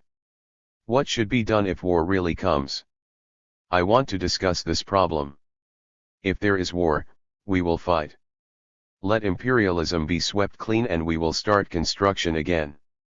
Thereafter there will not be any more world war. Since a world war is possible, we must prepare for it. We must not spend our time napping. Do not be alarmed either if there should be war. It would merely mean getting people killed and we've seen people killed in war. Eliminating half of the population occurred several times in China's history. The 50 million population in the time of Emperor Wu in the Han Dynasty was reduced to 10 million by the time of the Three Kingdoms, the 2 Qin dynasties and the North and South dynasties. The war lasted for decades and intermittently for several hundred years, from the Three Kingdoms to the North and South dynasties. The Tiang dynasty began with a population of 20 million and did not reach 50 million until Emperor Xuan and Lushan staged a revolt and the country was divided into many states. It was not reunited until the Sung dynasty, some 100 or 200 years later, with a population of just over 10 million. I once discussed this with XXX. I maintain that modern weapons were not as powerful as the big sword of C. Henas Kuan Yun Chang, but he did not agree with me. Not very many people were killed in the 2 world wars, 10 million in the first and 20 million in the second, but we had 40 million killed in one war. So, how destructive were the big swords? We have no experience in atomic war. So, how many will be killed cannot be known. The best outcome may be that only half of the population is left and the second best may be only 1/3. When 900 million are left out of 2.9 billion, several 5-year plans can be developed for the total elimination of capitalism and for permanent peace. It is not a bad thing. If the party should split, there would be chaos for a time. If there are people who do not consider the overall situation, like XXX and Cao Kong, the party will split and imbalance will appear, though balance will return finally. When imbalances move in opposite directions, the result is balance. It is even more important for the members of the Central Committee to consider the overall situation. Whoever failing to do so will fall. Did those disregarding the overall situation and clamoring for splits have a good ending? Chiang Kuo-tao clamored for splits, but what did he get out of it? Clamoring for and promoting splits are wrong. Only one kind of split is permissible. During the Second International, Germany's Social Democratic Party voted for the imperialist war and Lenin broke with them. We must make legitimate struggles and fight for the majority. We must not promote splits and ignore the overall situation. We wish to activate the strength of the 600 million people. We want to work on even the rightists, assimilate them and get 7 out of 10 to reform. After their reform is completed in 8 or 10 years, they will take our side. After their rightist cap is taken off, if they promote rightism again, they will be made to wear it again. The third speech, May 20, 1958. 1. I will discuss again the breaking down of superstition. The First Ministry of Machine Building issued a pamphlet containing the biographies of 41 inventors. 7 of them were engineers, with social position, and the remainder came from poor families, or were workers or peasants. What was a worker? The pamphlet began with the 18th century and covered over 100 years. Regardless of the period, it is beneficial to the breaking down of superstition. It will help us break down superstition and discard our inferiority complex. The agricultural, forestry, water conservation, political, legal, cultural, education and public health units should follow suit and collect such material. 2. I will discuss again the issue of taking the attitude of the common laborer. This issue is very important. It is important because some people feel that they are first in the world, look down on others, do not treat others as equals, rely on their qualifications to make a living, especially the high-level officials, and do not take the attitude of the common laborer. If this problem can be tackled by the majority, things will be easy to do. In the past, many bureaucrats did not take the attitude of the common laborer. I have authority over you. Relying on these words to conduct business, they blocked the development of creativity. Such things must be eliminated. The bureaucratic air must be swept aside in the majority of the people. Whoever has the truth will be obeyed, be he a manure carrier, coal miner, street sweeper, or a poor peasant. No matter how high the official position, if truth is not in his hands, there is no reason to obey him. When the majority get rid of their bureaucratic air, the minority will become isolated and will not dare to make trouble. One should say that bureaucratic air is a sort of low-class interest, not high-class, not of the communist spirit. On the contrary, appearing with the attitude of the common laborer is high-class interest. By so doing, the big nation chauvinism, which we condemn, will be prevented. If the majority of the party members, especially the leadership cadres, are modest, scientific modesty, chauvinism can be prevented, and even if it should appear, we do not need to worry. 3. The non-professional leading the professional is a general rule. One cannot almost say that only the non-professional can lead the professional. Last year the rightists brought up this question and created a lot of trouble. They claimed that the non-professional could not lead the professional. Can one say that only the non-professional can lead the professional? On this issue, we are in a passive position. In the past, the newspapers were not systematic in criticizing the rightists over this issue and their discussions not penetrating. Why do we say that the non-professional leading the professional is a general rule? Because everyone is a professional and a non-professional. There are 10,000 fields in the world and 10,000 sciences and technologies, but a person is only expert in one. Take the famous Peking opera star Mei Lanfang for instance. He can only play the female role. The female role is further subdivided into 5 different types and he can only do one of them. Then there are still many other roles, such as old man, young man. A person can only master one profession out of the 10,000. Thus we say that everyone is a professional and everyone can become a professional. But everyone is also a non-professional, because he cannot master the remaining 9,999 professions. If a person can master 2 or 3 or 4 or 5 professions, he will be amazing. If a person can master the 18 military arts, similar to Shuai Genkai, there are still 9,982 things which he doesn't know. There are more non-professional than professionals. So, isn't it true that everyone is also a non-professional? In leadership work, besides the leader's own field, he must have some knowledge of other fields and become familiar with a few of them. Common sense is necessary. Those in party work, for example, must be familiar with industry and agriculture. But it is impossible to be expert in them. I can ride in an airplane, but I cannot fly one. The middle school has a few science courses, the college has more. Many things are a result of spare time pursuits. Take Sun Yat-sen, for example. At the beginning he was not respected. He was a minor physician and undertook the revolution at 20 years of age. It was not legitimate. As a physician he was a professional and politics was his sideline. Subsequently, concentrating on the revolution, politics became his main field. He no longer practiced medicine, which became his sideline. He even gave up medicine and became a non-professional. But he could be in control of the physicians. Politicians handle the mutual relations among men, they promote the mass line. We must study this issue carefully, because many engineers and scientists do not respect us and many among us do not respect ourselves, arbitrarily insisting on the difficulty of non-professionals leading professionals. We must have the ways and means to refute them. I say that the non-professionals leading the professionals is a general rule. Mei Lanfang, for example, cannot serve as the president, he can only sing operas. For one must hoist the red flag and determine the wind direction.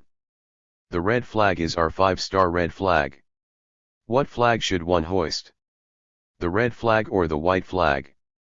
Flags have to be hoisted everywhere in the world, from the North Pole to the South Pole, wherever there are inhabitants. If it isn't the red flag, it is the white flag, or maybe even gray flag.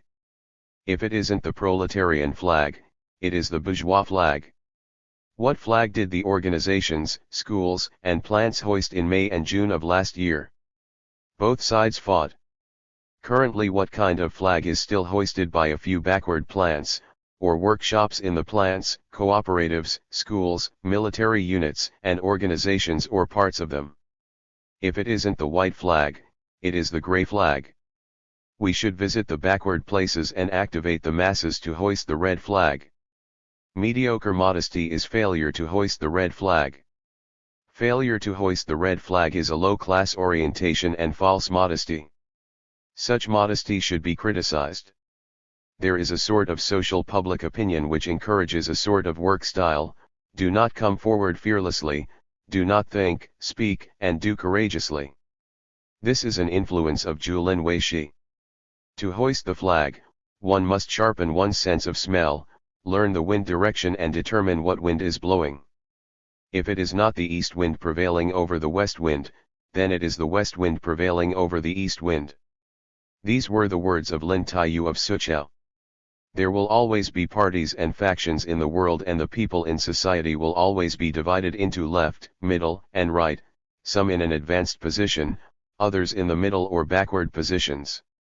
The current task is for the advanced elements to fight for those in the middle and make them shift to the left and hoist the red flag. The white flag hoisted by the rightists is the flag of the bourgeoisie. The flag of the middle is gray or white. According to Luqi of the Tiang dynasty, to write history, one must have talent, learning and understanding. Understanding does not indicate knowledge, it indicates a knowledge of the wind direction. We must give special attention and be expert in determining the wind direction and possess the power to make distinctions. This is extremely important. Even though some people may be very talented and learned, they may be slow in distinguishing wind direction.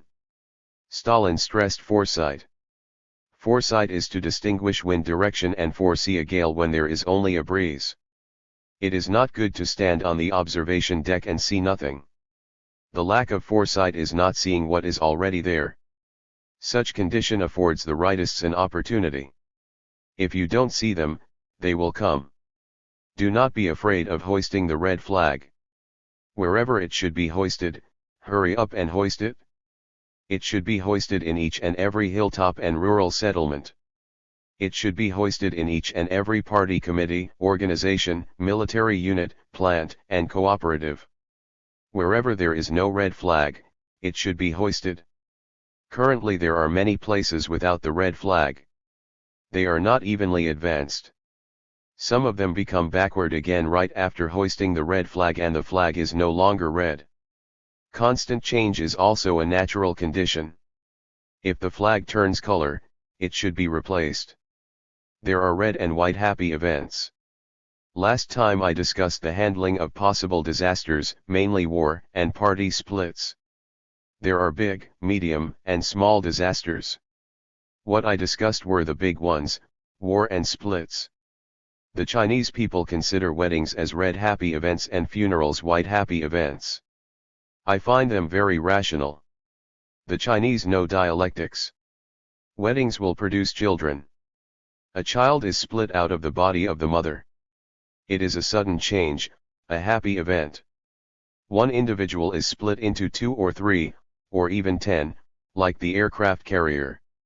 The common people find the deaths, changes, and occurrences of new matters happy events.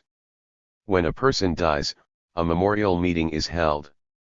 While the bereaved weep in mourning, they feel it is also a happy event. Actually, it is.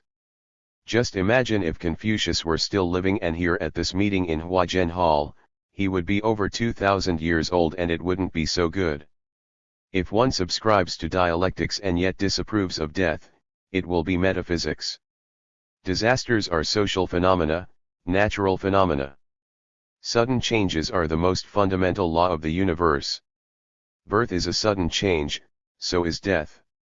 In the several decades from birth to death, it is a gradual change. If Chiang Kai-shek should die, we would clap our hands in joy. If Dulles should die, none of us would shed a tear. This is because the death of matters of the old society is a good thing, hoped for by everyone. While the birth of new things is good, their death is naturally not good. The failure of Russia's 1905 revolution and the loss of our base in the south were equivalent to the seedlings destroyed by hailstorm and downpour. It is naturally not good. And the problem of replacing the destroyed seedlings arises. We communists hope for changes. The so-called leap forward means a change from the past. Sudden change is better than quantitative change. But without quantitative change, there can be no sudden changes. Quantitative change is indispensable and negating it will lead to adventurism. The destruction of balance constitutes leaping forward and such destruction is better than balance. Imbalance and headache are good things. The first Ministry of Machine Building, the Ministry of Metallurgy and the Ministry of Geology, for example, are experiencing a hard time and receiving pressure from all sides. Therefore, they must develop extensively, which is a good thing. Balance, quantitative change, and unity are temporary and relative. Imbalance, sudden changes, and disunity are absolute and permanent. Many disunities have been overcome and changed to unity. Unification is proposed because of disunity. There is unity in one person, but disunity occurs when there are two persons. Our party has 12 million members, with all kinds of backgrounds. Meetings must be held often in order to unite them. Therefore, we talk about unity every year, because there is disunity every year. Each person has his own way of thinking and the levels of the party members differ. Therefore, meetings must be held. The standing delegates made a correct draft. In the past we did not have the systems of holding a delegates' congress every year, we held other kinds of meetings. Now we hold a congress every year. As our ideas are different, we can, at a meeting, adopt the more rational ideas, make resolutions, publish a report and reach unanimity in the whole nation. The participation of some local and county secretaries makes our meeting even more successful. They have many good ideas. Not only must we talk about unity every year, but must do so every day, because there are splits every day. Fission of the cells, metabolism. If the old cells do not die, it will be detrimental to the development of the child. Metabolism means discarding the old and bringing in the new. In the Yangtze River, the wave behind pushes the wave ahead. All matters change. Currently there are 102 chemical elements. At the beginning there weren't so many, but they increased through changes. Several 100 million years later, possibly there will be over 200 elements instead of 102. Matters always change and convert toward their opposite. Among our 12 million party members, and every day there are those leaving the party, every day there are struggles, and every day there are those undergoing criticism. In Hubei there were a brother and a sister competing in big character posters. The brother was an old hand and had the bureaucratic style. The truth, however, was in the hands of the sister. In the end the brother lost and the sister won. In Zhejiang, a father and his son argued about close planting. The son was for it, but not the father. In the end the father lost and the son won. It is a general law. The father and brother always run a considerable risk, but it does not matter much. They only have to admit their defeat to the son and sister. One must take the attitude of the common laborer, in order to avoid risks. We must prevent possible big disasters, such as World War, or party splits. Our party underwent 4 splits, involving CHN2CU, Lo Changlong, Changkuo Tao, and Kaokong 16. They set up their own central committees and collapsed. Wang Ming appeared in a legal way with his leftist line 3 times. We adopted toward him the attitude of curing the illness to save the patient and rallied him by means of criticism. New splits may occur. As long as there is a party, splits are possible. They are possible even 100 years from now. Our method is unity, criticism, unity, punishing as a deterrent and curing the illness to save the patient. Maybe this way of talking is making everyone uncomfortable, but I can only be comfortable after speaking my mind. Do not be superstitious. By talking about it, everyone will be mentally prepared. Isn't Yugoslavia promoting a split? There is also America's Foster. In the past we had CHN2CU, Lo Changlong, Changkuo Tao, and Kaokong promoting splits. Recently we had Li Feng, Xia Wenhan, Li Xinong, Sun Tsopin, CHN Tsai Li. Also promoting splits. Peking's political legal system collapsed, the cultural art system collapsed even more. What is bad about such collapses? There are always splits in the world. It is merely metabolism. Every year there are splits and every month there are splits, like the death of cells. There is unity every year and every month, like the growth of cells. The first, second, and third internationals all underwent the process of birth, development and death. The Information Bureau is no longer in existence.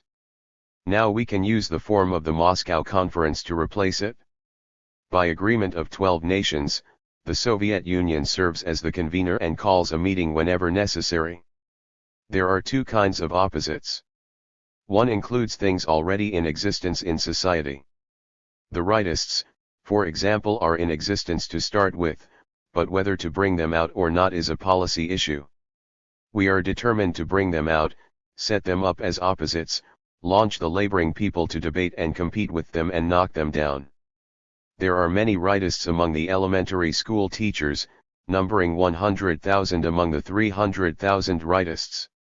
The 300,000 rightist opposites exist and bringing them out to educate our 600 million people is beneficial to us.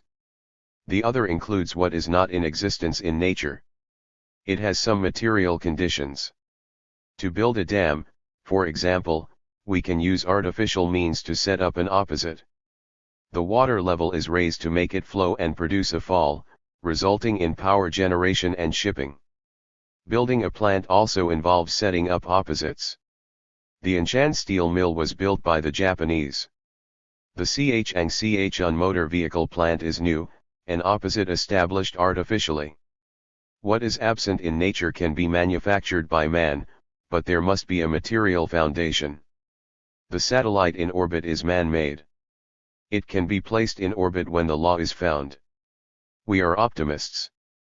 We are not afraid of splits, as they are natural phenomena.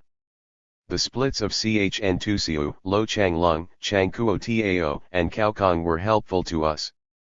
The two Wangming lines and the three leftists lines during the Civil War period taught our party a lesson. All these opposites had their benefits.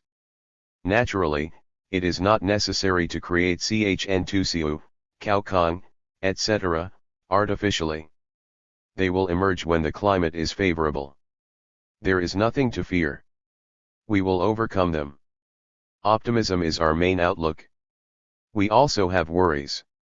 Can we not worry when the rightists emerge? I am somewhat worried. If we worry, then we must think of a way. We must give attention to leadership skill.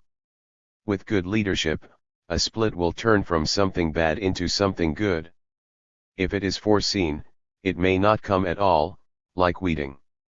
We will have no fear if 20,000 or 30,000 of our party members among the 12 million possess a higher consciousness. Higher consciousness means foresight. What is there to fear? Fear will do no good. We do not want to fight a world war, but if we have to, we are not afraid either. Punishment as a deterrent, curing the illness to save the patient, we must permit the wrongdoers to correct themselves, such as PNXX. Currently we are very united. Nothing is happening. Both the central and the local governments are very good. The anti-adventurist matters have been clarified and we have reached a new unity on a new foundation. Let us elaborate a little. We are optimists. We want to make everyone conscious and ready. Among workers, peasants, soldiers, students, merchants, and ideology, it is good for Heilongjiang to place ideology first, letting the abstract lead the concrete, politics lead the professions and the red lead the expert. Thus, the order becomes ideology, workers, peasants, soldiers, students, and merchants. Stalin's two slogans lack dialectics. If technology decides everything, what about politics? If cadres decide everything, what about the masses? Lenin said it well, the Soviet plus electrification equals communism. The Soviet is politics and electrification, technology. The combination of politics and technology creates communism. Politics and technology are the unity of opposites. Their wedding will produce a son. The Fourth Speech, May 23, 1958. Our Congress has been successful. We have worked conscientiously and have formulated our general line. Conscientiousness is most important in whatever one does. As long as one is conscientious, one will find a way regardless of the difficulties. China's population is the largest in the world and its land vast. The people have been liberated, the bourgeois democratic revolution has succeeded, the socialist revolution has achieved basic victory and construction has developed greatly. These accomplishments have enabled us to see into our future. In the past it was very clear.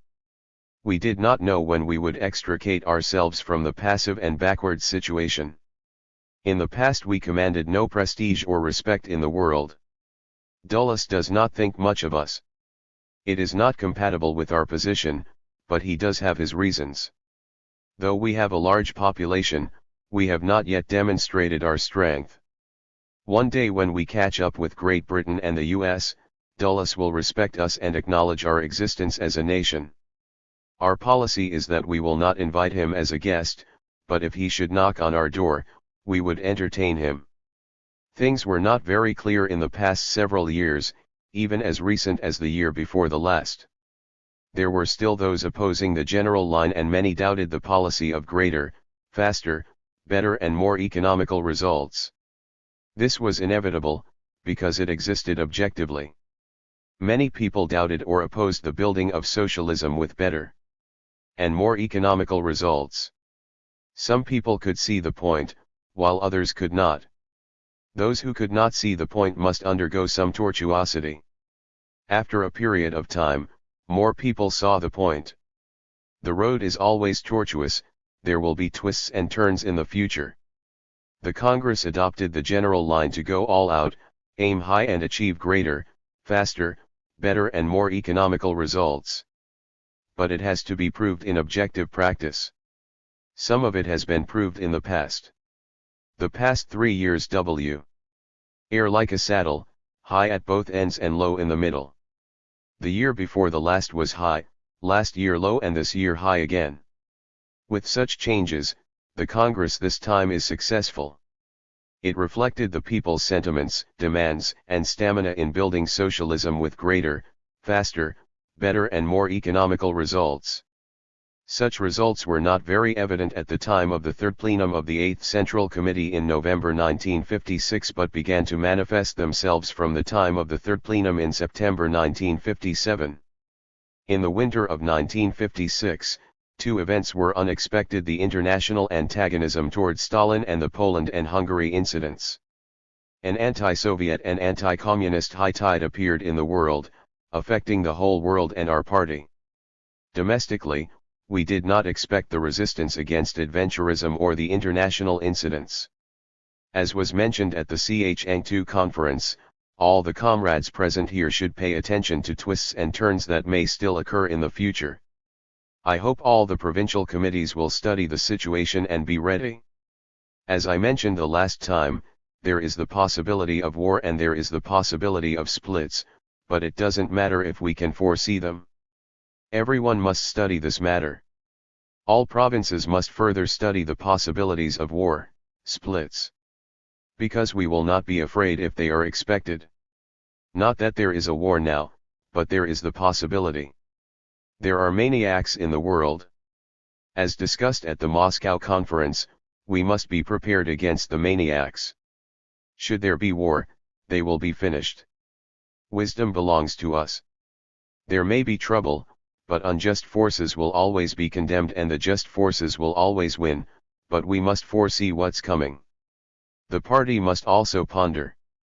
More than half of the provincial, municipal, and autonomous regional committees had problems. No committee was overthrown, nor all the problems were overcome. They were numerous. Various regional, county, and branch committees have more or less had some problems. It is a normal phenomenon of the class struggle. Some of the mistakes were made by good people, such as misunderstanding the greater, better, faster and more economical policy. Others were a result of bad people infiltrating the party. XXX was a good man making mistakes. Tingling was a bad individual concealed in the party. She has long ago revolted against the party. I wish to discuss the problem of whom to follow. Whom should one follow first of all? First of all, one should learn from the people and follow them. The people have so much energy, better and faster qualities, many inventions and creations. They have first-class cooperatives producing 1,000 to 2,000 kg per mao and above norm industrial production. In general, there are all types of talented people in industry, agriculture, commerce, culture and education, military affairs and in the ideological and theoretical fields. There are so many experiences reported at this Congress. I wouldn't have been able to do that. You talk better than I do. You have correctly reflected the people's demands, thinking and feelings. A more perfect system is formulated on the basis of correct reflections, such as the resolutions and reports of this Congress. It was not like this before. It has taken 8 years, especially the first-year plan and the 1956 great developments, for this change to come about. The year 1957 was like the low section of the saddle. The inspirations of the third plenum in 1957 gave the party and the people a clearer direction. After the effort of the entire party, we had the great leap forward of the recent half-year, from last winter to this spring. The Hangzhou, Nanning, and CHN2 conferences laid the groundwork for this Congress and drafted summaries and resolutions. The 60 articles were undertaken, but they have not been completed. They are to be revised. But the general idea has been formed. They will be revised a few months later.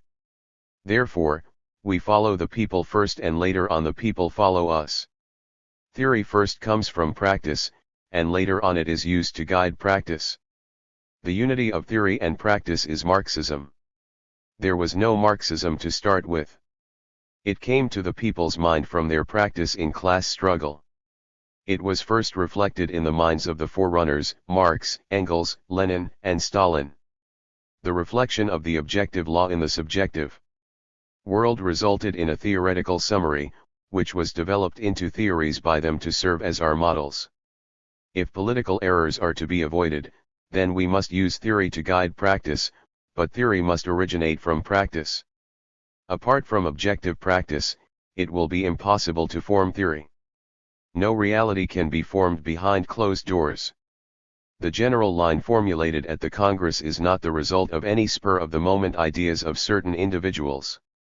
Regardless of one's position, authority, and fame, if one does not go into the field and associate with the people, or contact the cadres who are close to the people and the positive elements in the people, if one does not contact or associate with the people for 6 months, one will know nothing and become impoverished.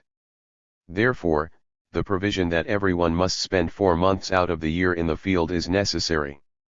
One must go into the field and associate with the people, with the cadres who are close to the people and with the positive elements in the people, clarify their thinking, action, and hardships and summarize them. The slogan "Go all out, aim high" is very good. It reflects the people's energy. Go all out is better than just go out. There is an element of quantity in truth. The people's energy has long been stimulated. The question is whether it is adequate. It should be at least 60 to 70% stimulated, but 80 to 90% or 100% is best. Therefore, go all out is a better term. Energy can be of different levels. Go all out is a new phrase. Aim high is not new. We have had it before. Go all out, aim high and achieve greater, faster, better and more economical results are not easily understood by foreigners. They don't seem to make sense, as there are no subjects. I had thought of adding the phrase activating all positive elements as the subject, but now I feel it's all right not to have it. The 600 million people are the subject. The word energy is the energy of the absolute majority of the 600 million, except Chang Po Chun, Lo Lung Chi, Chang Nai Chi, XX, etc. The energy of those individuals may not be great. Hoist the red flag and find the wind direction. If you do not hoist the flag, others will. On a big mountain or small hill, on the field, hoist it wherever there is no flag and uproot the white flag wherever it is found. The gray ones must also be uprooted. The gray ones are no good, they must be uprooted. The yellow flag is also bad. Yellow trade unions are equivalent to white flags. On any big mountain, any small hill, the red flag must be hoisted after debates. The wind direction discussed last time does not mean policy direction. Wind direction means whether it is east wind or west wind. The anti-adventurist wind, for example, began to blow in June 1956. At that time we already had the 10 major relationships, greater and better results and promotion meetings. No clear resolution was made at the enlarged conference of the Political Bureau in mid-April, participated by provincial and municipal committee secretaries. It was a gentleman's agreement, approved by everyone, but unlike the clear resolutions and reports of this Congress. The second plenum held in November 1956 did not issue a clear-cut resolution, but only a report stressing practice economy in various measures. The blast of the wind was not checked, but it was a bad thing turning into a blessing, allowing us to make comparisons. This was mentioned in Nanning and Chang too. Our comrades have made many good statements at this Congress. Tito specialized in being disappointed. His energy belongs to that side. The Moscow Declaration is the strength of our side. The Yugoslavia program checks the ambition of the proletariat and encourages the arrogance of the enemy. We must pay attention to the wind direction hereafter. When a gale blows, houses and people are knolled down. Therefore, it is easy to recognize. But a light breeze is hard to discern. It is worthwhile to read Sung Yue poetry on the wind. He said there were 2 kinds of wind, the wind of the aristocrat and the wind of the poor, the wind of the great kings and the wind of the common men. There are small, medium, and big winds. Sung Yu said, the wind is born on the ground, rises from the tip of the water weed, permeates the streams and roars. Then it is hard to tell the difference. Speech at the Conference of Heads of Delegations to the Second Session of the Eighth Party Congress. May 18, 1958. Let us write the brief biographies of all types of scientific and technological inventors in the past 300 years, giving their age, origin, and background, and see whether they were all without much education. Each occupation and profession should undertake the biographies of those in its own field. Scientist Hua Lokeng was a middle school student. Tsiolkovsky, who succeeded in making the man-made satellite in the Soviet Union, was an unknown middle school teacher. He was mainly a mathematics teacher and the satellite was his sideline. Gradually he became an expert. Naturally, the US also has inventors, but it is not Dulles. Just who they are is unknown. Education and age are not prerequisites for a person to be an inventor. As long as he had the correct direction and the courage to dream, he can become an inventor at age 20 or 30. Too much education will not help. The whole world couldn't find a way to control the white ant, but a young student in Guangdong who only attended junior middle school found a way. Ho Shi of the Hoshi Jade, of the kingdom of Chu in ancient China, found an uncut jade in Chat Mountain. He offered it to King Li and got his left shin cut off. He then offered it to King Wu and got his right shin cut off. When King Wen ascended the throne, he carried the uncut jade to the bottom of Qing Mountain and had it cut by a lapidary before the jade was appreciated. It was the same piece of jade referred to in the saying returning the jade intact to Chao. What was a worker? Franklin was a shepherd. The three-way alliance, the leadership, technicians, and old peasants, old workers, are required in cultivating experimental farms.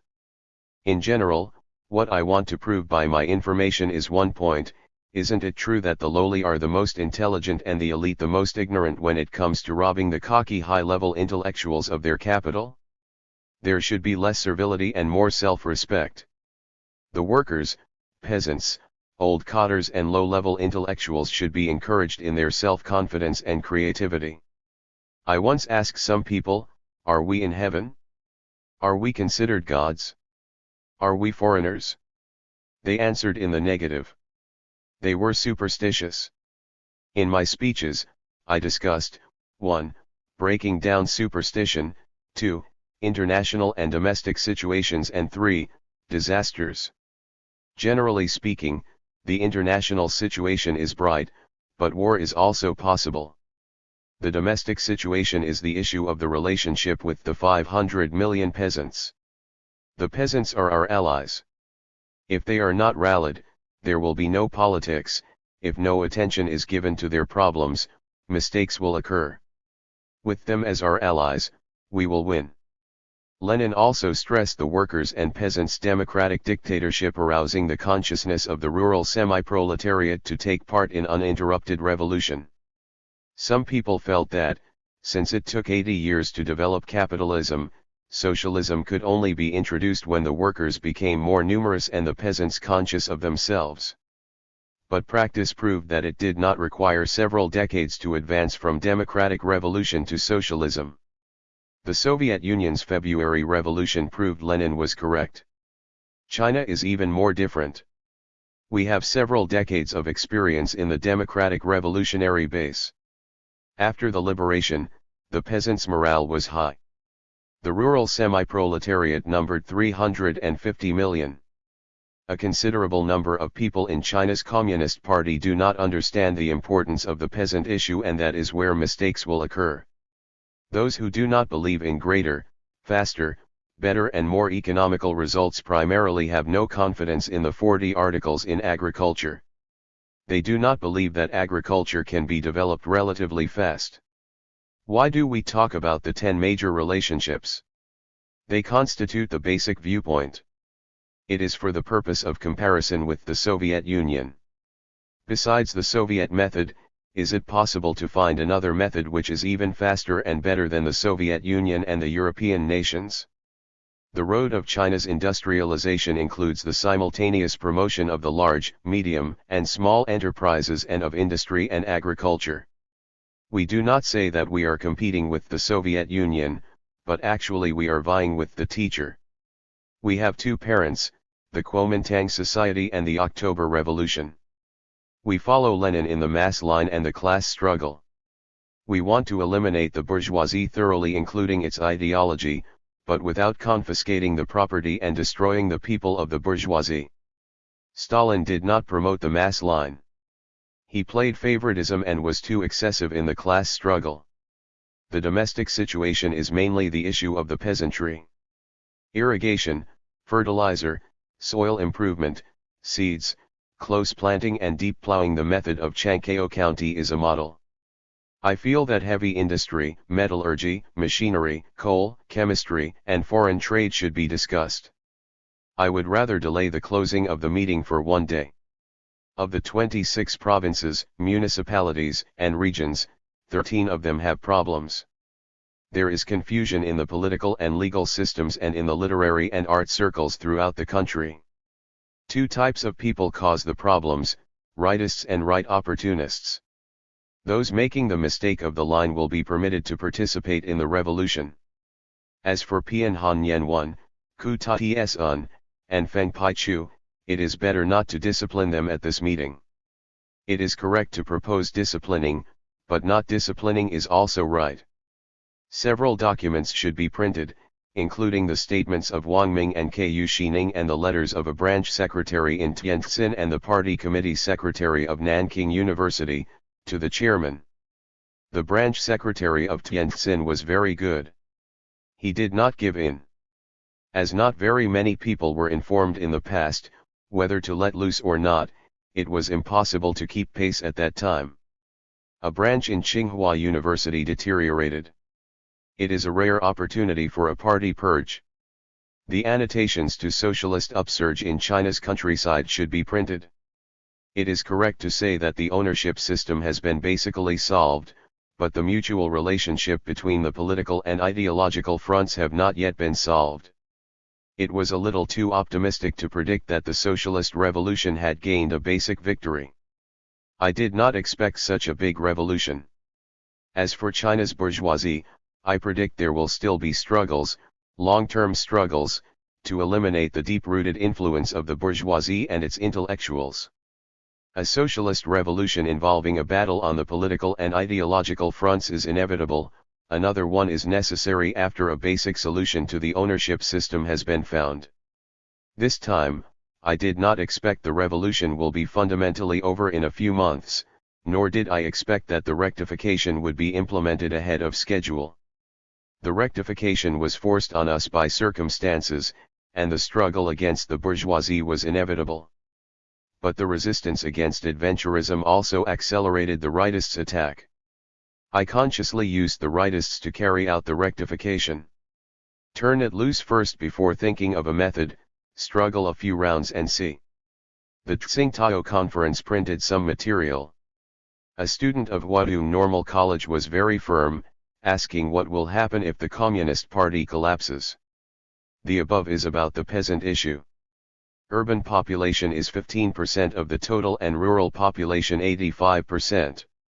Some of the comrades have spent several decades in the rural areas, but they remain untouched by the peasants' feelings and cannot understand them. When one cannot understand the masses, one will not see the good things. Have the likes of Pianhan Yen never worked in the rural areas? If so, they have not been influenced. The workers number 12 million, or 40 million if the family members are included, therefore, their number is far smaller than the peasants. The well-to-do peasants who do not follow us number several 10 millions.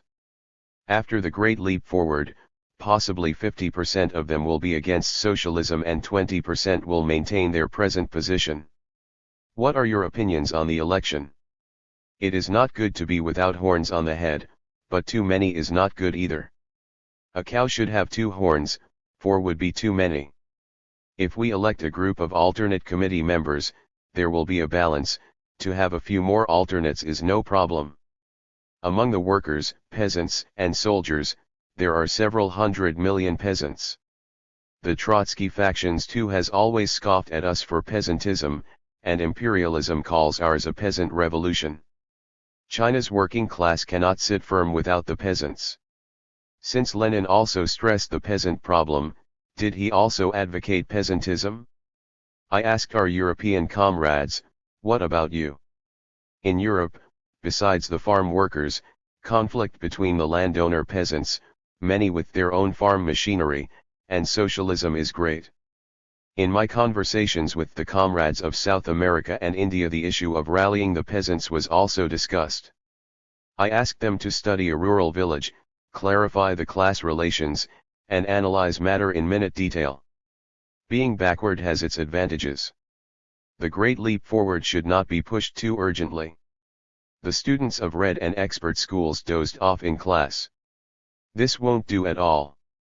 The two encirclement and suppression campaigns in Jiangsu involved 5 battles in 2 sleepless weeks, but it was only a short-term surprise attack. We must not push too hard. How are the cooperative areas? It is the negation of a negation. After 1 day's rest at the conclusion of the Congress, there will be 2 days of meetings, attended by 1 delegate from each province and a certain number from the Central Committee. A meeting will be held again on August 5th. You have 2 whole months to handle your work in industry, commerce, culture, education, and military matters. Fall farm production must be prepared and arranged now. The whole people, including 5-year-old children, must be mobilized to eliminate the 4 pests. All the provinces where there are problems in the party must issue a statement. The statement will be discussed if there is time, or printed if there is no time. The statements at this meeting will be collected and printed for our own comment and comparison. There are many good and rich experiences. The commerce work of HSI in Hui County, Guangdong, is well handled. An on-the-spot meeting should be held there. Chnkyo County should be emulated in deep plowing. If it cannot be done once a year, it certainly can be done once 3, 4, or 5 years. The production increase is 100%. We are not afraid of a population of 800 million or 1 billion. American reporters say that, after 100 years, the Chinese population will constitute 50% of the world population. By that time, our cultural level will be high. When all the people are college educated, they will naturally practice birth control. China's topography is good, with oceans in the east and mountains in the west. China has its own language. The pronunciation of the words communism and imperialism is basically the same in Russian and English, but ours is completely different. Ever since Ch. Shi Huang, the Chinese people have never respected the foreigners, calling them barbarians. By the end of the Ch. dynasty, when the foreigners attacked and entered China, the Chinese were frightened, became slaves and felt inferior. Arrogant before, now we are too humble. Let us have the negation of a negation. With 11 million tons of steel next year and 17 million tons the year after, the world will be shaken. If we can reach 40 million tons in 5 years, we may possibly catch up with Great Britain in 7 years. Add another 8 years and we will catch up with the US. The Central Committee holds 4 meetings a year, with 1 party congress. The provinces hold 6 meetings, with 2 big check UPS on the results and 4 small-scale meetings. When I see the peasants concealing production, I am very happy. If you have more, I also have more. What the peasants have is equivalent to ours. The task of reforestation should be undertaken in local areas. Bamboo must be extensively developed. Bamboo is not native to the north. We don't know when it will grow there. Speech at the Group Leaders Forum of the enlarged meeting of the Military Affairs Committee. June 28, 1958. Excerpts. This has been a good conference. Some comrades' speeches were very good. XXX asked the chairman especially to read the speeches of 9 comrades. The chairman read the speeches of comrades Chang Tsung-soon and Lu Yalu. One comrade Chang Tsung-soon's speech was very good. I agree with it. He wrote it under pressure from the 4th grade Cotters Conference of the Military Training Headquarters. This proves that when you compel people, they can write good stuff. There is just one point I don't agree with. Chang Tsung Soon says that the reason he made mistakes was that he had not studied Mao Zedong's writings properly. This is not correct. He should have said that it was primarily because his Marxist-Leninist level was not high enough. Comrade Yalu's speech is also pretty good.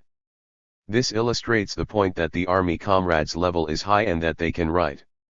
The best thing would be to organize some of the comrades at army and divisional level to speak and write because they are the people who do the practical work, and they have contact with the lower echelons. The stuff they write can achieve unity of theory and practice. The content of conferences should be rich and varied and should introduce advanced experience in the work. In our articles and speeches we should not criticize the Soviet Union. Dogmatism is a problem in our own study. It is not just a question of whether the Soviet Union is advanced or not. From the beginning there has existed in our army a struggle between two lines in military construction. We had a struggle at the Kutyn Conference too, but we were unable to convince the comrades who held incorrect ideas. Some comrades still adhere to their incorrect line right up to today. Comrade Shioke-3 was not only guilty of dogmatism, but had a warlord mentality marked by bourgeois ideology, dogmatism, and feudal ideology. In wartime it will not do to implement orders according to Soviet army regulations. It is better for us to have our own regulations. I don't know how much Marxism-Leninism there is in the military academy and the military training command. Marxism-Leninism should be a guide for action, yet they use it as a dogma for recitation. If Marx and Lenin were still alive, they would certainly criticize these comrades as being dogmatic. Today the dogmatists advocate copying the Soviet Union. Whom, I would like to know, did the Soviet Union copy in the past? In the resolutions of the 8th Congress there is a passage dealing with the problem of technological reform. From the point of view of present conditions this is inappropriate because it overemphasizes Soviet aid. It is very necessary to win Soviet aid, but the most important thing is self-reliance. If we overemphasize Soviet aid, the question I would like to ask is, on whom did the Soviet Union depend for aid in the past? The great leap forward in industry and agriculture has destroyed blind faith. We can catch up with Britain in years, and in from 2 years catch up with America. Next year our steel output will reach from to tens of thousands of tons. It is reported that the Northeast will produce tens of thousands of tons by 1962. This is all the result of rectification. The Nanning Conference and the Changsha Conference broke down blind faith, liberated our thinking and resulted in the great leap forward in industry. Yet we have been training armies for over 8 years and have not produced even one book of combat regulations. Now we must gather together some comrades who have rich experience in work and combat to produce a book of combat regulations of our own. Some people mentioned that when the Soviet comrade advisors saw that we were not copying theirs, they made adverse comments and were displeased. We might ask these Soviet comrades, do you copy Chinese regulations? If they say they don't, then we will say, if you don't copy ours, we won't copy yours. Why is it that XX hasn't performed well since the victory of the revolution? Apart from the fact that he has not made a sufficiently deep appraisal of his experience in the former period and learned the historical lessons, the reasons are, first, he has blindly accepted old things and old dogmas, second, he has put blind faith in foreign dogmas and in the Soviet Union, third, he has blind faith in himself. He has been very active, hard-working, and conscientious, but his direction was haywire and he was not strong enough on politics. The main aim of this conference is to overthrow the slave mentality and to bury dogmatism, also to use the methods of rectification, with a great airing of views and great blooming, to break down blind faith, raise our ideological level, absorb the lessons of experience and, above all, to educate the whole party and whole army and to unite the whole party and whole army. Therefore during the conference we can criticize people by name. but I would suggest that when we are formulating resolutions, we only need to distinguish between right and wrong and clarify problems. We do not have to put in the names of those comrades who have made mistakes. After all, in the resolutions of the Cut-in Conference no names were mentioned. With X it is mainly a case of blind faith in foreigners. He has an inferiority complex. He hasn't been able to rid himself of this blind faith. He doesn't regard our own experience as of primary importance. Nowadays even a cooperative has to summarize its experience, otherwise it would lag behind. The 5 cooperatives of HSINJO in Hupei province did pretty well, Mok Eng was not so good. But HSINJO paid no attention to summarizing its experience. Mok Eng sent people round to HSINJO to study their experience so that they could summarize and extend their own work. In the end the work in Mok Eng went into the lead. When the army went into battle in the past, did it not summarize the experience of its various units, retrain them, and then go into battle again? In all our work we must pay attention to the summing up of our good experience in order to publicize it. The Soviet Union defeated the intervention of 14 imperialist countries. That was a long time ago. The Soviet Union has had the experience of the Second World War. We defeated Chiang Kai-shek, Japanese imperialism, American imperialism. We have rich experience, more than the Soviet Union. We should not regard our own experience as worthless. This is wrong. Chief Lin For interjected, our experience is very rich. We must not throw gold away as though it were yellow dust. We must think of our experience as of primary importance, while studying other people's advanced experience. We must also study the conditions of enemy countries and of friendly countries. In the past we did study conditions in enemy and friendly countries as well as our own. We translated American and Japanese things. In future wars in the East, America won't get anywhere without depending on Japan, so we must make a thorough study of Japanese conditions. We must study the Soviet Army's experience. Weapons technology is continually developing and evolving. Therefore, in studying the Soviet Army's technical experience, we must do so from the standpoint of development. In the past the Russians were very much afraid of Napoleon because he led his army to Moscow. In the end the Russians defeated him, and so the Russians often boasted that they were more formidable than Napoleon. Nowadays the stuff produced by the Soviet military advisors, combat plans and ways of thinking, all deal with the offensive and are all concerned with victory. They have no defensive material and do not provide for defeat. This does not conform with real situations. Some people say that summing up the Resist America, 8 Korea War constitutes empiricism, but we know that the Korean War was a big war in which we defeated America and obtained valuable experience. This experience must be summed up. As for their calling us empiricists, well, we can say to them, your stuff about the Soviet Union in the Second World War is also empiricism. The errors committed by Comrade Shioke are serious ones.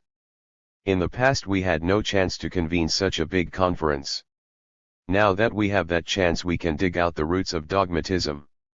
As regards learning from the Soviet Union, for internal use we say study critically. In speaking publicly, in order to avoid misunderstanding, it would be better to put it, study the advanced experience of the Soviet Union analytically and selectively. It is most important that in studying the advanced experience of the Soviet Union, we should combine it with our own independent creative achievements.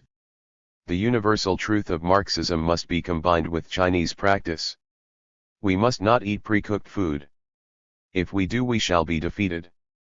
We must clarify this point with our Soviet comrades.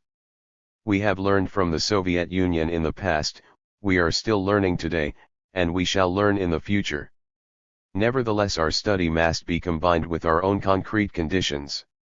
We must say to them, we learn from you, from whom then did you learn? Why cannot we create something of our own? Moreover, there have recently been changes among Soviet experts. Changes took place after the 20th Congress and the Zhukov incident. Chief CHN Vice Premier CHNI interjected, Soviet comrades who have returned home said that when they came, they brought their experiences with them, now they are returning, they are taking our experiences back. This shows that the situation of the Great Leap Forward inspired not only us in China, but also our Soviet comrades. Chief Lin said, in political matters, such as party leadership and in political work, our army has a fine tradition of its own. Our party's Marxist-Leninist level is very high, not to speak of the chairman's. The chairman has said that our editorials are at a higher level than those of Pravda. When it comes to the superstructure, in military science, in problems of strategy, we have our own fully developed system. Lenin died too early. He did not have time to attend to this question. Stalin had no developed system. We do not have to learn from the Soviet Union. As regards tactics, we can learn half and leave half. Their tactics are questionable both ideologically and as regards their attitude to the masses. The half we learn would consist of the use of naval and air forces and the coordination of the services.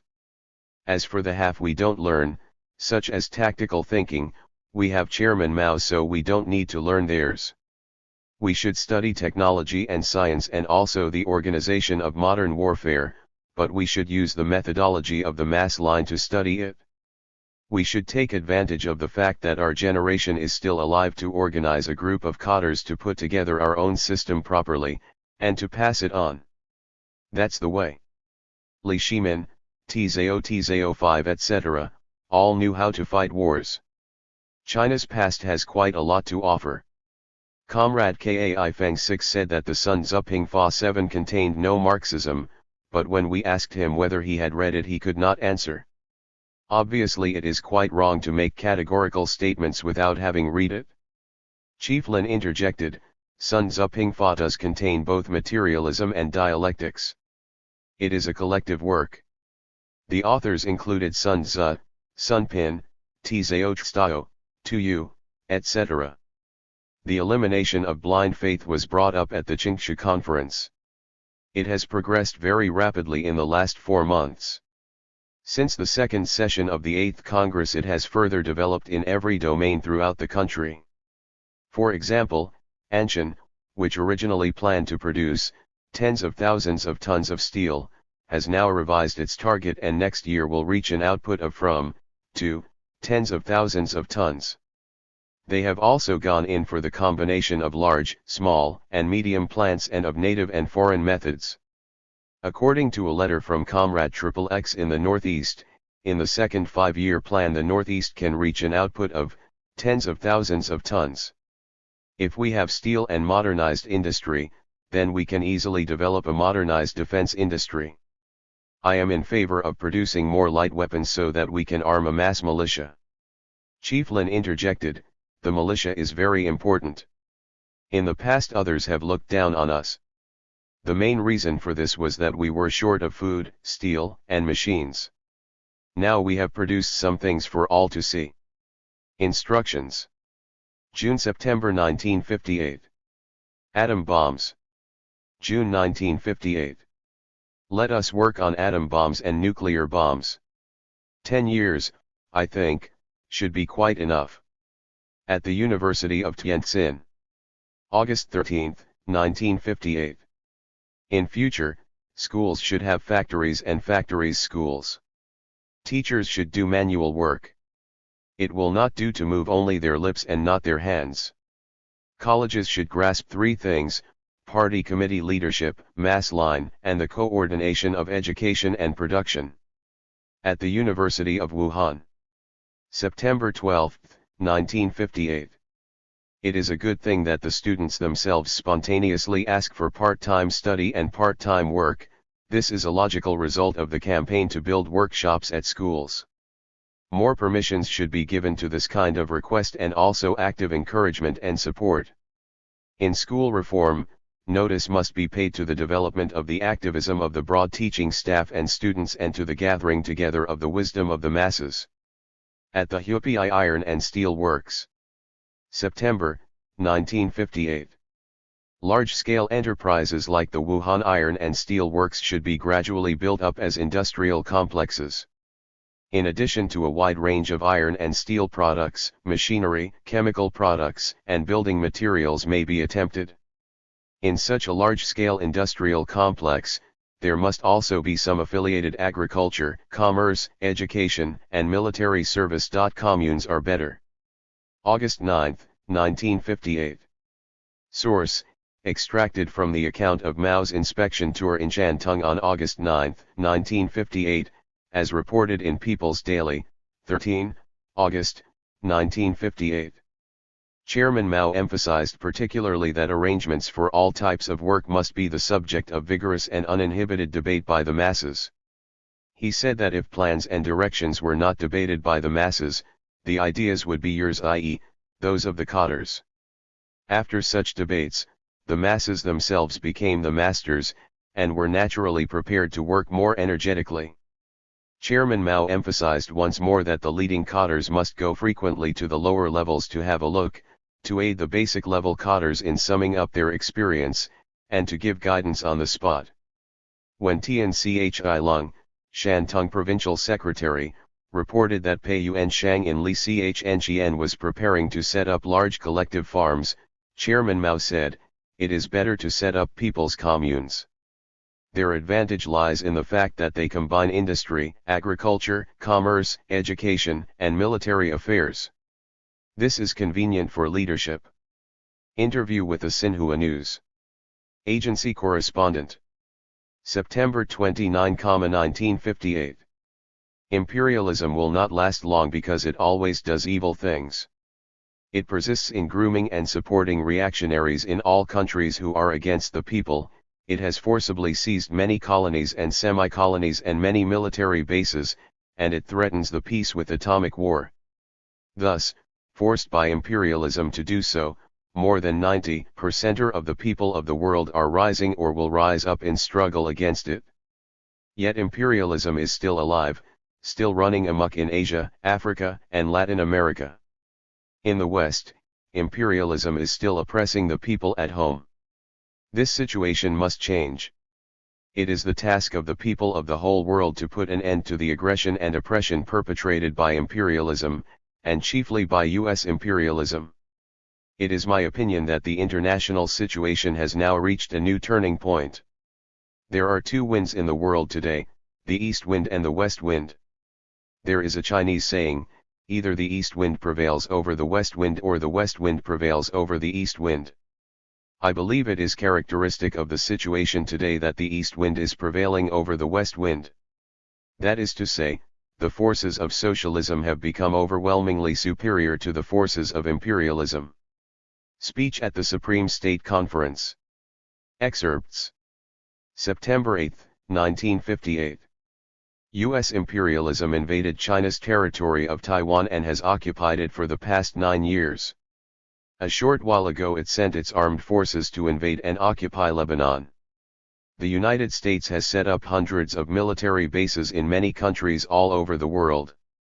China's territory of Taiwan, Lebanon, and all military bases of the United States on foreign soil are so many nooses round the neck of U.S. imperialism. The nooses have been fashioned by the Americans themselves and by nobody else, and it is they themselves who have put these nooses round their own necks, handing the ends of the ropes to the Chinese people, the peoples of the Arab countries and all the peoples of the world who love peace and oppose aggression. The longer the U.S. aggressors remain in those places, the tighter the nooses round their necks will become.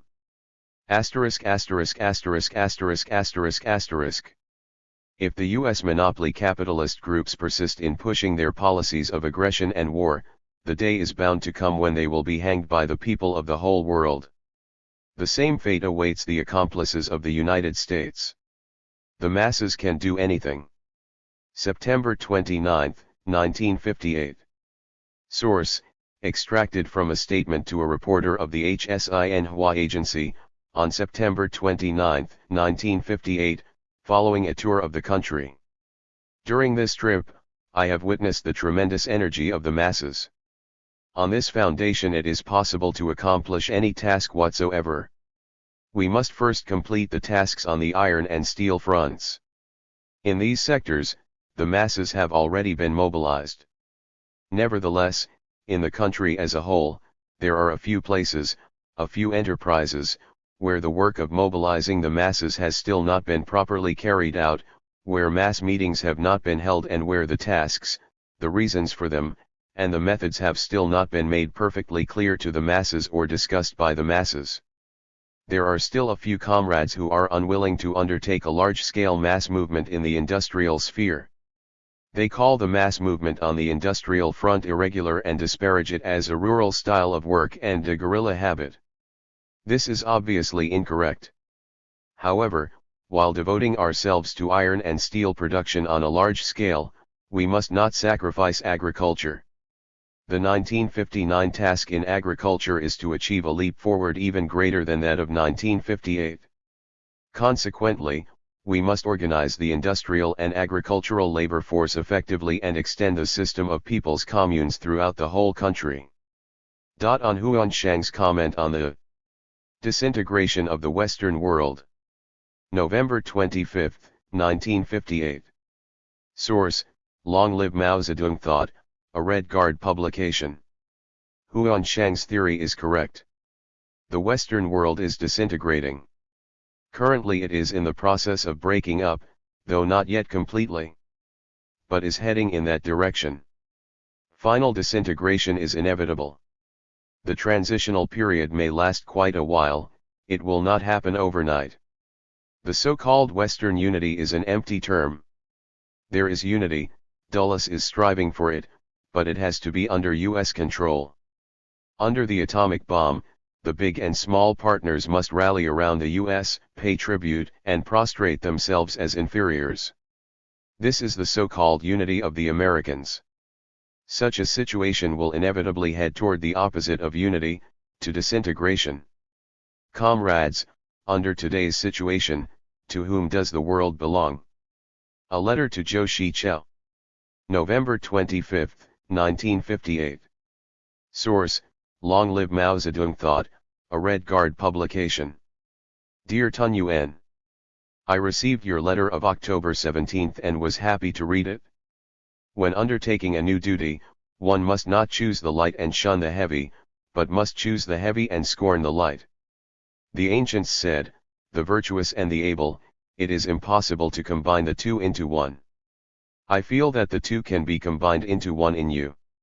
Years and months, days and hours, you feel that your ability is not up to par. Actually, the reasons are: first, you do not know yourself, and secondly, you do not understand objective matters. Those returned overseas students and big professors, with their confused personal relationships and complicated psychology, hold you in contempt, not in so many words, but by innuendos. All these are common occurrences in society which almost everyone has to experience. Beyond this there is one's own lack of political economic experience and the fear when confronted with decisions. These are good, they are all facts and understandable.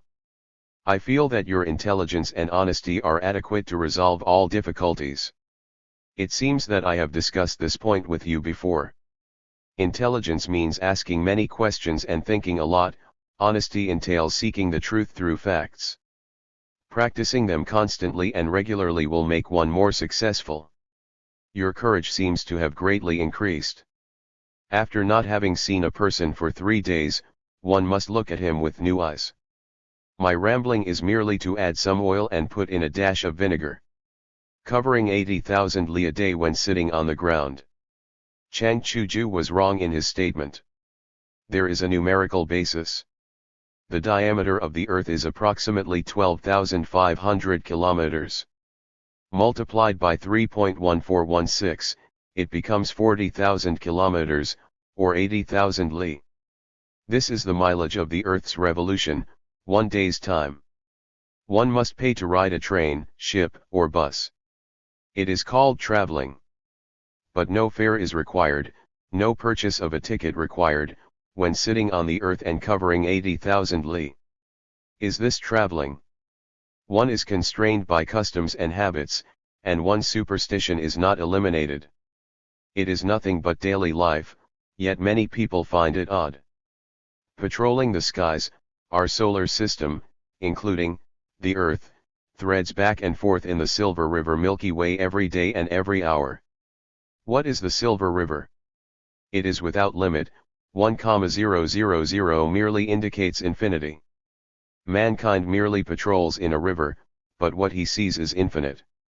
The herd boy, the men of Qin, schistosomiasis, dropsy, commonly known as bloat, the dynasties of Zhou, Qian, and Han all are recorded in books many times. The herd boy star is naturally concerned about his fellow villagers. One must ask the god of plagues how things are. The Ursa Major, commonly known as the herd boy, do I remember it wrong, belongs to the Silver River system. Please convey my explanations to Chuju. Any dissent can be argued. As I may not be in Peking in November, we probably will not see each other.